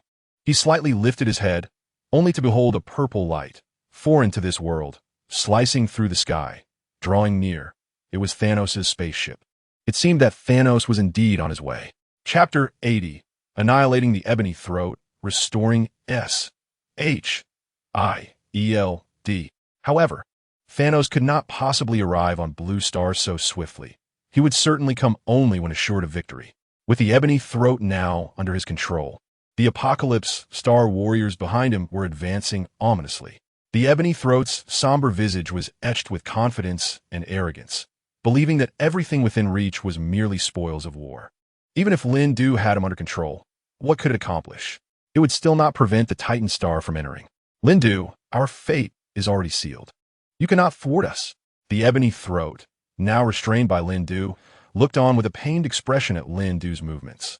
Earth was not confined to this one location. Even if Lin Du could rescue S.H.I.E.L.D., what would it matter? Lin Du coldly smiled and raised his head. You are mistaken, Ebony Throat. Today is destined to be your demise. The Ebony Throat's expression froze in disbelief, clearly unprepared for Lin Du's calm demeanor. Suppressing his inner turmoil, he bellowed. The Apocalypse Star and Titan Star have joined forces. You foolish Camartage wretches, along with a lot of worthless Blue Star inhabitants. Only the fate of annihilation awaits. Upon hearing this, Lin Du's gaze sharpened like a blade as he advanced towards the Ebony Throat, a chilling aura permeating his voice. Are you referring to the kind grandmother? She's currently masquerading as an Amazon and launching attacks globally, isn't she? Speaking of the kind grandmother, Lin Du appeared impatient, aware of the malevolent deeds she had committed among the Amazons. In the realm of film and television, the kind grandmother was notoriously ruthless. With the cunning of a high-ranking member of the Apocalypse Star, she was undoubtedly formidable. Yet, her actions among the Amazons were indeed worthy of scrutiny. How do you know this? The ebony throat, astonished, exhibited a flicker of panic in his eyes. He had thought this secret would catch Lindu off guard, only to discover that his opponent had already discerned everything. In that instant, a tumult of disbelief surged within him as he gazed at Lindu. Was the power of mere mortals now so formidable? Lindu did not respond. At this moment, words were superfluous. Only action could bring an end to the looming threat. He swiftly brandished his wand, no incantation required, as a dazzling blade of light cleaved towards the ebony throat in an instant. The ebony throat had no time to react. Helplessly witnessing the light blade pierce through his body, he fell to the ground, his eyes filled with a mix of disbelief and shock. Murmuring, "How could there be a sorcerer who does not require incantations?" The luminous blade dissipated, leaving only a faint echo of magic in the air, alongside the gradually cooling body of the ebony-throated warrior. Lindu stood resolutely, his gaze profound, piercing through the battlefield before him to glimpse a more distant and intricate future. The warriors of the Apocalypse Star, witnessing this, halted in their tracks, their faces betraying fear. Among them were many valiant fighters. Yet even they could not help but feel a sense of retreat in the face of such formidable opponents. Lindu offered them no respite. Drawing in a deep breath, the cosmic energy within him surged once more, a more powerful force erupting from his being. Today, I shall not only safeguard this land, but also demonstrate that the hearts of mortals can prevail against the heavens. Lindu's voice resonated through the skies, imbued with an undeniable authority. In a flash, he moved like a specter across the battlefield, each strike precise and lethal, causing the warriors of the Apocalypse Star to fall one after another. Mira stood by, her gaze fixed upon Lindu in a daze. She had yet to process the moment Lindu absorbed the skills of the ebony-throated warrior. Lindu, is this how you resolve the crisis of snatched? The Apocalypse Star and Titan Star are endowed with divine power. As a mere mortal, Lindu not only vanquished the ebony-throated warrior, but also dismantled their army. Could such power truly reside within a single individual? Mira's voice trembled with disbelief, her eyes following Lindu's every movement, her heart swelling with an unprecedented awe and admiration.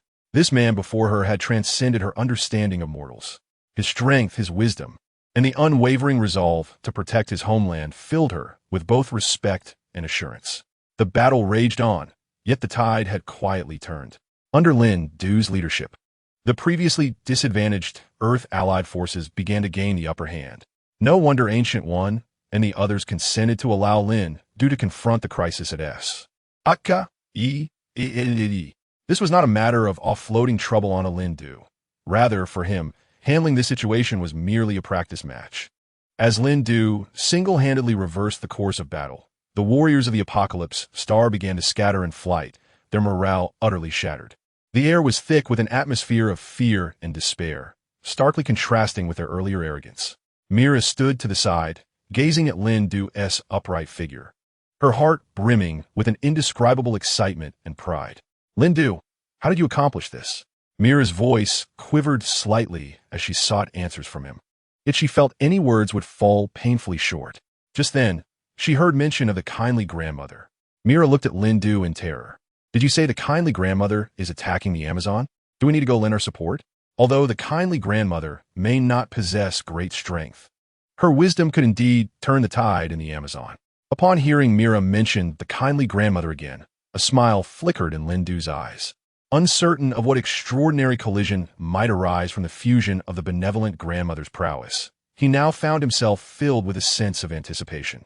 However, such thoughts could be set aside for the moment. He first needed to utilize time manipulation to restore snatched.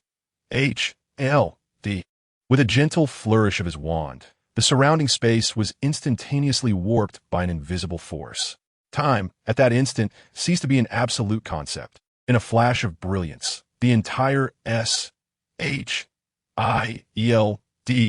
base began to gradually revert to its former state. The structures, equipment, and even the injured personnel, all damaged by the battle, were visibly restored at a remarkable pace. Mela stared in astonishment, her eyes wide. She had never witnessed such a wondrous power. In that moment, Lindu had become the master of time. She closely followed Lindu, her heart brimming with curiosity and reverence for the unknown realms. Is this the power of time magic? Is truly astonishing, Mela exclaimed. Lindu offered a slight smile, providing no further explanation, instead focusing intently on his task. Ahead lay the benevolent grandmother, along with the potentially greater conspiracy hidden behind her involving Apocalypse and Titan. As the S-H-I-E-L-D base gradually regained its tranquility and order, Lindu and Mela took a moment to breathe a sigh of relief. Yet, having reached this juncture, it was time for Loki to learn of the elaborate plan devised by his superiors to save him. Chapter 81. A meeting with Loki. What is Thanos' conspiracy? Gulme, let me introduce you to someone. They swiftly traversed the corridor, heading directly to the underground prison. At the entrance, two agents stood guard with vigilant watchfulness, and upon Lindu's arrival, they immediately saluted. I'm here to see Loki. The agents promptly opened the heavy metal door. Lindu stepped into the prison, his gaze fixed upon the familiar figure in the corner. Loki sat against the wall, his eyes dull and lifeless, having long since lost faith in the world. Hearing footsteps, Loki lifted his head and, upon recognizing Lindu, his expression transformed into one of sheer terror. What do you want now? Loki feigned composure, yet the tremor in his voice betrayed his inner turmoil. Flashbacks of being effortlessly defeated by Lindu and the Mind Stone being snatched away haunted him, indelibly etched in his memory. The strength Lindu exhibited surpassed anything he had encountered before. Presently, he dared not utter a word in Lindu's presence, nor did he dare make any sudden movements. Loki's pupils narrowed slightly as he attempted to decipher Lindu's gaze, but all he found was depth and tranquility, as if it could perceive everything yet remained unfazed. He swallowed hard, striving to reclaim a modicum of dignity. Lindu, you have triumphed. I concede your power. But do you truly believe this will compel me to submit? I am a god of mischief. My worth extends far beyond this. Rest assured, I'm not here to kill you. Lindu stepped closer, looking down upon Loki. I merely believe you should be informed of certain matters. Loki's brow furrowed, his eyes filled with suspicion and uncertainty. What matters? Lindu began to speak slowly. Odin has been slain, and the ebony blade that could have saved you has also been dealt with by me. Loki's breath hitched suddenly, his eyes flashing with disbelief and torment. Odin is dead? He murmured, as if unable to trust his own ears. How could this be? Odin is the leader of the gods. Could it be that you are the one who killed him? In an uncontrollable fury, Loki approached the prison cell, gripping the bars tightly and staring intently at Odin. Listening to Loki's words, Lindu chuckled lightly. So what if I did? And what if I didn't? Loki's hands trembled with rage. He widened his eyes, attempting to discern any flaw or deceit in Lindu's expression. Yet all he encountered was an unfathomable calm. How dare you? Odin is the protector of the Nine Realms. How could you possibly? In this universe, nothing is impossible, Lindu replied, his tone devoid of arrogance or triumph, as if merely stating a fact. Power is not the sole measure of justice and evil. Yet sometimes, for the greater good, we must make difficult choices. Loki inhaled deeply, struggling to quell the turmoil and anger within him. Then tell me, what do you wish for me to do with this information? Or do you merely wish to witness my despair? Lindu shook his head, his gaze softening slightly. Loki, we both know you are not beyond redemption. Your wisdom, your cunning, can wield great influence when directed on the right path. Now I offer you a chance, an opportunity for redemption. Upon hearing this, a glimmer of hope flickered in Loki's eyes, only to quickly dim once more. Redemption? Indeed, Lindu's voice was cold yet resolute. But this is merely the beginning. Thanos will not relent. He is still plotting a grander scheme. Loki inhaled deeply once more, forcing himself to regain his composure. What do you wish to extract from me? Lindu's gaze sharpened. Tell me everything you know about Thanos and Darkseid, and perhaps I shall consider granting you a chance at survival. The prison fell into a heavy silence, only Loki's hurried breaths echoing in the air. Very well, I shall tell you, Loki whispered. As Loki acquiesced, a weighty atmosphere enveloped the cell. He slowly closed his eyes, sifting through the deeply buried secrets of the universe's darkest corners. When he reopened them, determination and complexity gleamed in Loki's gaze. Lindu awaited quietly. The forthcoming information would be crucial for their endeavor. Mera stood nearby. Though she held no fondness for Loki, she too found herself holding her breath in anticipation. Thanos, Loki began, is the outcast of Titan, a madman who, having witnessed the destruction of his home, has embarked on an extreme path. He believes that the resources of the universe are finite and must be balanced by exterminating half of all life. The purple power stone he possesses is the core of his plan. Linder nodded slightly. He had heard of this before. Otherwise, Thanos would not have previously held the title of Director of Population Control. Now he has come to Earth primarily to seize the Tesseract. The second reason is to acquire Earth's energy. However, Loki appeared to be merely a pawn. How could a pawn possibly possess knowledge of the pact between Thanos and Darkseid? Yet, Lindo did not deter Loki from continuing his discourse. As for Darkseid, Loki elaborated, he is the sovereign of Apocalypse, an entity far older and more formidable than Thanos. His ambition is to subjugate the entire universe, ensnaring all life within his realm of darkness. Darkseid wields the Omega Effect, a power capable of manipulating reality and annihilating stars. Furthermore, it seems there exists a clandestine transaction or alliance between him and Thanos. Upon hearing this, Mira's complexion turned ashen. She had not anticipated that the conspiracy behind this was so vast, involving forces far beyond their comprehension. Lindo pondered for a moment before turning to Loki. How do you come by this knowledge? What is your connection with Thanos and Darkseid? Loki let out a bitter laugh. I once attempted to employ cunning to oppose them, but ultimately found myself ensnared in this tempest. I have lost so much, family, friends, and my homeland. Now, all I desire is to find a way to atone for my transgressions. Lindo sighed softly, understanding the complexities of Loki's emotions. Nevertheless, it also made Lindo realize that confiding in Loki was not entirely detrimental. Odin was not slain by my hand. Lindo's words dispelled some of the gloom shrouding Loki's heart, yet left him further perplexed. Who else, aside from Lindo, possessed the capability to vanquish the leaders of the Nine Realms? He raised his gaze, a blend of skepticism and hope in his eyes. Then why did you utter those words? Who are you, and whence do you come? Lindo fell silent for a moment, weighing his words carefully. At last, he spoke slowly. Darkseid seeks to ally with Thanos to assault Blue Star, offering Odin's head as a token of goodwill. Chapter 82. Amazon's call for help. The benevolent grandmother appears. Thanos desires to acquire the stones, while Darkseid aims for the mother box.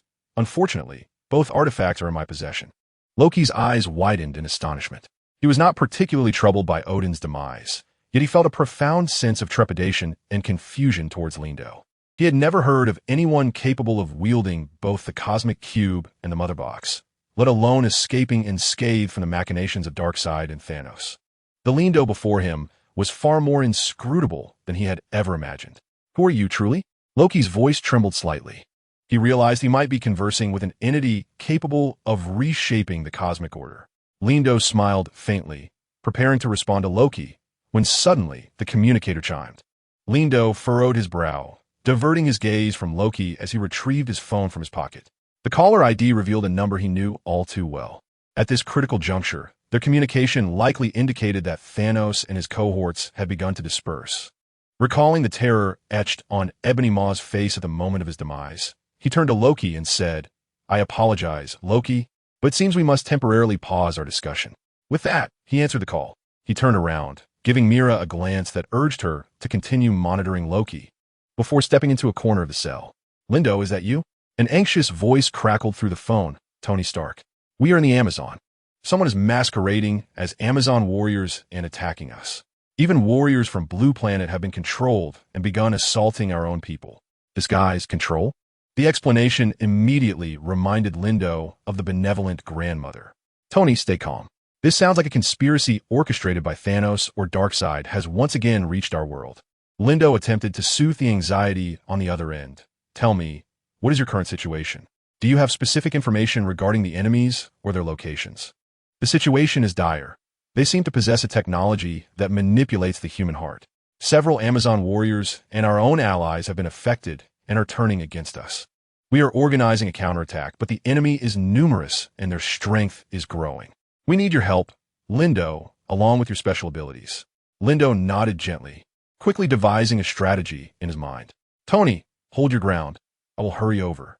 Meanwhile, have Jarvis attempt to track the neural signals of the controlled individuals to see if we can identify and disrupt the source. Additionally, Alert all members to remain vigilant and avoid direct contact with any seemingly abnormal individuals. After hanging up, Lindo turned to face Mira. Mira, we must go. Mira immediately stood alert at his words. Loki, you stay here for now. We will have someone continue to guard you. Lindo addressed Loki. Remember, every word you utter may be crucial for your own salvation. After all, it was impossible for Loki to escape his confinement, which put Lindo at ease. He waved his hand to open a portal. Come in, Mira. Without hesitation, Mira followed Lindo into the flickering portal. In a flash of light, the two vanished, leaving Loki alone in the dim cell, a complex expression on his face. On the other side, Lindo and Mira quickly arrived at a concealed camp deep within the Amazon rainforest through the portal. Here, Tony Stark and his team were grappling with an unexpected crisis. The controlled warriors moved like soulless puppets, their strength magnified and relentless, placing unprecedented pressure on the Avengers and the Amazon warriors. Lindo, you've finally arrived. Tony spotted Lindo in the distance, a glimmer of hope lighting his eyes. He hurried over and briefly reported the current situation. We've tried every conventional method, but the controlled warriors seem devoid of weaknesses. Worse still, this influence appears to be spreading. Lindo nodded, his gaze sweeping the surroundings as he formulated a plan. Where are the warriors disguised as Amazons? Take me there. The Justice League, Avengers, and the Ancient One were conspicuously absent, likely preoccupied with the benevolent grandmother. It seemed this grandmother was more formidable than he had previously realized. Just right, facilitating his integration. At this thought, excitement flickered in Lindo's eyes. I shall escort you there. None of us stand a chance against each other. I appreciate your assistance. Lindo, Tony replied, his tone laced with a hint of helplessness and anticipation. He guided Lindo and Mela through the chaotic battlefield, drawing closer to the location of enemies disguised as Amazon warriors. Along the way, Lindo observed numerous injured fighters and damaged facilities. This sudden crisis had cast a shadow over the entire camp.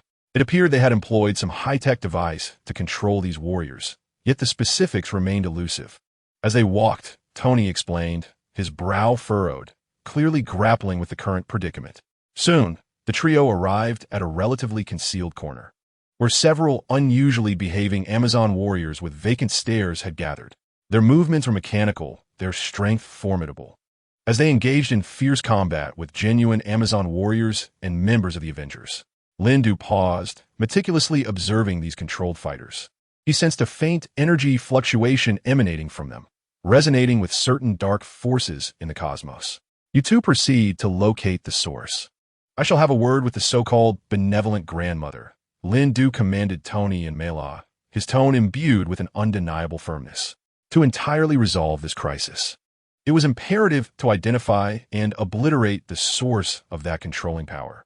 Meanwhile, his personal curiosity regarding this benevolent grandmother grew ever more intense. After all, a figure capable of capturing the attention of both Thanos and Darkseid was certainly no ordinary character. Tony and Mela exchanged glances, nodded, and swiftly dispersed to continue their search. Lindo, however, approached the group of controlled warriors alone. Lindo, you have finally arrived, exclaimed Gu-E, who was engaged in battle, her voice filled with surprise. Gu-E, what is the situation? Lindo inquired solemnly, his gaze fixed on the warriors tainted by dark forces, internally strategizing his response. These warriors are ensnared by an ancient and potent magic, seemingly closely linked to that benevolent grandmother. Gu-E responded, her tone grave. Chapter 83. The Blue Star government suspects Lindo. Controlling the orphanage, observing the flustered Nick, he ultimately divulged the matter of the benevolent grandmother to him. Nick, you must contact the Blue Star government immediately and swiftly identify any humans in the orphanage who may be under the influence of the benevolent grandmother. Upon hearing Lindo's words, Nick was taken aback, a flicker of astonishment crossing his eyes. Are you implying that the benevolent grandmother has taken control of the orphanage on Blue Star? Nick's voice trembled slightly, unprepared for the gravity of the situation having escalated to such an extent. Previously, they had merely assumed that the immediate threat was Thanos' assault on S.H.I.E.L.D. in the Time Stone. Yet now, the target had expanded to encompass the entirety of Blue Star, even controlling the orphanage. Alarmingly, without Lindo's warning, they would have remained oblivious to the severity of the crisis. Lindo nodded slightly, seemingly oblivious to Nick's turmoil, and continued, "It is not merely the orphanage that concerns me. I fear her tendrils have extended into the broader social fabric. We must act swiftly to identify all those under her influence and thwart her nefarious plans from spreading further." Nick inhaled deeply, striving to calm the tempest within. He swiftly retrieved his communicator, reaching out to the higher echelons of the Blue Star government, relaying Lindu's urgent directives. "Blue Star Security Bureau? This is Nick. I have critical intelligence that requires immediate reporting to the director. Yes, it pertains to the recent series of disappearances. We have unearthed new leads." Meanwhile, Lindu pondered deeply, his mind replaying encounters with Granny Goodness in the Marvel Universe, attempting to extract more insights into her abilities and vulnerabilities. Granny Goodness had orchestrated schemes to assist Darkseid in his assault on Blue Star, leading to self-inflicted chaos among adversaries. In the original narrative, her powers were extensive yet clandestine. Thus, every one of her actions now concealed unfathomable peril. He closed his eyes, striving to piece together every fragment of memory associated with Granny Goodness. She excelled in manipulating hearts and minds, leveraging people's fears and desires to achieve her ends. However, exerting control over such a vast populace undoubtedly necessitated immense energy and a medium to amplify her influence. With this thought, Lindu's eyes flew open, a revelation flashing through his mind. The orphanage, those children, pure of heart yet susceptible to external influences, could indeed serve as the optimal vessels chosen by Granny Goodness. She may have established some ritual or device there to magnify her power and, in turn, dominate the entirety of Blue Star.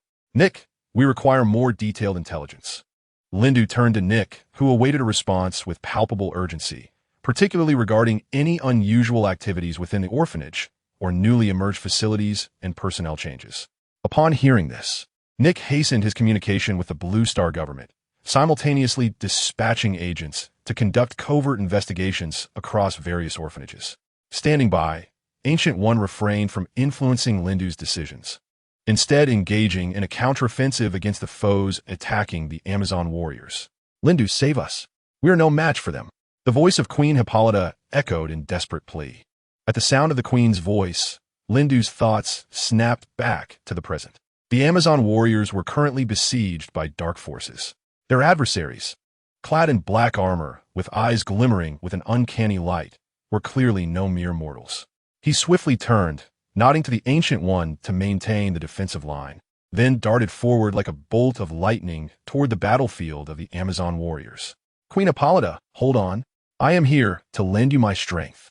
Lindu's voice resonated above the fray, accompanied by the surge of his formidable energy.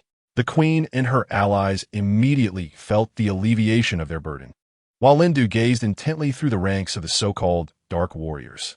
The expeditious solution to the conflict lies in the separation of the benevolent grandmother's martial prowess from the strength of the Amazonian populace. Once he employs the method of spatial isolation, confining the benevolent grandmother's associates within a distinct realm, this becomes our sole recourse. Lindu finally spoke, reminding Nick that we must hasten to inform them of Thanos' impending assault. Otherwise, all hope shall be irrevocably lost. Nick nodded, though a flicker of unease lingered within her. Yet, her trust in Lindu was unwavering. She swiftly organized her equipment and proceeded towards the assembly hall of the Blue Star government. Within the confines of the meeting room, the atmosphere was tense and stifling. Leaders and high-ranking military officers from various nations congregated, their faces etched with anxiety and trepidation. Nick Fury stood at the forefront, hands braced against the conference table, his brow furrowed. The news of the orphanage potentially falling under the control of the benevolent grandmother left him in a state of acute discomfort. The prospect of the Blue Star government still being incomplete only added to his ire. Should internal strife erupt within Blue Star amidst Thanos' impending attack, it would undoubtedly spell disaster. "Everyone listen," Nick began. "We can no longer disregard Lindu's warnings. The power of the benevolent grandmother is far too formidable. We must identify those under her influence and take decisive action." Tony Stark of the Avengers crossed his arms, skepticism evident. "Nick, how can you ascertain the reliability of this information? Internal purges are not only time-consuming, but could also incite greater chaos. I place my trust in Lindu's words." Nick replied resolutely, his gaze sweeping across the assembly, finally resting on Tony's countenance. If we allow the influence of the benevolent grandmother to proliferate, we will be utterly defenseless when Thanos arrives. The members of the Blue Star government murmured amongst themselves. Who exactly was this Lindu? How dependable were his assertions? If they proved untrustworthy, deploying their forces could result in significant depletion. The murmurs crescendoed within the meeting room. Nick understood that every passing second was of paramount importance. He needed to persuade everyone to believe in Lindu's judgment and act without delay. Ladies and gentlemen, allow me to introduce. Nick elevated his voice in an attempt to restore order. Lindu, an invaluable ally in our fight against cosmic threats, possesses extraordinary insight and combat prowess. Each of his warnings has accurately guided us away from peril. Today, he once more identifies the grave challenge we face, the benevolent grandmother, a being capable of manipulating hearts and endangering the safety of the entire Blue Star. At this juncture, Nick paused, his gaze sweeping over each individual to ensure his words resonated and were comprehended. We cannot falter in hesitation due to the fear of the unknown, nor can we overlook the impending crisis for the sake of momentary comfort. Lindu has clearly indicated that the orphanage may serve as the base for the benevolent grandmother's manipulation of humanity. We must act immediately to rescue the innocent children and thwart her plans from further expansion. At this moment, an elderly government advisor slowly spoke up. Nick, we understand your concerns, yet such a large-scale operation necessitates meticulous planning and thorough preparation. Could we perhaps dispatch a small team of agents for reconnaissance, confirming the situation before making a decision? In response to their remarks, Nick firmly countered, I believe we should comply with Lindu's orders and launch a full-scale assault. Lindu has declared his intention to resolve the extraterrestrial crisis. However, the internal matters must be addressed by Blue Star itself. Furthermore, I fear you do not yet comprehend Lindu's capabilities. In just 3 days, he ascended to the rank of Supreme Sorcerer and even imprisoned Loki himself. Before you were aware of Thanos' attacks, Lindu had already repelled 3 of his probing assaults. Or do you possess the ability to surpass Lindu? By the end of his statement, Nick's tone had taken on a mocking edge. The Blue Star government members widened their eyes in disbelief at Nick's assertions, staring incredulously at him. Could one individual truly have thwarted Thanos' attacks 3 times? The conference room fell into an eerie silence, with all eyes fixated on Nick Fury. Disbelief etched on each face. Even those high-ranking officials and military leaders, who usually held themselves in high regard, were compelled to reassess this figure renowned for his calmness and decisiveness. Nick, are you certain of the veracity of your claims? A general's voice broke the silence, tinged with both shock and skepticism. Nick did not respond directly. Instead, he turned to his assistant, signaling for him to swiftly distribute an encrypted document to each attendee. The document meticulously chronicled every significant event that Lindu had been involved in since his emergence, detailing how he rapidly mastered magic, confronted Loki, and successfully repelled Thanos' probing attacks on multiple occasions.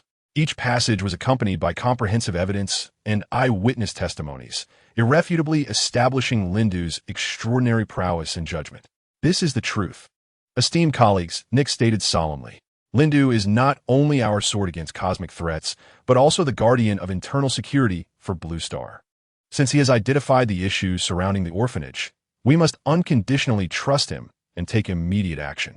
As the document circulated, the atmosphere in the conference room underwent a transformation, from initial skepticism and hesitation to subsequent astonishment and admiration, ultimately culminating in resolute determination. I concur with Nick's perspective. A female Secretary of State was the first to voice her agreement. We cannot allow Blue Star's interior to become a breeding ground for enemies, nor can we permit innocent children to become victims of malevolent forces. We must act swiftly to rescue those children and utterly dismantle the schemes of the benevolent grandmother. I, too, agree. Others echoed in unison, and the previously divided opinions reached an unprecedented consensus in that moment. Observing this, Nick felt a sigh of relief within. He had not betrayed Lindu's trust. Meanwhile, Lindu, witnessing the relentless advance of the benevolent grandmother's attack, crossed his arms over his chest, closed his eyes, and took a deep breath, focusing his energy. In an instant, an ethereal energy of space materialized around his body, gradually forming a transparent barrier that securely ensnared all those accompanied by the benevolent grandmother. What was Lindu attempting? Did he truly aspire to sever the influence of the entire blue star? Was such a feat even achievable? Modu, feeling the alleviation of pressure, gasped at Lindu's actions. Even though they were previously aware of Lindu's bizarre behavior, they had never witnessed such an extreme display. This was beyond the capabilities of any human, utterly absurd.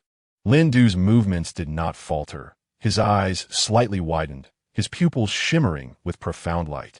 With the impetus of his will, the spatial energy barrier not only solidified its boundaries but began to constrict, exerting an intangible pressure on the members of the benevolent grandmother's faction trapped within. This was the spatial confinement technique. Tony Stark exclaimed in awe. As a paragon of the technological realm, while he lacked mastery in magic, his understanding of various extraordinary abilities was extensive. The precision with which Lindu manipulated space was nothing short of astonishing, was it not? Doctor Strange interjected, his eyes brimming with admiration. Lindu's power extended far beyond this. He was an indispensable force in our battle against cosmic threats. To outsiders, Lindu's actions were indeed beyond imagination. However, for him, this was merely the tip of the iceberg of his vast capabilities. As his concentration intensified, the barrier formed of spatial energy spread like a living entity, not only binding the grandmother's subordinates firmly, but also subtly adjusting the boundaries between different factions on Blue Star, ensuring that chaos and betrayal would not arise in the impending decisive battle. Modu, what you perceive is merely the surface, Dr. Strange explained, having regained his composure with Lindu's assistance. Approaching Modu, he continued to observe Lindu's maneuvers. Witnessing Modu's stunned reaction to Lindu's actions, Dr. Strange promptly elucidated. Lindu is constructing a temporary spatial matrix that operates simultaneously on both physical and mental levels, isolating the infiltration of malevolent forces while buying us precious time for our counterattack. Modu, upon hearing this, found himself at a loss for words, overwhelmed by astonishment. He was acutely aware of Lindu's unfathomable strength. Yet witnessing such mastery of spatial manipulation instilled a deep sense of reverence for the young supreme sorcerer within him. Previously, their acceptance of Lindu as the supreme sorcerer of Kamartaj stemmed from Dr. Strange's endorsement and recognition.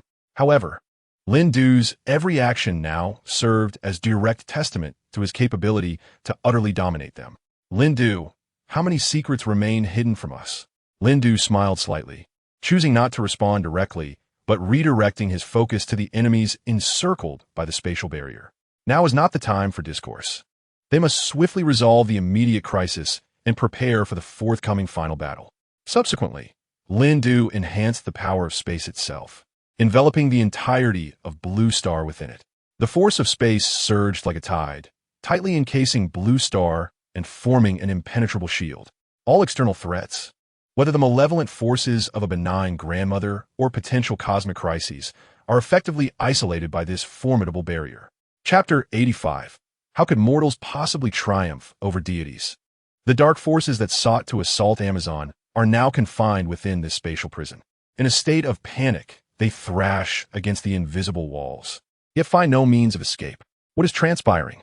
It is astonishing that this Blue Star harbors such formidable individuals. They desperately pound on the gates of this realm, yearning for a way out.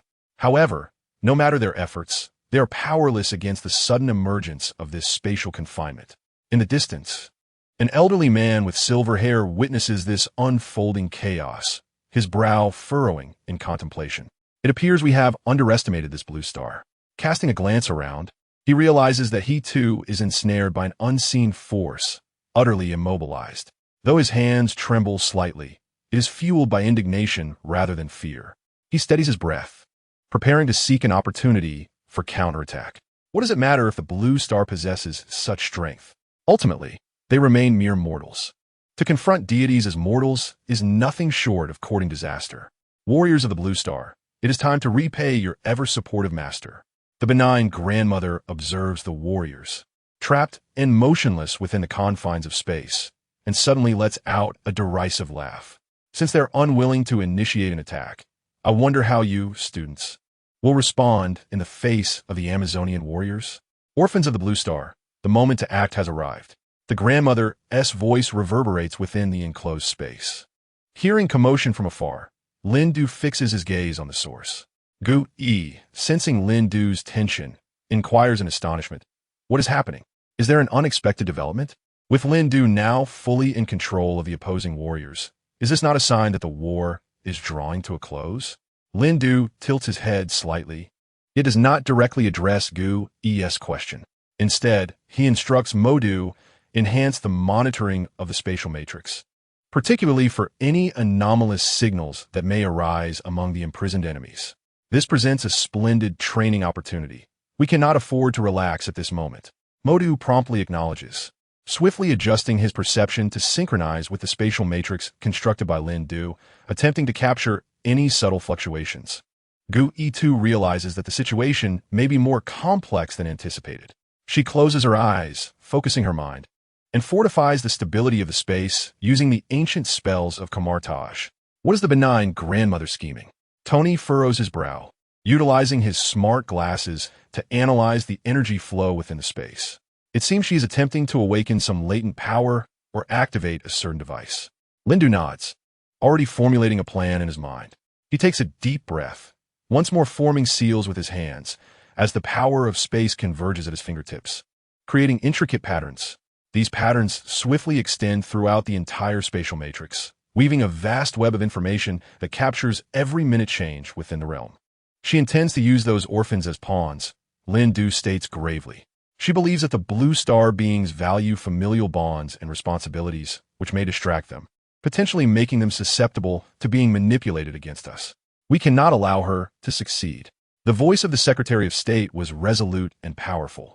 We must protect every innocent life, while simultaneously thwarting her nefarious schemes. Upon hearing the words of the assembly, Lin Du let out a light chuckle. How could he possibly be allowed to execute his plans? The benevolent grandmother appeared solely to provide him with research. However, you mustn't step forward. That would be courting death, wouldn't it? Lin Du gazed into the distance, a cold smirk gracing his lips. At that moment, he materialized before the kind grandmother like a specter, his eyes fixed intently upon her. Where do you intend to go? The kind grandmother raised her head, a hint of a cold smile gracing her lips. Who are you? Lin Du, he replied. Are you not here to seize treasures from my hands? What? Have you forgotten your purpose? His words, devoid of any emotional fluctuation, sent an inexplicable chill coursing through the kind grandmother's heart. She steeled herself, letting out a cold snort. Her eyes narrowed slightly, emanating a dangerous glint. If you can surrender the mother box, we may consider allowing you to live. Lin Du scoffed derisively, shaking his head. You lot think you are worthy of negotiating terms? He withdrew an ancient and enigmatic mother box from his bosom, its surface adorned with peculiar runes, radiating a faint blue glow. If you possess the capability, come and take it. A glimmer of cold light flashed in the kind grandmother's eyes. You seek death. She abruptly waved her hand, and a torrent of dark energy swiftly coalesced into several sharp blades, hurtling towards Lin Du simultaneously. Her figure transformed into a phantom, rapidly closing in.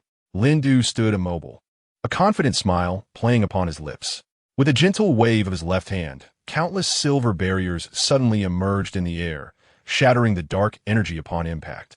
His right hand swiftly conjured a flurry of light blades, colliding with the kind grandmother's blades, unleashing a fierce radiance and tremors. The two engaged in a fierce aerial duel, each clash resonating like thunder, deafening in its intensity. The surrounding edifices crumbled under the force of their battle, resembling an apocalyptic scene. You presumptuous little fool, do you think mere cleverness can thwart me? The kind grandmother bared her teeth, roaring in fury. Her assaults grew increasingly ferocious, akin to a raging beast. Lin Du remained composed, each movement executed with precision. You are merely a defeated minion. I am unafraid to reveal that I have long seen through your tricks. Just as the two were entangled in combat, Lin Du suddenly vanished from his position, reappearing in midair, then plummeting like a hawk. Before the kind grandmother could react, a heavy fist struck her abdomen. Bang! The kind grandmother was sent flying several meters, blood spurting from her mouth as she crashed to the ground. She struggled to rise, but Lin Du already stood before her, gazing down coldly. Do you wish to continue? Lin Du inquired, his voice as frigid as steel. The kind grandmother clutched her wound, gasping for breath, yet her eyes still blazed with an indomitable fire. Today, I acknowledge my defeat, yet when we meet again, it shall be your end. However, Lin Du paid her no heed. His mind was occupied with the techniques of the gentle grandmother's energy projection. You have passed the trial of the gentle grandmother's energy projection. Energy projection? If the gentle grandmother's attack embodies energy projection, then it can indeed merge with my spatial abilities. Lin Du pondered silently, a flicker of excitement gleaming in his eyes. Each encounter with a formidable adversary serves as a supreme challenge and enhancement of one's capabilities. The gentle grandmother's energy projection undoubtedly opened a new door to the fusion of abilities for him. Your power is indeed remarkable, but alas, you have encountered me. L'un du remarque calmely. Chapter 86. Fusion of energy projection, manifestation of spatial power. He slowly raised his right hand within his palm. The spatial power began to merge with the energy projection he had just comprehended, creating an unprecedented and peculiar wave. What is this? The gentle grandmother observed, her eyes flashing with surprise and unease. She could sense the threat contained within that power, a presence that transcended her understanding. This is your demise, Lin Du whispered, and in an instant his form flickered. Upon hearing Lin Du's words, the gentle grandmother made no move. Instead, she regarded him with a look of pity. Even if he were a powerful being, what of it? Killing a divine being was utterly impossible. Never did she expect that someone would dare to approach her without fear of death. The gentle grandmother steadied her emotions, her gaze indifferent as she looked at Lin Du. Lin Du smiled slightly. Who said I came to court death? Do you not wish to experience the sensation of your own power turned against you? With that, he slowly raised his right hand, and a peculiar wave of energy immediately radiated from him. The disdain in the gentle grandmother's eyes gradually faded, replaced by a trace of uncertainty. So familiar. It is all too familiar. This aura is unmistakably identical to her own. How could this mortal possibly have learned it? She gazed at Lin Du in disbelief, filled with confusion and fear. Yet, she remained defiant before him. Oh, do you truly believe you can master my power? She scoffed. Lin Du, however, remained unmoved. He cast a calm glance at the gentle grandmother, and then, in a moment when she was caught off guard, unleashed a wave of energy that mirrored her own signature gray energy wave. That energy wave, imbued with a distinct aura of destruction, surged towards the gentle grandmother. Realizing the energy wave was drawing near, her expression grew increasingly grave. This energy is undeniably her own. How could Lin Du possibly attack her with it? The gentle grandmother recoiled swiftly, attempting to evade the fatal strike. Yet, that wave of energy seemed to possess a will of its own, relentlessly pursuing her with a speed beyond her imagination. Terrified, she could not deny that what Lin Du had unleashed was precisely her most cherished energy projection, and its might was even greater, with precision and control that reached heights she could scarcely fathom. How is this possible? The gentle voice of the grandmother quivered slightly, as she struggled to comprehend how a mere mortal could master and even surpass her formidable powers. Moreover, Lin Du's learning pace was astonishingly rapid. She had never witnessed anyone replicate her techniques in such a brief span of time. The ferocity of his attacks exceeded her own. This was inconceivable. The grandmother murmured to herself, her thoughts a tangled mess, utterly unable to grasp the unfolding events. A wave of dread swiftly enveloped her, spreading throughout her being. Escape. This was the only thought that crossed her mind. She abruptly turned, ready to flee this perilous place. However, Lin Du was not about to grant her such an opportunity. With a graceful shift, he appeared behind her. In an instant, a more terrifying tempest of energy erupted from his palm, completely engulfing the grandmother. Lin Du's ascension to the status of supreme mage left Gu Yi astonished as he looked upon Lin Du in the brief time they had been apart. Lin Du's strength had once again surged. Frankly speaking, he could no longer sense any magic emanating from Lin Du had he not witnessed him decisively overpower the grandmother. He might have mistaken him for an ordinary individual based solely on his aura. Could a mere mortal truly attain such formidable prowess? Was it even possible to replicate Lin Du's strength? No, it was utterly impossible. There was only one Lin Du in this world. Gu Yi marveled at Lin Du, momentarily rendered speechless. Convincing Lin Du to become the supreme mage of Camartage had undoubtedly been his most astute decision. As the grandmother was entirely consumed by that malevolent energy storm, the air around them seemed to resume its flow. All sounds returned at that moment, yet they felt eerily silent. Only Lin Du remained suspended in midair, surrounded by a faint, lingering aura of energy. The members of the Justice League and the Avengers exchanged incredulous glances, their eyes filled with awe and disbelief. Among them were seasoned heroes, battle-hardened and experienced. Yet, even they had never witnessed such a direct and overwhelming victory. Was this truly the extent of Lin Du's power? Tony Stark, the Iron Man, murmured to himself. Lin Du bore no equipment, and he had not uttered any incantations during his attack. What, then, was the purpose of his own armor? Why had they never heard of Lin Du before? The crowd could only stare dumbfounded as Lin Du stood still. Gradually, Lin Du descended to the ground, the energy surrounding him receding into the void. His gaze regained its former tranquility.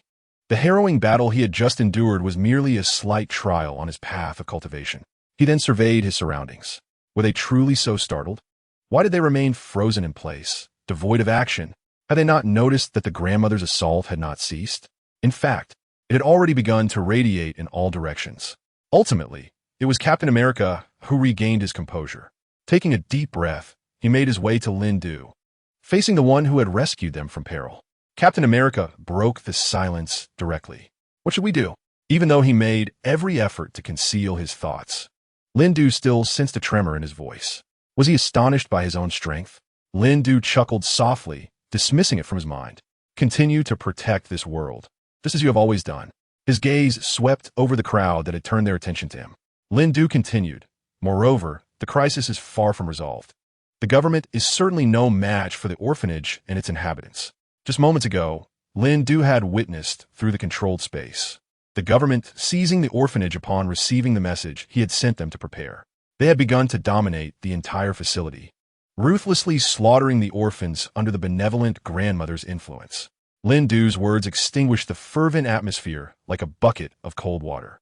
The expressions of those present instantly turned grave and complicated. How could the government possibly hinder them? Tony Stark murmured in disbelief, his energy cannon drooping slowly in his hand, his eyes flickering with anger and confusion. Under the weight of power, humanity is often distorted. The government had never held mutants in high regard, let alone now entrusting the entire nation to his hands. They could not afford to remain idle without making a move that would inform the public. Otherwise, how could they rest easy? It was possible that after defeating Thanos, they would seek an opportunity to communicate precisely what had transpired. Chapter 87, The Attack of Superman. Lin Du's power. Captain America pursed his lips tightly, nodding as he turned to his subordinates to inquire about the outcome of the war. What is the current situation of the Amazon warriors? The Amazon warriors are gathering. They have suffered considerable losses, yet their morale remains high, ready to face the upcoming challenges at any moment. Lin Du nodded as he listened to their explanations. Suddenly, a thought flashed through his mind. Where is Superman? Why hasn't he appeared here? Had he been injured during this battle? Lin Du's thoughts drifted back to the conclusion of Superman in the film and television series, prompting him to ponder the current state of Superman. Just as Lin Du was contemplating Superman's whereabouts, a slender crack suddenly appeared in the sky, emanating a brilliant light. This light swiftly coalesced into a figure that descended slowly before the crowd. It was none other than Superman, Clark Kent, clad in his blue suit adorned with a bright red emblem on his chest. Superman's arrival invigorated the atmosphere, appearing somewhat fatigued yet still radiating steadfast strength. Without hesitation, Captain America approached him, eager to inquire about the situation with the government. However, before he could take a step, a hand suddenly reached out to halt him. It was Lin Du. What does this mean? Given Lin Du's formidable power, he dared not hastily judge the peculiarities of the situation and could only ask Lin Du. He is Superman, but he has already been controlled, Lin Du explained without any hesitation upon hearing Captain America's inquiry. Upon hearing this, Captain America's expression changed dramatically. His gaze filled with disbelief and caution. After swiftly surveying the surroundings and confirming the absence of any other potential threats, he refocused his gaze on Lin Du, seeking further insights from this newly risen, formidable figure. Controlled? Are you suggesting that even Superman is under the influence of that power? The tremor in Tony Stark's voice betrayed his disbelief. He could hardly fathom that such a powerful being as Superman could be reduced to a mere puppet. Lindu nodded. Indeed, that force is far more intricate and potent than you can imagine. It possesses the ability not only to manipulate hearts, but also to insidiously infiltrate any living entity, including one as exalted as Superman. What shall we do now? Iron Man inquired with his characteristic blend of sarcasm and seriousness. Are we to allow Superman to be ensnared by that cunning soul? Absolutely not. Batman growled in a low voice, his fists clenched tightly. We must devise a means to rescue him. Yet, no one could propose a viable solution, let alone Superman's formidable strength. In ordinary circumstances, they would be incapable of defeating him. The controlled Superman was not only immensely powerful, but devoid of reason, akin to a rampaging beast. Iron Man found himself unable to directly plead for Lindu's assistance. Lindu, do you possess a way to save them? Lindu gazed intently at the assembly, perceiving the profound fears and hopes that resided within their hearts. He spoke slowly, his voice steady and commanding. I do possess a solution, but it necessitates the cooperation of us all, along with some sacrifices. Sacrifices? Captain America's brow furrowed in concern, evidently reluctant to hear such a term. Yet, every hero present understood that in the face of such a formidable adversary, easy victories were a mere illusion. Yes, we must locate the source of that power and dismantle it at its core. To achieve this, we must delve deep behind enemy lines and confront the puppet master orchestrating everything. However, as the assembly debated how to manage Superman, he suddenly charged toward Lindu without hesitation. Lindu remained unmoved, merely raising a hand. An invisible force materialized between him and Superman, effortlessly repelling a punch powerful enough to shake mountains. A flicker of confusion crossed Superman's eyes as he grappled with this unexpected barrier. Yet, he did not cease his assault, unleashing a barrage of punches against the unseen shield, each strike creating ripples in the air, but failing to penetrate even a fraction. Enough, Clark. Lindu's voice resonated calm and profound, transcending the boundaries of time and space to reach the depths of Superman's heart. Superman's movements halted abruptly. His eyes, once brimming with strength, now reflected a fleeting struggle, soon overshadowed by a deeper bewilderment. You can hear me, can't you? Lindu continued. The justice and goodness within you have not entirely vanished. They are merely obscured by an insidious force. Now is the time to reclaim your true self. Lindu directly presented the Mind Stone, poised to completely liberate Superman from his confinement. As the Mind Stone in Lindu's hand gradually emanated a soft yet radiant glow, the battlefield fell into a momentary stillness. This luminescence not only illuminated the dim surroundings, but also pierced through the dense fog shrouding Superman's heart, reaching the very depths of his soul. Clark Kent's body trembled slightly, and a tumult of complex emotions surged within his colossal eyes. Anger, confusion, pain, and a barely perceptible yearning. This force struggled valiantly against the malevolent will that controlled him, endeavoring to reclaim his own volition and freedom. The Justice League and the Avengers gazed at Lindu in astonishment. This individual not only possessed the Mind Stone. According to their research, he also wielded the Time Stone and the Cosmic Cube. What other powers did he possess? Was this truly within the capabilities of a mere mortal? Sensing the collective bewilderment, the Ancient One chuckled softly and stepped forward to elucidate Lindu's significance. I dare say you remain unaware of why I appointed Lindu as the Supreme Sorcerer of Kamartaj. Indeed, Lindu's power and experience far exceed the realms of your current understanding. The Ancient One's voice resonated in the ears of all present. He is not merely a warrior endowed with formidable physical prowess. He is an adept of the laws of time and space, an explorer of the realms of mind and soul. His existence is among the rare miracles of the universe. From the moment Lindu stepped into Kamartaj, he showcased an extraordinary gift for magic and a profound comprehension of its intricacies. Not only had he mastered the secrets of the Time Stone, allowing him to glimpse the past and future, but he had also left his mark upon the continuum of time. The Cosmic Cube in his grasp was not merely a source of power. It was the key to his understanding of the universal laws. As for the Mind Stone, it endowed him with the ability to perceive the hearts of others and even influence their wills, as you have just witnessed. Yet, more remarkably, Lindu had only been the Supreme Sorcerer for 3 days. Upon this revelation, The battlefield seemed to be enveloped in an invisible shroud of astonishment. The heroes exchanged glances, their eyes filled with disbelief and reverence. 3 days, transforming from an ordinary powerhouse to the supreme sorcerer of Kamartaj. This was not merely a leap in strength. It represented a profound transformation in the understanding of the cosmic laws. They had squandered considerable time merely learning to harness their own physical changes, let alone achieving their unique powers. Lindu's journey was nothing short of a fantastical tale to them. In the wake of this sudden revelation, the air was thick with an ineffable sense of awe and anticipation. The heroes' gazes sparkled with curiosity for the unknown and a deep respect for Linda's abilities.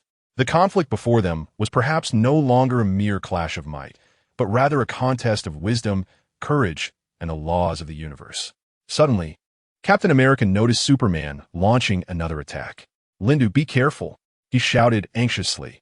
But before he could finish his warning, Superman's fist was already barreling towards Lindu's face. Unexpectedly, Lindu remained utterly unperturbed, his gaze betraying not a trace of fear or hesitation. With his hands gently pressed together, his lips moved slightly as a formidable energy gradually permeated the air around him. "What is he doing?" Iron Man inquired hastily, questioning whether he would not retaliate. The members of the Justice League and the Avengers were engulfed in confusion and anxiety, powerless to intervene as they witnessed the unfolding events. "Wait, look!" Batman suddenly exclaimed, pointing towards Lindu there. Lindu had closed his eyes, exuding a calm demeanor, with a faint golden radiance emanating from his forehead. "What is happening?" Green Lantern asked in astonishment. At that moment, Lindu's mind vividly conjured every move of Superman, detailing the trajectory and force of each attack as if he had instantaneously mastered the entirety of his opponent's combat prowess. Commencing fusion of Superman's defensive abilities, X-ray vision, and microscopic sight. Hearing the voice echo in his mind, Lindu smiled. Indeed, he had not erred. After utilizing the powers of the Mind Stone to break Superman's confinement, he was now beginning to merge with Superman's abilities. As the golden light on Lindu's forehead grew increasingly radiant, an unprecedented wave of energy rippled across the battlefield, causing even the fabric of space to tremble. A flicker of astonishment crossed Superman's eyes as he sensed a force within him, not of his own, being gently stripped away, yet in a wondrous manner. It was being absorbed by Lindu. "What is this ability?" Superman murmured, his voice thick with incredulity. He attempted to resist, but that power seemed to emanate from the depths of the cosmos, both gentle and irresistible, establishing a peculiar connection between him and Lindu. Lindu's eyes suddenly opened wide, shimmering with brilliant light, a testament to his profound comprehension of power. He slowly extended his hand, palm directed at Superman, and with a gentle wave, an invisible wave of energy emanated from his hand, enveloping Superman in an instant. "Clark, feel this power.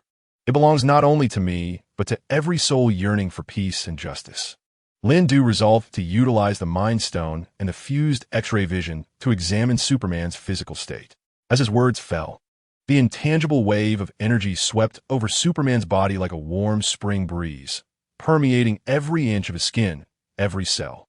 Superman's expression gradually transformed from astonishment to serenity, even a sense of release, for he could feel the long-standing malevolent force that had bound and manipulated him slowly dissipating, replaced by an unprecedented clarity and freedom. Lindu's gaze was deep and luminous. Through the fusion of the Mind Stone and X-ray vision, he could distinctly perceive every detail within Superman's body. The cells tainted by evil were being mended by pure energy, and the damaged nerves and muscles were swiftly recovering. More importantly, Lindu sensed the deeply buried righteousness and goodness within Superman's heart. They resembled awakened giants, gradually gaining the upper hand. However, at that moment, Lindu suddenly noticed that Superman's body had suffered irrevocable damage. It was likely that upon making contact with his control, Superman would perish instantly. Yet it mattered little. In due time, he could employ time reversal to rescue him. "Clark, your resilience and courage are the most precious treasures in the universe. Now, faced with such grave injuries, time had become their most invaluable ally. Let us together overcome this adversity." With that, Lindu took a deep breath, the power of the time gem surging within him once more. He slowly closed his eyes, as if the surrounding space had frozen in that moment. Even time itself slowed its pace. Lindu plunged his consciousness into the river of time, seeking the pivotal moment that could alter Superman's fate. Time, please reverse for me. Lindu whispered, and with his words, a formidable force erupted from within him. The river of time seemed to be gently stirred by an invisible hand, creating ripples upon its surface. Everything around began to blur, the hero silhouettes becoming ethereal in the interplay of light and shadow. Only Lindu and Superman's figures grew ever clearer amidst the current of time. As time flowed backward, Lindu precisely identified the instant that led to Superman's grave injuries. Without a moment's hesitation, he meticulously corrected that fatal error using the power of the time gem. Superman felt the foreign force within him gradually merging with his own blood, bestowing upon him an unprecedented strength and freedom. He inhaled deeply, his presence surging dramatically. This time would herald his rebirth. With Lindu's exquisite manipulation of time's power, Superman's injuries healed at a visibly rapid pace. The marks once tainted by evil began to fade, replaced by an exuberant vitality. Hope once again gleamed in Superman's eyes. Lindu, thank you. I never anticipated feeling such strength again. The voice of the awakened Superman trembled slightly. He had not expected that this confrontation would cost him his life. Yet he was grateful for Lindu, this divine being, who could directly aid in his resurrection. With gratitude, Superman cast a more appreciative glance toward Lindu. Chapter 89. Merging Wonder Woman's power, mastering the Time-Seer. Lindu, however, turned his gaze toward the approaching Justice League and Avengers. They had gathered in unison. Merging their powers would elevate his own strength once more. His attention then shifted to Wonder Woman. This hero, as depicted in various media, possessed the abilities of immortality and the mastery of numerous languages. What magical attack might arise from the fusion of Wonder Woman's immortality with the energy of the time gem? This thought intrigued him. As he witnessed Wonder Woman extending her hand, Lindu grasped it without hesitation. Lindu, thank you. If it were not for your intervention, our Amazonian kin might have faced annihilation. Incredible. Lindu is truly formidable. He is destined to become the foremost leader who will guide them forward. How wonderful it would be if Lindu could remain an Amazon forever. Upon hearing Wonder Woman's words, Lindu smiled, a gesture he had seen far too often. However, this did not hinder his merging with the power of Wonder Woman. As their hands clasped together, a warm energy began to swirl around Lindu. This energy was distinct from the overwhelming force he experienced when merging with Superman. It possessed a more nuanced quality. As he felt the essence of Wonder Woman's power enter his being, his joy intensified. Without hesitation, he summoned the temporal energy within him, initiating a fusion of time with the essence of immortality. As he harnessed the energy of the Time Stone, a tumult of energy surged within him, causing the very fabric of the universe's temporal flow to ripple through his core. The radiant brilliance of the Time Stone intertwined with the immortal force derived from ancient deities embodied by Wonder Woman, creating an unprecedented spectacle. Wonder Woman's strength emanated from Mother Earth, while his Time Stone governed the passage of time across the cosmos. He was curious about the miraculous wonders and new magics that would arise from the amalgamation of these two powers. The fusion of the Time Stone and the essence of immortality began to give rise to a new magic, the eternal guardian of time. The energies of temporal flow and immortality surged within him to a zenith, ultimately coalescing into a faint, emerald light that enveloped him, capable of transcending time and space. Was this the fusion of the highest principles known in the universe? Witnessing the concept of eternal time materialize in his mind, he perceived that the energy of the Time Stone was not merely a means to manipulate time. It also granted him insight into the very essence of life itself. He could now alter the currents of time at will, without affecting the universe, and even safeguard the tranquility of the cosmos. Simultaneously, he felt a new energy within him, a fusion of time and immortality. He intuitively grasped that this power not only allowed him to command time, but also endowed him with the ability to protect the universe and reverse the cycle of life and death. He had become a deity capable of connecting with all things in the universe and mastering the laws of time. After fully merging with Wonder Woman's power, Lindu turned his gaze towards each member of the Justice League and the Avengers awaiting his handshake, excitement radiating from his eyes. Excellent. Since he had encountered so many legendary heroes in Amazon, it was time to commence the fusion of their powers. With this thought, he released Wonder Woman's hand. Observing Lin Du's action, Batman stepped forward first. Lin Du, your abilities astound us, but more importantly, you have become the savior of the entire Blue Planet. Acknowledging Batman's words with a nod, Lin Du extended his hand once more, firmly grasping Batman's. In an instant, a surge of power emanated from within Batman. Lin Du could perceive the insight into evil residing within Batman's being. It is intriguing that such an awareness of malevolence exists within Batman. This power even intertwines with the forces of time and immortality within Lin Du. The Time Stone, fused with Batman's discerning will, has given rise to a new form of magic known as the Time Seer. The Time Seer pertains to matters of time. However, what is its specific utility? Lin Du directed his focus towards the explanation provided by his inner system. The Time Seer. This ability grants you the power to perceive both past and future, transcending mere observation of surface events, delving into the shadowy recesses of the human heart, revealing concealed conspiracies and motives. Upon hearing this elucidation of the Time Seer, a glimmer of brilliance flickered in Lin Du's eyes. This capability would greatly augment his existing powers. Subsequently, he proceeded to merge the strengths of the Flash, the Hulk, and Iron Man. Once he had flawlessly integrated their abilities, Lin Du shifted his gaze back to the others. Contact Nick and inquire whether the Blue Star government has taken control of the orphanages. Upon hearing Lin Du's directive, Batman swiftly retrieved his communication device to reach out to Nick Fury for information regarding the orphanages. Shortly thereafter, Nick's voice resonated through the communicator. We have successfully taken over all infiltrated orphanages and are systematically assessing potential threats. Lin Du nodded slightly, expressing his satisfaction with Nick's response. He then heard Nick continue, furthermore, representatives from the Blue Star government wish to meet with you, hoping to gain your insights on Thanos and the crisis we currently face. Lin Du, upon hearing this, turned his gaze towards the horizon, contemplating the impending situation. The shadow of Thanos has not yet fully dissipated, and the Blue Star government, along with the entire universe, possesses a remarkably limited understanding of this enigmatic powerhouse.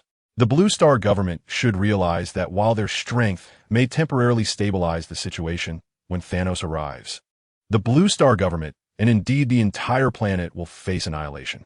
And now, the government seeks his aid. Tell them I will be at the United Nations headquarters in half an hour. If they wish to meet me, now is the perfect time to unite. Batman quickly relayed this message to Nick, after which the communicator fell silent. The members of the Justice League and the Avengers exchanged glances. The Blue Star government actually intends to communicate with them? This marks the first time since the emergence of mutants that the Blue Star government has expressed a desire to collaborate with them. Yet, all of this is the result of Lin Du's influence. However, in the presence of Lin Du, they hesitated to inquire why he had taken such actions. Nevertheless, Lin Du did not grant them much time for contemplation. Instead, he focused his attention on Wonder Woman. What damage did Granny Goodness inflict upon the Amazons? Wonder Woman's expression darkened with concern as she replied solemnly. Granny Goodness disguised herself as a benevolent elder while attacking the Amazons, concealing her true nature as a dark sorceress. Chapter 90. The request of Wonder Woman in a hidden realm of the Amazons. A malevolent sorceress unleashed wicked spells in an attempt to usurp the power of Mother Earth, seeking dominion over the entirety of nature. Her dark magic not only withered the verdant Amazonian forest but also cast innocent Amazonian warriors and kin into a deep slumber. More alarmingly, she endeavored to unravel ancient seals, aiming to release imprisoned monstrosities that threatened to disrupt the balance of the world. Upon hearing Wonder Woman's plea, Linda nodded. The recent assault by Thanos had not inflicted any significant harm upon the Amazons. It merely rendered their warriors unconscious. Given this, the resolution seemed straightforward. I shall employ a temporal reversal to restore the Amazons to their former glory, while you select a few to accompany me to the Blue Star government in half an hour. The crowd was taken aback by Lin Du's proclamation. Wonder Woman had presumed their losses paled in comparison to the revival of the Amazons, yet Lin Du asserted he could restore their vibrant essence. This was utterly astounding, indicating that their conflict had severely wounded Thanos without incurring any losses. Such a feat seemed nearly impossible. Raising his hands, palms directed towards the distant Amazonian forest. Lindu recalled Wonder Woman's earlier descriptions. Once a place teeming with life and lush greenery, it now lay shrouded in silence due to the dark sorceress's curse. Time reversal. Awakening all. With these words, a formidable energy surged from within him, transcending space to strike at the heart of the Amazon forest. The emerald light transformed in the eyes of the onlookers into countless tiny specks, permeating every inch of soil, every leaf, and every droplet of dew, awakening dormant life. In an instant, the previously withered trees began to sprout tender green shoots, and the slumbering flowers burst forth in bloom. The entire Amazon forest, having endured grievous wounds, miraculously revived, radiating renewed vitality. Those Amazonian warriors and kin affected by the dark sorceress's magic began to awaken as well. Once this miraculous restoration was complete, Lindu opened his eyes, satisfied with the power bestowed by the temporal reversal. Meanwhile, the Justice League and the Avengers, left in utter astonishment, gazed at Lindu in disbelief, struggling to comprehend the extraordinary spectacle before them. This was beyond the realm of their understanding. How is this possible? Superman murmured, his gaze fixed on the Amazonian forest. Touched by the miracle, a profound sense of awe surged within him, as he recognized that his abilities, rooted in strength and speed, had never witnessed such a transformative act. It was as if the very fabric of the universe had been upended. This extraordinary power invoked in him a deep curiosity and reverence for Lindu's true identity. Yet Lindu paid no heed to their astonishment and turned his attention to Ancient One. What is the consensus? Who will accompany me to the Blue Star government? Ancient One rose to her feet, ready to respond. Lindu, the Blue Star government has yet to witness your true prowess, and they may harbor doubts. We recommend that Wonder Woman and Mera accompany you. Upon hearing Gu Yi's words, Lindu nodded slightly in agreement. For the Blue Star government, witnessing Lindu's strength firsthand is paramount. On the political stage, trust is often more elusive than power. Wonder Woman, too, comprehends this truth. Since the Blue Star government seeks to observe political strength, the entire Amazon serves as Lindu's launching point. He can command the Amazon to initiate its advance. A faint smile graced Lindu's lips at Wonder Woman's suggestion. The notion of having the Amazon under his control seemed quite favorable. However, Wonder Woman's current actions are more about ensuring he provides support for the Amazon, hoping that its warriors remain unharmed.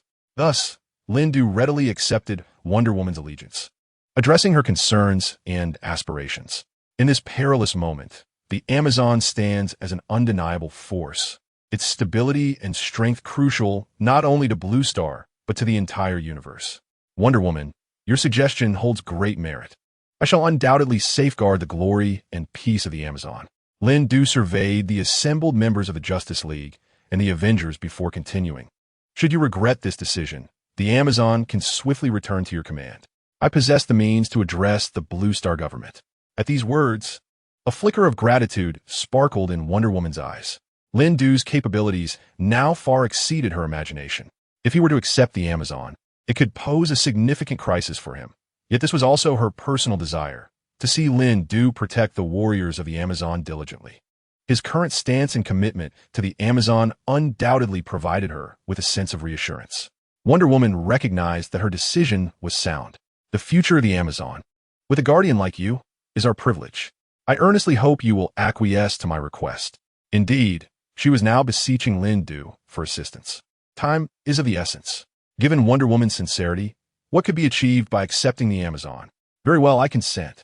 Henceforth, the Amazon shall advance under my command. Lindu's words resonated like a stabilizing force, calming Wonder Woman's heart and instilling an unprecedented sense of security among all present heroes. They understood that Lindu's control over the Amazon not only augmented his own strength, but also fortified their efforts against Thanos. Now, let us prepare for departure. Lindu turned to address the members of the Avengers and the Justice League. Before we approach the Blue Star government, we must ensure that all participants are clear about their tasks and the challenges they may encounter. Upon hearing Lindu's directive, Iron Man stepped forward, projecting the latest holographic map. It displayed the location of the Blue Star government and the potential defensive layouts they might face. We have conducted a preliminary analysis of the Blue Star government's defense system, but considering your unique abilities, Lindu, we may need to reassess our entire strategy. Lindu waved his hand, directly dismissing Iron Man's suggestion. No matter, we can simply use the portal to reach the Blue Star government. With that said, he waved his hand and opened a portal. A flash of light revealed a swirling gateway that slowly unfolded in the air, connecting the unknown with the location of the Blue Star government. The energy waves emanating from the portal enveloped every hero present, instilling an unprecedented sense of awe and anticipation. This was the first time they witnessed Lindu opening a portal without uttering any incantation. Chapter 91. The Blue Star Government's Doubts. Absolute belief in Lindu. Let us proceed, Lindu declared, stepping into the portal, his figure vanishing instantaneously within the radiance. Wonder Woman and Mera closely followed in his footsteps, entering the portal. The members of the Justice League and the Avengers exchanged glances before also taking their steps forward, traversing the portal towards the unknown challenges that awaited them. As the group emerged from the portal, they found themselves in the heart of the Blue Star government. Towering buildings loomed, heavily guarded, and the atmosphere was charged with tension and seriousness. Lindu surveyed his surroundings, quietly assessing the defensive capabilities present, all the while maintaining an air of calmness. Mr. Lindu, and esteemed heroes, welcome to the Blue Star government, greeted a middle-aged man clad in a crisp military uniform. His demeanor commanding. He was General Lee, the supreme commander of the Blue Star government. At that moment, the atmosphere in the hall of the Blue Star government was palpably tense. Representatives from various nations were engaged in discussions regarding Lindu's presence and his formidable powers. Suddenly, a flash of light illuminated the room as Lindu and his entourage materialized at the government entrance, capturing everyone's attention. The senior officials of the Blue Star government breathed a sigh of relief, thankful that they had arranged for a reception upon Lindu's arrival after he had announced his impending visit half an hour earlier. Yet, doubts lingered regarding Lindu's ability to single-handedly defeat Thanos. Nick, can you assure us that Lindu truly possesses the power to vanquish Thanos? Upon hearing the discussions, Nick Fury furrowed his brow. What was the matter with these individuals? They clearly lacked the strength to resolve the issues at hand, yet dared to question Lindu at such a critical juncture. However, every word he spoke was tied to the fate of the world. After some contemplation, Lindu spoke, "What we possess is intelligence and evaluation, not absolute certainty."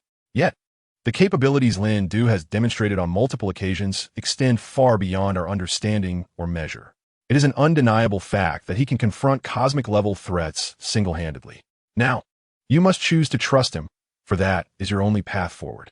Nick Fury's words struck like a hammer upon the hearts of all present.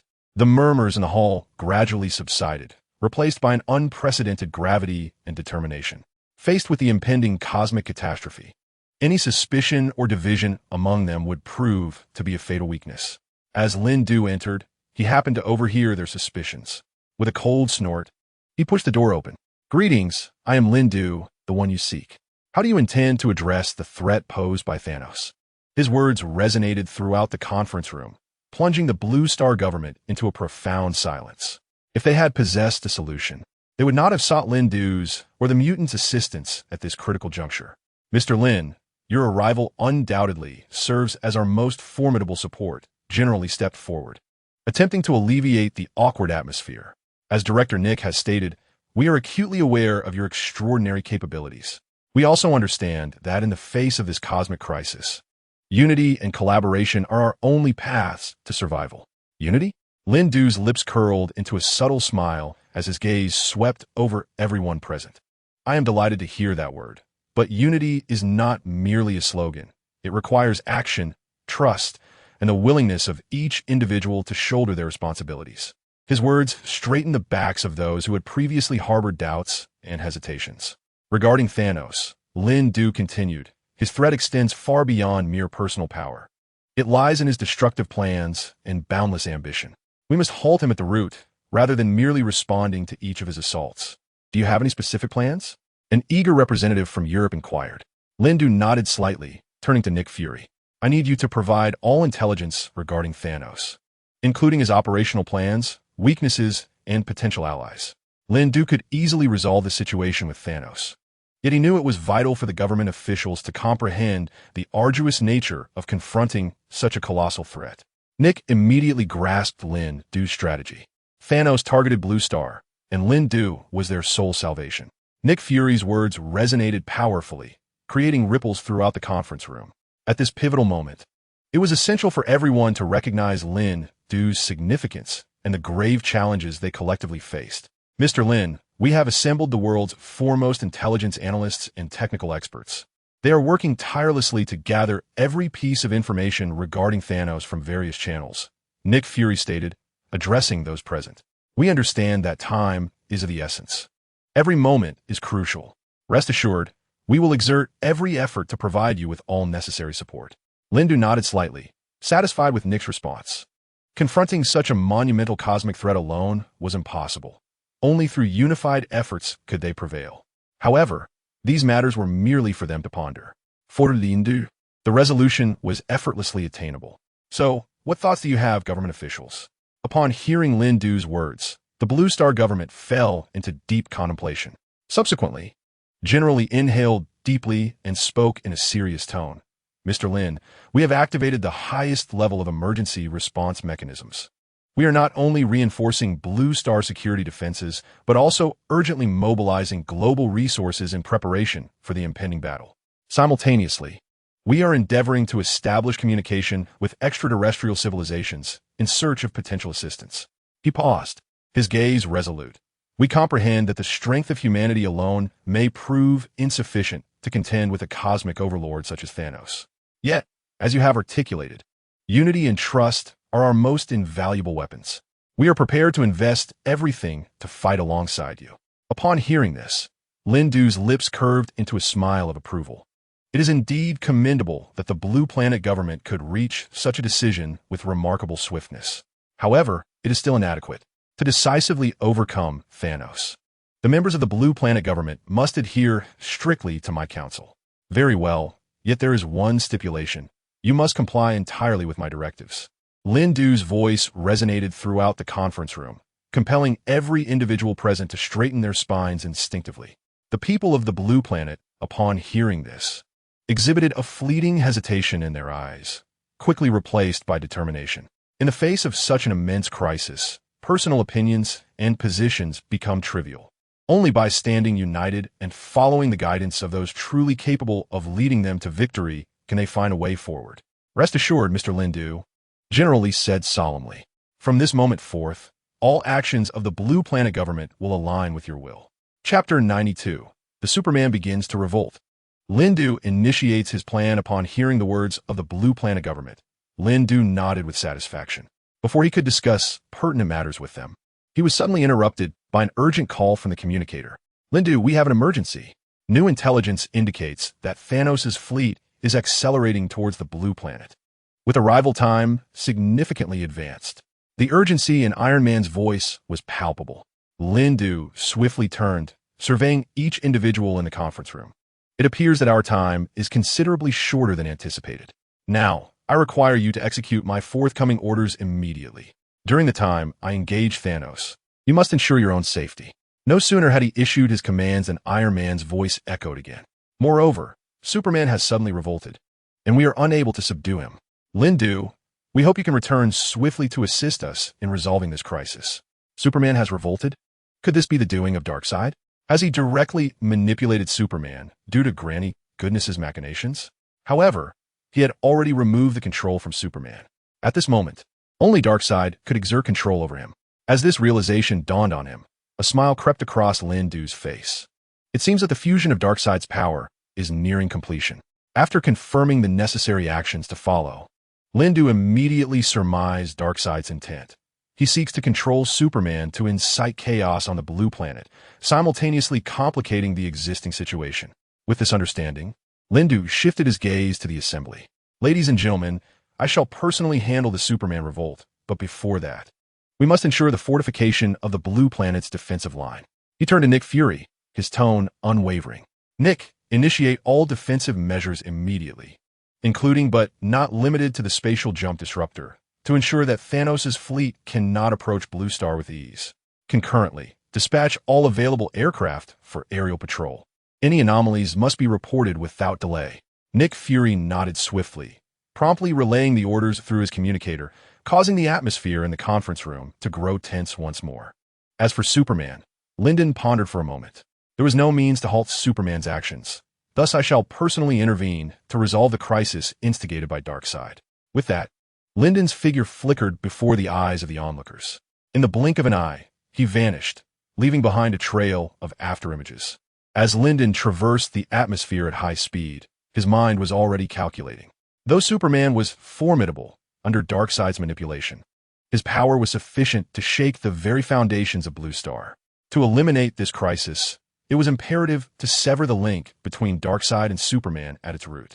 Utilizing his keen perception of cosmic energy, Lyndon swiftly pinpointed Superman's location, which was the epicenter of the havoc wreaked after Superman's loss of control. The city's neon lights appeared feeble beneath Superman's might. The Amazon warriors and the Ancient One had no retreat from Superman's onslaught. Upon spotting Superman, Lyndon instantly traversed thousands of meters, landing firmly at the edge of the district ravaged by Superman's fury. The air was thick with the scent of scorched earth and unease. Surrounded by panicked crowds and military forces desperately striving to maintain order, Superman's colossal figure leapt amidst the ruins, each punch accompanied by deafening roars and the collapse of structures. Superman awakened. Lyndon inhaled deeply, channeling the cosmic energy infused with Darkseid's power within him. His voice pierced through the chaos, striking at the very core of Superman's being. Yet, Superman's gaze remained hollow, as if bound by invisible chains, persisting in his destructive rampage.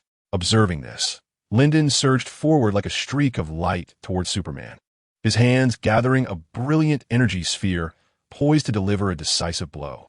The Justice League and the Avengers gasped at Lyndon's movement. Lyndon quickly resolved Superman. He is now under control, with no chance of awakening. Rest assured, I know my limits, Lyndon replied.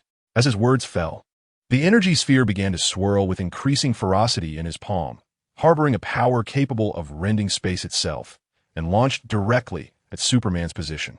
Just as the energy sphere was about to collide with Superman, Lyndon abruptly halted, the sphere instantly transforming into numerous slender streams of energy that deftly circumvented Superman's form and struck the air surrounding him. This seemingly innocuous strike was, in fact, weaving a complex energy net in the atmosphere, aiming to capture and disrupt Darkseid's control signals over Superman. Darkseid, your game ends here, Lyndon declared, feeling the malevolent force from the depths of the universe struggle, attempting to break free from his restraints. However, he has now assimilated the powers of numerous cosmic beings, mastering the manipulation of cosmic energy to an unprecedented degree. Superman's body began to tremble, and a glimmer of clarity gradually emerged in his hollow eyes. The onlookers, startled by Lin-Du's words, turned their astonished gazes toward him. What does this mean? Has Darkseid already manifested on Blue Star? How could this be possible? They would surely detect any anomalous energy fluctuations emanating from Blue Star at the first instance. How could Darkseid exert control over Superman without their awareness? Master Gu, did you hear what Lin-Du just said? Given Lin-Du's prowess, his statements cannot be false. But how could this be? Has Blue Star's defensive capability diminished to such a level? Everyone, please remain calm, Master Gu said, glancing at Lin-Du, who was engaged in battle. He then turned his attention to the assembly.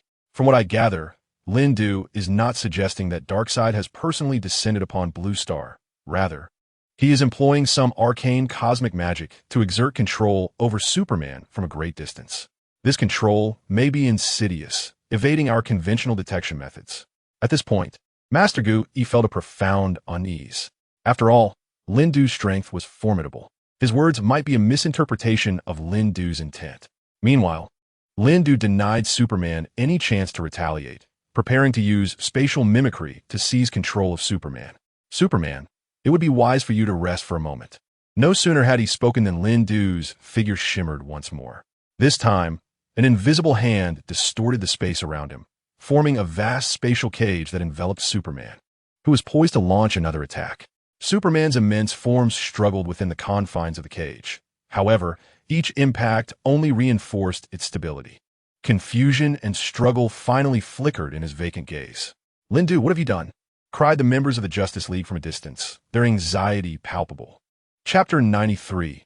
Superman controlled by Darkseid. Justice League seeks aid. Lin-Du remained silent, closing his eyes and concentrating fully on maintaining the spatial prison while also attempting to establish a deeper connection with Superman. Merely ensnaring Superman in space was insufficient. The malevolent mark left by Darkseid must be eradicated entirely for Superman to reclaim his true self. Yet, this was not the most pressing concern. The paramount issue was that Darkseid could very well have already appeared on Blue Star. Only through close contact with Superman could Lin-Du discern any traces of Darkseid's presence. Lin-Du's consciousness surged like a tide into the depths of Superman's psyche. He could now sense the dark power emanating from Darkseid, entwining itself around Superman's soul like a parasite, just as he had surmised. Yet, this only made the situation more intriguing, did it not? A flicker of excitement danced in Lin-Du's eyes. This was merely the inception of his war against Darkseid. With this thought, he began to merge the purest energies of the universe within himself. These forces coalesced into a source of energy, striving to dispel the darkness that had settled within Superman's being. Superman, you are the beacon of hope for Earth, the embodiment of justice. While Lin-Du assists you, you must also strive to break free from the adversary's grasp. Lin-Du has managed to exert direct control over Superman, rendering him devoid of any imminent peril. Observing Lin-Du's every action with Superman, they're filled with both curiosity and awe. At this moment, only Lin-Du possesses the ability to master Superman. The once unruly Superman, along with the Avengers and the Justice League, proves no match for him. Yet Lin-Du effortlessly subdues him in a mere second. To what heights has this power ascended? As Lin-Du moves, they feel their bodies tremble incessantly. What is happening? Why does our entire being quiver? Although Lin-Du employs cosmic energy to heal Superman, they all experience vibrations that resonate throughout the very fabric of space itself. An unprecedented sense of oppression envelopes them. This force, pure and vast, seems capable of penetrating all barriers, reaching deep into the soul. What is Lin-Du orchestrating? Iron Man's voice quivers, disbelief etched in his eyes. They had once believed Superman to be invincible, yet now Lin-Du, in a manner akin to a miracle, has restored this uncontrollable titan to the side of righteousness. Furthermore, Lin-Du's expression suggests that he is not merely healing Superman. He harbors an ulterior motive. What is his true plan? Sensing the gazes of those around him, Lin-Du remains unperturbed. He is now infusing Superman's being with the brilliance of cosmic wisdom and power. He seeks to discern the essence of all existence to locate Darkseid. As the energy within him surges, the atmosphere within the spatial prison becomes increasingly tense, suffused with an ineffable solemnity and sanctity. However, before embarking on a quest to find Darkseid, he intends to make those around him aware of his current endeavor. What you perceive is the primordial force of the universe. Lin-Du's voice reverberates in the hearts of all present. I'm not merely healing Superman. I am engaging in a silent duel with Darkseid's will. Each infusion of energy dispels darkness and summons light. The crowd exchanges glances, their eyes reflecting awe and reverence. They had never anticipated witnessing such a monumental spectacle, nor could they fathom that Lin-Du possessed such extraordinary power. What indeed is Darkseid? Why has he appeared on Blue Planet? And why have they remained oblivious? Yet, the essence of Darkseid lingers. Observe the fluctuations in Lin-Du's energy. With every enhancement of his power, they can more palpably sense Darkseid's presence. Suddenly, a slender fissure tears open in the sky, emanating an ominous purple light. This abrupt phenomenon tightens the hearts of all present. Could this be the trace of Darkseid? As the crowd gazed upward, their eyes fixated on the expanding violet fissure, a profound sense of dread and unease surged within them. Within the crevice, not only did purple light flicker, but it was also accompanied by an ancient and malevolent aura, as if it could devour all light and hope, instilling fear in the hearts of onlookers. Look, Lin-Du suddenly opened his eyes wide, his gaze piercing through the confines of space, aimed directly at the minute crack. That was the mark left by Darkseid, who was attempting to break free from the constraints of space and descend upon them. Upon hearing Lin-Du's explanation, the others nearby were gripped by even greater terror. They had just resolved the matter with the kind grandmother, and now Darkseid was making his appearance. They had scarcely been afforded a moment's respite. We must locate and destroy his source of power before he fully manifests, Lin-Du urged. Standing beside him, Ancient One, witnessing Lin-Du's relentless engagement with Superman's situation, rose promptly to address the members of the Justice League and the Avengers. Though their strength paled in comparison to Lindu's, they could assist him in tackling minor issues. Nonetheless, it was undeniable that only Lindu could confront Darkseid effectively. Ancient One's words resonated like a clarion call, instantly rekindling the fighting spirit and urgency within everyone present. Indeed, when faced with a cosmic threat such as Darkseid, any negligence could lead to irreparable consequences. They could not allow Lindu to bear such a burden alone. "Lindu, what should we do?" Tony inquired of the figure hovering in midair. Lindu did not respond immediately, his eyes still trained on the violet fissure, engaged in a silent battle with the dark forces lurking behind it. After a moment, he spoke slowly. "First, we need to stabilize the spatial confines to ensure that Superman remains undisturbed during this period. Simultaneously, I will guide this cosmic energy, attempting to trace and pinpoint Darkseid's true location. Secondly, members of the Avengers and the Justice League, you must disperse and monitor the entirety of Blue Planet, especially in areas exhibiting unusual energy. No suspicious activity should be overlooked. Darkseid's power may manifest in various forms. We must be absolutely vigilant." Following Lindu's directives, the members of the Avengers and the Justice League sprang into action. They promptly dispersed to every corner of Blue Planet, preparing to confront the impending challenge. Meanwhile, Lindu continued to concentrate, the cosmic energy within him roiling like a boiling sea. Chapter 94. Breaking the Chains of Darkness. Lindu fully masters the power of the Mother Box. He endeavored to shatter the dark shackles left by Darkseid. His consciousness was now intricately connected to the depths of Superman's psyche, each surge of energy accompanied by a faint struggle and awakening from Superman's soul. Moreover, his consciousness was steadily encroaching upon Darkseid's. Time passed slowly amidst the tense atmosphere, the violet light within the fissure growing ever more intense, as if on the brink of unleashing cataclysmic power. Feeling the escalating ferocity of Darkseid's might, Lindu couldn't help but smile. Only under such circumstances does a true challenge arise. "Darkseid, there's no escape for you." Suddenly, he directly amplified the energy within his body. Following a fierce surge of energy, a faint smile appeared on Lindu's face. At last, he sensed it. The pure power from the depths of the universe had finally tracked down Darkseid's whereabouts. "Found it." Lindu chuckled softly, abruptly opening his eyes wide, locking onto a vague silhouette behind the purple rift. It was Darkseid, attempting to descend upon the Blue Planet through the rift. Before the words had fully escaped his lips, Lindu had already transformed into a streak of light, racing towards the purple fissure. "Darkseid, this time you shall remain permanently on the Blue Planet." Simultaneously, Lindu unleashed the power of the Mother Box. Since Darkseid sought to exploit the Mother Box's power to forge a passage into the Blue Planet, he would instead open the passage to seize Apocalypse once and for all. As Lindu's words echoed, the entire space trembled. An unprecedented surge of formidable energy erupted from within him, charging toward the ever-expanding purple rift. Under Lindu's command, the dormant power of the Mother Box was completely awakened. No longer merely a key to open the gates of catastrophe, it transformed into a robust shield, guarding the Blue Planet against external foes. The radiance of the Mother Box intertwined with Lindu's cosmic energy, creating a resplendent barrier that tightly enveloped the purple rift, striving to thwart the infiltration of Darkseid's malevolent intent. "Lindu, be cautious." Iron Man, Tony, urgently called through the communicator from a distance. "We must aid Lindu. This time, he is directly confronting Darkseid's planet. What a horrific spectacle it is for one man to face an entire planet. Yet, in the face of the Mother Box's power, they dared not act recklessly. All eyes inevitably turned to Mira. Can we approach now? Since the Mother Box was bestowed upon Lindu by Mira, he must possess an opportunity to resolve this. Sensing the eager gazes directed at her, Mira pressed her lips together. As the Princess of Atlantis, she was acutely aware of the Mother Box's strength and its unique bond with Lindu. Taking a deep breath, she spoke slowly. "We must proceed with caution, but Lindu needs our assistance. Although the Mother Box is powerful, it requires someone to guide its proper release. I will attempt to establish a mental link with Lindu, enhancing our connection through the resonance of the Mother Box while guiding him on how to effectively harness this power."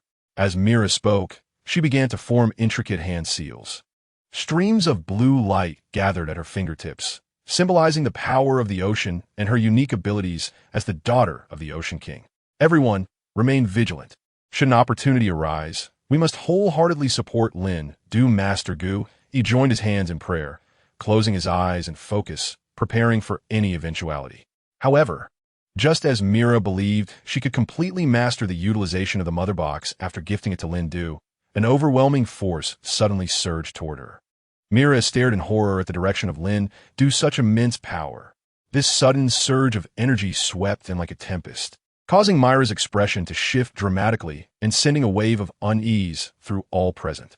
It appeared to originate not from Darkseid, but rather from Lindo inadvertently triggering an unknown reaction while confronting the force behind the purple rift. What is happening? Tony's voice crackled through the communicator, betraying a palpable anxiety and confusion. At that moment, Lindo found himself at the heart of the purple rift, his figure flickering between light and shadow. Each time he entered Darkseid's realm, the collisions were cataclysmic. This formidable force emanated from Lindo's profound excavation and release of the mother box's power. Lindo, are you all right? We are sensing tremendous energy fluctuations. Batman urgently called through the encrypted channel. With a gasp, Mira, unable to withstand the overwhelming assault of power, spat blood and collapsed onto the ground, her gaze fixed incredulously upon Lindo. Everyone, we must cease our actions. This war is beyond our capacity to engage. Myra's words, icy as frost, instantly froze all movement and sound around them. Her eyes were wide with shock. Lindo had fully integrated the power of the box, even surpassing her own control. Could such a feat truly be accomplished by a single individual in just one day? Mira, what are you saying? Tony's voice echoed through the communicator. We cannot simply give up. No, Tony, you do not understand. Mira struggled to sit up, wiping the blood from her lips with her sleeve. Though her voice was feeble, it carried an unwavering conviction. This power transcends our comprehension. Lindo is undertaking something unimaginable. He is not merely resisting Darkseid, but attempting to resolve this crisis at its very source. The source? Master Gu, he opened his eyes. Are you suggesting that Lindo is trying to alter the essence of the mother box, or perhaps using it to forge a new equilibrium? Mira nodded, a complex emotion flashing in her eyes. Yes, the power of the mother box is both a source of destruction and a potential for creation. And now, with Lindo having completely mastered that power, we have no means to participate in this battle. To intervene recklessly would result in annihilation from the force he unleashes. Myra's explanation left everyone stunned. While each statement made sense in isolation, together they raised profound questions about what had transpired. At that moment, the sky suddenly split open with a deeper rift, intertwining purple light and black chaos. The world around them transformed instantaneously. Lindo's figure became increasingly distinct amidst this turmoil, his eyes shimmering with an unprecedented brilliance. Mira understood that it represented absolute mastery over power and a steadfast belief in the future. What is Lindo truly doing? Batman's voice was filled with awe and confusion. He had never witnessed such a breathtaking spectacle, nor could he fathom that a single person could wield such world-altering power. He was reshaping a portion of a universe's very rules. Chapter 95, The Power of the Mother Box. Directly to Apocalypse, the might of the Mother Box emanates from the profound secrets of the cosmos. It serves as both the key to annihilation and the harbinger of rebirth. Lindu endeavors to harness this power, seeking to alter the predetermined fate of the Mother Box before the arrival of Darkseid, transforming it into an instrument of guardianship rather than destruction. As Mira elucidates, the Assembly gradually comprehends the monumental responsibility that Linda bears. Lindu refrains from a direct response, his focus entirely captivated by the unfolding battle. Meanwhile, yearning to amalgamate the forces of Darkseid, Lindu swiftly plunges into the Violet Rift. In an instant, the vista before him shifts dramatically. He finds himself enveloped in a realm steeped in darkness and distortion, surrounded by the iconic architecture of Apocalypse. This space constitutes the very core of Darkseid's power. Every twisted rock and every wisp of dark violet mist is imbued with the essence of devastation and dread. Has he hidden away? As the presence of Darkseid intensifies, Lindu's excitement swells, an eagerness to confront and overpower Darkseid surging within him. At last, he has found it. Suddenly, A presence surges from behind him. Lindu whirls around, witnessing the silhouette of Darkseid gradually materializing from the abyssal void. That colossal form looms like a mountain, enveloped in boundless dark energy, seemingly capable of devouring all light and hope. Insignificant human, dare you challenge me, Darkseid? Yet, Darkseid hesitates to act recklessly. Originally, he had orchestrated a collaboration with his subordinates and Thanos, intending to seize the Mother Box to gain entry to Blue Planet. However, Lindu now stands before him, having manifested without fully wielding the Mother Box's power. This individual has effortlessly dispatched his previously dispatched subordinates. What caliber of being is this? Darkseid's voice reverberates through the expansive darkness, yet a subtle flicker of apprehension glints in his gaze. Lindu, though appearing diminutive, radiates a resplendent glow, resonating with the Mother Box. The very artifact he had dispatched countless formidable warriors to retrieve from Blue Planet now rests in Lindu's possession. Despite his alliances with Thanos, each attempt to obtain the Mother Box has been thwarted by a sorcerer from Blue Planet. Now, it appears that Lindu embodies the fabled Supreme Sorcerer, having vanquished the Wasteland Wolf and the Gentle Grandmother, and now directly confronting him on Apocalypse, single-handedly resisting the might of their headquarters. With this realization, Darkseid adopts a more cautious demeanor, grappling with a tumult of complex emotions. He has never encountered such a young being wielding such terrifying power. The mere presence of Lindu tilts the equilibrium of the universe. Darkseid can perceive a force that transcends mortal comprehension. Darkseid, your dominion is built upon fear and destruction. It is time for it to cease. Lindu's voice pierces the surrounding darkness and chaos, reaching Darkseid's ears. Darkseid scoffs coldly as the dark energy around him begins to surge violently. He prepared to unleash his most formidable attack to test the true strength of this unwelcome visitor. You may be powerful, but before me, you remain merely an ant. Lindu must be eliminated. Such a dangerous individual cannot exist within the cosmos. Resolving this confrontation is imperative. Darkseid's chilling laughter reverberated through the void. Even the air of Apocalypse trembled as he slowly raised his hands. Dark energy coalesced within his palms, forming a colossal, twisted sphere of purple energy, imbued with the power to obliterate planets. Yet, in the face of this fearsome onslaught, Lindu merely smiled faintly. Perhaps in your eyes, I am insignificant, but have you ever considered that it is these very ants that have repeatedly challenged your authority, striving to shatter your dominion? As Darkseid launched his attack, Lindu gently raised his hand, and the radiance of the Mother Box surged forth, banishing the surrounding darkness without a trace. He chose not to confront it directly.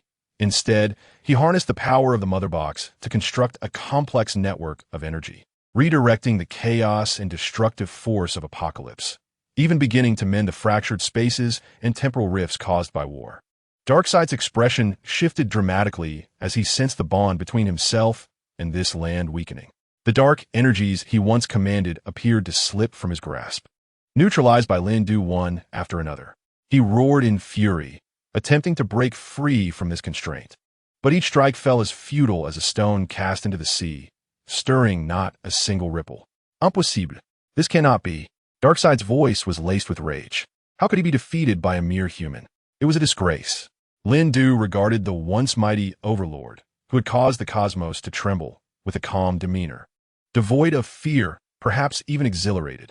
Now, he awaited Darkseid's breakthrough, the moment he could launch a direct assault. At that juncture, he would have the opportunity to merge with Darkseid's power, seizing true control. Darkseid's fury intensified.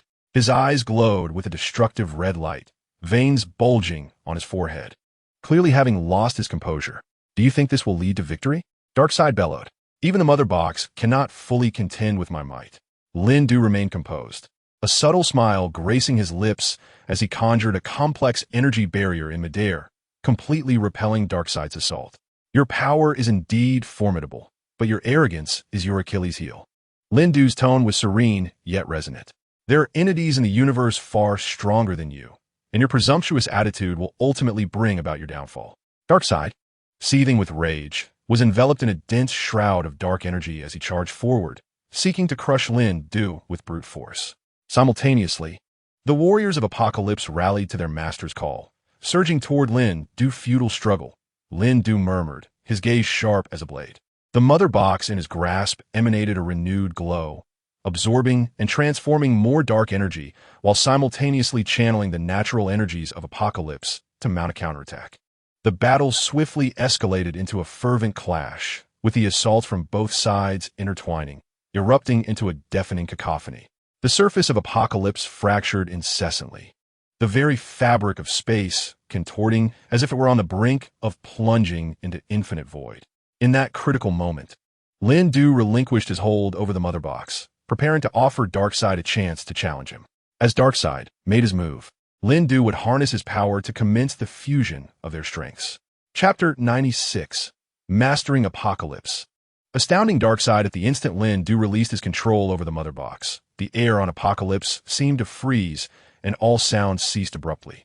Darkseid sensed an unprecedented freedom, a sinister grin spreading across his face as he perceived this as the perfect opportunity for retaliation. He erupted with an unparalleled force, his form enveloped in blazing crimson flames, akin to a star on the verge of explosion. "Since you are so confident, I shall indulge you," Darkseid roared.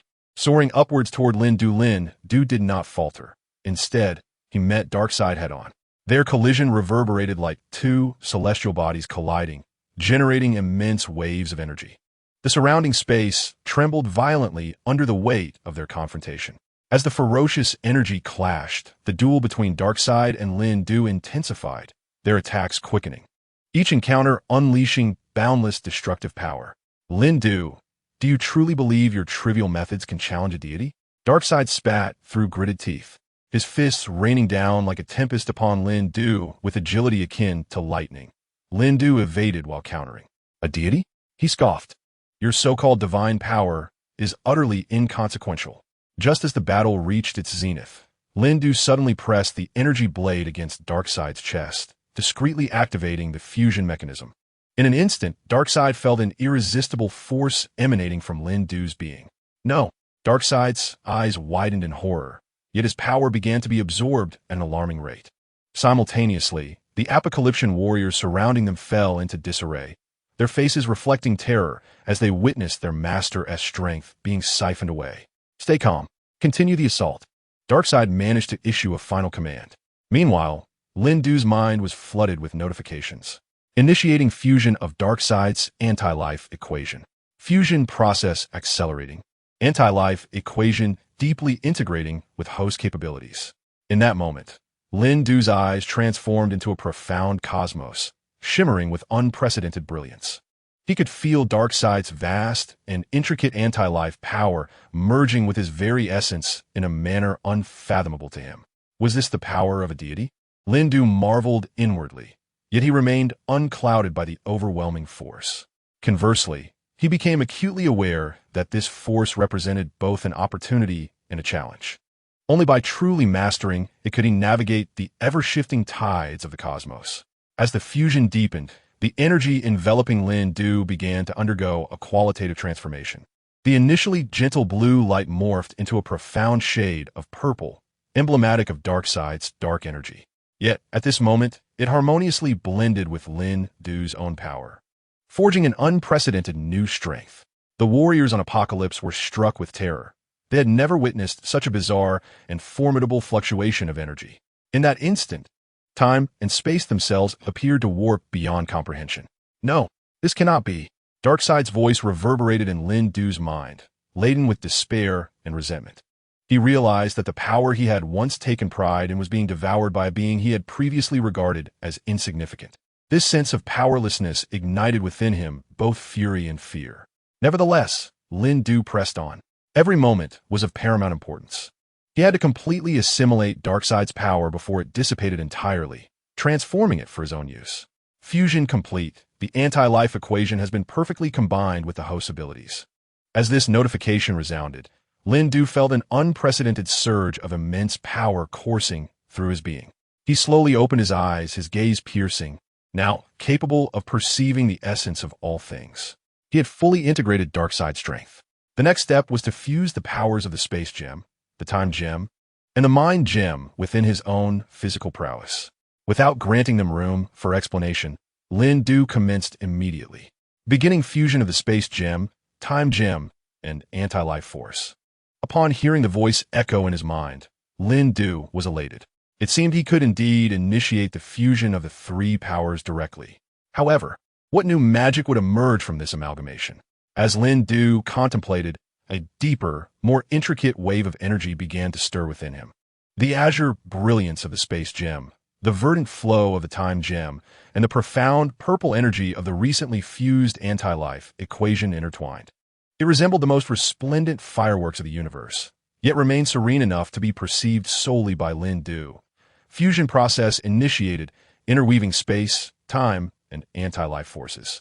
Lin Du's body felt as though it had become a miniature singularity within the cosmos. The surrounding space began to warp, and the flow of time grew unstable. The anti-life force sought a balance to coexist amidst this distortion and instability.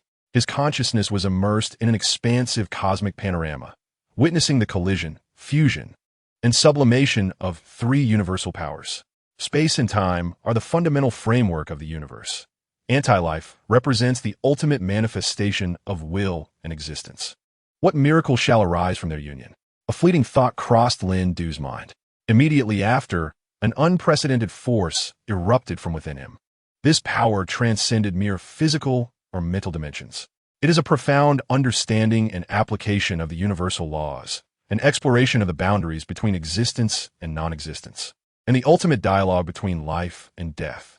The power of the space gem allows him to traverse every corner of the cosmos at will, even distorting space to create or eliminate distances.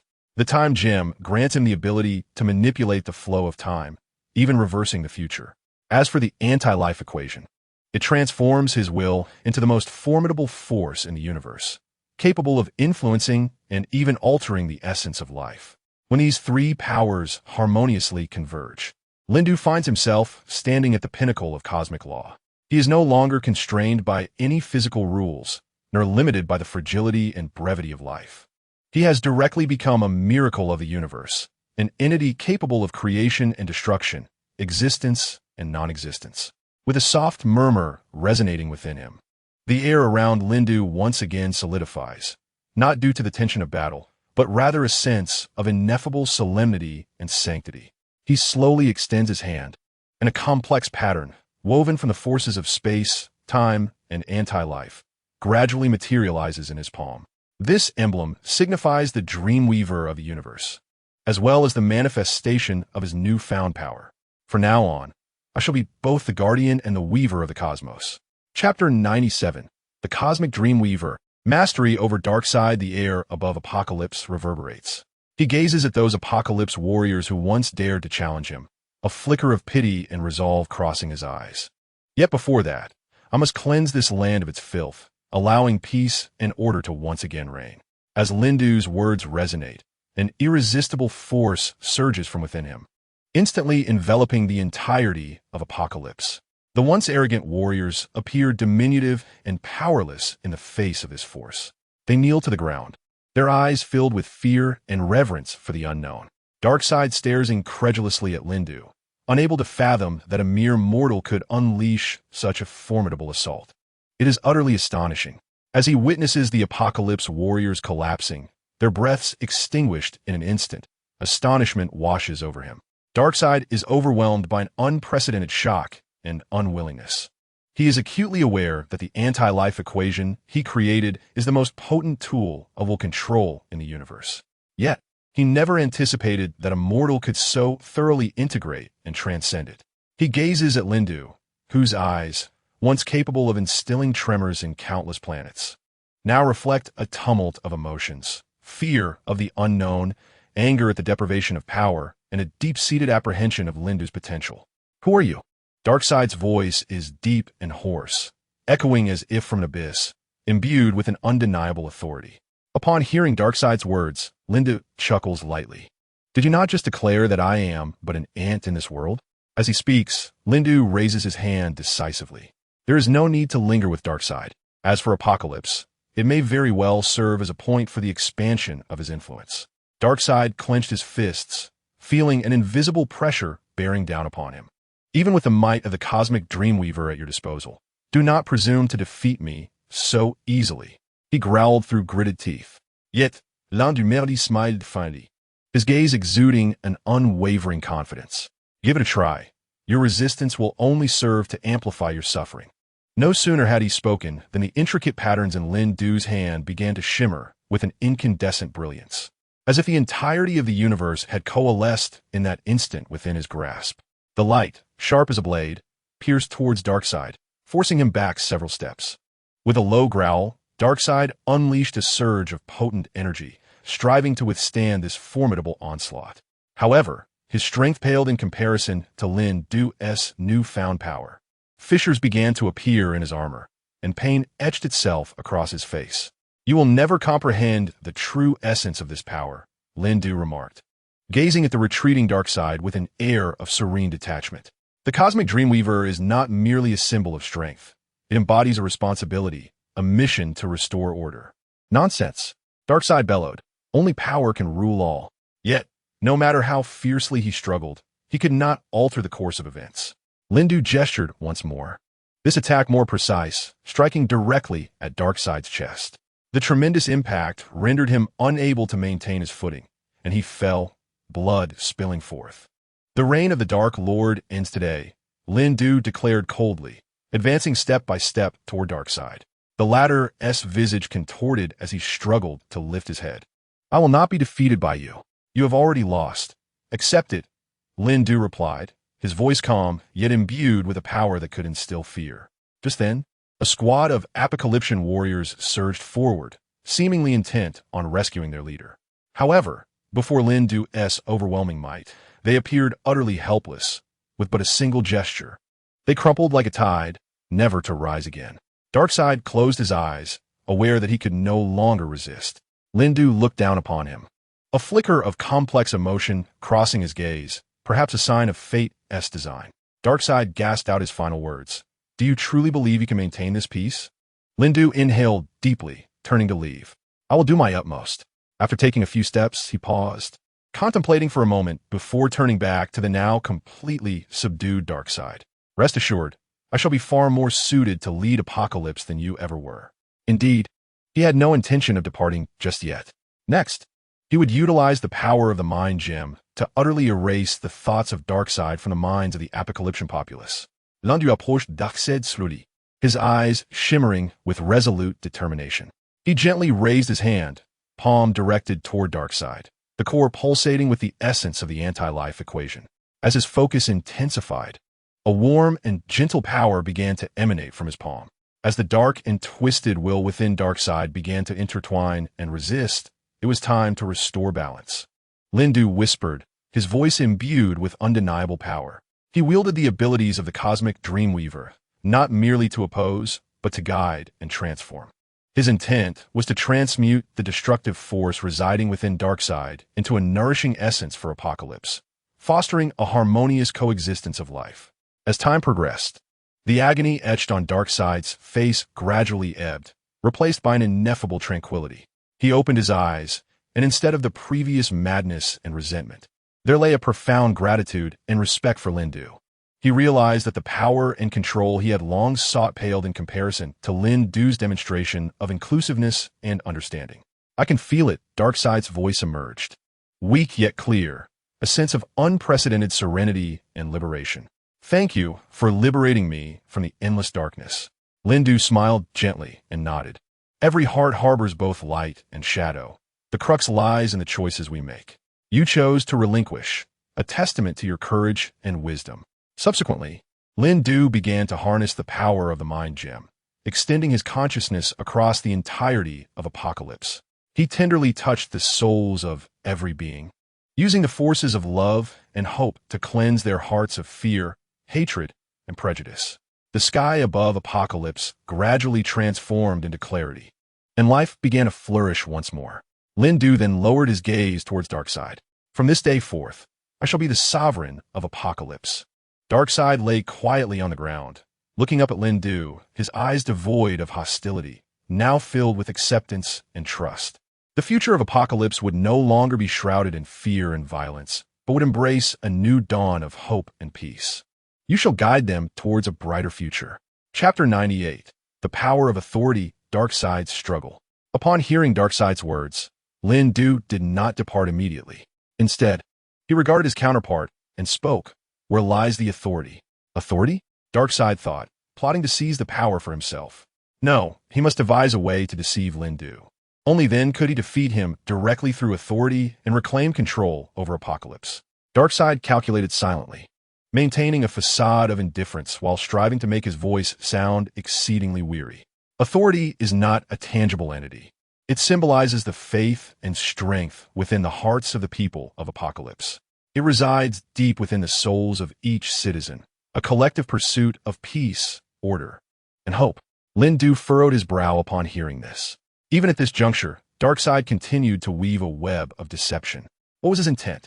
Did he truly believe that merely possessing authority could vanquish him, reclaim the sovereignty over Apocalypse? Or perhaps he sought to save his own life? Nevertheless, when inquiring of Darkseid, he maintained a facade of calm. Then how might I harness this power to better lead Apocalypse towards prosperity? Darkseid inhaled deeply. True authority does not reside in individual control, but rather in the unity of the hearts of the people. You must earn the trust and affection of the citizens of Apocalypse, allowing them to willingly entrust their power to you. Only in this manner can you genuinely ascend as the leader of Apocalypse, guiding us toward a luminous future. While speaking, he did not forget to glance at Lindo.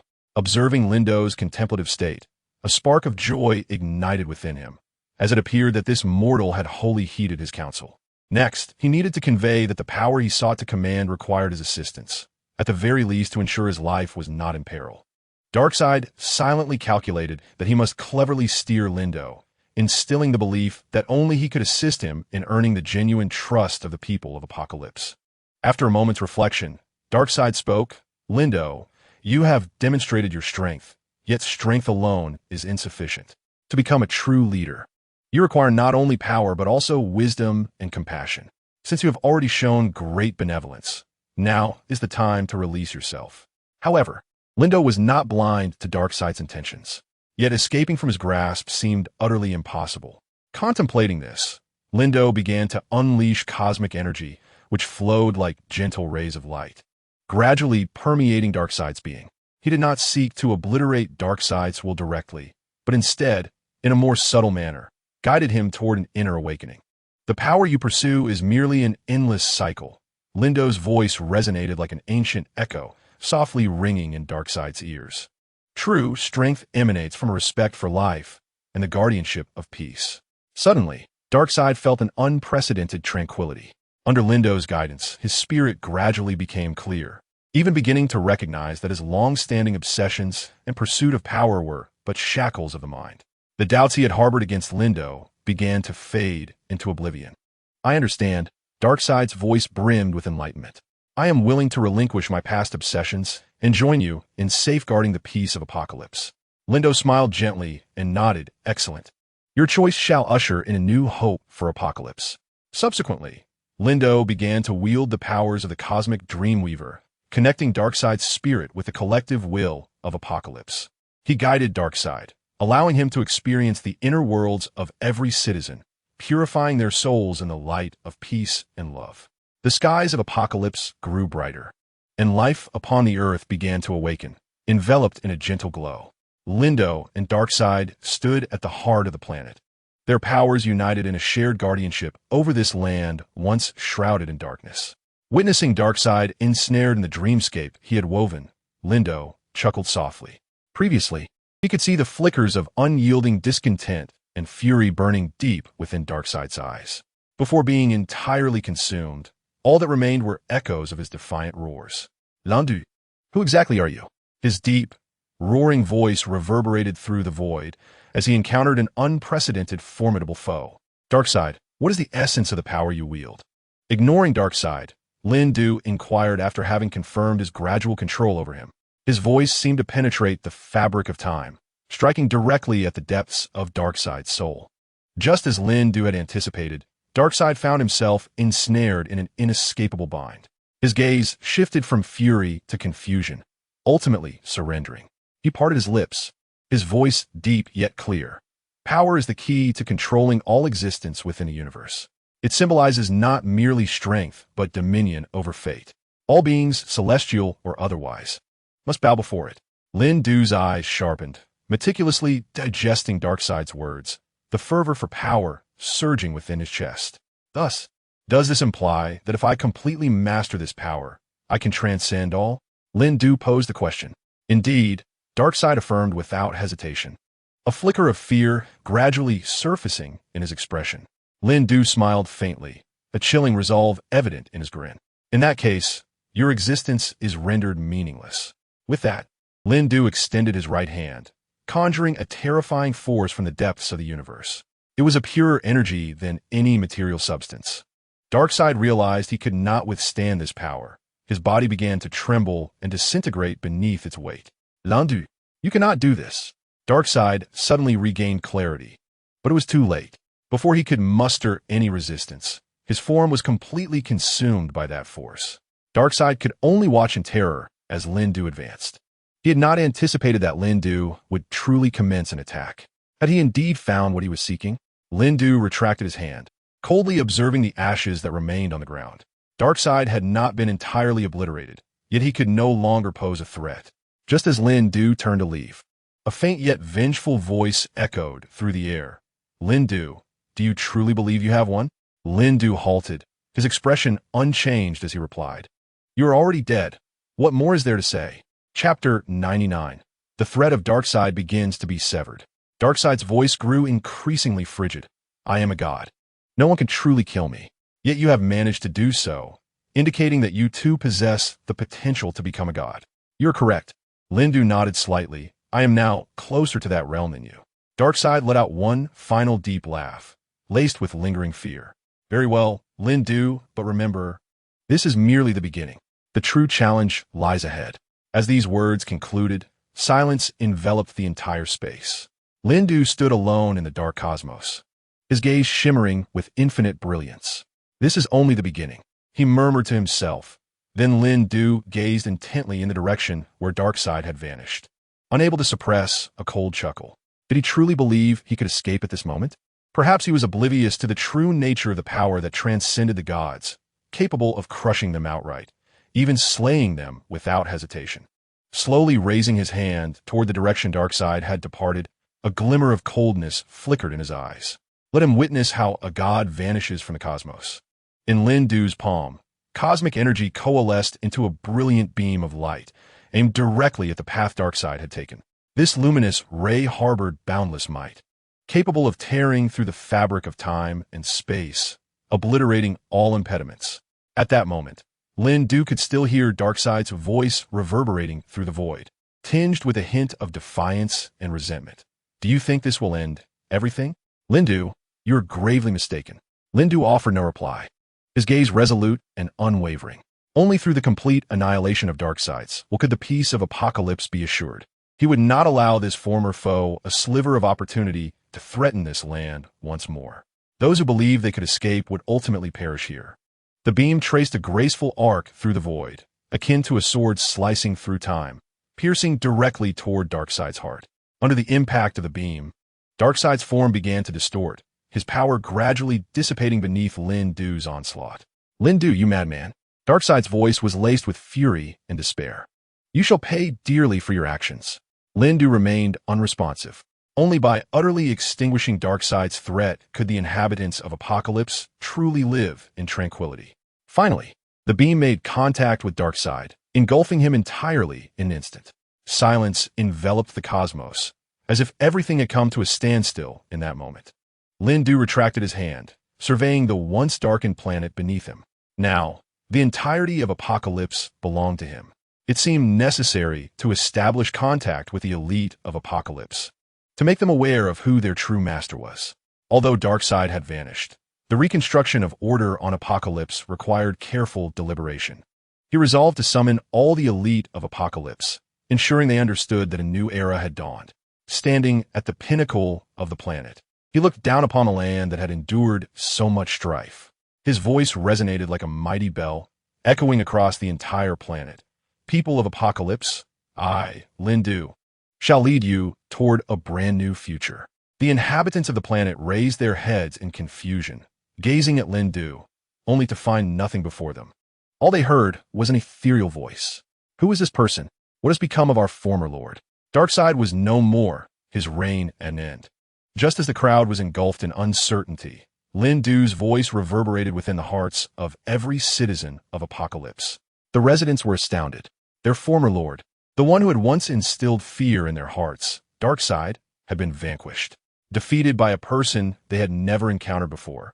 They were engulfed in a maelstrom of doubt and unease, yet simultaneously, a flicker of inexpressible anticipation ignited within them. Alongside this anticipation, an insatiable curiosity brewed. The voice of Lindu resonated within the hearts of every citizen of the Apocalypse Star, imbued with an aura of strength and resolve. From this day forth, there shall be no more war or fear upon the Apocalypse Star, only peace and prosperity. I shall guide you into a new era, one devoid of oppression and suffering. The inhabitants of the planet began to murmur amongst themselves, their gazes flickering with a myriad of emotions. Some harbored skepticism, others nurtured hope, while a few were gripped by trepidation. Nevertheless, the majesty and might of Lindu rendered them powerless to resist. They could only silently acquiesce to this newfound reality. Lindu continued, I shall establish a new order, one founded upon justice and equity. All citizens of the Apocalypse Star shall enjoy equal rights and opportunities. Together, we shall strive to make the Apocalypse Star the mightiest planet in the cosmos. Gradually, the denizens of the planet began to embrace this new reality. They started to believe that Lindu could indeed usher in a brighter future. Consequently, they erupted into cheers, commenced celebrations, and looked forward to this new era. Meanwhile, deep within the heart of the Amazon rainforest, dappled sunlight filtered through the ancient, dense canopy, casting beams of light upon the forest floor. In this enigmatic and vibrant land, the Amazonian warriors stood resolute, their gazes reflecting both determination and concern. We have no means to breach the Apocalypse Star. We are utterly unable to assist Lindu, declared a robust and sharp-eyed warrior. She was Ariana, the leader of the Amazon tribe. Her words were imbued with conviction. We cannot remain idle. We must devise a way to support Lindu. But Ariana, the barrier surrounding the Apocalypse Star is exceedingly formidable. We cannot penetrate it, a concerned elder warrior remarked. A glimmer sparked in Ariana's eyes. She understood that the Amazonian warriors possessed an indomitable spirit. They would never concede easily. We have our methods, she asserted confidently. The ancient magic of the Amazons may very well aid us. The warriors nodded in agreement, placing their trust in Ariana's wisdom and strength. Ariana began to direct their efforts, and they swiftly set about gathering the requisite herbs and mystical materials. In accordance with ancient Amazonian rituals, they would blend these components to cast a powerful spell. As the ceremony unfolded, a mysterious energy coursed among the Amazonian warriors. Ancient totems began to manifest upon their arms, symbolizing the connection between the Amazons and the forces of nature. Ariana raised her arms high, reciting an ancient incantation. Her voice reverberated through the jungle, harmonizing with the very breath of nature. Suddenly, a brilliant light erupted from their assembly, soaring skyward. A radiant beam pierced the barriers of Apocalypse, paving a path for the Amazonian warriors to traverse towards the dark planet. We have succeeded, Ariana exclaimed with fervor, fully aware that this was their sole opportunity to aid Lindu. The Amazonian warriors swiftly assembled, weapons in hand, poised across the luminous threshold.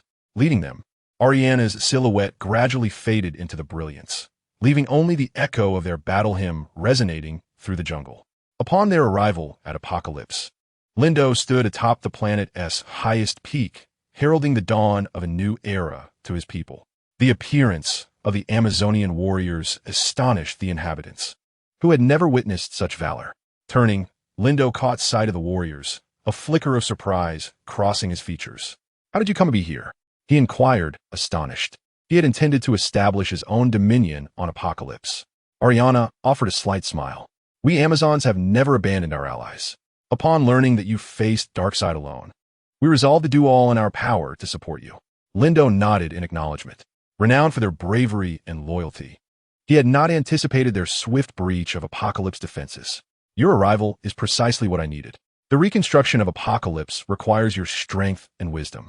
As Ariana surveyed the complex expressions of the planet's residents, she declared, "We Amazons are willing to fight alongside you, to forge a peaceful and prosperous apocalypse." Lindo inhaled deeply, sensing a surge of newfound vigor within him. "Excellent, Ariana. Let us strive together to instill hope in the hearts of the apocalypse inhabitants." Subsequently, Lindo and Ariana commenced deliberations on the reconstruction of Apocalypse. Lindo resolved to first restore the planet's infrastructure, ensuring that the basic needs of the residents were met. Following this, he aimed to establish a just legal system that would guarantee equal rights and opportunities for all. "We must expeditiously eliminate those who once served Darkseid unquestioningly," Lindo stated with gravity, recognizing that the remnants of Darkseid's influence could pose a threat during the rebuilding process. Ariana nodded in agreement. "It is a formidable task, yet the Amazonian warriors are undaunted by challenges, especially with you leading us. We will dispatch our finest warriors to assist in eradicating these threats," Ariana affirmed resolutely. Lindo gazed at her with gratitude. With the support of the Amazonian warriors, the reconstruction of Apocalypse would progress more smoothly. Meanwhile, on the other side of the Earth, within the Avengers Tower in New York, heroes like Iron Man, Captain America, and Thor gathered, the atmosphere heavy with tension. Communication devices incessantly attempted to reach Lindo, yet only silence met their efforts. "We must act," Iron Man, Tony Stark, broke the silence, determination gleaming in his eyes. "If Lindo does not return in time, we must prepare for the worst." Steve Rogers nodded, his iconic shield resting beside him, his tone grave. "Regardless of Thanos' potential movements, we must not allow Earth to plunge into crisis once more." Thor tightened his grip on the hammer, lightning subtly swirling around him. "Asgard stands with you, and we shall fight side by side to protect this planet." Meanwhile, in the headquarters of SHIELD in Washington, D.C., Director Nick Fury was intently monitoring the situation. His gaze darted across various intelligence screens, the air thick with urgency. The Avengers and the Justice League would face this threat together. We must prepare thoroughly. Has Loki, imprisoned in his cell, revealed anything to Thor? Nick Fury's brow furrowed as he turned to the Black Widow, Natasha, who was diligently analyzing the latest intelligence data. Loki indeed had disclosed certain critical information about Thanos to Thor, though we are still verifying the specifics. Thor's reaction indicated that he had grasped the gravity of the situation and was prepared to give his all. Natasha's fingers danced rapidly across the keyboard, pulling up an encrypted report. Moreover, according to our intelligence network, Thanos has not remained silent following his previous defeat. He is amassing new forces on the far side of the universe, intent on launching another assault on Earth. This time, he may be even more cautious and lethal. Nick Fury inhaled deeply, his gaze resolute. "We cannot remain passive. Notify all available heroes, whether they belong to the Avengers or other champions of justice. Even those allies lurking in the shadows must unite. The Earth needs them now more than ever." Reflecting on Lindo's mission to Apocalypse, Nick expressed his concern. "I wonder if Lindo has managed to resolve matters there." Natasha gently patted Nick Fury's shoulder in comfort. "Lindo has always been capable of miracles. I believe he can confront the challenges of Apocalypse. Our task is to safeguard Earth, ensuring that when he returns, it remains the home he knows." Her words conveyed an unwavering determination, as though invigorating everyone present. The atmosphere within the Avengers Tower became increasingly resolute and united. "You are right, and we may not be able to handle Thanos ourselves. I only hope he can return to help us directly confront him." At that moment, the communication device suddenly flashed with a rapid light, breaking the tension in the room. All eyes turned to the device, a wave of inexplicable anticipation and anxiety washing over them. It was Lindo. Tony Stark swiftly connected the call, his voice tinged with excitement. "Lindo, how are you? How is the situation on Apocalypse?" On the screen, Lindo appeared somewhat weary, yet his eyes remained steadfast and bright. "I am well. The situation on Apocalypse has stabilized significantly. The remnants of Darkseid's forces are being systematically eliminated, thanks in no small part to the Amazonian warriors." Upon hearing this, the Avengers collectively exhaled a sigh of relief. Captain America, Steve Rogers, spoke gravely. "Lind, we require your assistance. Thanos has amassed new forces in the cosmos, preparing to launch another assault on Earth." Lind nodded slightly, indicating his understanding. I have received the news and am expediting matters concerning Apocalypse. Chapter 101, Lynn's Commitment. Nick began to relax. Hearing Lynn's vow eased the tension among the group. They were apprehensive about a potential attack from Thanos at this critical moment, as they lacked the strength to confront him. However, Lynn was different. He now possessed 3 Infinity Stones and the power of the Mother Box, which could easily overpower Thanos. I comprehend the urgency of the situation, everyone. Lynn's voice resonated through the communication device. Although the reconstruction of Apocalypse is not yet complete, it is progressing well. I will finalize the remaining matters as swiftly as possible and return to Earth immediately. Furthermore, Lynn's tone shifted, and a glimmer of intensity flickered in his eyes. I have discovered new intelligence regarding Thanos on Apocalypse. This information may prove crucial for the impending battle. I will organize it during my journey back and share it with you at the earliest opportunity. Upon hearing this, Iron Man, Tony Stark, smirked slightly. I knew it. With you on our side, we can always find an opportunity for a breakthrough. We shall await your triumphant return to deliver Thanos a significant surprise. The scene shifted back to Thanos' sanctuary, where a chilling atmosphere prevailed. Thanos, wielding the Infinity Gauntlet, glared at the virtual screen before him, which displayed an image of Lynd on Apocalypse. His subordinates quaked in fear, terrified of inciting the wrath of this cosmic tyrant. Darkseid has actually failed? Thanos growled softly, his fists clenched around the gems of the gauntlet, veins bulging. A mere mortal dares to challenge me. Unforgivable. The Black Order trembled as one spoke. My lord, this Lynd is indeed formidable. He has defeated Darkseid and possesses 3 Infinity Stones along with the power of the Mother Box. Thanos scoffed disdainfully. No matter how strong he is still merely immortal, while I am the sovereign of the universe. He suddenly rose, striding purposefully toward the control console of the sanctuary, gesturing to summon the location of Earth. The image of the planet appeared vividly on the screen. Since he dares to challenge, let him experience the taste of hell. A sinister gleam flickered in Thanos' eyes. Send the order. All warships from Titan, prepare to assault Earth. Target S-H-I-E-L-D first.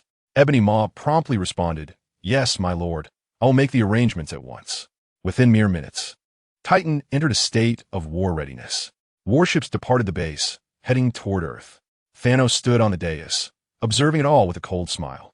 Let that Lynd return. I wish to see if he truly possesses the rumored power. Meanwhile, on Earth, the S-H-I-E-L-D radar monitoring center erupted with a piercing alarm. Director Fury hurried to the control room, his brow furrowed as he faced the incessantly blinking red dots on the screen. These were the warships of Titan. Maria Hill immediately recognized the ship models, her voice betraying her anxiety. They were rapidly approaching Earth. Fury, maintaining his composure, commanded, Contact the Avengers.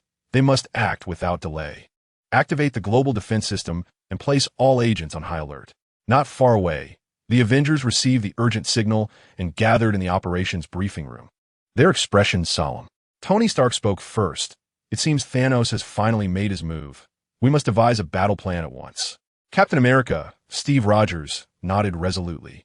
We cannot remain passive. We must take the initiative. I concur, Black Widow, Natasha Romanoff, added. We should aim to control the battlefield in outer space to minimize large-scale destruction to Earth.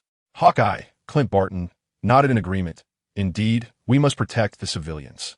Nick Fury paced the room, his demeanor unusually grave.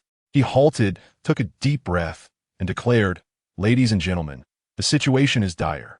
We need to assemble all members of the Justice League and the Avengers immediately. Tony raised an eyebrow, slightly perplexed. Are you suggesting we contact those from another universe as well? Fury nodded affirmatively. Precisely. Thanos' threat extends beyond just our universe. We must unite all forces capable of opposing him. Additionally, we must reach out to Wong. Thanos may likely target the Sanctum Sanctorum in Kamartaj. Doctor Strange silently nodded and began to conjure a magical portal to connect with Kamartaj. At that moment, alarms blared once more. The screens on the console displayed a multitude of red dots. With each flashing point, Titan warriors emerged through the portal, wreaking havoc at S-H-I-E-L-D headquarters. Damn it, they are here. Steve immediately drew his shield, his expression tense. Everyone, prepare for battle. Suddenly, a golden light flickered in the center of the conference room. Moments later, several sorcerers from Camartage stepped through the portal, led by Baron Mordo. His expression grave, he stated, "Nick Fury, all of Camartage sanctums are under siege. We need everyone's cooperation." Fury nodded, feeling a sense of urgency. "Very well. You must act swiftly. We will provide our utmost support here." Tony quickly donned his armor, directing JARVIS to deploy the Iron Legion. All drones patrol the skies and repel any enemies. Hawkeye, Black Widow, you provide cover. Steve rapidly assigned tasks. United, they prepared to confront the enemy, though the number of foes continued to swell. Amidst the fierce battle, a familiar voice echoed from the other side of the portal. "It seems you could use a bit of extra help." Superman soared through the portal, followed closely by Batman, Wonder Woman, the Flash, and other members of the Justice League. Finally, they had arrived. A smile flickered across Tony's face. "Everyone, prepare for the counterattack. It appears that the opportunity for us to fight side by side has arisen once more." Wonder Woman, wielding her lasso of truth, smiled at Steve. "This adversary cannot be underestimated. We must exercise caution," Batman reminded calmly. After a brief exchange of pleasantries, the battle reignited. Superman and Thor united to repel a wave of Titan warriors, while the Flash and Spider-Man coordinated swiftly to eliminate the foes. The heroes of Earth exhibited unparalleled combat prowess amidst the chaos of the battlefield. However, the situation was far from manageable. Suddenly, a tremendous roar echoed through the sky as several colossal warships came into view, slowly advancing towards Earth. "It is Thanos' flagship," Iron Man remarked gravely. "JARVIS. Analyze the energy readings of the warships. The energy response is exceedingly strong. One of the flagships carries Thanos' signature weapon system, JARVIS, informed Tony. "Everyone, be vigilant and avoid the enemy flagship's attacks." Captain America shouted.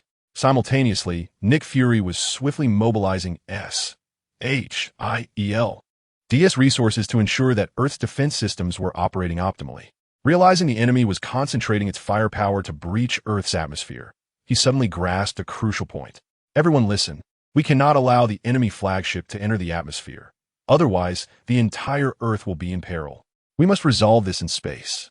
I'll carve the path," Superman declared resolutely, darting towards the flagship at an astonishing speed, aiming to dismantle its defenses with his superhuman abilities. "We will lend him our strength." Thor and Iron Man quickly followed suit. The battle intensified as Earth's heroes engaged in a breathtaking skirmish in space. Ultimately, through arduous effort, they succeeded in destroying one of Thanos' flagships. "Well done," Tony gasped, then turned to the others. "There's still a few enemy ships remaining. We need more time."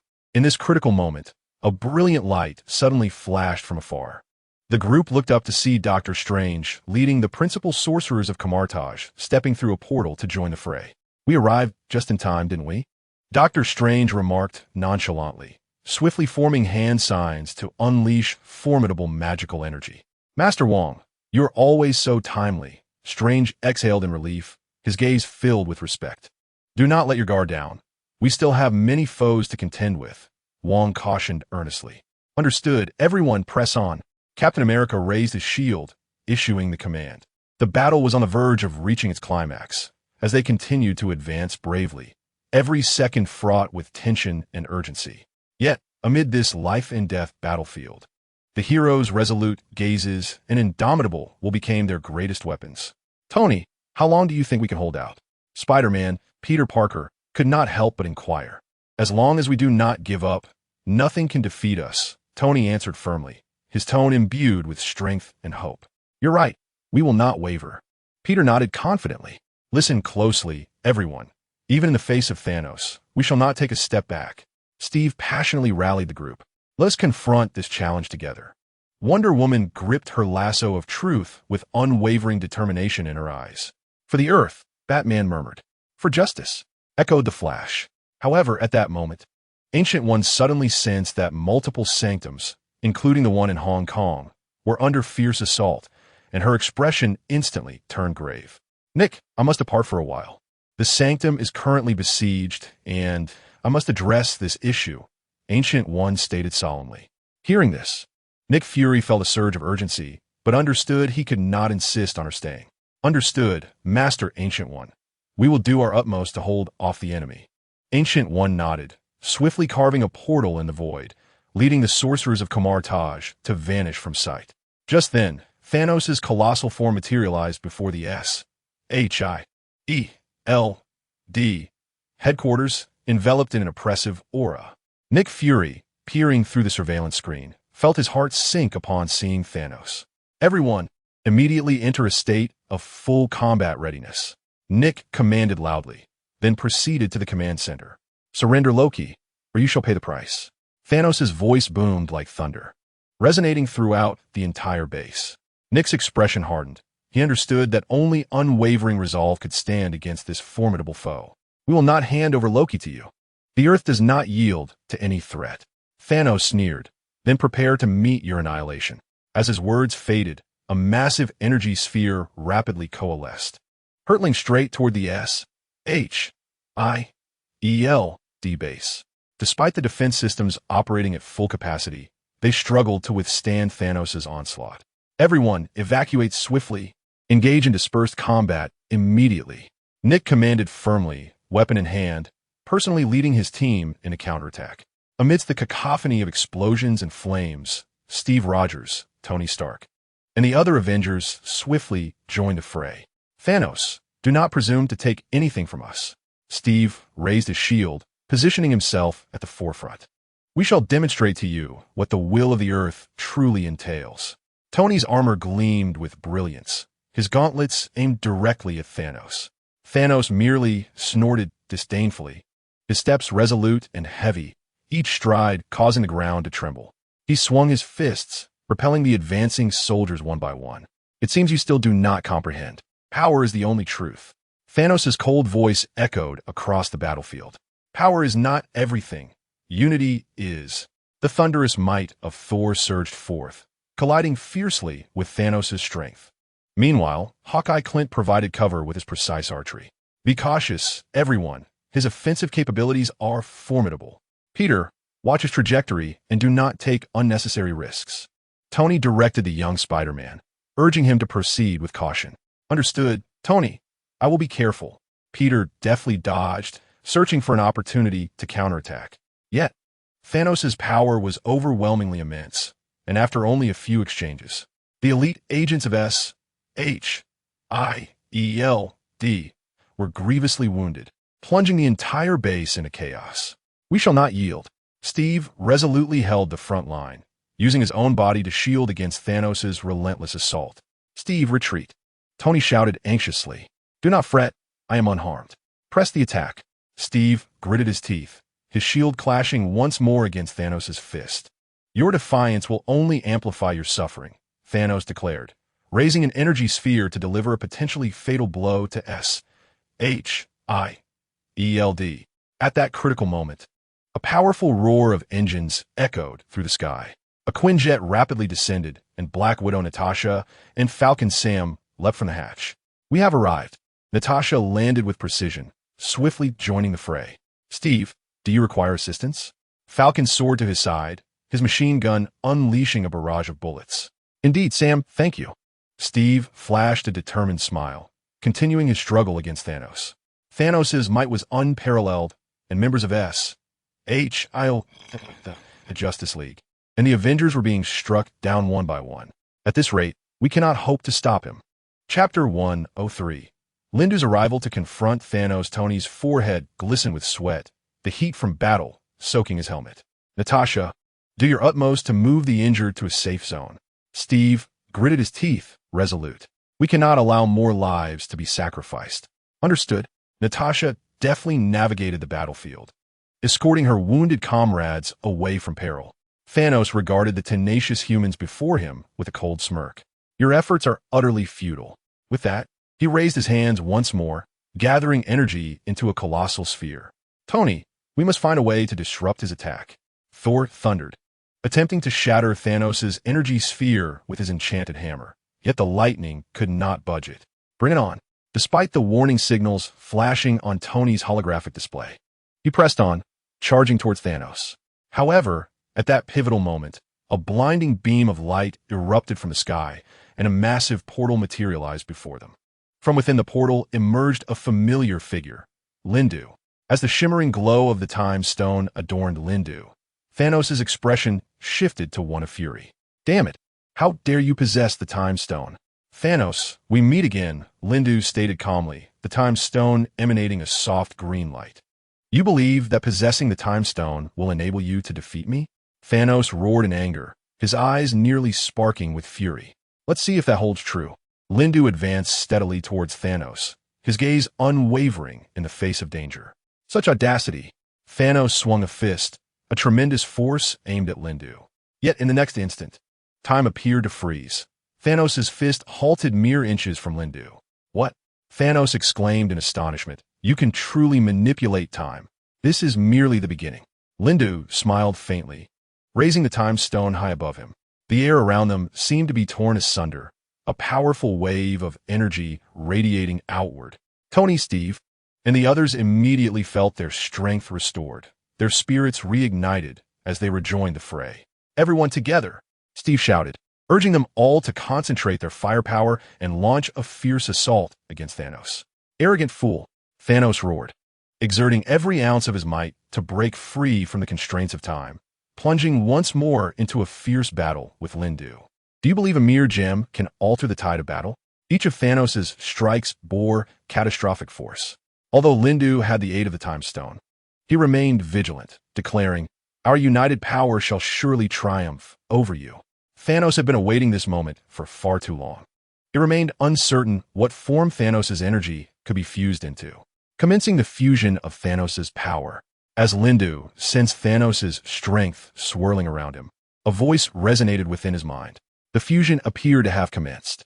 Lindu took a deep breath, focusing his mind to unleash the full potential of the Time Stone. He felt Thanos' power surging within him, as if it sought to tear his body apart.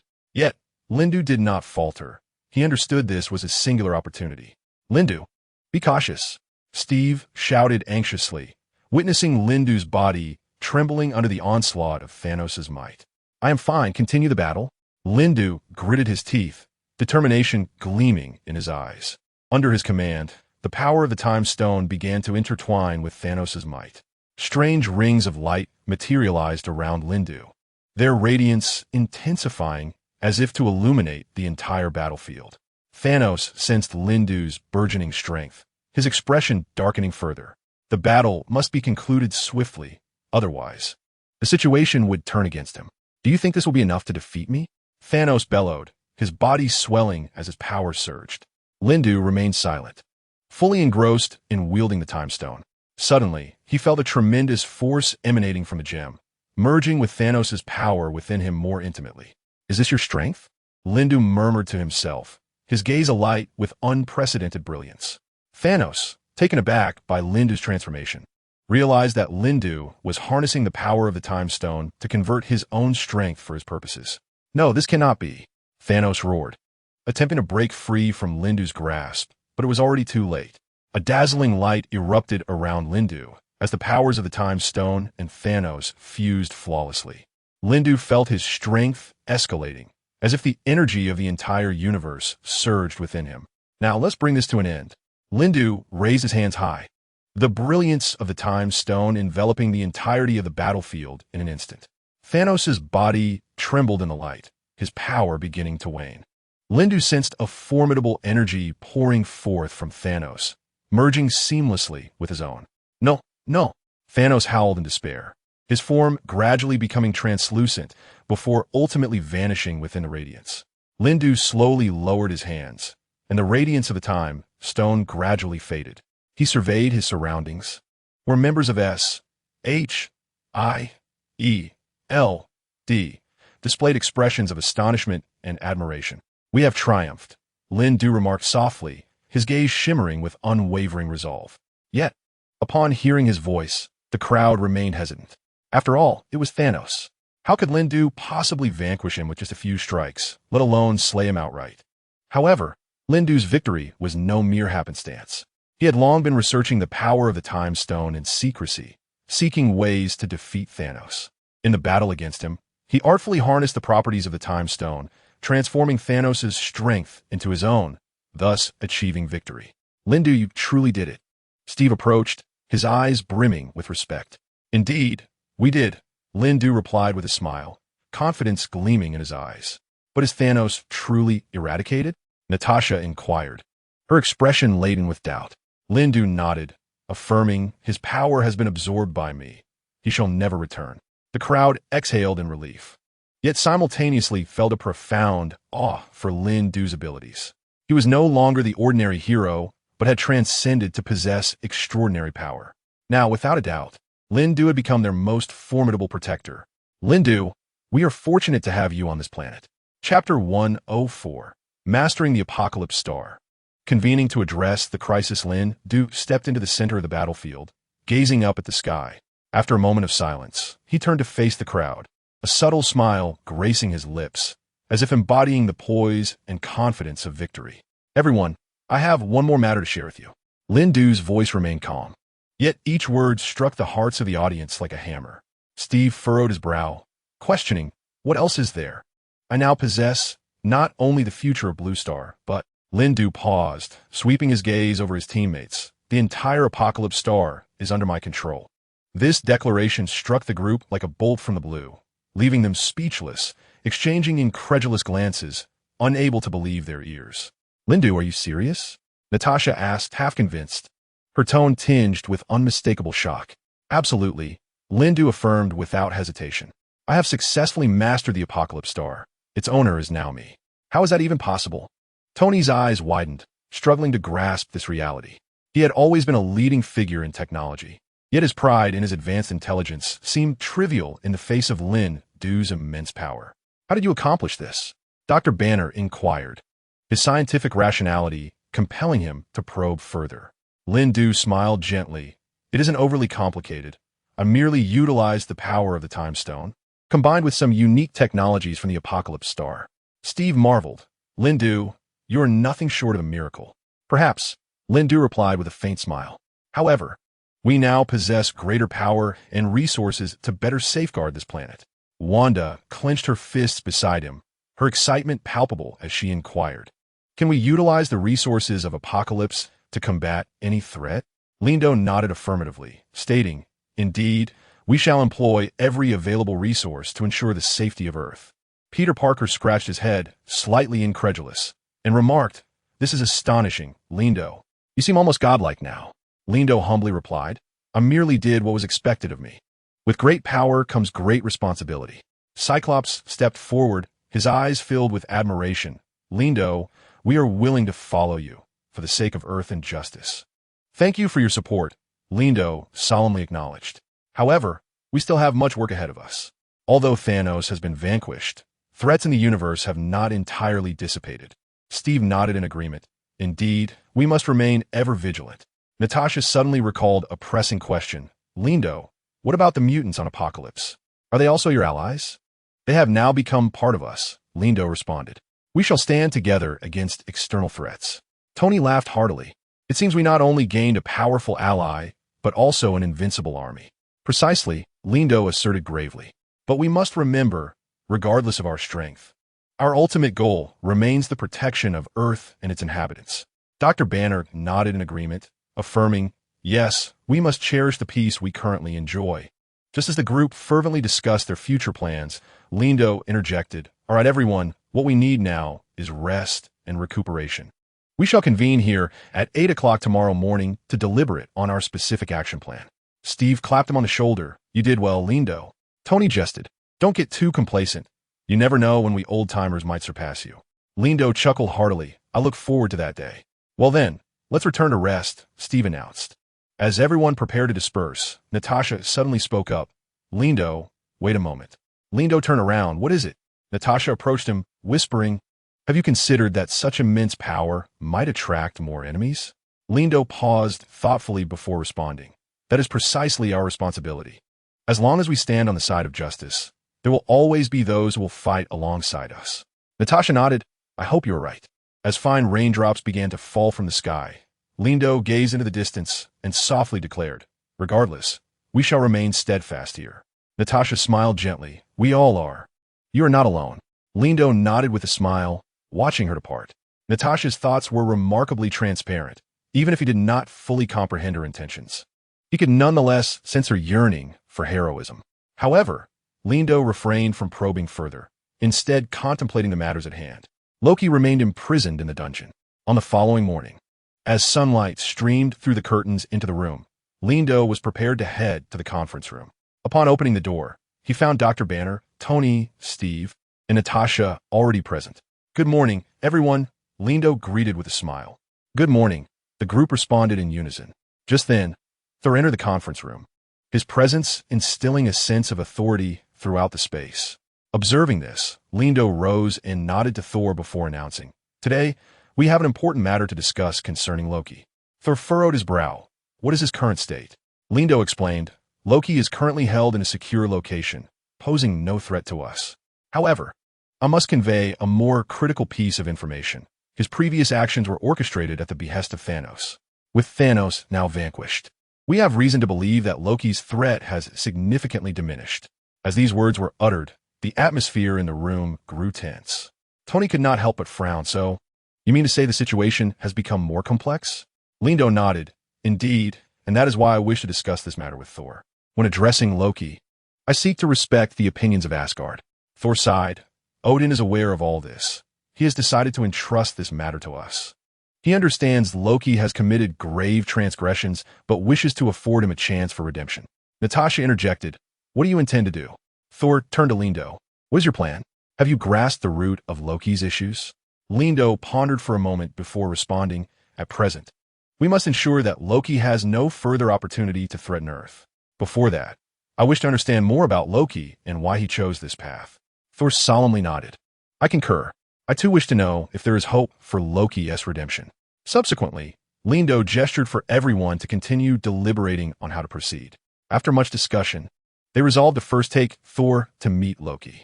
As Lindo and Thor entered the cell where Loki was confined, Loki's expression was one of complexity. Upon seeing his brother and Lindo, anger and helplessness washed over him. "What do you want?" Loki asked coldly. Thor stepped closer. "Loki, we need to talk." With a derisive laugh, Loki retorted, "Talk? What is there to discuss? You self-righteous heroes." Lindo stepped forward. "Loki, you once had different choices. Now, I wish for you to reconsider your stance."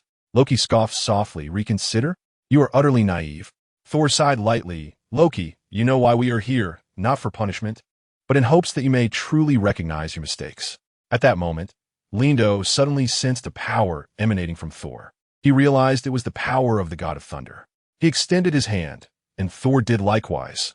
Their palms met, and in an instant, lightning danced between them. Loki widened his eyes in disbelief, exclaiming, "What are you doing?" Lindo closed his eyes, feeling the surge of the god of thunder's power, instantly overwhelmed by an infinite energy. This force not only enhanced his physical prowess, but also fortified his spirit, commencing the fusion of the god of thunder's power. What kind of magic would arise from the amalgamation of the thunder god's power and the energy of the gem? Lindo suddenly found himself intrigued, eager to witness the unfolding events. As the thunder god's energy flowed into him, Lindo sensed an unprecedented resonance with this ancient and formidable force. His mind was flooded with countless legends and myths of the Asgardian deities. Tales of thunder and storms materialized into tangible forms, swirling around him. He endeavored to channel this energy, merging it with his own, while silently contemplating his understanding and mastery of the gem's energy. The power of the gem, originating from the depths of the universe, was pure and potent. In his mind, Lindo chanted, attempting to guide the god of thunder's energy to intertwine with the unknown gem energy within him, allowing them to gradually weave together. Initially, the two forces seemed incompatible, with the ferocity of lightning clashing against the profundity of the gem, creating dazzling sparks. Lindo's body bore immense pressure, as if countless blades were slicing through him. Yet, he persevered, drawing upon his resolute will and profound comprehension of power, gradually discovering a balance between the two forces. As the fusion deepened, Lindo felt as though he had become a bridge connecting heaven and earth. The tempestuous energy of the thunder god was tamed by the gem's depth, transforming into a new force that was both stable and powerful. His eyes sparkled with a golden hue, a distinctive emblem of the union of the thunder god's power and the gem's energy. "Is this the power of the fusion?" Lindo whispered. sensing an unprecedented strength surging within him. This energy not only enabled him to wield lightning, but also bestowed upon him the ability to perceive the cosmos and sense all things. At that moment, Loki's voice echoed again, this time filled with shock and reverence. What have you done? This power, the strength emanating from you, is undeniably that of a deity. Yet you are clearly a mere mortal. Even if the gem were taken from you, how could one ever attain divine strength? Lindu slowly opened his eyes, his gaze profound and unwavering. He turned to Loki, his voice imbued with an undeniable authority. What I have done is to better understand you, Loki, to find a path that can guide you back to righteousness. A complex emotion flickered across Loki's face, a mixture of reluctance and curiosity. Do you truly believe you can control this power? You are but a mortal, while I am a god. Lindu offred a slight smile, his voice brimming with confidence. Perhaps I am a mortal, but it is this very mortal resilience that enables me to command this power. Loki, do you wish to believe that even gods can lose their way? Thor stood aside, observing the dialogue between Lind and Loki, as a torrent of complex emotions surged within him. Loki was not inherently malevolent. Rather, he had been blinded by the allure of power and the thirst for vengeance. Thor harbored a hope that Lind would succeed, illuminating a glimmer of hope for Loki. However, he was taken aback by Loki's persistent inquiries. What purpose does this serve? Do you truly believe that such power can alter everything? Loki questioned, still bewildered. Lind gazed firmly into Loki's eyes and replied, power is merely a tool. It is our inner convictions that genuinely transform the world. Loki, should you be willing, we invite you to join us in safeguarding Earth. After a moment of silence, Loki sighed deeply. You fools, I am rather curious to see what you can achieve. Lind smiled faintly, then prove it to us. At that moment, the voice of Dr. Banner resonated. Lind, Thor, the conference room is prepared. What shall we do next? Lind nodded, turning to Thor. Let us proceed to the conference room and invite Loki as well. Thor stepped forward, placing his hand on Loki's shoulder. Come along, Loki. I hope you will give Lind's proposal serious consideration. Loki scoffed softly, but followed them toward the conference room. Upon entering, Lind waved his hand, and the magical array within the room began to shimmer with light, gradually dissolving the bindings that had ensnared Loki. As he felt the sudden release, Loki looked at Lind in astonishment. You have unraveled my bindings so easily. Unafraid of my potential rebellion? Lind smiled gently, his gaze resolute yet tender. If you believe you can surpass this power, then by all means, give it a try. Loki found himself momentarily speechless. He understood that Lind's strength had vastly surpassed what it once was. He was no longer a match for him. With a resigned sigh, he admitted, it seems you have grown stronger, more formidable than I had anticipated.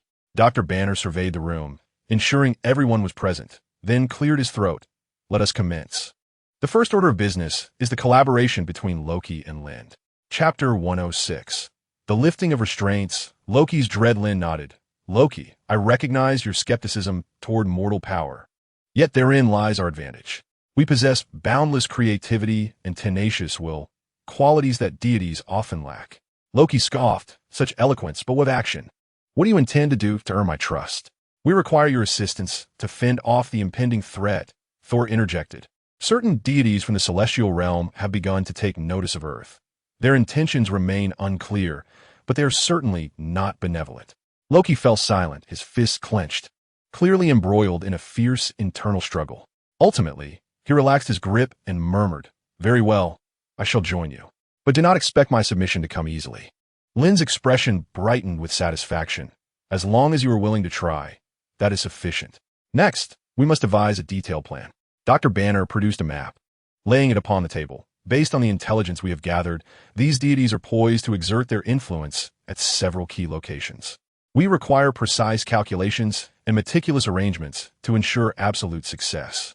At that moment, Tony Stark, the Iron Man, sauntered into the room, a cup of coffee in hand, nonchalantly remarking, I hear there are deities causing a ruckus? How delightful. However, we must acquire additional resources to combat these gods. Lind, turning to Tony, stated, your technology can aid us in crafting more formidable weapons, yet we also need the protection of magic. Loki, how familiar are you with these deities? Loki leaned against the wall, arms crossed, and coldly replied, those gods are not as formidable as they appear. They possess fatal weaknesses. If we can identify their vulnerabilities, we might defeat them. Tony raised an eyebrow. That's encouraging news, but what do you propose we do? We need to lure them into a trap, compelling them to reveal their weaknesses, Loki said slowly. Yet, this is perilous. It necessitates a meticulously crafted plan and absolute coordination. Dr. Banner nodded in agreement. We can utilize false intelligence to lead them into a predetermined ambush. Lind contemplated for a moment. Very well, this plan is feasible. Each person must have a clear role. Yet we must maintain heightened vigilance and cooperation. Tony suddenly chuckled. It appears we need some more advanced gadgets.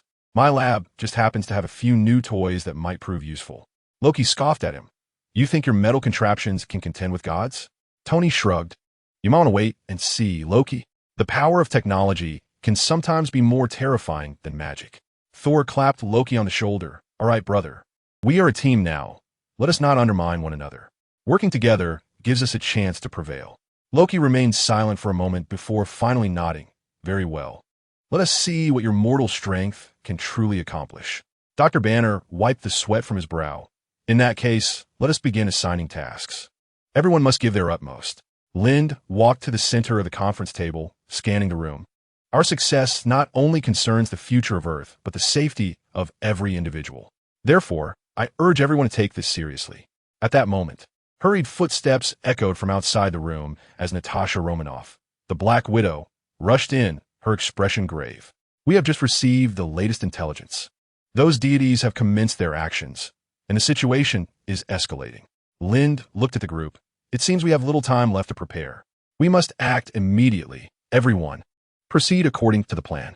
Loki glanced at Lind, a slight smile forming at the corner of his mouth. Lind, I hope this time your plan truly comes to fruition. Lind responded, let us strive together. Regardless of the outcome, we shall not waver. Natasha gestured for everyone to follow her. Prepare all equipment. We depart at once. In a hushed silence, the group rose, commencing their preparations for their respective tasks. An atmosphere of tension pervaded the air, yet each person's eyes burned with unwavering resolve. Loki suddenly inquired, Lindu, what will you do if we fail? Lindu halted his steps, turning to meet Loki's gaze directly. Failure has never been an option. If faced with it, we shall fight again until we achieve success. Loki chuckled softly. You are indeed quite obstinate. Well, I must admit, I am beginning to harbor a sliver of anticipation for this battle. Lindu smiled faintly. Then let us embrace the challenge together. As Lindu's words resonated, the atmosphere within the conference room grew increasingly tense. Everyone understood that the impending struggle would be a life-or-death contest, vital for the survival of Earth. Iron Man, Tony Stark, was the first to shatter the silence. He set down his coffee cup and declared with unwavering resolve, I will return to my laboratory immediately to recalibrate my gear, ensuring our weapons can withstand the might of the gods. Dr. Banner nodded, swiftly marking several critical points on the map. We must establish traps and defensive mechanisms at these locations. My team and I will expedite these preparations. Thor clenched his hammer, his gaze resolute. I will summon the allies of Asgard to ensure we have ample support. Simultaneously, I shall personally confront the deities on the front lines. Loki surveyed the group, a flicker of complex emotion crossing his features before he spoke. Though I have little fondness for collaborating with mortals, this time I shall exert my utmost effort. I will employ my magic to provide you with the necessary cover.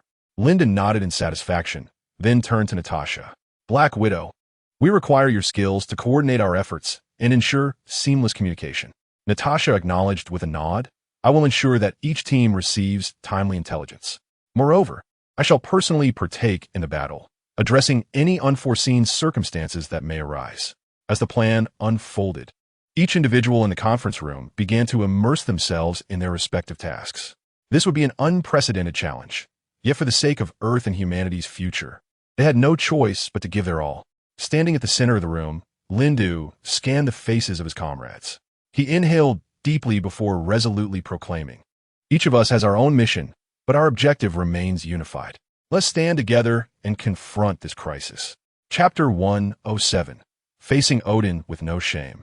Reviving Odin as Lindu's words lingered, the tension in the conference room gradually transformed into a steadfast resolve. Everyone comprehended that they were about to embark on a path fraught with uncertainty and peril. Yet they also believed that as long as they stood united, no obstacle would be insurmountable. Under Lindu's command, the group swiftly exited the conference room, diving into their critical preparations. The entire base sprang to life, resembling a finely tuned machine, making final arrangements for the impending battle. Amidst this tense atmosphere, Loki stood alone by the window, gazing out at the sky, lost in contemplation. Perhaps this collaboration might indeed reveal to me a different facet of humanity. The thought of Lindu left him momentarily bewildered. Lindu was not as easy to decipher as he seemed. Next, he intended to take Loki back to Asgard for interrogation by Odin. For a moment, Loki was uncertain of how to face Odin. But wait, hadn't Darkseid already slain Odin? How could they possibly surrender themselves to him? Amidst the chaos of his thoughts, clarity began to emerge within Loki. He realized he had to confront reality. Although Odin was no longer present, the order and safety of Asgard still required protection. Taking a deep breath, he turned to face Lindu, a glimmer of determination flashing in his eyes. Lindu, Loki's voice bore an unprecedented seriousness. I may have once been your adversary, but now I am willing to contribute to the peace of Asgard and Earth. Tell me, how shall I proceed? Lindu smiled slightly, appreciating Loki's transformation. Let us discuss this further upon our arrival in Asgard tomorrow. The following day, Lindu escorted Loki and Thor back to Asgard via the Rainbow Bridge. Upon stepping onto this once glorious land, Thor's heart felt heavy as he surveyed the devastation of the kingdom before him, his eyes gradually growing moist. Without our father's leadership, this place is nearing ruin, he murmured, his voice filled with anguish and helplessness. Loki stood beside him, his gaze sweeping over the fallen structures and shattered statues. His emotions a tangled web. He turned to Lindu and inquired, "What are your plans now?" Lindu smiled faintly, his gaze resolute. "I will proceed directly to the place where Odin once resided." Thor, puzzled, looked at Lindu. "What can we find there?" "Father is all ready." Lindu interrupted him with a reassuring pat on the shoulder. "Trust me, Thor, I possess a means to resurrect Odin." As he spoke, he revealed a gem pulsating with a green luminescence, the Time Stone. Thor and Loki were taken aback at the sight of the Time Stone. Loki furrowed his brow. "Is that the Time Stone?" "Lindu, can you truly use it to revive our father?" "Yes," Lindu affirmed, "but I will need your cooperation." They hastened to Odin's former dwelling. Upon entering the chamber, Lindu immediately began to set up the ritual. Thor and Loki stood nearby, anxiously observing him. "Thor, Loki, you must assist me in maintaining the stability of the magic circle," Lindu instructed, guiding them to specific positions. With hands clasped and focus unwavering, the brilliance of the Time Stone intensified, bathing the room in emerald light. As Lindu's incantation resonated, the gem began to levitate, releasing powerful waves of energy. Suddenly, the ground trembled and ripples appeared in the air. Thor and Loki watched in awe as hope ignited within their hearts. "Hold on," Lindu shouted. "We are on the brink of success." At that moment, a golden beam of light descended from above, gradually revealing a towering figure. It was Odin. Thor and Loki were rendered speechless by the spectacle. Odin's form solidified, and as he opened his eyes, he gazed at the three before him. He slowly began to speak. "Thor, Loki, you have done remarkably well." Thor, nearly moved to tears, exclaimed, "Father, you have finally returned."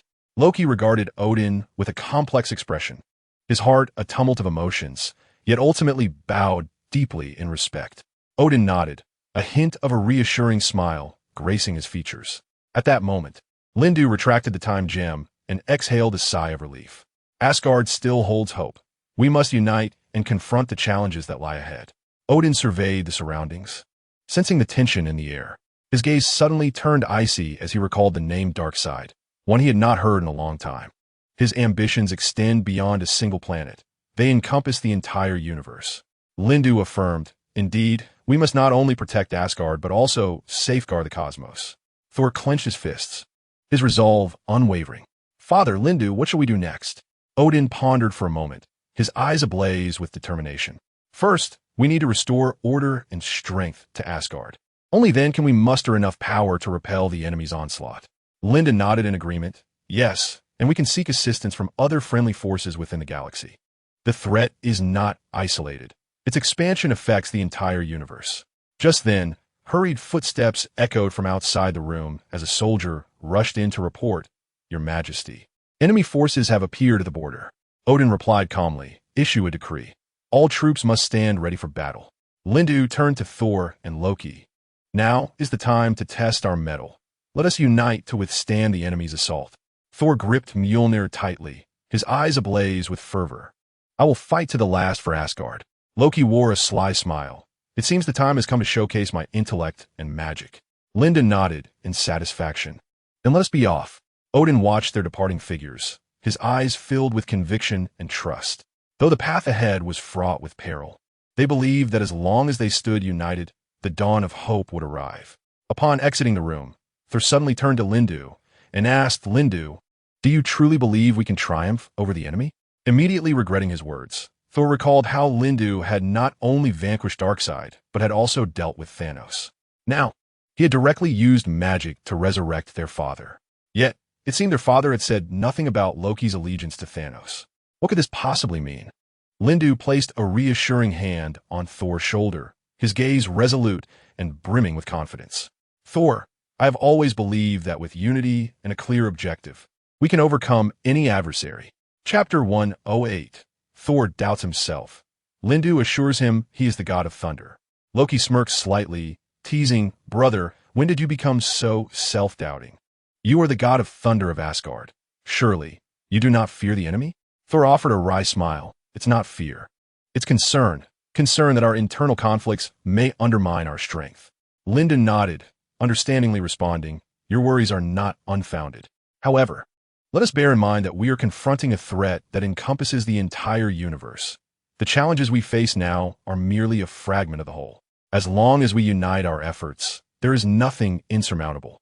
Loki cast a contemplative glance at Lind and remarked, "In that case, we should swiftly devise a detailed battle plan, for the enemy shall grant us no respite." Lind nodded in agreement. "Indeed, we must summon all commanders and advisors to collectively deliberate on our strategy." The trio hastened to the council hall, where the prominent figures of Asgard were already assembled. Odin occupied the central seat, his eyes gleaming with wisdom. "Lind," he began, "the enemy has already appeared at our borders. We must act without delay." An elderly general rose, his voice resonant. "We can establish fortifications along the border, leveraging the terrain to slow the enemy's advance."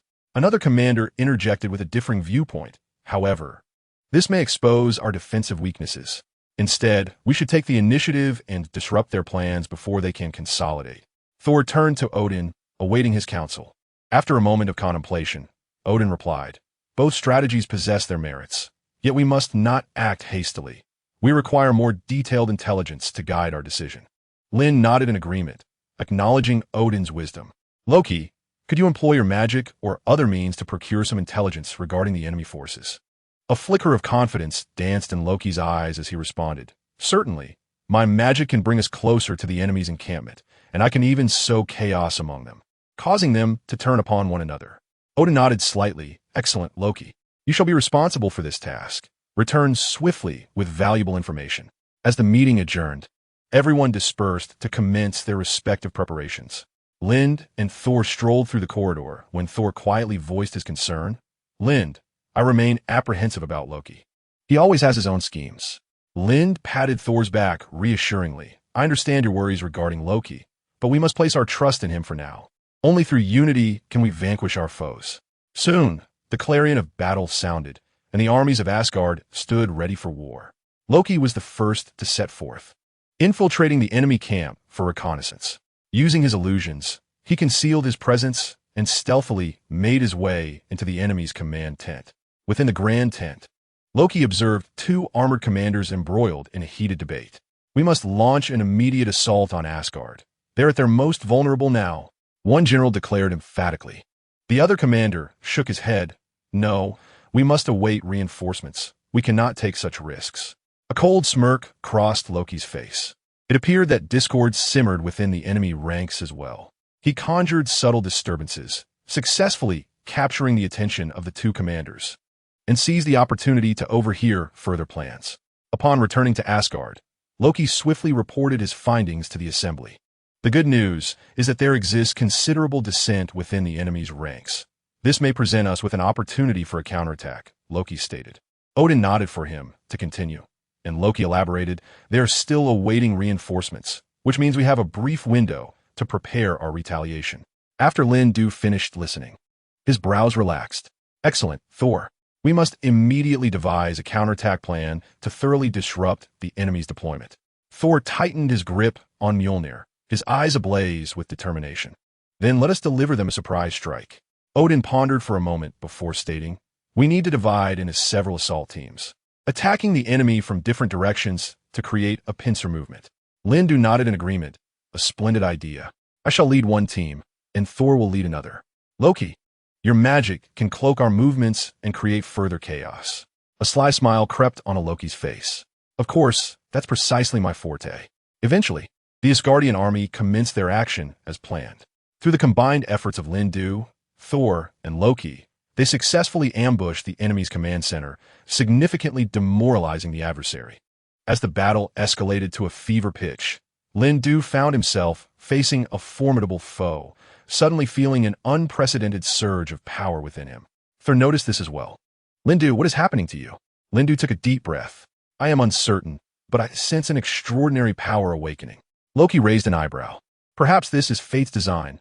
Lindu, you are destined to be the key to our victory over the enemy. At that moment, the enemy leader appeared before them, wielding a weapon that shimmered with a dark light. Thor gripped Mjolnir tightly, preparing for battle. It seems our final confrontation has arrived. The enemy leader sneered. You foolish Asgardians think you can halt my advance? Lindu stepped forward, his gaze resolute and sharp. Whoever you are, we shall not allow you to succeed. The enemy leader furrowed his brow. And who might you be? Lindu replied coldly. I am Lindu, the supreme sorcerer of Kamartaj. Thor and Loki positioned themselves beside Lindu, ready to face this life-and-death showdown. The enemy leader laughed heartily. Very well, let me witness your strength. The grand spectacle commenced as Thor swung Mjolnir with great force, unleashing a storm of lightning upon the enemy leader. The adversary raised his dark weapon to counter Thor's lightning, resulting in a shower of sparks. Meanwhile, Lindu began to swiftly form magical seals with his hands, gathering potent energy around him, coalescing into a formidable force. Time was of the essence. Loki, distract the enemy's vision while Thor and I engage him. Lindu commanded in a low voice. Loki grinned mischievously. Leave it to me. With a flourish of his hands, countless illusions swirled into existence, obscuring the enemy leader's sight. You think this will defeat me? The enemy leader scoffed, violently swinging his black weapon. A powerful wave erupted in the air, shattering numerous illusions. Seizing the opportunity, Thor leaped high, Mjolnir roaring down towards the enemy leader. Simultaneously, Lindu radiated a brilliant blue light, lifting a massive sphere of energy, directing it towards the target. Perish! Thor bellowed as Mjolnir came crashing down with tremendous force. Chapter 109. Lindu repels the enemy leader, yet the enemy leader skillfully sidestepped, his dark weapon lunging fiercely toward Thor. Observing this, Lindu swiftly propelled an energy sphere toward the foe, compelling him to defend. The collision of the dark weapon and the energy sphere unleashed a tremendous shockwave, carving a deep trench across the battlefield. Ha ha! Truly worthy of a warrior from Asgard. But you shall never best me. The enemy leader laughed maniacally, then suddenly blurred and split into several doppelgangers, all converging towards the three. The enemy's strength was indeed formidable. Thor furrowed his brow, yet his fighting spirit remained unwavering. He and Lindu coordinated seamlessly, evading attacks while countering effectively. Meanwhile, Loki stood aside, a cold smirk curling at the corners of his mouth, his eyes glimmering with a green hue as he silently chanted incantations. Layer upon layer of ethereal green, magical circles quietly unfolded beneath the enemy leader, gradually confining his range of movement. Do not rejoice too soon, Loki. I shall not be ensnared by your petty tricks. The enemy leader sensed the magic circle's presence. With a sudden roar, his dark weapon erupted with a more terrifying radiance, shattering Loki's magical formations. Lindu, Thor, be cautious. Loki's expression changed dramatically as he hastily warned. However, it was too late. One of the doppelgangers lunged at Thor, pinning him to the ground, the dark weapon poised menacingly at his heart. Another doppelganger, swift as lightning, charged at Lindu, attempting to seize the magical energy from his grasp. In this dire moment, Lindu took a deep breath, an unprecedented surge of power coursing through him, as if he could hear an ancient voice resonating in his ears. In the next instant, his eyes transformed into a golden hue, emanating an intimidating aura. By the power of Kamartaj, witness this today, Lindu exclaimed, raising his hand as a golden beam shot forth, striking directly at the enemy leader's core. Wherever the beam passed, the doppelgangers perished, unable to withstand this overwhelming force. How is this possible? The enemy leader's eyes widened in terror, astonished at Lindu's formidable strength. The golden beam struck his chest with tremendous force, sending him crashing to the ground. The dark weapon slipped from his grasp, its brilliance gradually dimming. Lindu, splendid, Thor exclaimed joyously, rising from the ground and gripping Mjolnir anew. Loki also breathed a sigh of relief, approaching Lindu and clapping him on the shoulder. Well done. Yet Lindu remained vigilant, his golden gaze fixed intently on the fallen enemy leader. Speak. Who are you? Why do you assault Asgard? The enemy leader, panting heavily, managed to lift his gaze toward Lindu, a sinister smile creeping across his lips. Do you think this is the end?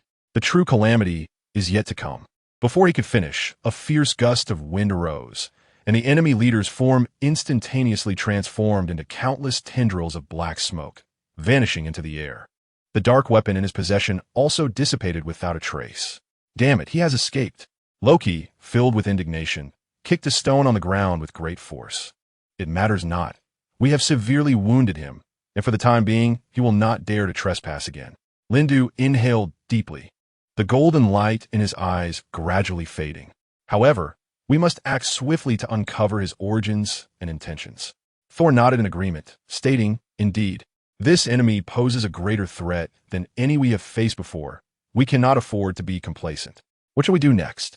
Loki inquired, turning to Lindu, eager for his response. After a moment of contemplation, Lindu resolutely declared, first, we must fortify our defenses, ensuring that we grant the enemy no opportunity to exploit. Second, we need to dispatch scouts to infiltrate enemy territory and gather intelligence. Thor interjected, lastly, we must seek out more allies to collectively confront this unknown menace. A complex smile crossed Loki's face, for it seemed that the future of Asgard remained a heavy burden. Just as the three were engrossed in their discussion, a familiar voice suddenly emerged from behind. What are you conversing about? Lindu, Thor, and Loki turned to see Odin approaching with a gentle smile. I heard the sounds of your recent battle. It was quite spectacular. Odin then fixed his gaze upon Lindu. I am profoundly grateful for your timely support of Asgard and for saving my life. Lindu slightly bowed his head, humbly replying, it was my duty. Odin nodded kindly, then shifted his attention to Thor and Loki. It appears that this enemy is unlike any we have encountered before. We must unite and confront this threat together. Father, Thor stepped forward, his expression grave. We have formulated several action plans and hope to gain your approval. Speak, my children. I shall heed each suggestion with care. Odin's voice resonated with regal authority. Thor succinctly recounted the conclusions of their earlier deliberations. After listening, Odin furrowed his brow, clearly deep in thought. After a moment, he gravely remarked, your plans are quite sound, but there is one more matter we must consider. What is it? Loki inquired, leaning in. Odin took a deep breath, weighing his words carefully. We must investigate whether a more formidable power is orchestrating the actions of our adversary. If it is merely the work of isolated foes, we can manage, but should a vast force be behind them, we shall find ourselves in a far more complex predicament. Lindu pondered briefly and suggested, perhaps we could utilize magic to trace his whereabouts. Even if he has dissipated into smoke, the residual magical energy will surely leave a trail. Odin nodded in agreement. That is an excellent idea, but we must proceed with caution to avoid alerting the enemy. I shall take charge of the magical tracking, Loki volunteered. As it is indeed my forte. Thor patted Loki on the shoulder in encouragement. I entrust this to you. I have faith in your abilities. Lindu then proposed another course of action. Simultaneously, we must bolster our defenses to strengthen Asgard's protection against any further assaults. I will immediately organize the city's defense forces to ensure that no critical areas are left vulnerable, Thor assured. Odin displayed a satisfied expression upon hearing this. Excellent. You are all my most trusted children. Next, we must seek out more allies to expand our strength. Just as the discussion grew fervent, a soldier clad in golden armor hurriedly approached. Your Majesty, a peculiar group is approaching the borders of our city, and they do not appear to be an enemy force. Chapter 110. Infiltrating the strange group, a peculiar group? Lin Du frowned slightly, pondering if they were spies sent by the enemy. Regardless, we need to investigate, Thor remarked. Lin Du, Thor, Loki, you shall scout ahead. If the situation seems perilous, return immediately to report, Odin commanded. The three swiftly donned their gear and raced towards the city's edge. Along the way, Loki couldn't help but comment. I sincerely hope they are not another band of troublemakers. Thor chuckled lightly. In any case, we shall find a way to address whatever arises. At last, they neared the border, and indeed, a diverse group was approaching in the distance. At the forefront stood a tall woman clad in shimmering silver armor, wielding a spear that crackled with lightning. The trio halted, and Thor stepped forward, calling out, "Who approaches? Why do you draw near, Asgard?" The woman smiled gently, raising her chin. "I am Queen Hildra Thunder, and we mean no harm. We merely wish to ally with Asgard to confront the impending calamity." Her gaze sharpened as it fell upon Loki. "And I seek my long-lost brother." Loki was taken aback. "What did you say, brother?" Hildra nodded, gazing at him with deep affection. "Indeed, I am your sister." Lin Du and Thor exchanged incredulous glances, clearly shaken and skeptical of this sudden revelation. "What proof do you have to substantiate this claim?" Lin Du inquired calmly. Hildra produced a glowing blue crystal from her bosom. "This is a token left to me by our mother. Only a true blood relative of Loki can activate it." Loki tentatively took the crystal, and the blue light intensified, filling him with an indescribable sense of warmth. "Since you wish to ally sincerely, we should meet our father," Thor proposed. Hildra nodded in agreement. "Of course, we are prepared to undergo any trials." Thus, the four returned to the palace of Asgard, detailing the events to Odin. A complex emotion flickered in Odin's eyes, and after a moment of silence, he declared, "Since Queen Hildra of Thunder wishes to ally, we shall extend our courtesy." However, he regarded Hildra with a scrutinizing gaze. "The nature of your relationship with Loki requires further verification." Hildra acquiesced. "I understand. Please feel free to conduct any verification necessary." Loki looked at Hildra with a myriad of emotions swirling within him. He stepped closer, whispering, "If this is true, why have you only now revealed yourself?" Hildra sighed, responding quietly, "Many matters cannot be elucidated in a day, but I will share my story with you in due time." Lin Du observed the unfolding events, sensing that the situation was far more intricate than they had anticipated, and he murmured to Thor, "We may need to reassess the entire situation in order to devise more effective countermeasures." Thor nodded, his gaze resolute. "Indeed, regardless of what transpires, we must confront it together." Odin then spoke slowly, "From this moment forth, we shall be allies. I hope everyone can unite their efforts to overcome this adversity." Sylvie responded firmly, "I shall not betray your trust." Just as the atmosphere in the hall began to ease, a figure suddenly burst into the chamber, exclaiming urgently, "Your Majesty, there is urgent intelligence."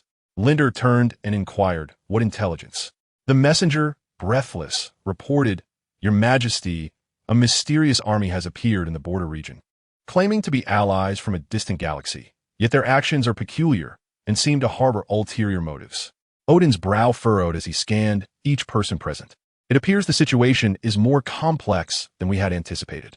Thor, Linder, Loki, you three shall return to the border and investigate the true intentions of this mysterious army." The trio quickly accepted their orders and prepared to set off once more. Loki turned to Sylvie, "You should accompany us. Perhaps you can provide us with some clues." Sylvie nodded in agreement. "Of course, I will do my utmost to assist you." They swiftly departed from the palace, racing towards the border. Loki's heart brimmed with uncertainty and apprehension. He was unaware of what outcomes this adventure might yield.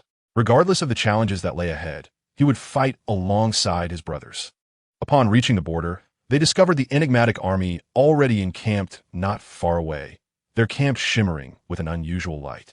Thor suggested, "Let us split up and move discreetly to gather intelligence." Linder and Sylvie nodded in agreement, and the three rapidly dispersed to seek opportunities to approach the enemy camp. Thor and Loki could not help but comment, "Linder, it seems that we must rely on you here." Linder paused, slightly taken aback, then smiled wryly and shook his head. Thor, Loki, you are too kind. We are comrades, and in the face of adversity, we shall surely stand together. However, since you have mentioned it, I will certainly do my utmost to uncover the true nature of this mysterious army. As he spoke, he vigilantly observed his surroundings, seeking subtle clues. The soldiers within the camp donned strange armor and wielded weapons unlike any he had ever seen. Their whispers, though low, hinted at a language not of this universe. Linder mused to himself, these soldiers may indeed come from a distant galaxy, but what could their true purpose be? Just as he pondered, a gentle breeze swept by, carrying with it a barely noticeable fragrance. Linder immediately became alert. He recognized this scent from an ancient tome, a herb known to confound the mind. He quickly held his breath, lightly covering his mouth and nose with his sleeve, while signaling to Thor and Loki in the distance to be cautious. Understanding Linder's intent, Thor and Loki discreetly readied themselves. They cautiously approached the edge of the camp, utilizing the cover of trees and terrain to gradually draw near to the patrolling soldiers. At that moment, a soldier who appeared to be the leader suddenly halted, lifting his gaze towards the starry sky as if receiving some command. Lindu's heart stirred, and he seized the opportunity to eavesdrop on their conversation. Stealthily, he approached, and at last, the clear sounds of dialogue reached his ears. It was a language entirely foreign to him, yet a few keywords sent a jolt of anxiety through him. Asgard, seizing power. Lindu's heart sank. These soldiers were indeed up to no good. He swiftly committed this intelligence to memory, preparing to share it with Thor and Loki later. Chapter 111. Lindu's strength. Thor and Loki's astonishment, however. Just as he was about to retreat, a sudden alarm shattered the night sky, indicating their actions had been discovered. This is bad. We've been spotted, Lindu thought, his form leaping into action as he fled deeper into the woods. Thor and Loki quickly reacted as well, the three of them scattering to escape, leveraging their individual strengths to evade the enemy. Lindu felt the tremors beneath his feet. The pursuers were drawing closer. Weighing his options, he decided to confront them head-on. In that moment, his innate warrior spirit surged forth. Thor, Loki, you both fall back. I will handle this, Lindu declared, his voice brimming with confidence and resolve. Thor furrowed his brow. Lindu, this is not the time for bravado. We should stick together. Trust me, I must test my new abilities. I will manage this, Lindu interrupted, his gaze unwavering. Loki placed a reassuring hand on Thor's shoulder, urging him to let Lindu proceed with his plan, assuring him they would be ready to support if needed. Thor nodded, ceasing his objections, aware that Lindu had his own strategy. Taking a deep breath, Lindu felt the surge of the fusion power within him. He closed his eyes as a formidable energy rapidly spread throughout his body. When he opened his eyes again, his gaze had sharpened remarkably. At that moment, a squad of enemy soldiers had surrounded him from all sides, their weapons glinting ominously.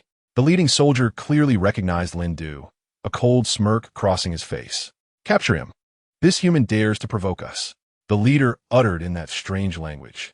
Lindu smiled slightly. Do you think numbers can suppress me? How naive. Before he finished speaking, he surged forward, instantly appearing before one of the enemy soldiers. The soldier barely had time to react before Lindu's fist struck his chest with tremendous force. With a dull thud, the soldier was sent hurtling backward, crashing into a tree, unconscious. Such power is astonishing, Thor murmured from a distance. He knew Lindu was strong, but he had not anticipated such an overwhelming display. The other enemy soldiers, witnessing this, quickly adjusted their formation, attempting to encircle Lindu. However, Lindu's speed was as swift as lightning, each movement akin to instantaneous teleportation. His fists and feet wove a dense web of attacks in the air, leaving no enemy unscathed. The leading soldier's eyes widened in fury as he bellowed and lunged at Lindu. His actions were as rapid as the wind, each strike imbued with lethal intent. Lindu did not flinch. Instead, he met the oncoming assault head-on, engaging in close combat. The two clashed fiercely, their punches and kicks colliding with a formidable force. In that moment, sparks flew, and the air was thick with the acrid scent of gunpowder. At last, Lindu seized upon an opening, delivering a powerful elbow strike to the leader's abdomen, sending him staggering back several paces. Despite his injury, the leader refused to yield, growing only more emboldened. Did you think this would defeat me? He sneered. This is the elite of the Asgardian Legion. No matter your strength, it is all in vain. En fait, l'induropide. You are mistaken. I rely not solely on brute force. Taking a deep breath, the power of fusion within him surged forth, not only augmenting his strength, but also enhancing the penetrative force of his strikes. As his power escalated, Lin Du's gaze became increasingly cold and unyielding.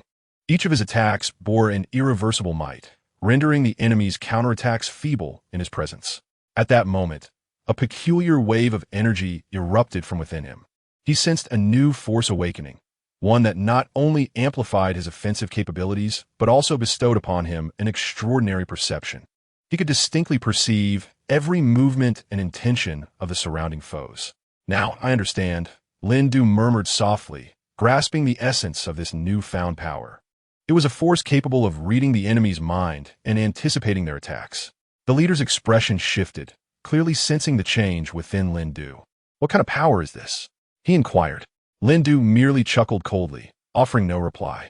He darted forward once more toward the leader, each attack striking with uncanny precision, as though he could foresee the opponent's next move. In no time, the leader was battered and breathless, fear glimmering in his eyes. Reluctantly, he gritted his teeth and commanded, "Retreat! Everyone retreat!"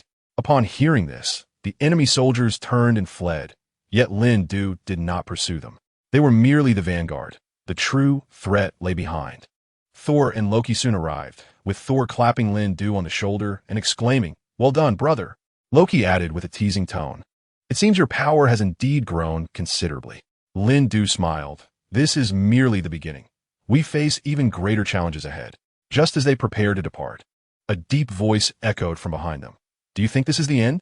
The trio swiftly turned to see a tall figure clad in ornate armor emerge.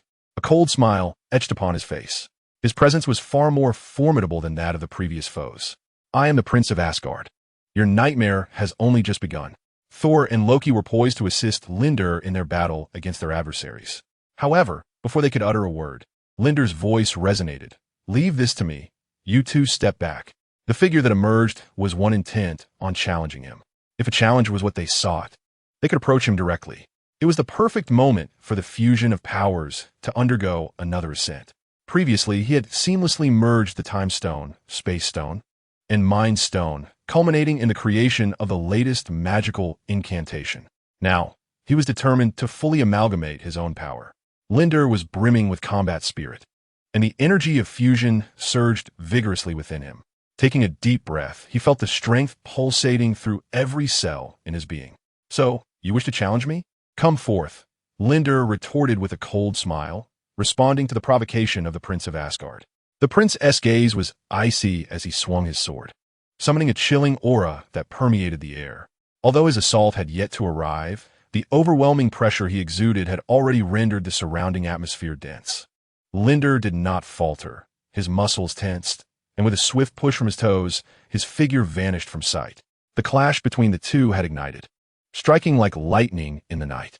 "Lindur, be careful," Thor called out anxiously, but he understood that intervening now would only disrupt Lindur's focus. Chapter 112. The fusion begins. Obedience to command. Loki stood beside them, his expression complex. This man had grown even stronger. In the heart of the battle, every collision between Lindur and the Prince of Asgard resonated like thunderclaps across the heavens. Utilizing the predictive capabilities bestowed by his fused powers, Lindur adeptly evaded the prince's lethal strikes, countering with timely retaliation. The Prince of Asgard began to exhibit signs of agitation, clearly unprepared for Lindur's formidable prowess. What manner of power is this? He pondered, inwardly alarmed. "Haha, this is the power I recently awakened," Lindur sneered, adopting a condescending tone. "This power comprehends your every intent." The prince clenched his teeth, wielding his sword with increased swiftness, each swing akin to a tempest unleashed upon Lindur. Yet, under Lindur's predictive skill, these assaults were rendered futile. "No matter how you struggle, it is all in vain," Lindur remarked coldly, then with a sudden shift, unleashed a tremendous burst of energy. His fist struck the Prince of Asgard's abdomen with a resounding impact. The prince gasped, stumbling back several steps, his visage paling. "Do you wish to continue?" Lindur advanced slowly, his voice as frigid as ice. The Prince of Asgard fixed his gaze upon Lindur, breathing heavily. At that moment, hurried footsteps echoed from a distance. More foes were hastening towards them. It seems our time is limited, Thor observed anxiously, scanning their surroundings. Linder smiled lightly, his eyes sharp as blades.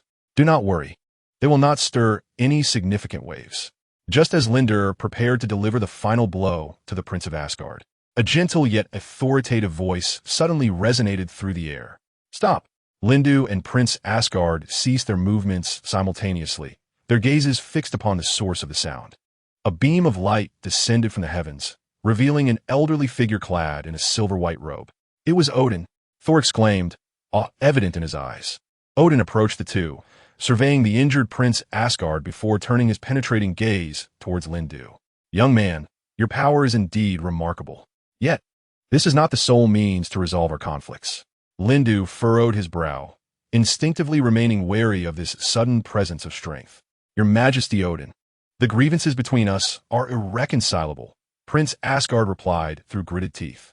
Odin sighed, shaking his head slowly. Hatred only begets more hatred. Perhaps it is time for us to engage in a conversation. Lindu remained silent, maintaining his heightened vigilance, although Odin's words seemed to resonate within him. Trust me, peace is the true objective we should pursue. Odin's voice was gentle yet resolute. The atmosphere fell into a tense stalemate, with Thor and Loki uncertain of how to proceed, merely observing the unfolding events. Ultimately, Lindu took a deep breath, gradually unclenching his fists, his expression a tapestry of complex emotions. Perhaps you were right. Prince Asgard appeared taken aback, letting out a cold huff, yet he refrained from further aggression. Odin nodded in satisfaction. Very well, let us conclude here for today. We require a genuine dialogue, not an endless cycle of warfare. The parties slowly withdrew, Lindu standing alongside Thor and Loki, silently watching the retreat of their adversaries. Lindu, have you truly resolved to abandon the fight? Thor inquired softly. Lindu glanced into the distance, then at his palm, murmuring, No, I merely believe that some matters might be resolved through other means. At the very least, we should hear their side.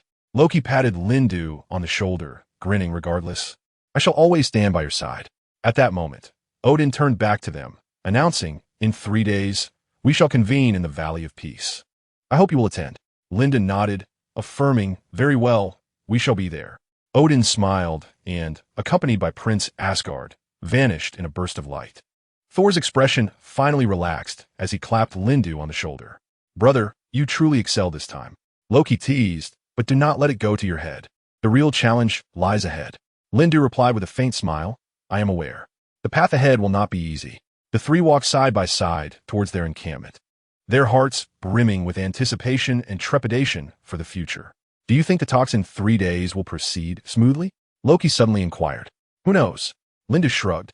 But regardless of the outcome, we must be prepared for any challenge. Thor nodded, affirming, Indeed, we shall not falter. Then let us await the outcome with bated breath. Loki remarked, a glimmer of mystery shining in his eyes. As night fell, a campfire blazed alive, casting a warm glow that illuminated the faces of 3 individuals seated around it, revealing their resolute expressions. Lindu, do you truly believe in Odin's words? Thor inquired, his gaze betraying a hint of unease. Linda paused for a moment, then spoke slowly, I do not fully believe, yet we must at least grant peace a chance. The war has persisted for far too long. It is time to explore alternative solutions. Loki chuckled softly, a glimmer of mischief in his eyes. Perhaps Odin has his designs, but we must remain vigilant. The Prince of Asgard is not one to easily acquiesce. Indeed, Lindu nodded in agreement, we must be thoroughly prepared, whether for negotiation or combat. Thor clutched his hammer tightly, a determined gleam igniting in his eyes. Then let us ready ourselves. Regardless of the outcome, we must ensure we are equipped to confront it. The 3 exchanged knowing smiles, understanding that no matter the path ahead, they would stand united against any challenge. As the night deepened, the fire gradually dimmed, and each retreated to their tent for rest. However, as Lindu lay in bed, his mind was awash with thoughts. The talks in 3 days would serve as a pivotal point, perhaps shedding light on this prolonged conflict. He closed his eyes, envisioning Odin's gentle yet steadfast visage, a sense of inexplicable hope swelling within him. Perhaps it was indeed time to lay down arms and resolve disputes through dialogue. Taking a deep breath, Lindu slowly drifted into slumber, In his dreams, he beheld a vision of peace, the shadows of war dissipated by the gentle rays of sunlight, with happiness radiating from the faces of the people. Yet, dreams are but dreams, and the challenges of reality remained formidable. Lindu understood he must stay alert while also preparing for the hope of peace.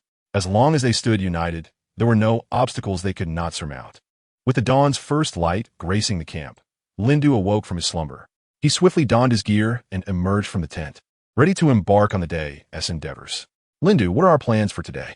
Thor had been waiting outside the tent, his hammer shimmering with the brilliance of thunder. First, we shall visit the military group to see if any new heroes have joined us. We must also understand their backgrounds and capabilities to better integrate our strengths, Lindu declared, his eyes reflecting a steadfast resolve. Loki sauntered over, arms crossed, and a smirk playing on his lips. You mean to say those so-called heroes will willingly obey orders? Let us not forget, each of them harbors their own opinions. Then it shall depend on our abilities. Lindu replied with a confident smile. We must demonstrate ourselves through action to earn their trust. Just as they prepared to depart, a brilliant light suddenly pierced the sky. Moments later, Odin manifested before them, his pallor evident and brow furrowed. Odin, what has transpired? Thor inquired, his demeanor tinged with anxiety. However, Odin chose to disregard Thor's question. His gaze fixated on Lind. Asgard was besieged by an unprecedented assault, and I find myself at a loss. I require your assistance. The moment these words escaped his lips, astonishment enveloped the trio. Odin, an indomitable and sagacious presence, was rendered powerless. What manner of foe could invoke such despair?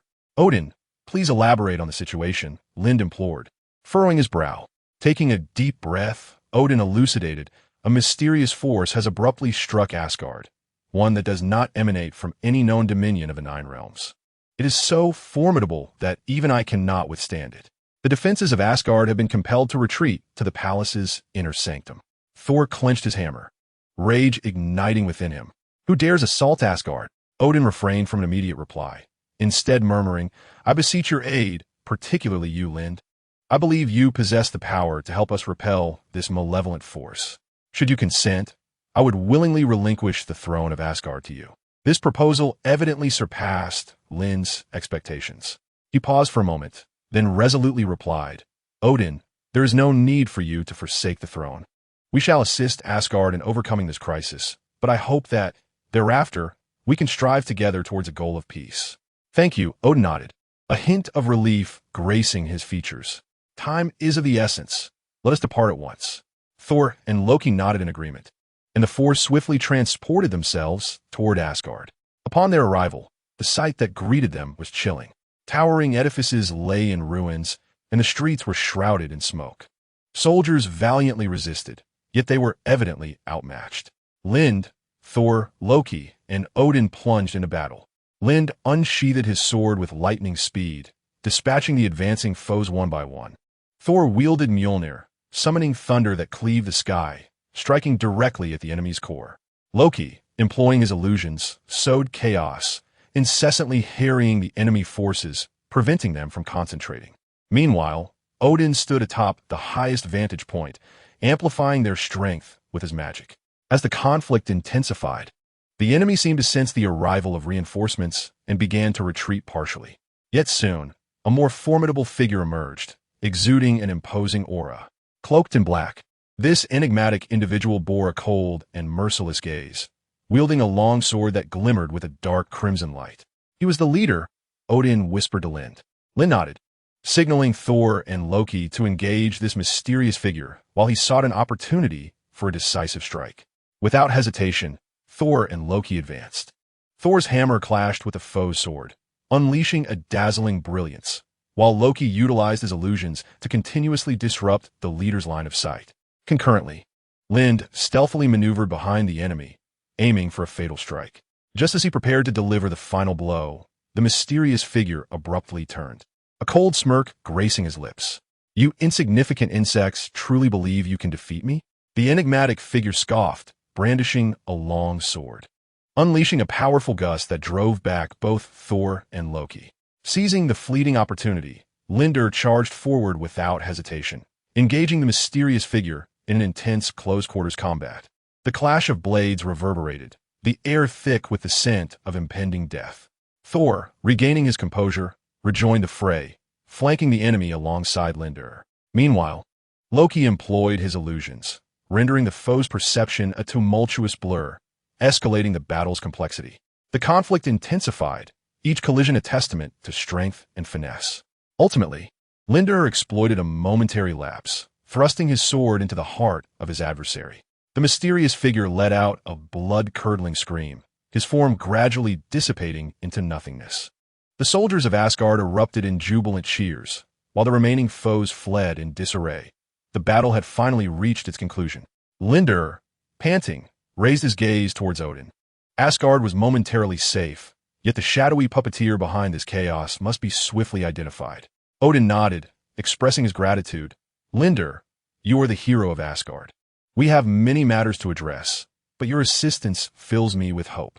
Thor clapped Lindur on the shoulder, grinning. Brother, once again, you have saved us. Loki jested. But this is merely the beginning. The true challenge lies ahead. Lindur nodded in agreement, a smile gracing his lips. I am aware. Just then, a familiar voice echoed from afar. Lindur. He turned to see a fully armed woman galloping towards them, her eyes brimming with urgency and anticipation. Thor widened his eyes. Is that Valkyrie? Dismounting, Valkyrie approached Lindur directly, speaking succinctly yet urgently. There is an emergency.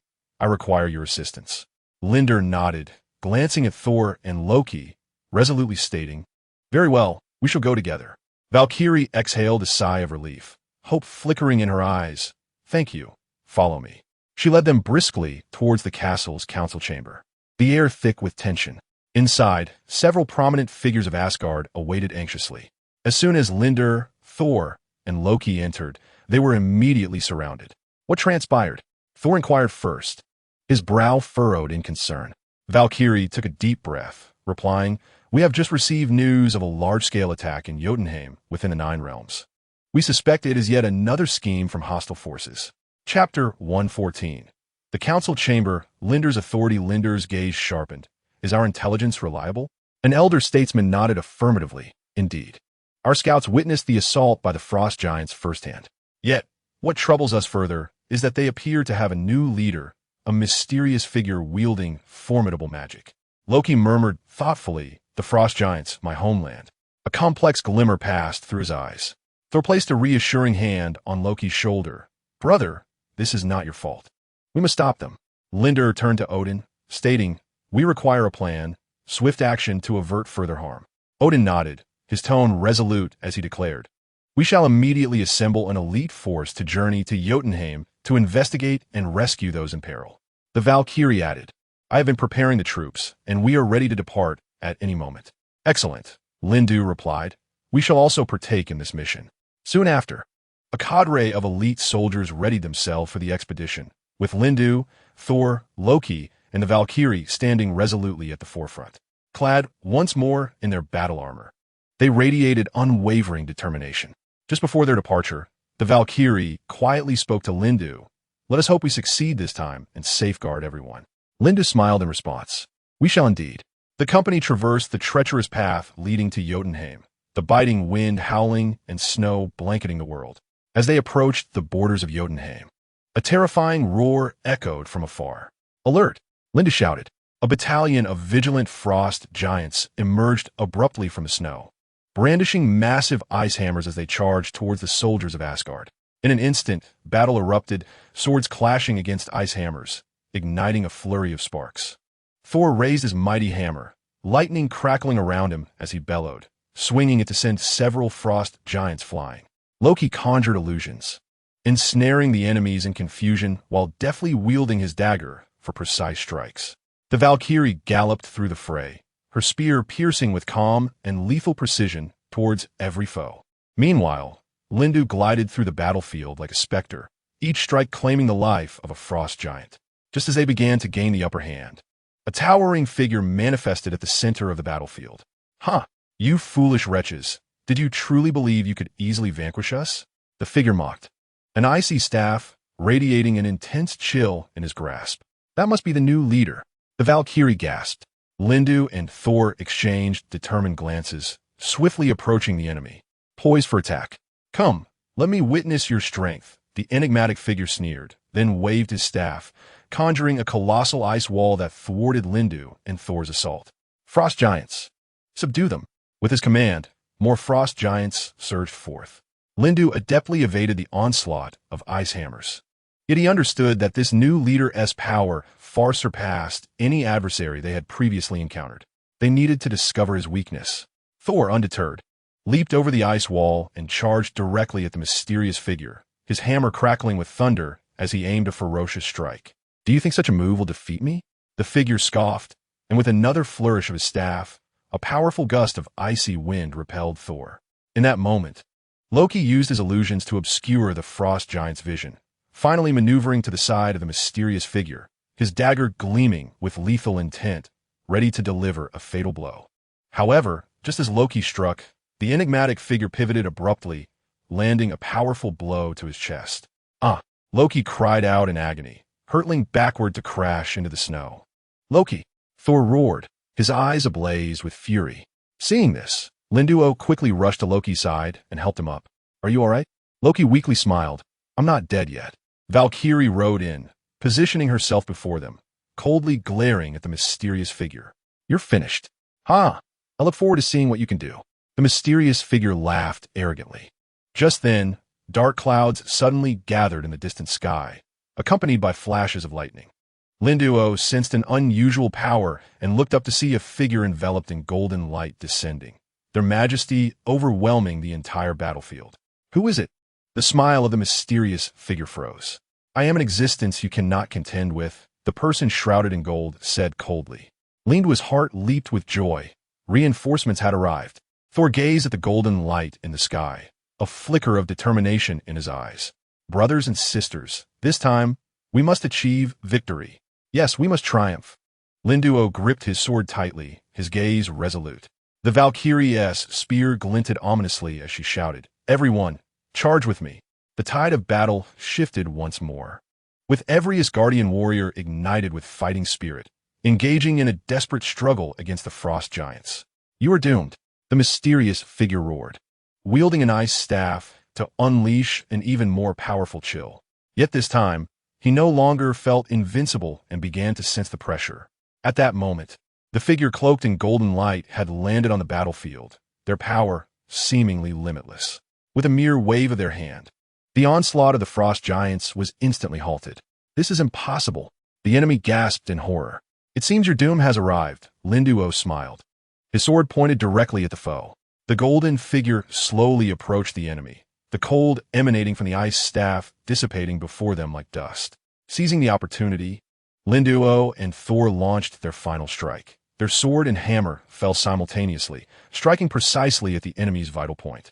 The mysterious figure let out a piercing scream as their body began to disintegrate, transforming into ice shards that scattered across the ground. The battle finally concluded, plunging the entire battlefield into a brief silence. Soon after, the soldiers of Asgard erupted in cheers, embracing each other in celebration of their victory. Valkyrie rode over to Linduo and smiled. Well done. Linduo returned the smile. Thank you. It was your support that led us to victory. Thor approached, weary yet satisfied, saying, This time, we truly won. Loki, clutching his chest, remarked teasingly, Perhaps I need to rest a bit before facing the next challenge. Linduo laughed heartily, then rest well. We have a long journey ahead. At that moment, the figure enveloped in golden light finally revealed their true form, causing everyone to hold their breath. Who are you? Thor asked in astonishment. Chapter 115. The Nine Realms Under Attack. Linduo's decision. Linduo smiled, wiping the sweat from his brow. I owe my gratitude to your leadership and everyone's cooperation. Thor tightened his grip on his hammer and approached the figure cloaked in gold, bowing respectfully. Noble rescuer. May I inquire your esteemed identity? As the radiant light gradually faded, a warrior clad in ancient armor emerged. His gaze was profound and resolute. I am Frey, the envoy sent by Odin to assist you. Lindu and Thor exchanged a glance, expressing their gratitude simultaneously. Thank you for your timely aid, Lord Frey. Frey nodded, casting his eyes upon the remnants of the frost giants on the battlefield. Although we have achieved a temporary victory, the enemy's main force has not been entirely vanquished. We must hasten our return to Asgard to deliberate on our next course of action. Valkyrie furrowed her brow. The origins of that mysterious figure were unclear. What exactly is his background? Why did he suddenly attack us? Fry pondered for a moment before responding. He is a formidable commander under Loki, known as the Frost Prince. Loki seeks to overthrow the rule of Asgard by controlling the Frost Giants. Linda suddenly recalled something and asked urgently, "Does Odin know of all this?" Fry affirmed, "It is precisely because of this information that Odin dispatched me to provide support. He wishes for us to unite against the external threat." Thor clenched his fists, his gaze unwavering. "No matter how powerful the enemy may be, we shall protect Asgard."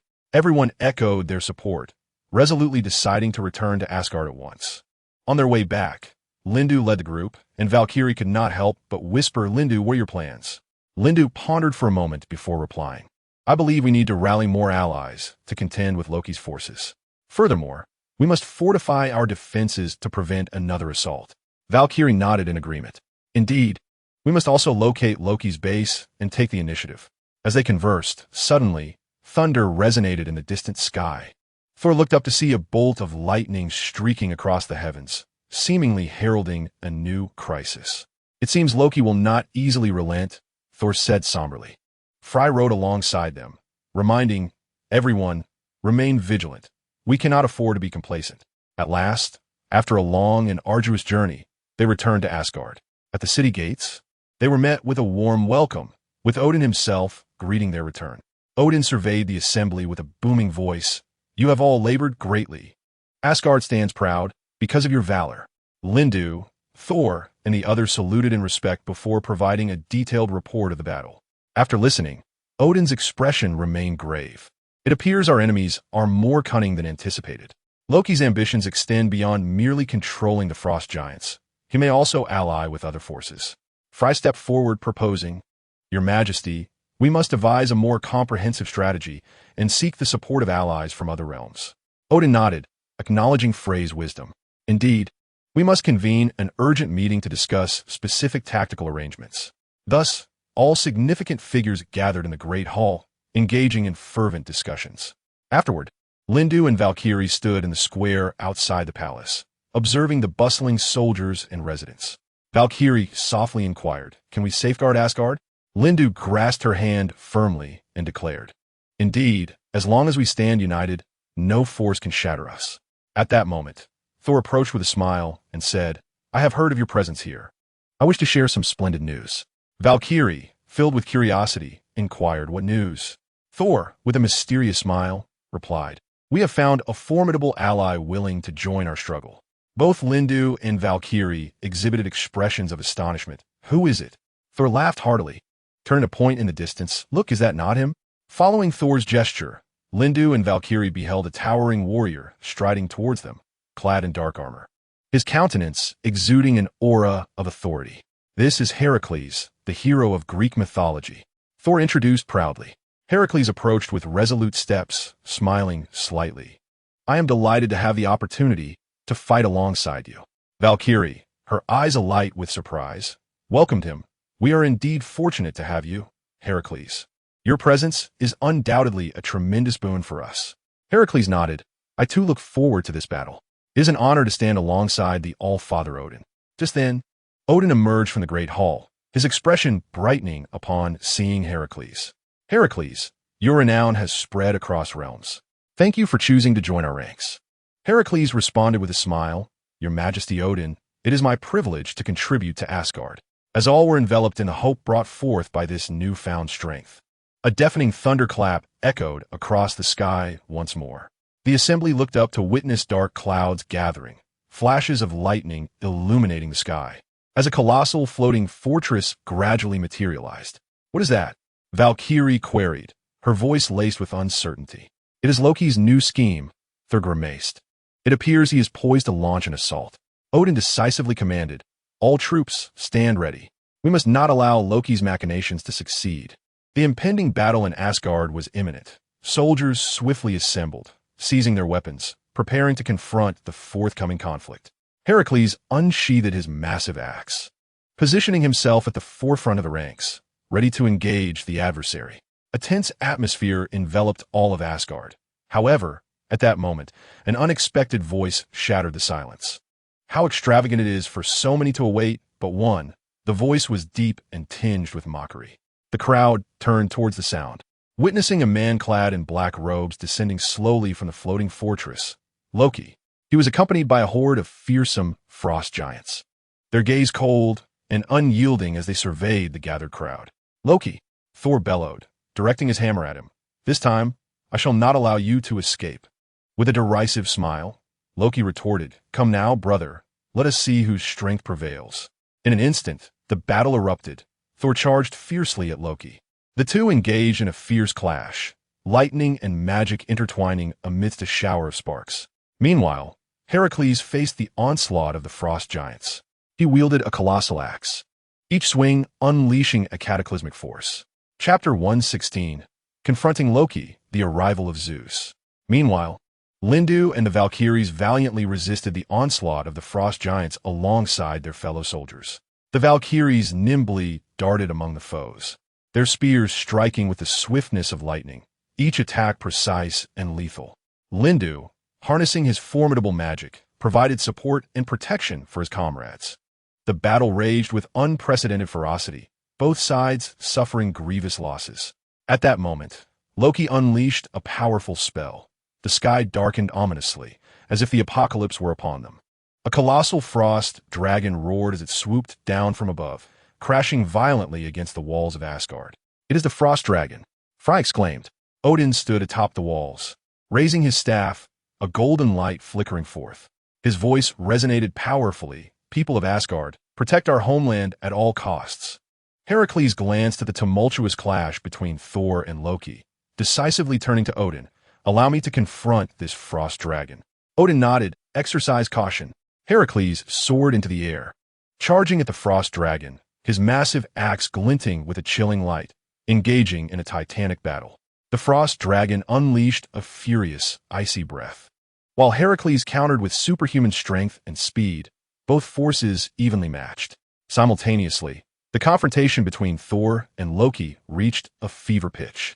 Both warriors exerted every ounce of their power, the hammer of the thunder god clashing with the magic staff, erupting in brilliant flashes of light. You will never defeat me, Thor. Loki bellowed. Let's see about that. Thor roared, enveloped in crackling electricity, delivering his mightiest blow. The hammer struck Loki with devastating force, sending him hurtling through the air, crashing into the ground. Struggling to rise, blood trickled from his lips, yet his eyes still burned with an indomitable fire. It is not over yet, Thor. Just then, a chilling scream pierced the air from behind. Thor turned to behold Heracles, having cleaved the frost dragon in two with a single strike, the beast collapsing thunderously. Bloodied but resolute, Heracles steadily approached Thor. Together, we shall end this. Thor nodded, and the two advanced side by side toward Loki. A flicker of fear flashed in Loki's eyes, quickly masked by arrogance. Come, let me witness your power. They clashed once more, this time with Heracles and Thor seamlessly coordinating to subdue Loki. Just as Loki was on the verge of defeat, a thunderous roar echoed from the heavens. Enough! A formidable pressure surged through the air, a golden light slicing through the sky, as a figure slowly descended into the heart of the battlefield. Heracles widened his eyes in astonishment. Odin's expression grew grave. It is he. The golden radiance coalesced, ultimately revealing a tall and majestic figure. The crowd expressed their astonishment.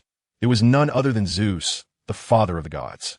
Heracles and Thor exchanged a glance, each reflecting the tension and uncertainty mirrored in the other's eyes. Despite being battered and bruised, Loki's face broke into a peculiar smile upon the arrival of Zeus. Zeus. Heracles spoke first. What brings you here? Zeus cast a stern gaze over the assembly, his voice resonating with deep authority. I sensed the turmoil in the cosmos and was compelled to intervene. Thor gripped Mjolnir tightly, a whirlwind of emotions swirling within him. He understood that Zeus's presence signified an escalation of the situation, yet retreat was not an option. Zeus, this battle intertwines with the fates of us all. Will you intervene? Zeus fixed his eyes upon Thor, his voice booming like thunder across the battlefield. I am here to resolve the conflict, not to sow further discord. As his words echoed, a formidable pressure bore down upon Loki. nearly gasping for breath under Zeus's imposing weight. Loki nonetheless erupted into maniacal laughter. Huh, Zeus, do you think you can thwart me? You are overly arrogant, Loki, Zeus replied coldly, as golden lightning crackled in his hands, striking towards Loki with blinding speed. Loki desperately summoned his magic to shield himself. Yet he could not fully withstand the might of Zeus's thunder. He was sent hurtling through the air, crashing to the ground. Seizing the opportunity, Heracles and Thor rushed forward. Thor immobilizing Loki with Mjolnir, while Heracles subdued his magical powers with his mighty axe. Loki, you have been defeated, Heracles declared resolutely. Loki howled in defiance, seething with rage. No, it is not over yet. Suddenly, the air around them chilled unnaturally, as if heralding an impending doom. Zeus furrowed his brow, swiftly raising his lightning, and shouted, "Be cautious." The sky erupted with a tremendous rift, unleashing torrents of dark energy that engulfed the battlefield. All present felt the weight of this malevolent force, an overwhelming sense of dread blossoming in their hearts. "What is this?" Thor exclaimed, eyes wide with shock. "This is the gate of demons, a passage to the deepest realms of darkness," Zeus replied gravely. "If we do not seal this portal promptly, we shall plunge into endless calamity." Loki cackled maniacally. "At last, you all taste the bitterness of despair." Unyielding, Heracles roared back, "We will not allow you to triumph." He exerted all his strength to restrain Loki, offering him no chance of escape. Zeus, gripping his thunderbolt with unwavering resolve, proclaimed, "There is no time for hesitation. We must unite to close this portal." He turned to Thor and Heracles. "Are you prepared?" Without a moment's pause, Thor nodded, ready at any moment. Heracles affirmed with equal determination, "For the light, we shall not falter." Zeus leaped into action first, golden currents dancing around him. He raised his thunderbolt high, letting out a fierce roar. "In the name of the gods, seal this passage." Thor and Heracles followed suit, channeling their strength and thunder into a combined force. Pressing against the dark rift, light and darkness clashed violently in the sky, unleashing an overwhelming surge of energy. Loki found himself utterly subdued, unable to wield any magic, forced to watch events unfold before his eyes. As the three formidable beings united their strength, the dark rift gradually diminished. Ultimately, with a resounding crash, it sealed completely, restoring tranquility to the battlefield. Yet, all were acutely aware that this was merely the beginning. Heracles, panting heavily, turned to Thor and Zeus. "Have we succeeded?" Chapitre 117, Le qui est conspiracy, l'une des interventions. Zeus nodded, his expression still grave. "The passage has been temporarily closed, but Loki's machinations are far from over. We must devise further means to prevent him from reopening it." Thor approached Loki, his hammer firmly grasped in hand. "Loki, do you have anything to say?" Loki struggled to lift his gaze, a cruel smile tugging at his lips. "You will never comprehend true darkness. One day, it will consume you entirely." Heracles' eyes blazed with fury. "Nonsense. We will not allow you to prevail."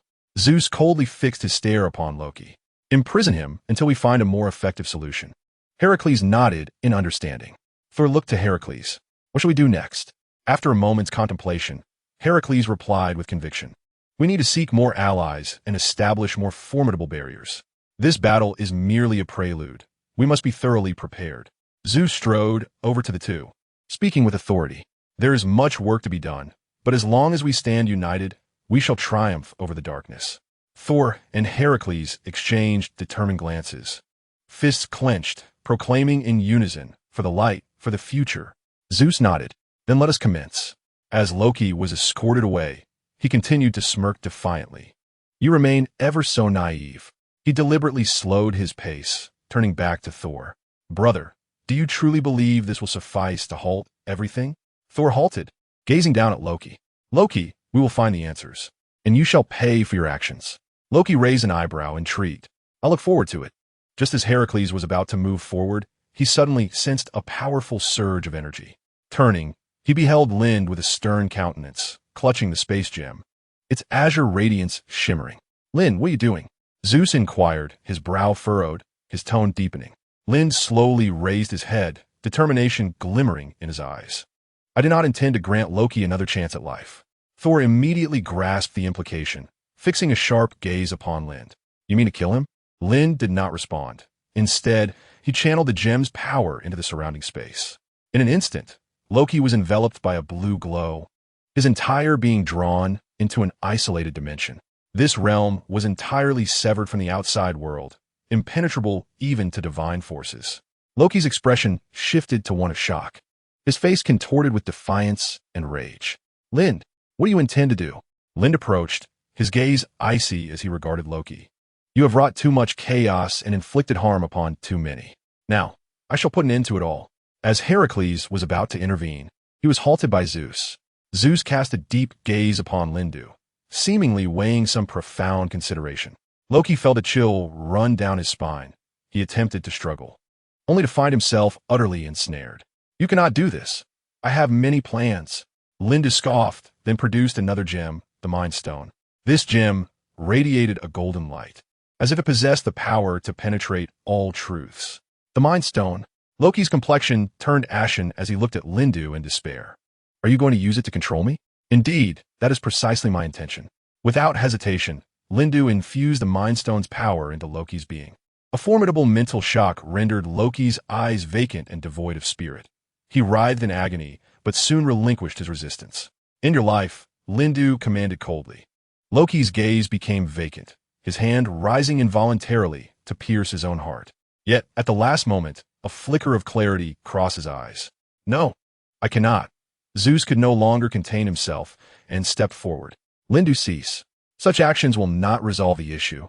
They will only breed more hatred. Thor, too, gazed anxiously at Lindu. We can find another way. We need not resort to this. Nevertheless, Lindu remains steadfast. He is irredeemable. If we do not eradicate him entirely, he will perpetually pose a threat to us. Amidst their heated debate, Heracles suddenly struck Lindu with a powerful blow, forcing him back several steps. Lindu faltered, his eyes blazing with fury. What are you doing? Heracles declared resolutely, we cannot resolve our issues in this manner. We are gods, and we must not betray our principles. Thor nodded in agreement. Yes, brother, there are other means at our disposal. Lindu scoffed, retracting the gem. Very well, you are merely inviting trouble upon yourselves. But I warn you, Loki is forever untrustworthy. Loki's form dissipated from the isolated space, granting him freedom as he collapsed weakly to the ground. He raised his gaze to Thor and Heracles, his expression complex. It appears you have saved me after all. Thor replied coldly, this is not for you but for ourselves. Heracles added, you would do well to remember that we will not tolerate your betrayal indefinitely. Zeus stepped forward, his voice firm and decisive. Loki, we will find a better solution, but for now, you shall be under close surveillance. Loki struggled to his feet, a familiar cunning smile playing at the corners of his mouth. Do as you will, but do not forget, I am Loki. Unpredictability is my nature. Lindu tucked away the gem, smirking as he turned to leave. I hope you do not come to regret today's decision. Heracles, Thor, and Zeus exchanged glances, each understanding that the challenges ahead would only grow more formidable. Thor called out, let us depart. We need to return and devise a new plan. Loki shrugged, escorted under strict surveillance. I am quite eager to see your new strategy. Heracles coldly retorted, do not celebrate too soon, Loki. Loki smiled faintly, expressing mere curiosity to see what ingenious ideas the others might conjure. Zeus, leading the way, spoke in a deep and resonant voice, asserting that regardless of the circumstances, they would find a way, for this dark battle was far from over. Thor placed a reassuring hand on Heracles' shoulder, inquiring whether he was prepared to embrace new challenges, brother. Heracles nodded resolutely, ready for action. Loki was escorted away, leaving the remaining gods to recalibrate their subsequent strategies. The air was thick with tension and determination, as each individual understood that they were on the brink of an unprecedented conflict.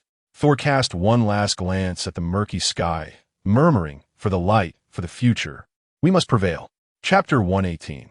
Loki begins to stir trouble. Lindu's scheme Heracles kept pace, affirming that they would pay any price necessary. Zeus quietly declared, let us commence.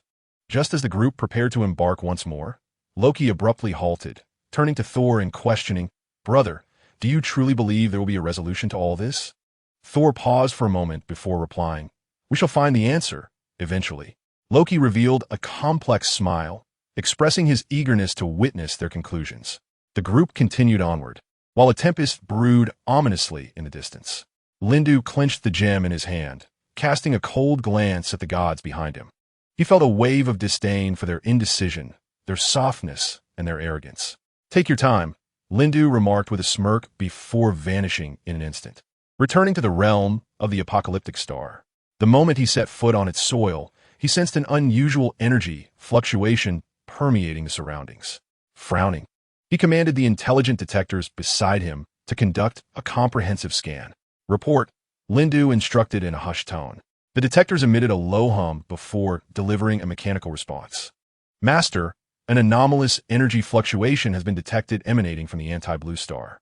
Lindu's frown deepened at the mention of the anti-blue star, a place notoriously enigmatic. He swiftly resolved to prepare the ship, declaring, "We are bound for the anti-blue star." Meanwhile, Loki, under escort, was devising a cunning plan to extricate himself from his predicament. He surveyed his surroundings, smirking disdainfully, realizing that Lindu had departed. Thor nudged him, admonishing, "Do not presume that your little antics go unnoticed." Loki shrugged, dismissing Thor's words. "Oh, brother, when did you become so suspicious?" Heracles stepped closer, issuing a warning. "You would do well to refrain from any tricks, Loki." Loki laughed nonchalantly. "Fear not. I have no inclination for mischief at present. Rather, it is you who should contemplate how to confront what lies ahead." Zeus halted, addressing Loki. "What do you know?" Loki blinked innocently, responding, "I may possess some knowledge, but that hinges upon your willingness to set aside your biases against me." Thor and Heracles exchanged glances before Thor spoke. "Go on. If your intelligence proves valuable, we shall consider it." Loki revealed a cunning smile. "Very well, listen closely. Lindu has ventured to the anti-blue star, where the energy fluctuations threaten to disrupt the balance of the entire universe." Hercules furrowed his brow. "On what grounds should we trust you?" Loki shrugged nonchalantly. "It's up to you. I merely provide information. The decision lies in your hands." Zeus pondered for a moment before making a resolution. "Thor, Hercules, we shall also proceed to the anti-blue star." Thor nodded, understanding the gravity of the situation. Thus, the gods, accompanied by Loki, embarked towards the anti-blue star. During their journey, Thor could not suppress his curiosity. "Loki, why are you sharing this with us?" Loki laughed heartily. "Brother, there are no eternal enemies in this world, nor everlasting friends. I merely wish to witness how the variables in chaos will unfold." Upon Lindu's spaceship landing on the anti-blue star, waves of disconcerting energy fluctuations surged around him. He furrowed his brow, scanning the surroundings with caution. "Scanner, provide me with the latest energy fluctuation map." "At once, master." The map revealed that the source of the energy fluctuations lay within the ruins of an ancient civilization in the heart of the anti-blue star. "Excellent." Lindu clenched his fists, realizing that many secrets lay hidden here. Just then, a bolt of lightning split the sky, followed by the resounding roar of Thor's hammer. "Thor, they have indeed arrived." Lindu sneered. "This time, let me eradicate you once and for all." Thor descended first from the sky, followed closely by Hercules, while Zeus maintained his calm demeanor. Lindu's icy smile conveyed his disdain. "You are truly relentless." Thor raised his hammer. "This time, we shall bring an end to this." Hercules squinted, asserting, "We will not grant you any further chances."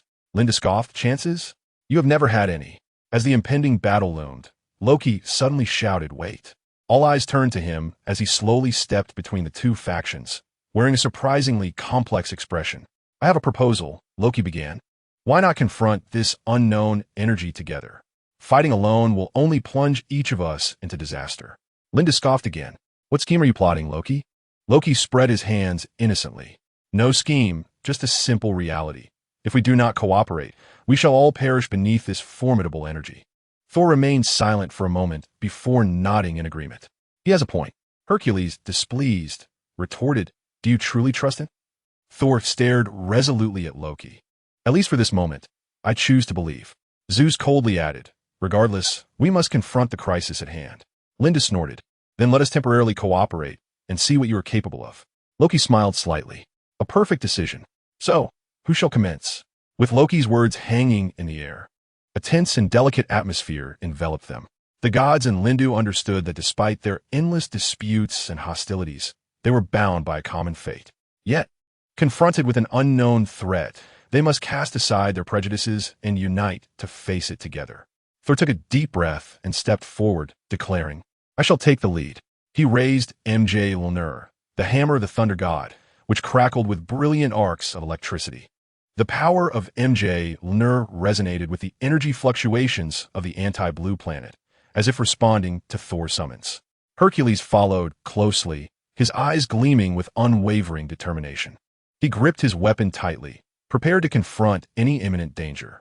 Zeus, meanwhile, silently wielded his divine power from the rear, providing protection for all. Lindr observed with a cold gaze, yet he could not help but feel a flicker of respect for Thor's bravery and resolve. He resolved to temporarily set aside personal grievances and stand alongside these deities to face the looming challenge. Loki lingered nearby, a sly smile playing upon his lips. This collaboration was but a fleeting alliance, yet perhaps it was precisely this transient unity that would unveil the key to resolving the crisis. With the collective efforts of the gods, the energy fluctuations of the anti-blue planet gradually subsided. They discovered that this energy emanated from an ancient device, seemingly pivotal to maintaining cosmic balance. However, the device was damaged and required repair to restore its function. Thor and Hercules set about mending the device, while Zeus erected powerful defensive barriers around them to guard against any unforeseen occurrences. Lindr utilized his technological expertise to provide crucial technical support for the restoration efforts. Loki, meanwhile, observed the proceedings, secretly devising his own plans. Though this collaboration temporarily alleviated the crisis, many uncertainties still loomed on the horizon. At last, through the collective diligence of the gods, the ancient device was reactivated, and the energy fluctuations of the anti-blue planet began to normalize. The balance of the universe was preserved, and for a moment, the gods laid aside their animosities. Yet, they were all acutely aware that this tranquility was merely fleeting. In the future, they would likely encounter further challenges and crises. But at least for this moment, they had collectively safeguarded the peace of the cosmos. However, as Lindr pondered these matters, his communicator suddenly rang. "Lindr, the situation has escalated. We need your assistance." Superman spoke first, his gaze filled with anxiety and concern. Lindr regarded him coolly, his fingers tapping rhythmically on the table. "What has transpired? Both the blue planet and the anti-blue planet have been simultaneously attacked. An unprecedented predicament." "It was an attack order issued by the Supreme Being," Iron Man interjected gravely. Lindr raised an eyebrow, clearly taken aback by this revelation. The Supreme Being? Wasn't he supposed to uphold peace? Why has he suddenly initiated such an assault? Batman's low voice sliced through the tension like a blade. "We are also unclear about his specific motives, but it is indeed his command that has been executed. The blue planet and the anti-blue planet are now embroiled in turmoil." Lindr contemplated for a moment, weighing the pros and cons swiftly before responding coldly. "Very well, I am prepared to lend my assistance.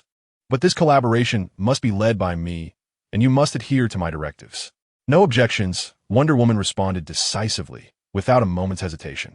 "As long as it resolves the crisis, we are willing to cooperate." Lindr nodded, already formulating a strategy in his mind. He turned to Loki, inquiring how he intended to contribute to this endeavor. Loki shrugged, his smile retaining its cunning charm. "Naturally, I am willing to offer my wisdom, provided you refrain from any treachery behind my back." Thor patted Loki on the shoulder, a hint of exasperation mingled with brotherly trust in his gesture. "Our goals are aligned. I hope this time you will not resort to trickery." "You gods are indeed a troublesome lot," Lindr scoffed, rising to his feet. "Very well. Since we are all in agreement, let us commence the planning." The members of the Avengers and the Justice League swiftly gathered around. Lindr unfurled the interstellar map, meticulously analyzing the current battle situation. "Firstly, we must ascertain the true intentions of the Supreme Being. Why is he attacking two planets simultaneously? What is the crux of the matter?" Lindr circled a key area, marking it for emphasis. "This is where the issue lies," Iron Man mused, rubbing his temples. "It is evident that the timing and targets of the attacks have been meticulously calculated. There is no randomness to it. According to our intelligence," Batman added, "the Supreme Being possesses an energy device capable of directly influencing a planet's core. This may very well be part of his scheme to irrevocably alter the cosmic balance." At this revelation, Lindr narrowed his eyes. "We must thwart him, otherwise both Blue Planet and Anti-Blue Planet will face annihilation." With the plan established, The group began to delineate their roles. Superman and Wonder Woman were tasked with safeguarding the humans of Blue Planet. Iron Man and Batman would lead the team into the Supreme Being's lair to find a method to control the core. Meanwhile, Lindu and Loki would covertly venture to anti-Blue Planet in search of the crucial energy device and implement appropriate measures. The environment of anti-Blue Planet was harsh, yet Lindu and Loki exhibited remarkable synergy in their collaboration. Along the way, Lindu continuously scanned for nearby energy fluctuations using technology, while Loki employed magic to conceal their movements. "Do you truly believe we can succeed?" Loki suddenly queried, his gaze unwavering from their surroundings. "As long as our plan is sufficiently meticulous, the odds of success are quite favorable." Lindu intently observed the device in his hands. Yet the Supreme Being is not easily dealt with. At that moment, a powerful surge of energy rippled through the air, prompting the two to swiftly take cover behind a rock. "It appears we have found the right location." Loki smiled. "The device lies just ahead." They cautiously approached. Indeed, a colossal energy apparatus loomed before them, pulsating with an unsettling glow. "We must dismantle this device, regardless of its significance," Lindu resolved with conviction. Loki nodded. "But we must ensure that the Supreme Being does not perceive our presence. Otherwise, the entire plan will be jeopardized." Lindu retrieved a complex set of tools, swiftly beginning to disassemble the outer structure of the device, while Loki stood vigilant nearby, anxiously surveying their surroundings. Suddenly, the voice of Iron Man echoed through the communicator. "The situation has changed. The Supreme Being seems to have become aware of our actions and is reinforcing his forces." Lindu's movements quickened. Time was of the essence, and we had to complete our task swiftly. At that moment, a brilliant beam of light descended from the heavens, and the avatar of the Supreme Being manifested before them. "You insignificant insects dare to disrupt my plans," the Supreme Being bellowed. Loki swiftly positioned himself in front of Lindu, shielding him from the Supreme Being's onslaught. "Lindu, hurry! I will hold him off." Lindu concentrated intently and, at the last possible moment, successfully dismantled the energy device. With a thunderous roar, the entire apparatus collapsed into ruins. "Go!" Lindu shouted, and Loki quickly retreated alongside him. Upon their return to the Allies' base, a collective sigh of relief resonated among them. Blue Star and Anti-Blue Star were momentarily saved, yet a larger battle loomed on the horizon. Loki turned to Lindu and inquired, "What shall we do next?" After a moment of contemplation, Lindu replied with unwavering resolve, "We must discover the true weakness of the Supreme Being and utterly defeat him. Otherwise, our efforts will be in vain." Loki furrowed his brow, acknowledging the formidable power of the Supreme Being. "However, we lack sufficient information." At that moment, Iron Man approached, bearing a new intelligence document. "I have uncovered some clues. It is said that the Supreme Being's power derives from an ancient artifact. If we could destroy that artifact, Lindu interrupted. "Could you elaborate?" Chapter 120.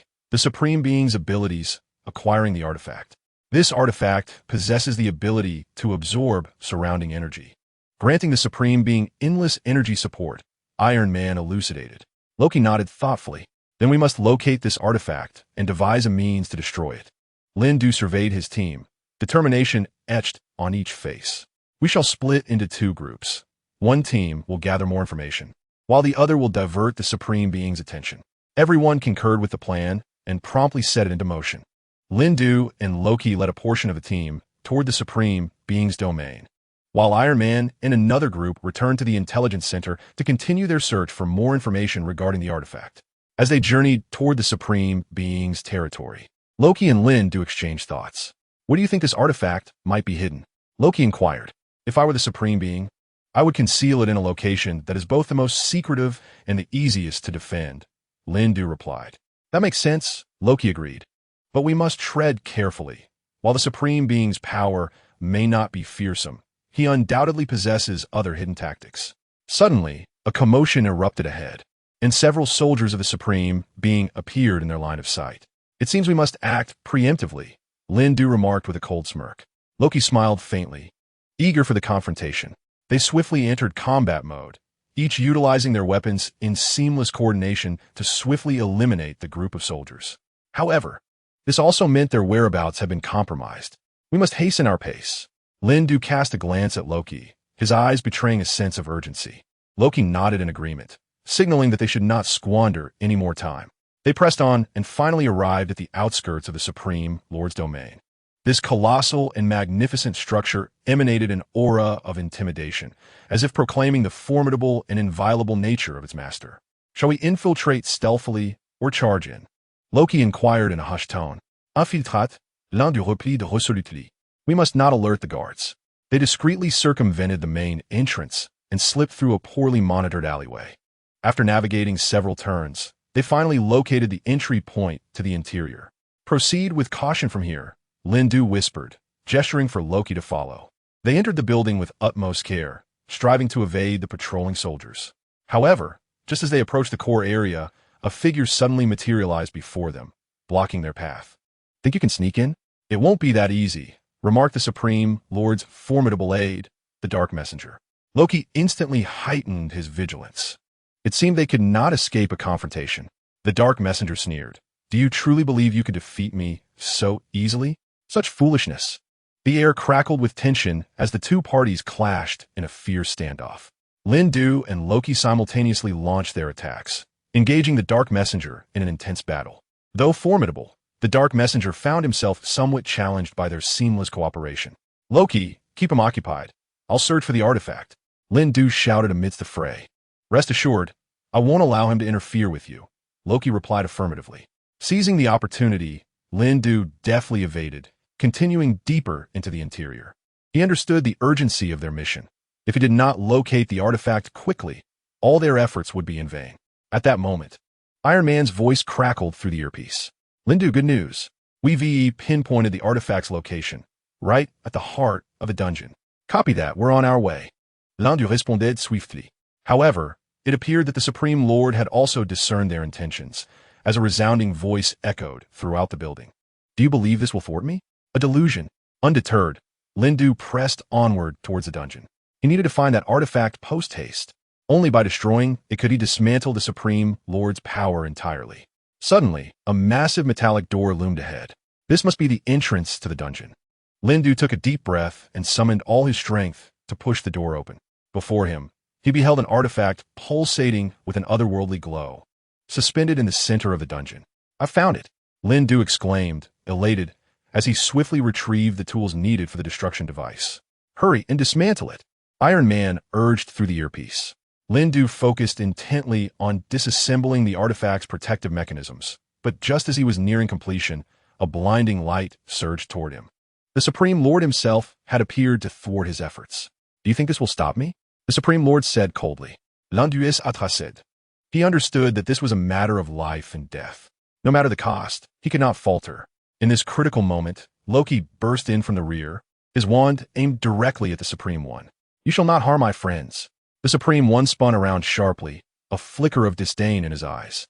Loki, are you meddling in these trivial affairs again? A cold smirk graced Loki's lips. This is no trivial matter. We shall strip you of this power entirely. The Supreme One let out a derisive laugh, releasing a powerful wave of energy directed at Loki. Swiftly, Loki waved his wand, conjuring a magical barrier that instantly rose to deflect the energy. However, he could clearly feel the immense pressure, a sheen of sweat forming on his brow. Seizing the opportunity, Lindu hastened his actions, aware that Loki could not hold out for long. The artifact must be destroyed swiftly. With a crack, the protective device was successfully breached, causing the artifact's radiance to dim significantly. The Supreme One roared in fury, instantly turning his attention to Lindu. Impossible. You shall not lay a finger on that. He lunged fiercely towards Lindu at that moment. Iron Man suddenly descended from the sky, his hands emitting brilliant beams of light that forced the Supreme One back several steps. Lindu, act quickly. Without hesitation, Lindu inserted the destruction device into the artifact and activated it. He shouted as the artifact began to tremble violently, releasing blinding light. The Supreme One realized the gravity of the situation, frantically charging toward Lindu, but Loki and Iron Man exerted every ounce of their strength to obstruct him. Ultimately, with a resounding roar, the artifact shattered into countless fragments, an overwhelming radiance engulfing the entire dungeon. The Supreme One let out a pain howl, his power seemingly drained in that instant, his form growing increasingly ethereal. We have succeeded, Lindu exclaimed with exhilaration. But it's not over yet, Loki reminded. The Supreme One will not concede easily. Just as they believed all was settled, the Supreme One's weak yet malevolent voice echoed around them. Do you think destroying the artifact will grant you victory? Foolish. Chapter 121. The collapsing boulders. Lindu's triumph suddenly. The walls of the dungeon began to crumble, massive stones plummeting from above. Iron Man swiftly erected a protective shield around Lindu and Loki, yet they understood this was merely a temporary reprieve. We must leave this place at once, Iron Man declared, leading the charge outward. They exerted every ounce of strength to escape the collapsing dungeon, finally breaking free at the last moment from the impending ruins. As they paused to catch their breath, they looked back to see the grand structure reduced to a heap of rubble. Loki turned to Lindu, admiration shining in his eyes. Well done, my friend. We have finally stopped him. Yet we must not let our guard down, Iron Man stated gravely. The Supreme One still exists. He will seek revenge by any means necessary. We must remain vigilant against new threats. You are right, Lindu nodded, but at least today we have triumphed. No sooner had he spoken than a low, sinister laughter echoed from afar, a shadowy figure slowly approaching. It was a man shrouded in darkness, his gaze sharp and infused with lethal intent. It seems the game has only just begun. The man let out a chilling laugh, his voice deep and ominous. Who are you? Loki inquired warily, his wand glowing once more in his grasp. I am the Lord of Shadows, and the Supreme Celestial is merely one of my minions. The Lord of Shadows sneered coldly. Do you truly believe you can resolve this matter so easily? Naive. Lindu clenched his fists, a wave of unease washing over him. We shall confront you, regardless of your strength. The Lord of Shadows regarded them with disdain. Then let us see. Loki suddenly chuckled derisively. You speak so lightly, yet we shall not allow you to prevail. Iron Man stepped forward, standing shoulder to shoulder with Loki. No matter who you are, we will defeat you. A sly smile crept across the Lord of Shadows' face. Then let us put that to the test. The air thickened with tension, the standoff suffocating. Ultimately, the Lord of Shadows turned and slowly vanished into the darkness, leaving behind a cryptic threat. It seems the path ahead will not be easy, Lindu said solemnly. Loki nodded. In any case, we will face it together. Iron Man patted his shoulder, asking, Are you ready for more challenges? Of course, Lindu replied resolutely. We will certainly prevail. Just then, a familiar voice crackled through the communicator. Lindu, you have performed well, but a new mission awaits. It was Pepper's voice, laced with urgency. Lindu furrowed his brow. Another mission? What is the situation? Pepper continued. We have detected an unusual energy fluctuation on the East Coast, potentially linked to the Lord of Shadows. You are needed to investigate immediately. Understood. Loki's expression turned serious. It appears we cannot afford a moment's respite. Lindu glanced at Iron Man and Loki, then nodded firmly. Let us proceed. The three swiftly boarded the Quinjet, heading towards the East Coast. Along the way, Loki kept a close eye on the map displayed on the control screen, occasionally adjusting their flight path. Loki, what is the target this time? Iron Man inquired, checking his gear. It is said to be an ancient altar, believed to be one of the Lord of Shadows' secret bases. Loki replied in a hushed tone. Lindu frowned and asked, Why are these ancient places always associated with malevolent forces? Because those fiends enjoy lurking in eerie locations, Iron Man quipped. They think it adds to their air of mystery. The jet soon descended upon a desolate shore, an ominous aura palpable in the air. In the distance, a dilapidated stone structure loomed. Is that the ancient altar? Loki questioned. Indeed, Lindu nodded. According to the intel, it may conceal some secrets of the Lord of Shadows. The trio cautiously approached the altar, the surrounding walls adorned with ancient and mysterious runes. The dim light cast a shadow over their every step, heightening their caution. Suddenly, the ground at the altar's center began to tremble, a blue light shooting up from below, piercing the sky.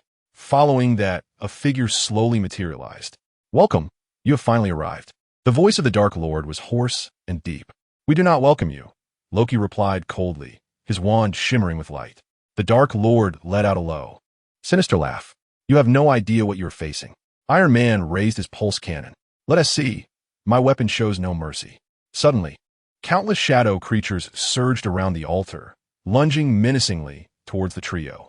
Lindu swung his sword, fighting alongside Loki and Iron Man.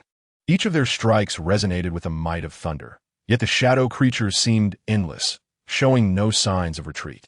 "This is dire," Linder shouted. "We must discover the Dark Lord's weakness." As Loki cast spells, he pondered rapidly. He must have a core control point to manipulate these creatures.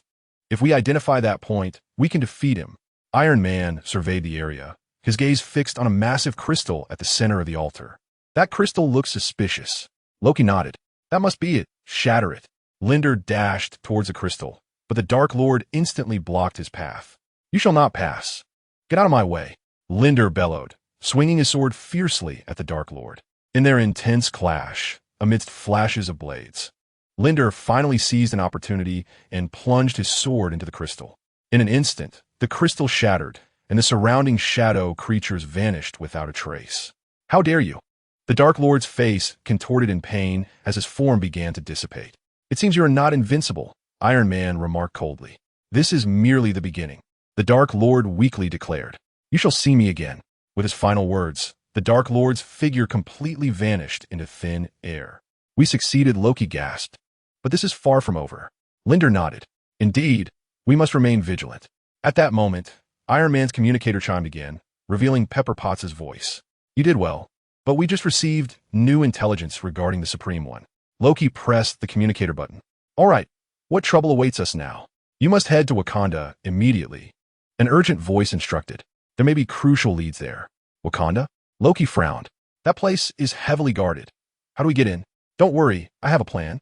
Iron Man replied confidently, turning to Linder. "Are you ready?" Linder nodded, prepared for action. On board the ship, the trio quickly formulated a strategy. Iron Man would contact Wakanda's technological department, while Loki prepared spells for any unforeseen circumstances. Upon reaching the borders of Wakanda, they were halted by a stringent defense system. A laser beam swept across their ship as a commanding voice declared, "Entry is prohibited. Please state your purpose." "I am Tony Stark. We need to see Black Panther immediately regarding vital intelligence." Iron Man spoke as he transmitted a confidential file through his communicator. Moments later, the defensive barrier lowered, allowing the spacecraft to land. Black Panther T'Challa personally greeted them, inquiring about the urgency of their visit. Wakanda traditionally refrains from engaging in external conflicts. "We have traced the Shadow Lord's whereabouts. He may have left clues here," Loki explained, emphasizing the gravity of the situation, which pertains to the safety of the entire world. After a moment of contemplation, T'Challa nodded. "Follow me. We shall inspect the royal library." Deep within the library, they discovered an ancient scroll that detailed a mysterious ritual. The Shadow Lord could resurrect himself through an ancient power, thereby augmenting his strength. "This is precisely what we require," Lindy remarked as he perused the scroll. "However, we need further information to ascertain how to thwart him." "This is merely the beginning," T'Challa remarked. "Wakanda possesses even older texts. You must journey to our sacred mountain, where the Guardians will provide you with further insights." In the dead of night, the trio, led by T'Challa, made their way to the sacred mountain. There, they encountered an elderly elder clad in traditional attire, who regarded them with an expression that suggested he was already aware of their arrival. "The answers you seek lie here, but to obtain them, you must endure trials." "What kind of trials?" Iron Man inquired, perplexed. The elder smiled and gestured toward a stone door behind him. "Courage, wisdom, and strength. Only those who possess these three virtues can unlock this door." Lindy stepped forward, stating, "We have no time to hesitate. Please present us with the trials." One by one, they faced their challenges. Lindy confronted a battle against his own inner fears. Loki had to decipher a complex magical array, while Iron Man utilized his technical expertise to crack a code. When they ultimately stood together before the stone door, the elder nodded in satisfaction. "You have proven yourselves. Enter, for the answers lie within." The stone door slowly opened, revealing a passage leading underground. As they descended the passage, they arrived in an ancient chamber. The walls were inscribed with intricate runes, and at the center lay a crystal ball. Lindy reached out to touch the crystal, only to be drawn in by a powerful force. He witnessed a vision, the Shadow Lord conducting a resurrection ritual, with his objective being to collect 5 stones representing different elements. "He is about to be revived. We must stop him." Lindy quickly withdrew his hand and conveyed his vision to the others. T'Challa nodded gravely. "These elemental stones are scattered across the land. You must find them swiftly." "Where shall we begin?" Loki inquired. "The first stone is here, within the Temple of Wakanda," Chala replied. We shall not delay, Iron Man resolved, turning to make his exit. Suddenly, Loki recalled something and turned to Chala. Black Panther, will you accompany us? Chala smiled faintly. All that Wakanda stands for is to safeguard the Earth. I shall not retreat. Loki cast a sidelong glance at Chala, a faint smile gracing his lips. Let us commence. Time waits for no one. They swiftly descended to the ground, with Chala leading them towards the temple. Along the way, the seamless fusion of Wakanda's advanced technology and ancient traditions offered an extraordinary experience. Wakanda is truly a wondrous place, Iron Man remarked as they walked, every corner brimming with surprises. There are many secrets hidden within Wakanda, Chala replied calmly. But this mission bears great significance. We must exercise utmost caution. Upon arriving at the temple's entrance, Loki furrowed his brow slightly. I sense a potent magical aura. Tread carefully. Chala nodded, placing his hand against the stone wall before the temple door, causing intricate runes to illuminate, and the stone door creaked open. A sudden chill enveloped them, as if heralding the dangers that lay ahead. Remain vigilant, Lindo cautioned. Do not overlook any anomalies. They cautiously entered the temple, where the air seemed to congeal, surrounding them in a profound silence. After traversing several dimly lit corridors, they finally reached a vast hall. At the altar in the center, a gem radiating a blue light floated serenely in the air. That's it, Lindo exclaimed, his eyes fixed intently on the gem. We must acquire it. Wait. Iron Man quickly scanned the surroundings. There must be traps. We cannot act recklessly. Loki stepped forward, his hands aglow with a faint purple magic. Allow me to attempt this. He closed his eyes, inhaled deeply, and began to chant an incantation. The air surrounding the gem thickened as ripples of magic emanated from Loki's fingertips. Suddenly, the entire temple began to tremble violently. Countless dark red runes materialized on the walls, and a colossal shadow rose from the ground. The Shadow Guardian, Chala exclaimed. This is Wakanda's most formidable defense mechanism. It appears we are in for a formidable battle. Iron Man swiftly donned his armor, his rockets and laser weapons primed for action. Lindo, use your courage. This creature fears light, Loki shouted, simultaneously employing magic to restrain the Shadow Guardian. Nodding resolutely, Lindo raised his hands, unleashing a brilliant white light that surged towards the Shadow Guardian.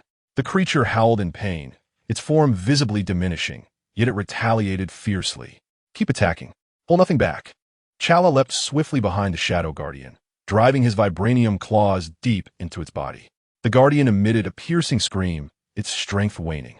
Just then, Iron Man executed a graceful roll, soaring into the air to unleash a barrage of firepower from above. Chapter 123, The Vanishing Shadow. Securing the gem, the Shadow Guardian was ultimately subdued, reduced to a mere wisp of its original form. Now seize the gem, Loki shouted. Lindo rushed towards the altar. As his fingers brushed against the gem, the surrounding blue light flared brightly, and the entire hall fell into an instant tranquility. The remnants of the Shadow Guardian dissipated into a wisp of black smoke. Splendid, exclaimed Lindo, exhaling deeply as he cradled the gemstone in his hand. We have succeeded. This is merely the beginning, for more gems await us. Chala remarked with gravity, we must immediately proceed to the next location. Indeed, Iron Man adjusted his suit. Where's the next gem? Following the guidance of the crystal ball, Lindo turned to Loki. The next gem is in Asgard. Loki furrowed his brow. Asgard? That poses a challenge. I must consult Thor for further details. Then let us depart, Chala declared resolutely. We cannot afford to waste time. The four swiftly exited the temple, setting forth towards their new objective. Along the journey, each was lost in thought, filled with anticipation and trepidation for the challenges that lay ahead. Loki, are you truly certain that Thor will assist us? Iron Man broke the silence with a query. Loki smiled wryly. He is my brother.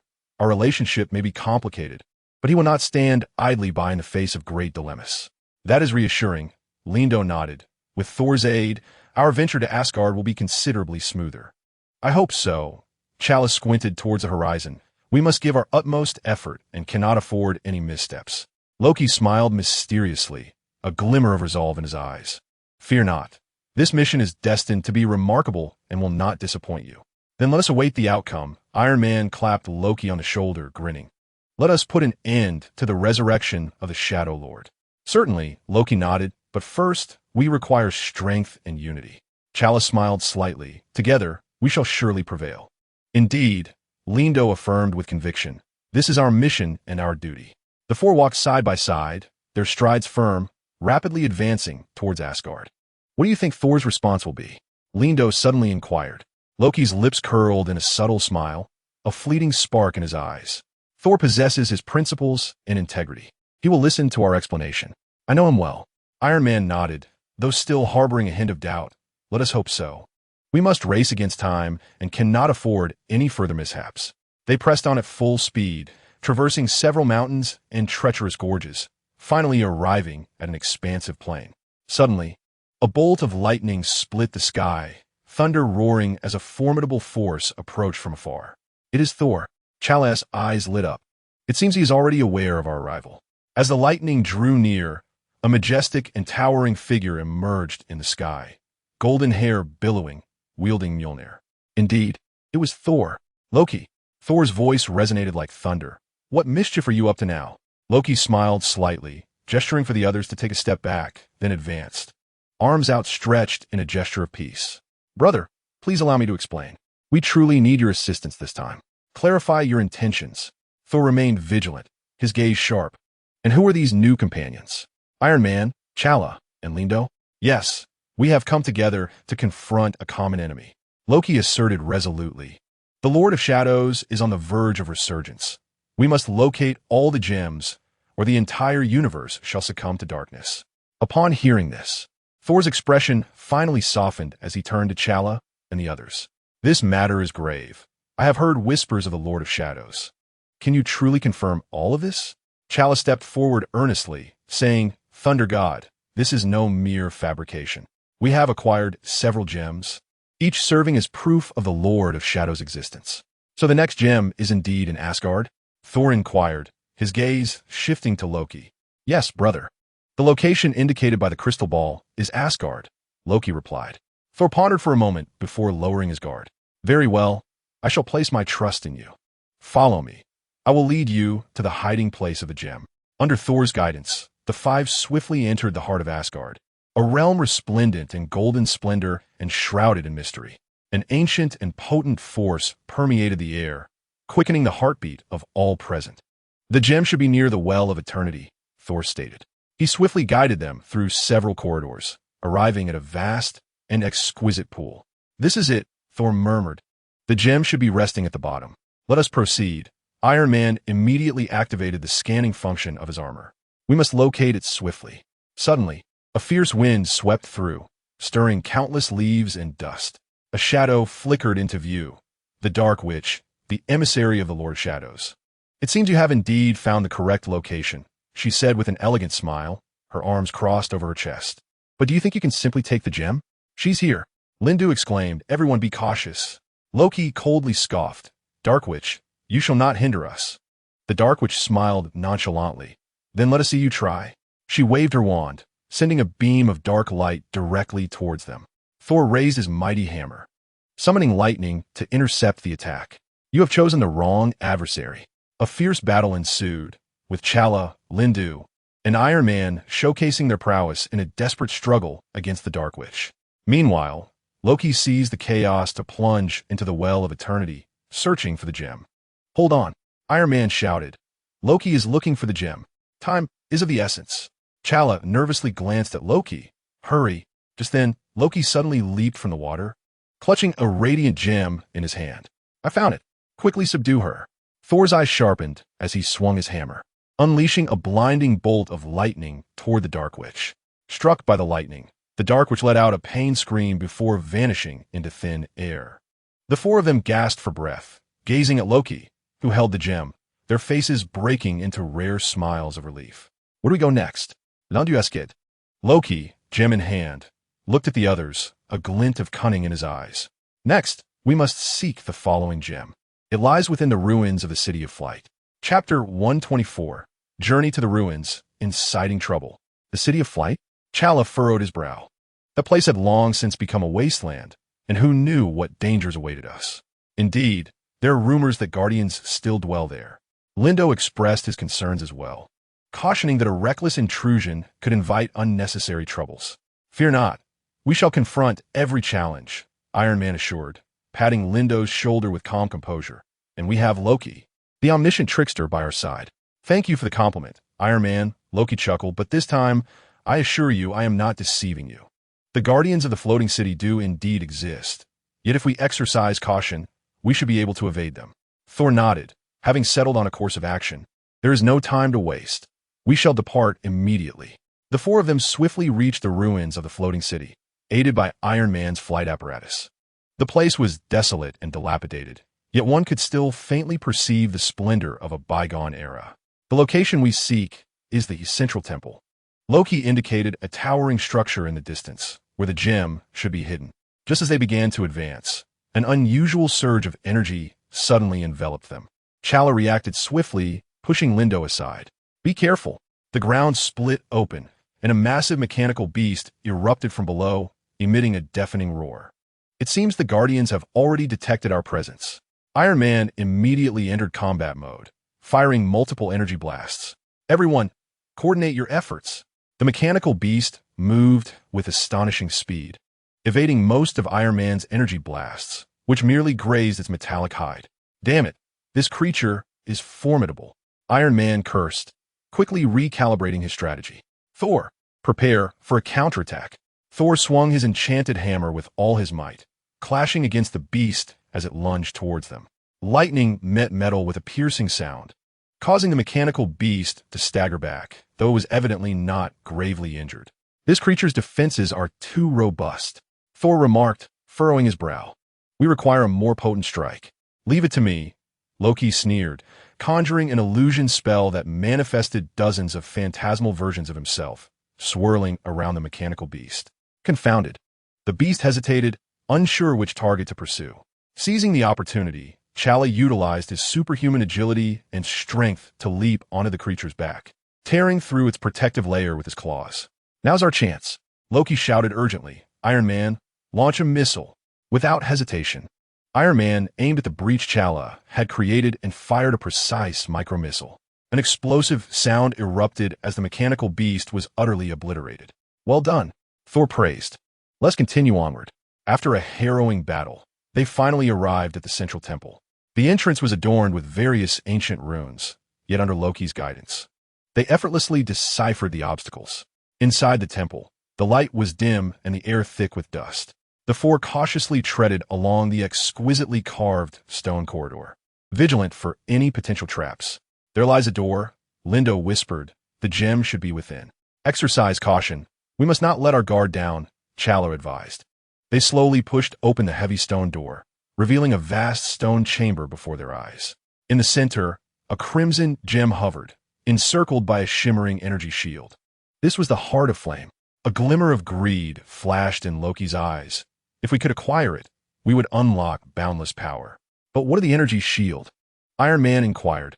How shall we obtain the gem? Allow me to attempt, Thor declared, raising Mjolnir and channeling the power of lightning towards the energy shield. The shield trembled, but, astonishingly, did not shatter. Instead, it glowed even brighter. This won't do, Thor frowned. The force of lightning is insufficient to breach it. Then we shall resort to cunning, Loki said with a confident smile, remaining composed. I have a plan. He cast a spell, causing the surrounding space to warp and twist. In an instant, he vanished from sight, only to reappear beside the gem, effortlessly grasping it in his hand. We succeeded, Linder exclaimed. How splendid! Yet, at the very moment Loki seized the gem, the entire stone chamber quaked violently. The ancient runes on the walls emitted a blinding radiance. Retreat! Iron Man shouted. This place is about to collapse. The four swiftly fled toward the exit, narrowly escaping the crumbling temple. With a resounding crash, the temple collapsed entirely, dust swirling in the air. What a perilous adventure, Thor panted. Yet we have obtained the gem, which is a triumph. Loki raised the gem, a satisfied smile gracing his lips. Now, we possess 2 gems, bringing us one step closer to our ultimate goal. Where shall we go next? Linder inquired. Iron Man raised his wrist, and a virtual screen rapidly materialized, revealing an ancient map marked with several blinking points. According to previous clues, the next gem should lie within the Dragon's Tooth Mountains in the Far East. He pointed at the map, stating, It is said that the tomb of an ancient dragon is concealed there. Loki nodded. The Dragon's Tooth Mountains, a place of extreme peril. However, this poses no challenge for us. Thor gazed at the map with unwavering determination. No matter the danger, we must press onward. There is no turning back. The four gathered their gear, preparing to set out. Linder brushed off the dust from his shoulders and hesitantly remarked, "Don't you think things are going a bit too smoothly?" "What do you mean?" Iron Man paused, looking at Linder. "I'm not certain. Just an unsettling feeling lingers." Linder frowned. "It seems we have not encountered significant resistance along the way. Perhaps this is merely the beginning." Thor replied solemnly, "We must remain vigilant at all times." They embarked on their journey toward the Dragon's Tooth Mountains, traversing dense forests and rushing rivers, gradually approaching their goal. As the distance lessened, an indescribable tension filled the air. When they finally stood at the foot of the Dragon's Tooth Mountains, the sight before them left everyone breathless. Towering peaks pierced the clouds, and an ominous atmosphere loomed. "It appears we are welcomed by more than just breathtaking scenery," Loki jested, observing a colossal shadow glide over the summit. "A dragon." Thor gripped Mjolnir tightly. "It seems the legends are indeed true. We require a strategy," Iron Man calmly assessed, recognizing that hasty actions would only precipitate a grand confrontation. Chapter 125, Invisibility. The dragon's reaction with a smile, Loki declared, "I believe I possess a splendid idea. It merely requires a touch of magic." As he uttered the incantation, the air around them began to warp. The silhouettes of the four gradually faded, as if they were being absorbed into the atmosphere. "Invisibility?" Lindu inquired, astonished. Loki nodded with pride. "Indeed, this will allow us to evade the majority of Guardians and infiltrate the dragon's lair directly." Silently, they ascended the mountain, guided by Loki, carefully circumventing numerous traps and monsters. At long last, they arrived at the entrance of the dragon's den. The entrance was adorned with ancient, enigmatic runes, and a low growl emanated from within, as if the dragon sensed their presence. "Are we prepared?" Iron Man whispered. Both Thor and Linda nodded. But Loki displayed a cunning smile. "Allow me to attempt an introduction." Once more, he cast a spell and approached the mouth of the cave, calling out, "Great dragon, we come in peace, merely seeking the ancient gem." A deep voice responded, "Adventurers from afar, do you comprehend the gravity of your actions?" Loki replied with a grin, "Certainly.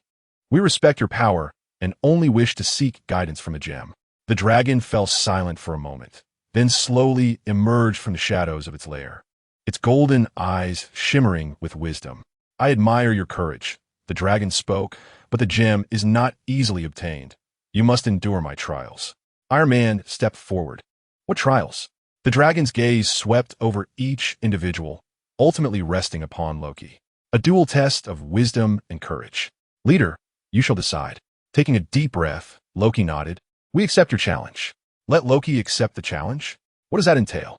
Considering Loki's prowess and cunning disposition, he was certainly not an equal match for the dragon. However, Lindu was eager to observe. If Loki proved inadequate, they could resort to a direct assault, merging their strengths against the dragon.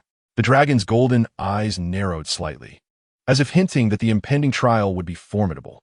It inhaled deeply and exhaled a plume of magical flame, which swiftly coalesced into a luminous portal.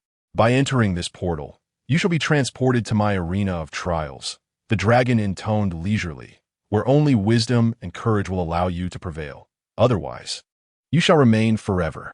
Linda scoffed, "Loki, this time we shall see your true capabilities." With a confident smile, Loki stepped towards the portal.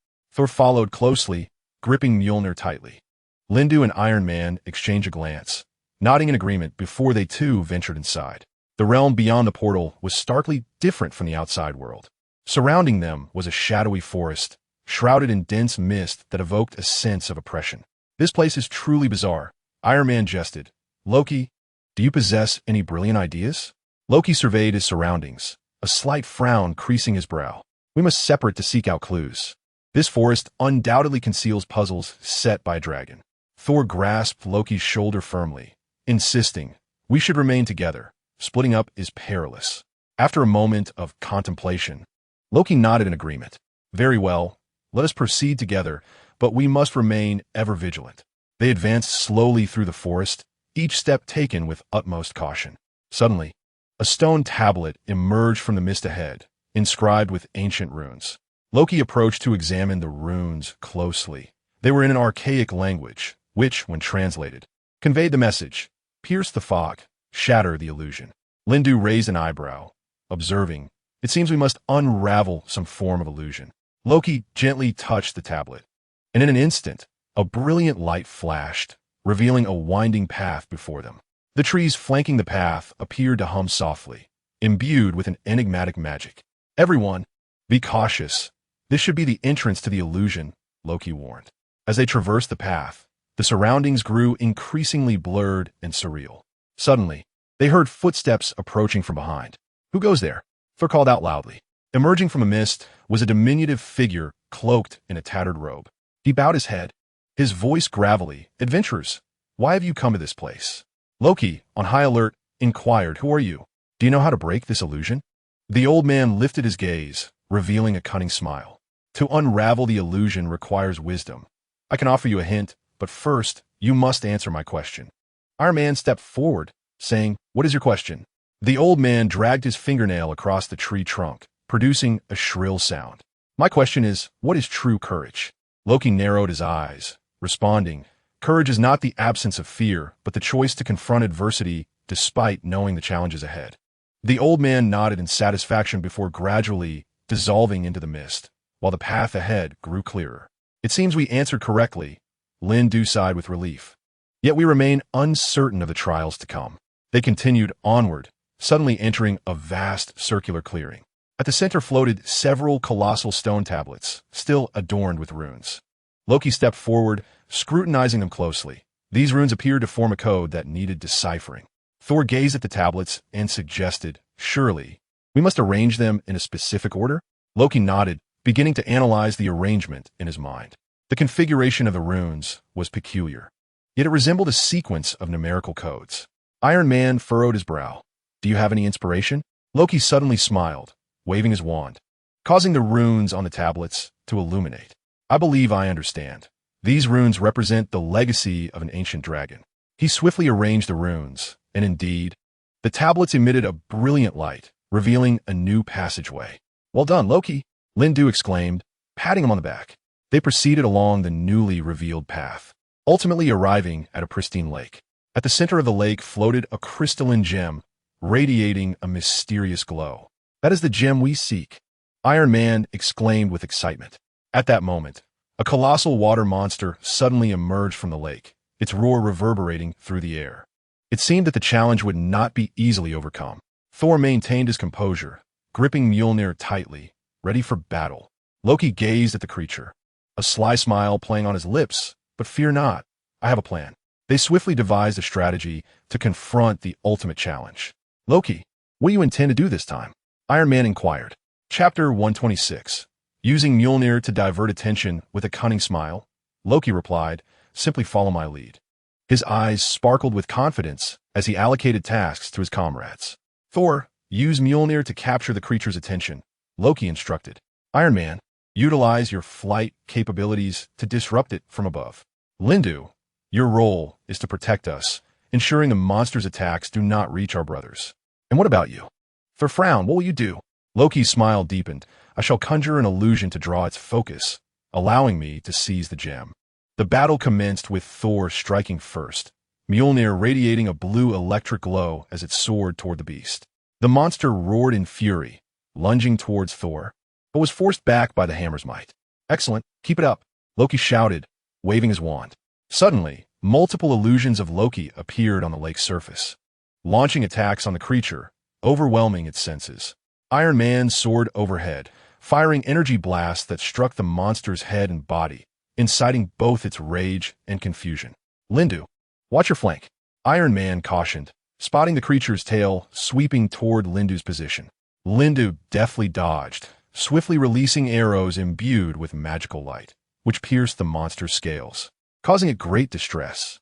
Amidst the chaos, Loki's true form stealthily approached the center of the lake. He fixated on the crystalline gem, its radiant glow almost blinding him. Taking a deep breath, Loki reached out for the gem. However, at that moment, the water monster suddenly detected Loki's movement. It roared with fury, unleashing its full strength, dispersing the illusions and lunging toward Loki. In a split second, Thor charged forward, positioning his body to block the creature's lethal strike, shouting, "Quick! Retrieve the gem!" Without hesitation, Loki grasped the gem, and in that instant, the environment around the lake transformed dramatically.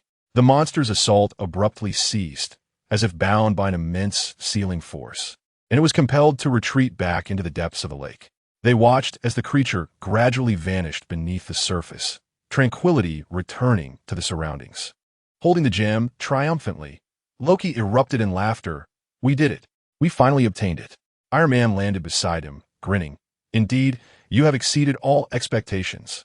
Lindu sighed in relief, observing the ripples on the lake's surface settling down. The journey had indeed been fraught with peril. Thor patted Loki on the shoulder. "Well done, brother. We have accomplished our goal." Yet, before they could fully relax, events took an unexpected turn. A chilling laughter resonated from the shadows. A truly remarkable performance that nearly moved me to tears. Accompanying the voice, a mysterious figure clad in a black robe gradually emerged. His gaze was frigid, and a similar glimmer danced in his hand. Loki's expression instantly turned grave. "Who are you?" he inquired. The figure smiled faintly. "I am the king of the night, and this gem is my legacy. How audacious of you to attempt to seize it." Loki rose calmly, gripping the gem tightly. "We are not here to rob. We merely seek to fulfill our mission. Then prove your worth through strength." The king of the night declared, as an endless surge of dark energy enveloped him, creating an oppressive atmosphere that was almost suffocating. Thor tightened his grip on Mjolnir and stepped forward. "Whoever you are, if you intend to obstruct us, be prepared to face the wrath of thunder." Iron Man adjusted his armor, asking, "Loki, can you still lead this time?" Loki smiled slightly, though a dangerous glint sparkled in his eyes. "Of course, but we must exercise greater caution this time." They were about to face a far more formidable trial, and this enigmatic king of the night would unveil more unknown secrets. The teammates exchanged knowing glances and nodded in agreement. "Regardless of what lies ahead, we shall confront it together," Lindu declared resolutely. The king of the night smiled, seemingly in complete control of the situation. "Then let me witness the true extent of your abilities." As soon as he finished speaking, the dark energy surrounding him suddenly expanded explosively. The entire space was engulfed in profound shadows. The lights on Iron Man's armor appeared exceedingly faint, while the spark of electricity emanating from Thor's hammer glimmered like a guiding beacon. "We must be cautious. We cannot allow him to divide us," Loki whispered, his sharp gaze fixed on every movement of the King of the Night. "Maintain formation. Do not act alone." Iron Man promptly issued the battle command, his voice relayed through the communication system of the suits. The battle was on the brink of erupting. The King of the Night waved his hand gently, and countless shadows surged from all directions, crashing toward them like a relentless tide. Thor let out a mighty roar, swinging Mjolnir down with ferocity, a bolt of lightning cleaving the air as it struck the shadows. Amidst the flickering light, the shadows dissipated, yet more shadows surged forth in their wake. Lindu, agile and swift, navigated through the shadows, wielding his dagger with pinpoint precision. His movements were as fleeting as the wind, rendering the enemies unable to grasp his presence. Iron Man soared into the air, unleashing missiles and laser weapons, incinerating swathes of shadows into ashes. However, the King of the Night appeared inexhaustible, for every shadow vanquished. More emerged. "It seems you are not so easily dealt with," he remarked coldly, a hint of mockery lacing his voice. Raising his hands, he concentrated a denser mass of dark energy in his palms and forcefully struck the ground. "Everyone, be careful," Loki shouted, instantly unleashing a protective barrier to shield against the cataclysmic blow. "Loki, what shall we do now?" Iron Man looked down upon the unfolding chaos, a sense of anxiety creeping into his heart. "Focus your attacks on his energy core. That is his Achilles heel." With resolute determination, Loki had discovered a means to conquer the Night King. Thor, Iron Man, and Doctor Strange unleashed their combined might, directing their firepower towards the Night King as front. However, the Night King seemed to have anticipated their every move, evading all assaults with a swift motion. Do you truly believe it would be so simple to vanquish me?" The Night King's voice echoed like a chilling winter gale, piercing their eardrums. "You shall not escape our onslaught," Thor bellowed, once more wielding Mjolnir. unleashing a torrent of thunderous energy aimed directly at the Night King. At that moment, a deep tremor resonated through the darkness. Chapter 127. The Arrival of the Dark Behemoth. Doctor Strange's counterattack, a colossal shadow erupted from the earth, imbued with cataclysmic power, encircling them. "This is dire. It's the Dark Behemoth," Doctor Strange exclaimed, his complexion paling. "Fear not, we still have a chance." Loki swiftly assessed the situation, his gaze darting between the Dark Behemoth and the Night King. "Curse it! I have never encountered such a formidable foe." Iron Man's tone betrayed a hint of impatience. Suddenly, the Night King cackled malevolently. "Now, prepare to greet your demise." Just as the Dark Behemoth opened its gaping maw, a fiery light descended from the heavens, striking the beast atop its head. The creature roared in agony, its massive form quaking violently. It was Thor, wide-eyed with astonishment. A familiar figure emerged from the flames, draped in a crimson cloak, wielding a magical staff. "Doctor Strange!" Doctor Strange, almost disbelievingly, exclaimed. "It seems I have arrived just in time," he said with a smile, his magical radiance dispelling the surrounding darkness. "How did you come to be here?" A flicker of complex emotions crossed Loki's eyes. "I sensed a surge of dark energy, prompting my haste to assist. It appears we must unite our strengths to overcome him," Doctor Strange stated. "Oh, what a lively gathering. Allow me to join in." The Night King's laughter was steeped in malice and provocation. "Everyone, concentrate your firepower on his core." Loki issued the command once more, igniting a fierce combat fervor within his eyes. The battle intensified anew, Doctor Strange's involvement rendering the conflict even more fervent. "This time, we must emerge victorious," Doctor Strange declared resolutely, all of them understanding that this would be a decisive confrontation. "For victory!" Thor shouted, Mjolnir crackling with thunderous might as it surged towards the Night King. "For victory!" Their comrades echoed in unison, bravely bracing for the final wave of darkness. "Then, let me witness your true strength." The Night King's voice remained cold and merciless, yet a flicker of surprise and trepidation glinted in his eyes. Amidst the fray, the Dark Behemoth suddenly unleashed a powerful force, sending several heroes sprawling. Doctor Strange's magical staff erupted in an even more dazzling brilliance. With swift gestures, he formed intricate seals with his hands, reciting an ancient incantation, as a massive magical barrier rose from the ground, isolating everyone from the Dark Behemoth. "We need time," Doctor Strange shouted to the others. "I can stall it, but not for long." "Understood." "Thor, join me in assaulting the King of Night," Loki declared, brandishing his staff, his figure transforming into a green silhouette as he charged at the King of Night. Thor followed closely, his hammer crackling with dazzling electricity, creating a formidable pincer attack alongside Loki. Everyone split up. Lindo turned to Iron Man. "You cover Doctor Strange, while Black Widow and I deal with those minions." "No problem." Iron Man swiftly adjusted his combat mode, his thrusters igniting instantly, propelling him to the opposite end of the battlefield. Black Widow quickly approached Lindo, their synergy impeccable as they wielded blades and firearms with precision, navigating effortlessly through the fray. Though the Dark Behemoth was ensnared within the barrier, its fury reverberated through the surrounding air. "Do not worry. It cannot escape," Doctor Strange assured, beads of cold sweat forming on his forehead, yet his voice remained resolute. "How much longer can you hold on, Doctor?" Lindo inquired anxiously. "I will endure as long as I can." Doctor Strange gritted his teeth, determination glimmering in his gaze. At that moment, the King of Night swung his scythe, sending a barrage of shadowy blades hurtling toward Loki and Thor. The two reacted swiftly, evading the assault and launching a counterattack in unison. "Why do you always impede me?" The King of Night's eyes flashed with cold light, his tone laced with disdain. "Because we shall never allow darkness to engulf this world," Thor roared, as the power of his hammer surged once more. "How laughable!" the King of Night sneered, his form flickering before vanishing from sight. In an instant, he reappeared behind Doctor Strange, delivering a crushing blow. "This is bad." Doctor Strange was compelled to retract the barrier, allowing the Dark Behemoth to regain its mobility, placing everyone in greater peril. "What a cunning foe," Iron Man observed, rapidly recalibrating his weapon systems, launching a high-explosive missile directly at the King of Night. With a disdainful grunt, the King of Night swung his scythe, cleaving the missile in twain, sparks flying in all directions. It seems we require a new strategy. Loki mused, retreating while contemplating. In that case, let's try this.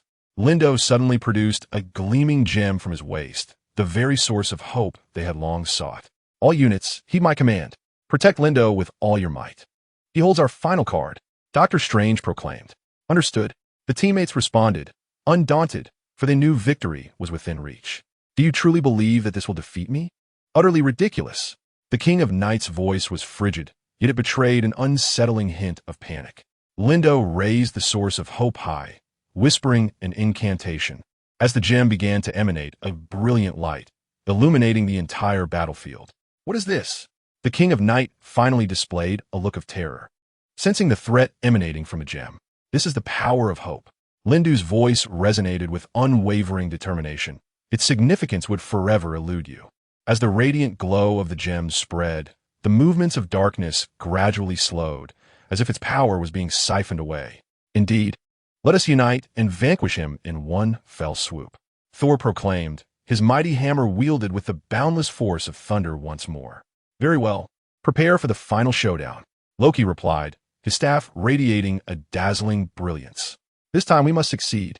Doctor Strange, Iron Man, and Black Widow unleashed their most formidable attacks in unison. Just as their combined assaults were on the verge of converging into a decisive blow, the Night King suddenly bellowed. You shall never triumph over me. He swung his scythe, seemingly attempting a last-ditch struggle. Lindu smirked coldly, declaring, your era has come to an end. At that moment, the gem's luminescence reached its zenith, guided by their collective efforts, transforming into an unstoppable beam of light that struck directly at the Night King's core.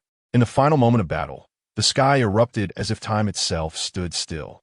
The brilliance dispelled the darkness, and the echoes of victory reverberated across the battlefield. Have we succeeded? Linda gasped, breathless. Chapter 128.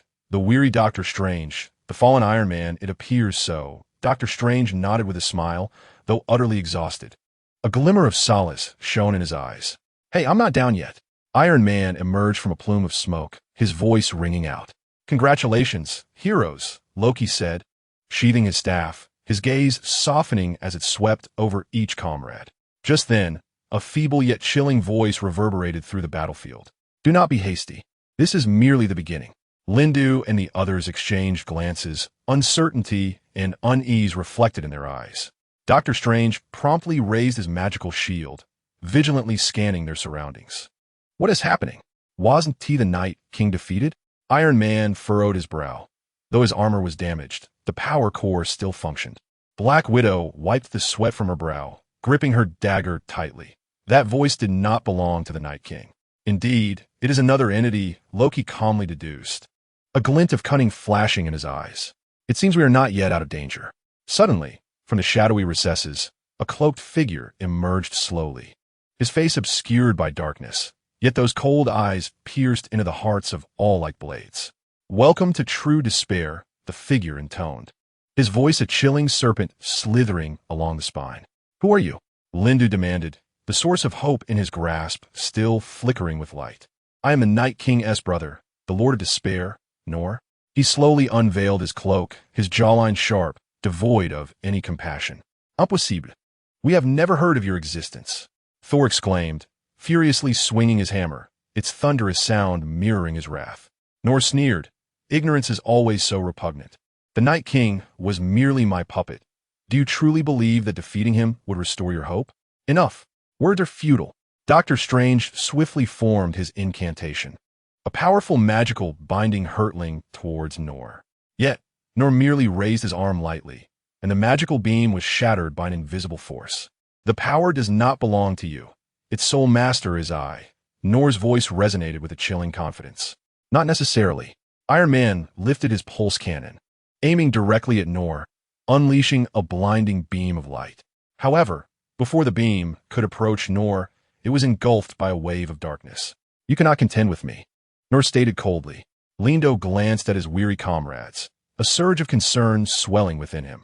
Yet he nodded resolutely, everyone, regardless of the outcome. We must give our all this time. We shall not allow this fiend to prevail. Thor bellowed, raising his hammer high once more, as thunder and lightning intertwined in the sky.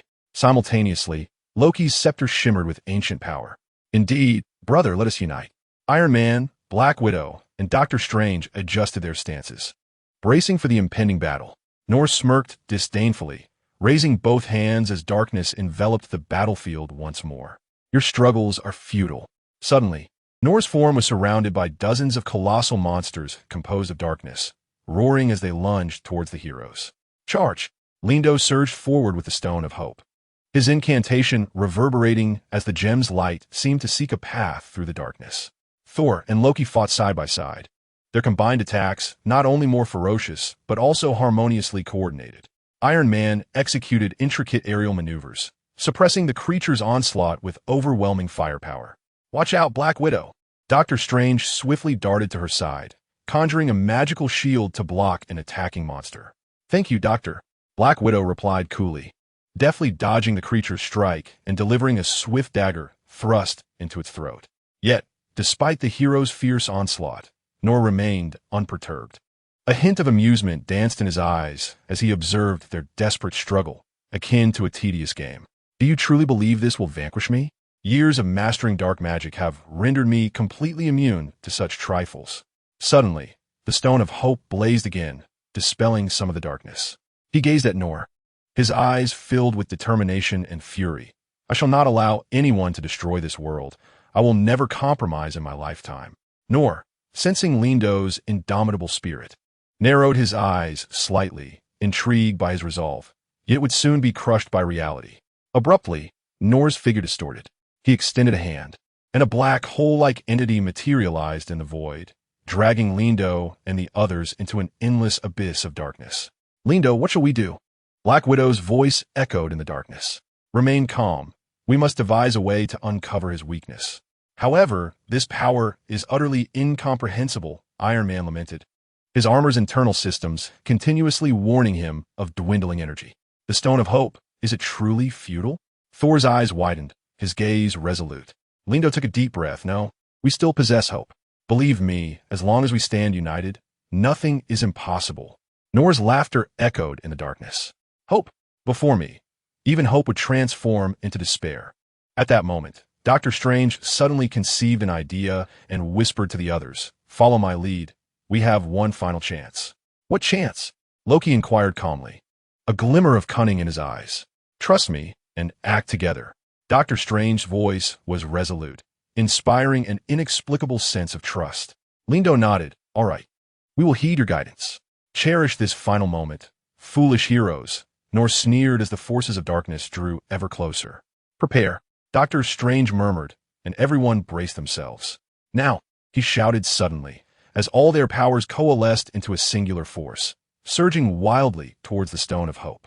The Stone of Hope erupted in a brilliant blaze once more, striking Nor directly. Nor's smile faltered, clearly unprepared for such a fierce counterattack. He was engulfed by the light, his body beginning to tremble. You dare. Not only do we dare, but we shall prevail. Lindo shouted, leading everyone to pour their remaining strength into the Stone of Hope. Nor gradually faded in the brilliance, his screams diminishing into a whisper. The darkness finally receded, and light reclaimed the battlefield. Have we won? Black Widow gasped. I believe so. Doctor Strange replied with a smile. Is this truly the end? Thor and Loki exchanged glances, their eyes reflecting both relief and uncertainty. Chapter 129, The Hero Alliance. The counterattack on the timeline. Hey, let's not forget, we are still the Hero Alliance. Iron Man patted Lindo's shoulder, teasingly. However, Lindo remained tense, scanning the surroundings. No, it is not over yet. Not over. Loki raised an eyebrow, curiosity lacing his tone. Just then, a familiar voice echoed from afar. Welcome back, heroes. This is merely the beginning. Hearing the voice, excitement and relief flickered in Lindo's eyes. It appeared as he had surmised. The crisis was just beginning. Look, the crisis has barely begun, hasn't it? Yet he was here to confront the crisis. Lindo took a deep breath, aware that this battle merely unveiled a greater enigma. And the enemy was far more formidable than they had imagined. We must swiftly locate the source of that voice. Doctor Strange broke the silence, or we will never ascertain what the impending crisis entails. Agreed, Iron Man nodded, beginning to scan the area. See if you can trace the origin of that voice. Tracking now, Sir Jarvis responded, displaying intricate streams of data on the screen. Look, Black Widow pointed towards a distant light. It was a faint blue glow, flickering intermittently, seemingly a passageway. We must investigate, Thor declared, wielding his hammer, ready to set off. Yet Loki grasped his shoulder. Not so fast, brother. We do not know what lies within. It could very well be Nor's trap. Thor paused for a moment, nodding in agreement. You are right. However, we cannot linger here indefinitely. Doctor Strange stepped forward, magic coalescing in his hands. Allow me to take the first attempt. As he intoned an incantation, a small portal materialized, connecting to the direction of the shimmering light. Everyone cautiously stepped through. On the other side of the portal, they found themselves in an entirely unfamiliar realm, an infinite expanse of void, where countless ivory shards floated about, as if remnants of some bygone memory. What is this place? Lindu inquired, glancing around, his expression one of bewilderment. Just then, a familiar yet cold voice reverberated through the emptiness. Welcome to the interstice of time, heroes. A figure cloaked in dark robes emerged, his face shrouded in shadow, yet those piercing, frigid eyes were impossible to overlook. He was the embodiment of danger. Noel. Noel. It seems you have not entirely vanished, Loki remarked with a hint of sarcasm.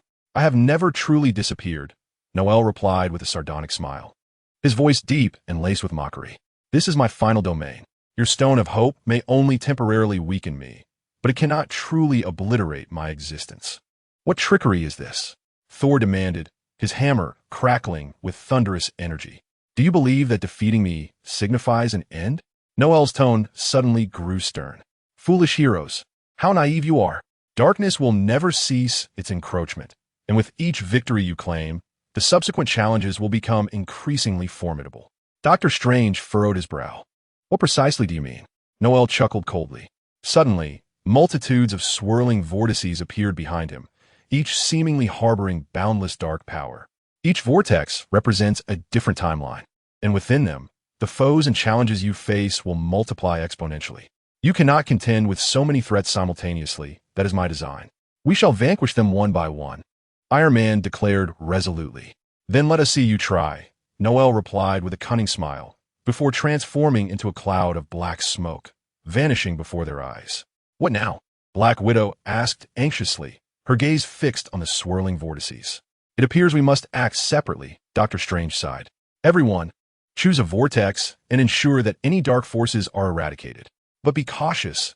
These timelines may conflict with your current memories. Understood, Lindu nodded, preparing his weapon. We must act in unison, without division, Thor exclaimed, filled with fervor. Of course, but we must first ensure that the crises in each timeline are resolved, Loki added. Everyone, stay alert and maintain contact. Iron Man once again confirmed Jarvis's full-frequency communication. With unwavering determination, each member surged towards their chosen vortex. Lindu entered one, and the scene before him instantly blurred. Following a monumental shift through time and space, he landed in a strange city, its streets littered with ruins and charred remnants. Is this the future? Lindu murmure. Lindu. A voice resonated, and he turned to see his future self. It seems you have received some assistance. The future Lindu remarked. Your situation appears rather dire. Lindu smiled wryly and glanced around. Indeed, Nora's power had reached its zenith here, yet hope remained. With unwavering determination, the future Lindu stated, you must locate the time stone. It can help you reset everything here. Just then, a formidable foe emerged suddenly. Charging towards Lindu, come. Let us confront this adversity together. The future Lindu raised his sword, preparing for battle. Rest assured, I shall not retreat. Lindu nodded vigorously, standing shoulder to shoulder with his future self. In the heat of the fierce conflict, Lindu gradually perceived the weight of the pressure and responsibility borne by his future self. This was merely the beginning. They would face countless trials. Yet he would not falter. At the climax of the battle, Lindu finally found an opportunity and shouted to his future self, "Where is the time stone?" At the top of that tower, the future Lindu pointed towards a distant high tower. We must ascend swiftly, together. Lindu and his future self rushed towards the tower, wielding their weapons to fend off all incoming adversaries. At last, they stood atop the tower, beheld a time stone radiating a gentle green light. This is it, The future Lin Du beamed with relief. Hurry, let us touch it together. Lin Du urged eagerly. Just as they were about to make contact with the time stone, a chilling voice echoed from the opposite end of the tower. Do you think this will change everything? Lin Du and his future self turned in unison, discovering that nowhere had followed them. A cruel smile etched upon his face. Prepare to embrace the next wave of despair. Chapter 130. The future Lin Du and present attack. The power of time, Nowhere's words had scarcely faded when his form transformed into a cloud of black smoke. Rapidly closing in, Lin Du and his future self exchanged a knowing glance, instinctively separating to prepare for combat. Did you believe I would allow you to touch the time stone with ease? Nowhere sneered, conjuring a black short sword that he swung viciously towards Lin Du. Lin Du swiftly raised his sword to block, yet the force of the strike pushed him back several steps. His power was indeed formidable, Lin Du noted warily. Do not dwell on it. Focus. The future Lin Du urged, leaping forward, his sword slicing through the air toward Nowhere. Nowhere deftly dodged, countering with a quick flick of his wrist, sending a wave of dark energy hurtling towards the future Lin Du. In that crucial moment, Lin Du intervened from the side, slashing through the energy wave and saving his future self. Excellent. Let's attack him together. The future Lin Du shouted, and the two resumed their coordinated assault, striking from the left and right, aiming to deliver a fatal blow while Nowhere remained unaware of their strategy. Nowhere appeared slightly agitated, yet his confident smile remained. A mantis trying to stop a chariot, utterly deluded. He scoffed, thrusting both hands forward, unleashing an overwhelming wave of dark energy around them. Defend. In the future, Lin Du commanded, and the two immediately crossed their swords in front of them, forming a protective barrier, yet they were still jolted back several steps. This cannot continue. We must alter our strategy. Lin Du gritted his teeth, sweat trickling down his forehead. The future version of himself pondered for a moment before quietly stating, I have a plan. We need to act separately. What kind of plan? Lin Du inquired, perplexed. You will first draw his attention while I seize the time stone. The future Lin Du decisively articulated. Lin Du nodded, took a deep breath, and charged once more towards Noel. Noel scoffed, gathering a dark aura at his fingertips and shooting it towards Lin Du with agility. Lin Du performed several rolls to evade the attack while continuously thrusting his sword. Although each strike was perfectly neutralized, it successfully entangled Noel. Meanwhile, the future Lin Du stealthily approached the softly glowing time stone. As he reached out to touch it, Noel seemed to sense something, bellowing, Your trick will not succeed. The dark energy surged violently, catching the future Lin Du off guard, forcing him to retreat and nearly tumble from the tower's apex. Realizing the peril, Lin Du shouted, Seize the opportunity. The future version of himself steadied his stance without hesitation and charged towards the time stone with all his might. At that moment, Noel's roar, laced with dark power, surged towards them, launching a most ferocious assault. Lin Du fought desperately to block the attack, his sword trembling as if on the verge of shattering. Every muscle in his body fought against the strain, yet his resolve grew ever stronger. He could not give up. He gritted his teeth and held firm. Finally, the future Lin Du seized the moment, firmly gripping the time stone. In that instant, the entire world seemed to freeze. Time stone reset this world, the future Lin Du proclaimed, as the time stone erupted in a blinding light. Noel was pushed back by the brilliance, his previously twisted face transforming into one of fear. No, it's impossible. The radiance consumed everything, and when the light faded, Noel's figure had vanished. The scene atop the tower returned to its initial silence. Exhausted, Lin Du collapsed to the ground, panting heavily. Have we succeeded? The future Lin Du approached, a rare smile gracing his face. Yes, we have succeeded. The two exchanged a smile, an indescribable emotion flowing through the air. However, before they could begin their celebration, a strange voice suddenly resonated. Finish the battle so quickly? Quite unexpected. Lin Du and his future self swiftly turned. A mysterious man stood on the opposite side of the tower, his gaze sharp and disdainful as he surveyed them. Who are you? Lin Du asked on high alert. The man coldly chuckled. I am merely here to take Noel's place. Are you prepared to face a new challenge? The future Lin Du tightened his grip on the time stone, his voice calm, yet resolute. No matter how many Noels come, we shall continue to fight. The man slowly applauded, saying, Excellent. Then let me see your true strength. Lin Du rose to his feet, standing shoulder to shoulder with his future self. Their eyes ablaze with indomitable spirit.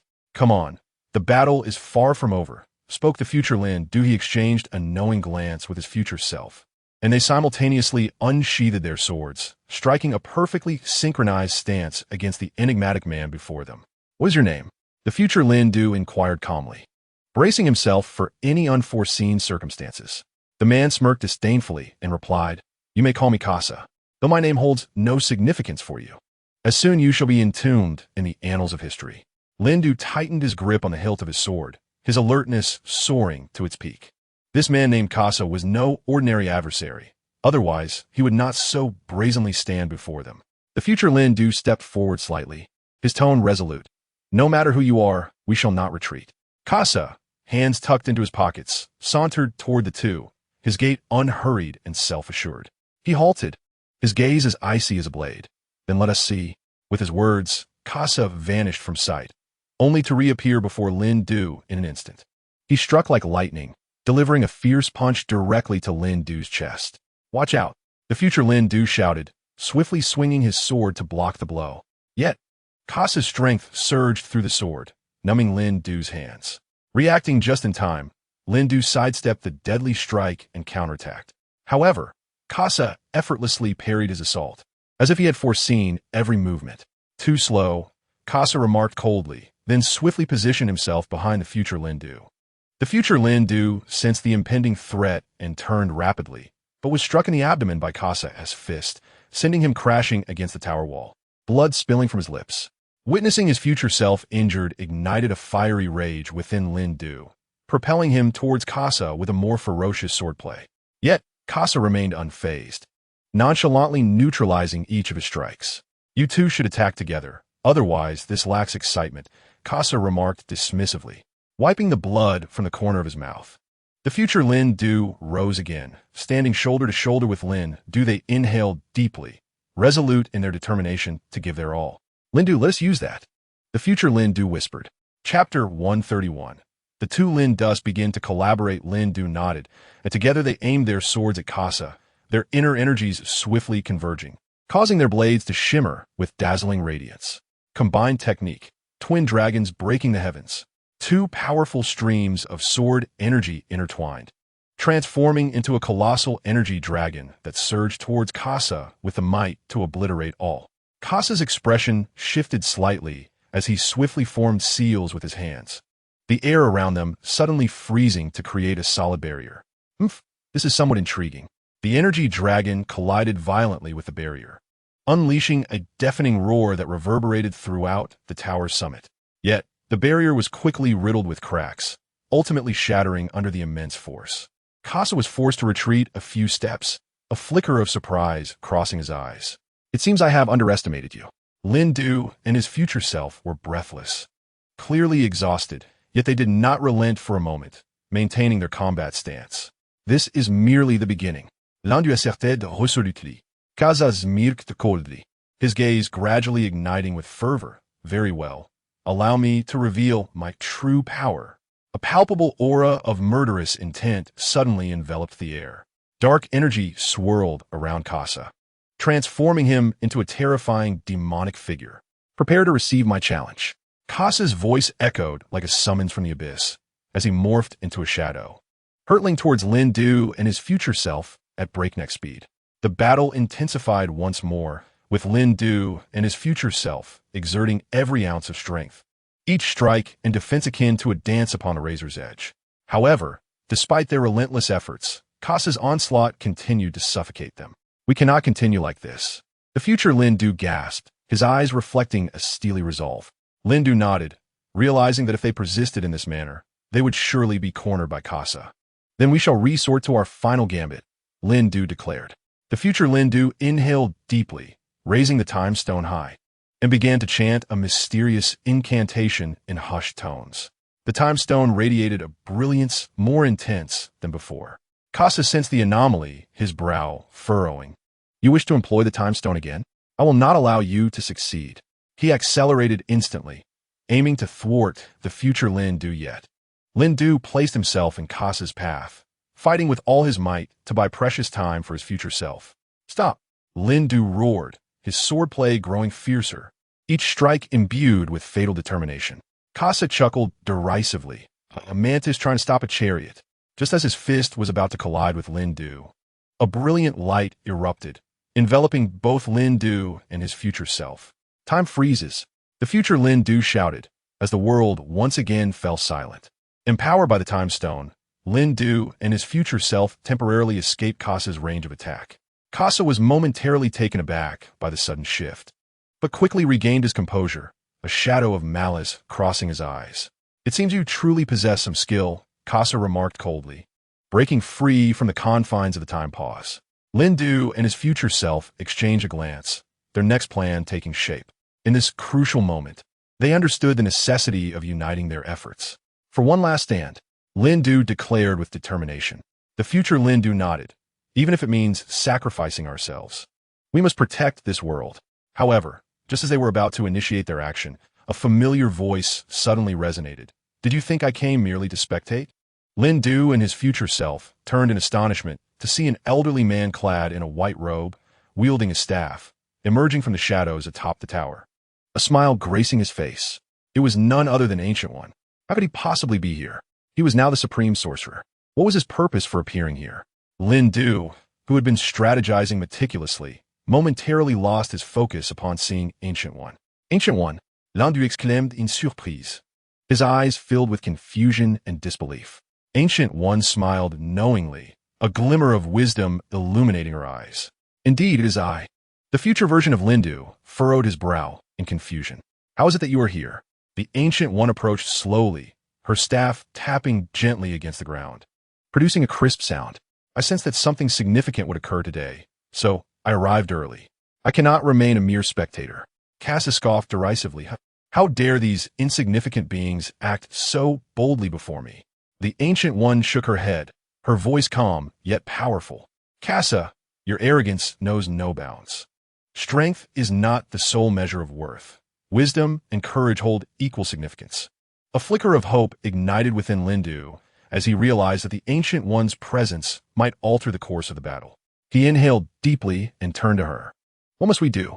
The Ancient One raised her hand, and the gem atop her staff glimmered with a soft light. I will buy you time. You must locate the core of the Time Stone and obliterate it completely. Only then can we thwart Casa. The future Lindu nodded resolutely. Understood. We must seize this opportunity. At that moment, Casa surged forward, intent on overwhelming the Ancient One in one swift strike. However, she deftly waved her staff, conjuring a formidable energy barrier that halted him in his tracks. Lindu, go now, the Ancient One commanded, her voice echoing through time and space to reach their ears. Lindu exchanged a determined glance with his future self, hesitating no longer as they raced toward the Time Stone. They needed to uncover the deeply concealed core and destroy it. Infuriated by the barrier, Casa roared, "You shall not escape." Yet the Ancient One remained composed, her staff weaving layers of shields that thwarted Casa's advance. "Do not underestimate us," she stated calmly. "Your schemes will not prevail." Meanwhile, Lindu and his future counterpart had entered the chamber of the Time Stone's core. It was a realm pulsating with intricate energy flows, where each step required utmost caution. "We must find the core and strike it down," Lindu declared, fists clenched and gaze unwavering. The future Lindu observed the surrounding energy fluctuations.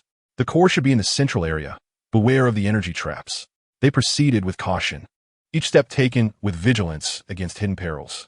At last, they beheld the core of the Time Stone, a radiant entity pulsating with a fiery brilliance, seemingly harboring boundless power. "There it is," Lindu exclaimed joyfully. Yet, just as they prepared to act, space warped suddenly, and a shadow materialized behind them. "You truly believe you can succeed?" Cass's voice dripped with menace. "Damn it, he has on our tail." The future Lindu's expression shifted, and he swiftly turned to confront the threat, anxiety churning within him. Chapter 132. With no alternative, destroy the core. Lindu grit his teeth, a sense of urgency consuming him. "We have no choice. We must destroy the core at once." Cass's cold laughter echoed as he unleashed a surge of powerful energy, barreling toward Lindu and his future self. At that critical moment, the figure of the Ancient One re-emerged, her staff radiating a brilliant light that intercepted Cass's assault.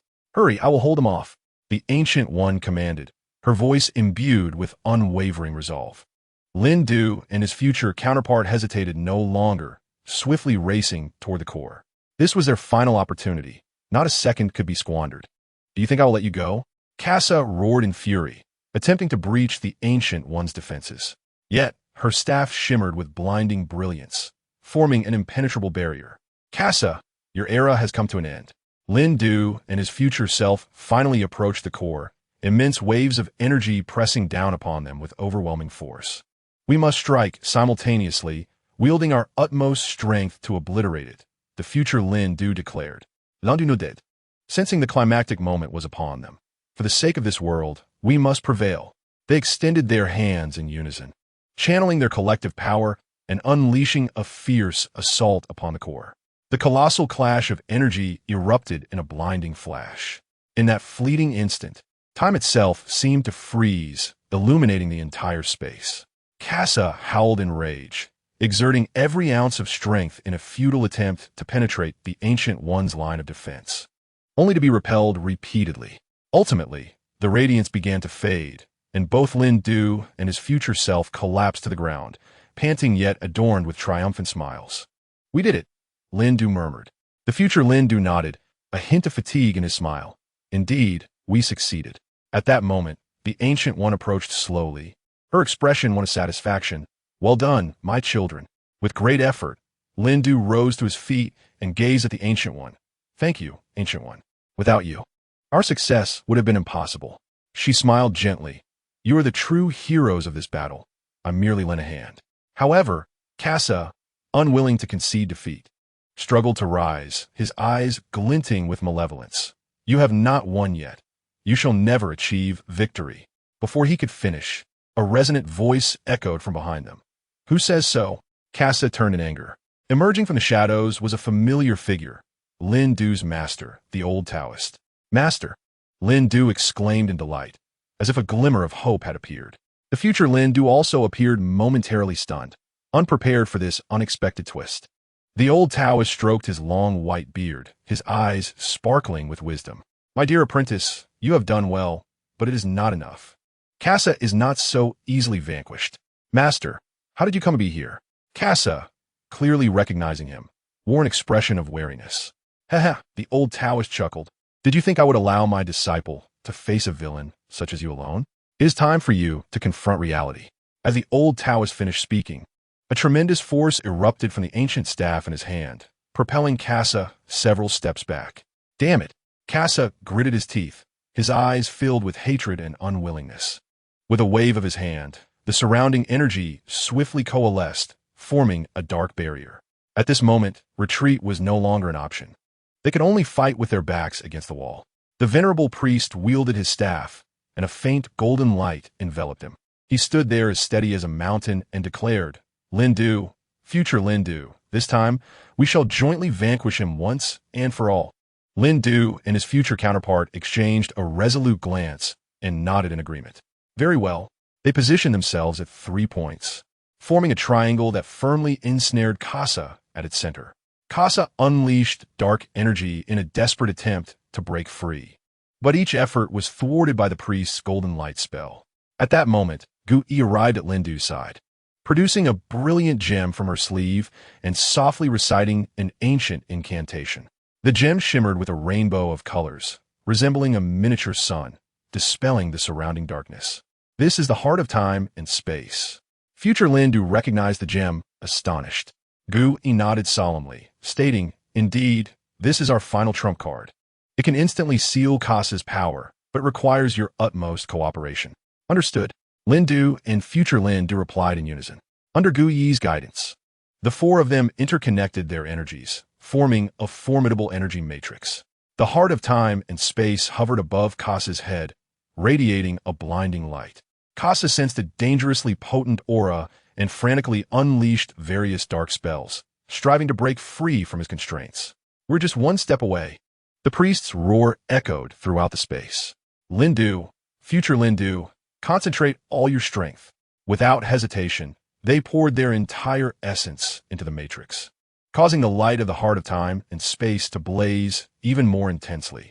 Suddenly, Casa let out a horrific scream as his entire form began to twist and contort.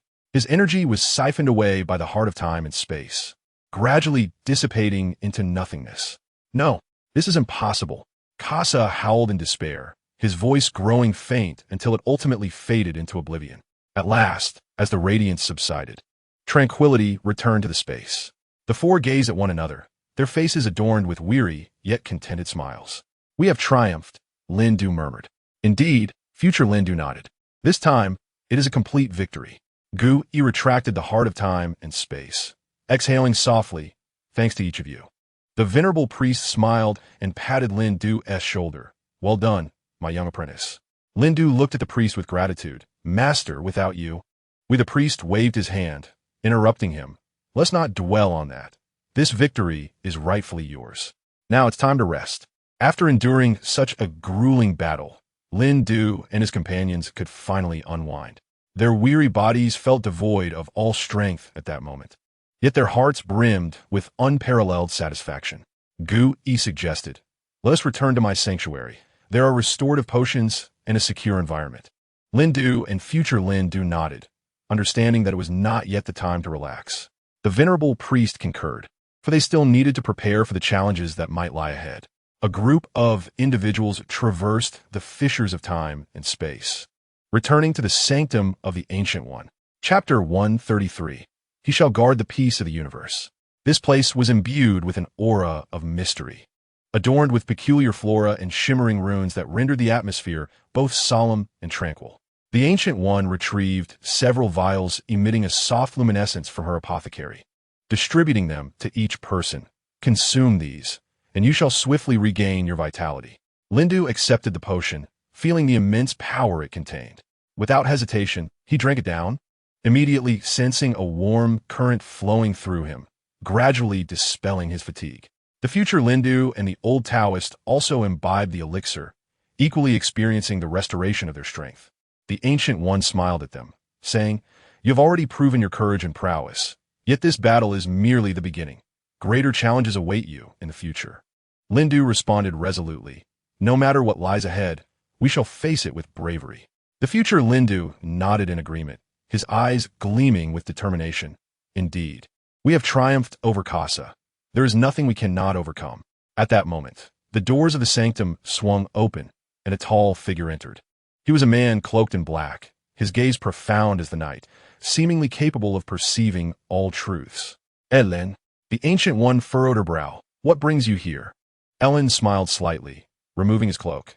"I sensed the fluctuations of the heart of time and space, and knew you had succeeded, so I came to see for myself." The old Taoist jested. "What, even you old fellow possess such perception?" Ellen chuckled softly, but offered no reply. His attention turned to Lindu and the future Lindu. "You have performed admirably, truly impressing me." Lindu felt taken aback, aware that Ellen was a formidable guardian of time and space, rumored to have lived in seclusion, avoiding the outside world. "Thank you for your kind words, Mr. Ellen," Linda humbly replied. Ellen nodded, producing an ancient tome from within his robes and handing it to Lindu. "This is the Codex of Time and Space. You may find it invaluable. It contains many secrets and methodologies regarding the powers of time and space." Lindu accepted the book, feeling its weight and the gravity of its history. He bowed solemnly to Ellen. "Thank you. This is profoundly significant for us." The Ancient One gazed at Ellen with mild surprise. "You would part with the Codex? It seems you hold them in high regard." Ellen smiled before them. "I see a fresh hope. They possess wisdom, courage, and strength, making it worthy of my trust." The future Lindu interjected. "Mr. Ellen, we will ensure that this book is utilized wisely, applying its knowledge to our mission of safeguarding time and space." Ellen nodded with satisfaction. "I believe you will succeed." At that moment, the Ancient One's expression shifted to one of concern. "However, we must not grow complacent. Though we have defeated Casa, the forces behind him should not be underestimated." Lindu's brow furrowed at her words. "Master, are you suggesting that there are even more formidable foes lurking in the shadows?" The Ancient One nodded slowly. "Casa is but a cog in a much larger scheme. His master, the Shadow King, is the true adversary we must confront." "Are you searching for me?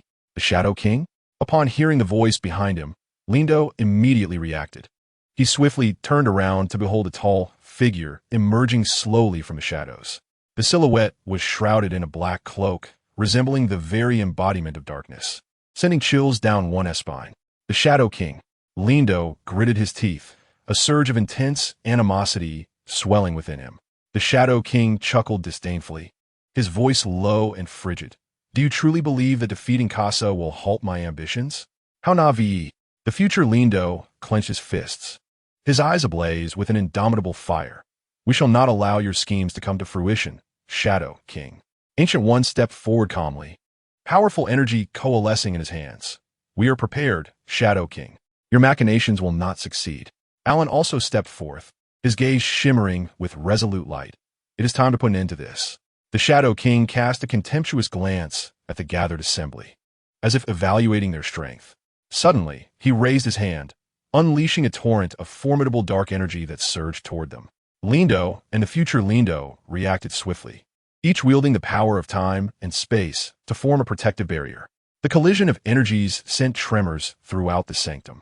Your strength is still woefully inadequate. The Shadow King sneered, once more sweeping his arm, unleashing an even greater wave of dark energy like a relentless tide. Ancient One and Alan simultaneously countered, their formidable powers converging in a fierce clash with that of the Shadow King. The entire space trembled as light and darkness intertwined, erupting in a dazzling brilliance. Seizing the moment, Lindo and the future Lindo charged toward the Shadow King, understanding that only by directly confronting this formidable foe could they hope to seize victory. The battle intensified, the Shadow King's power seemingly boundless. Yet, through courage and ingenuity, Lindo and his allies repeatedly withstood his onslaught. At that moment, Lindo suddenly recalled the temporal codex that Alan had entrusted to him. He quickly flipped through its pages in search of a means to counter the Shadow King. Finally, on the last page, he discovered an ancient incantation. It was a spell capable of sealing the Shadow King's power, but casting it required immense courage and sacrifice. Without hesitation, Lindo resolved to attempt it.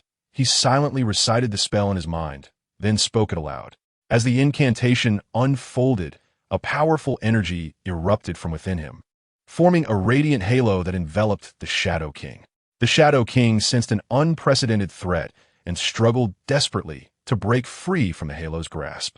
However, both Lindo and the future Lindo exerted their full strength, tightening the halo's embrace. Ultimately, with a violent tremor, the Shadow King's power was successfully sealed. He let out an enraged roar before vanishing into the darkness. Exhausted, Lindo and the future Lindo collapsed onto the ground. They had triumphed. The Shadow King was vanquished by their hands. The tranquility of the universe has now been restored by their efforts. Lindu, you are truly remarkable. We have completely resolved the cosmic crisis, and no one else can achieve what you have. Hearing the praises from those around him, Lindu smiled. Indeed, the universe has returned to a state of peace. Henceforth, he could devote himself to the study of power fusion. No one will be able to disrupt the equilibrium between the realms of the universe. Splendid. This is precisely his ultimate aspiration.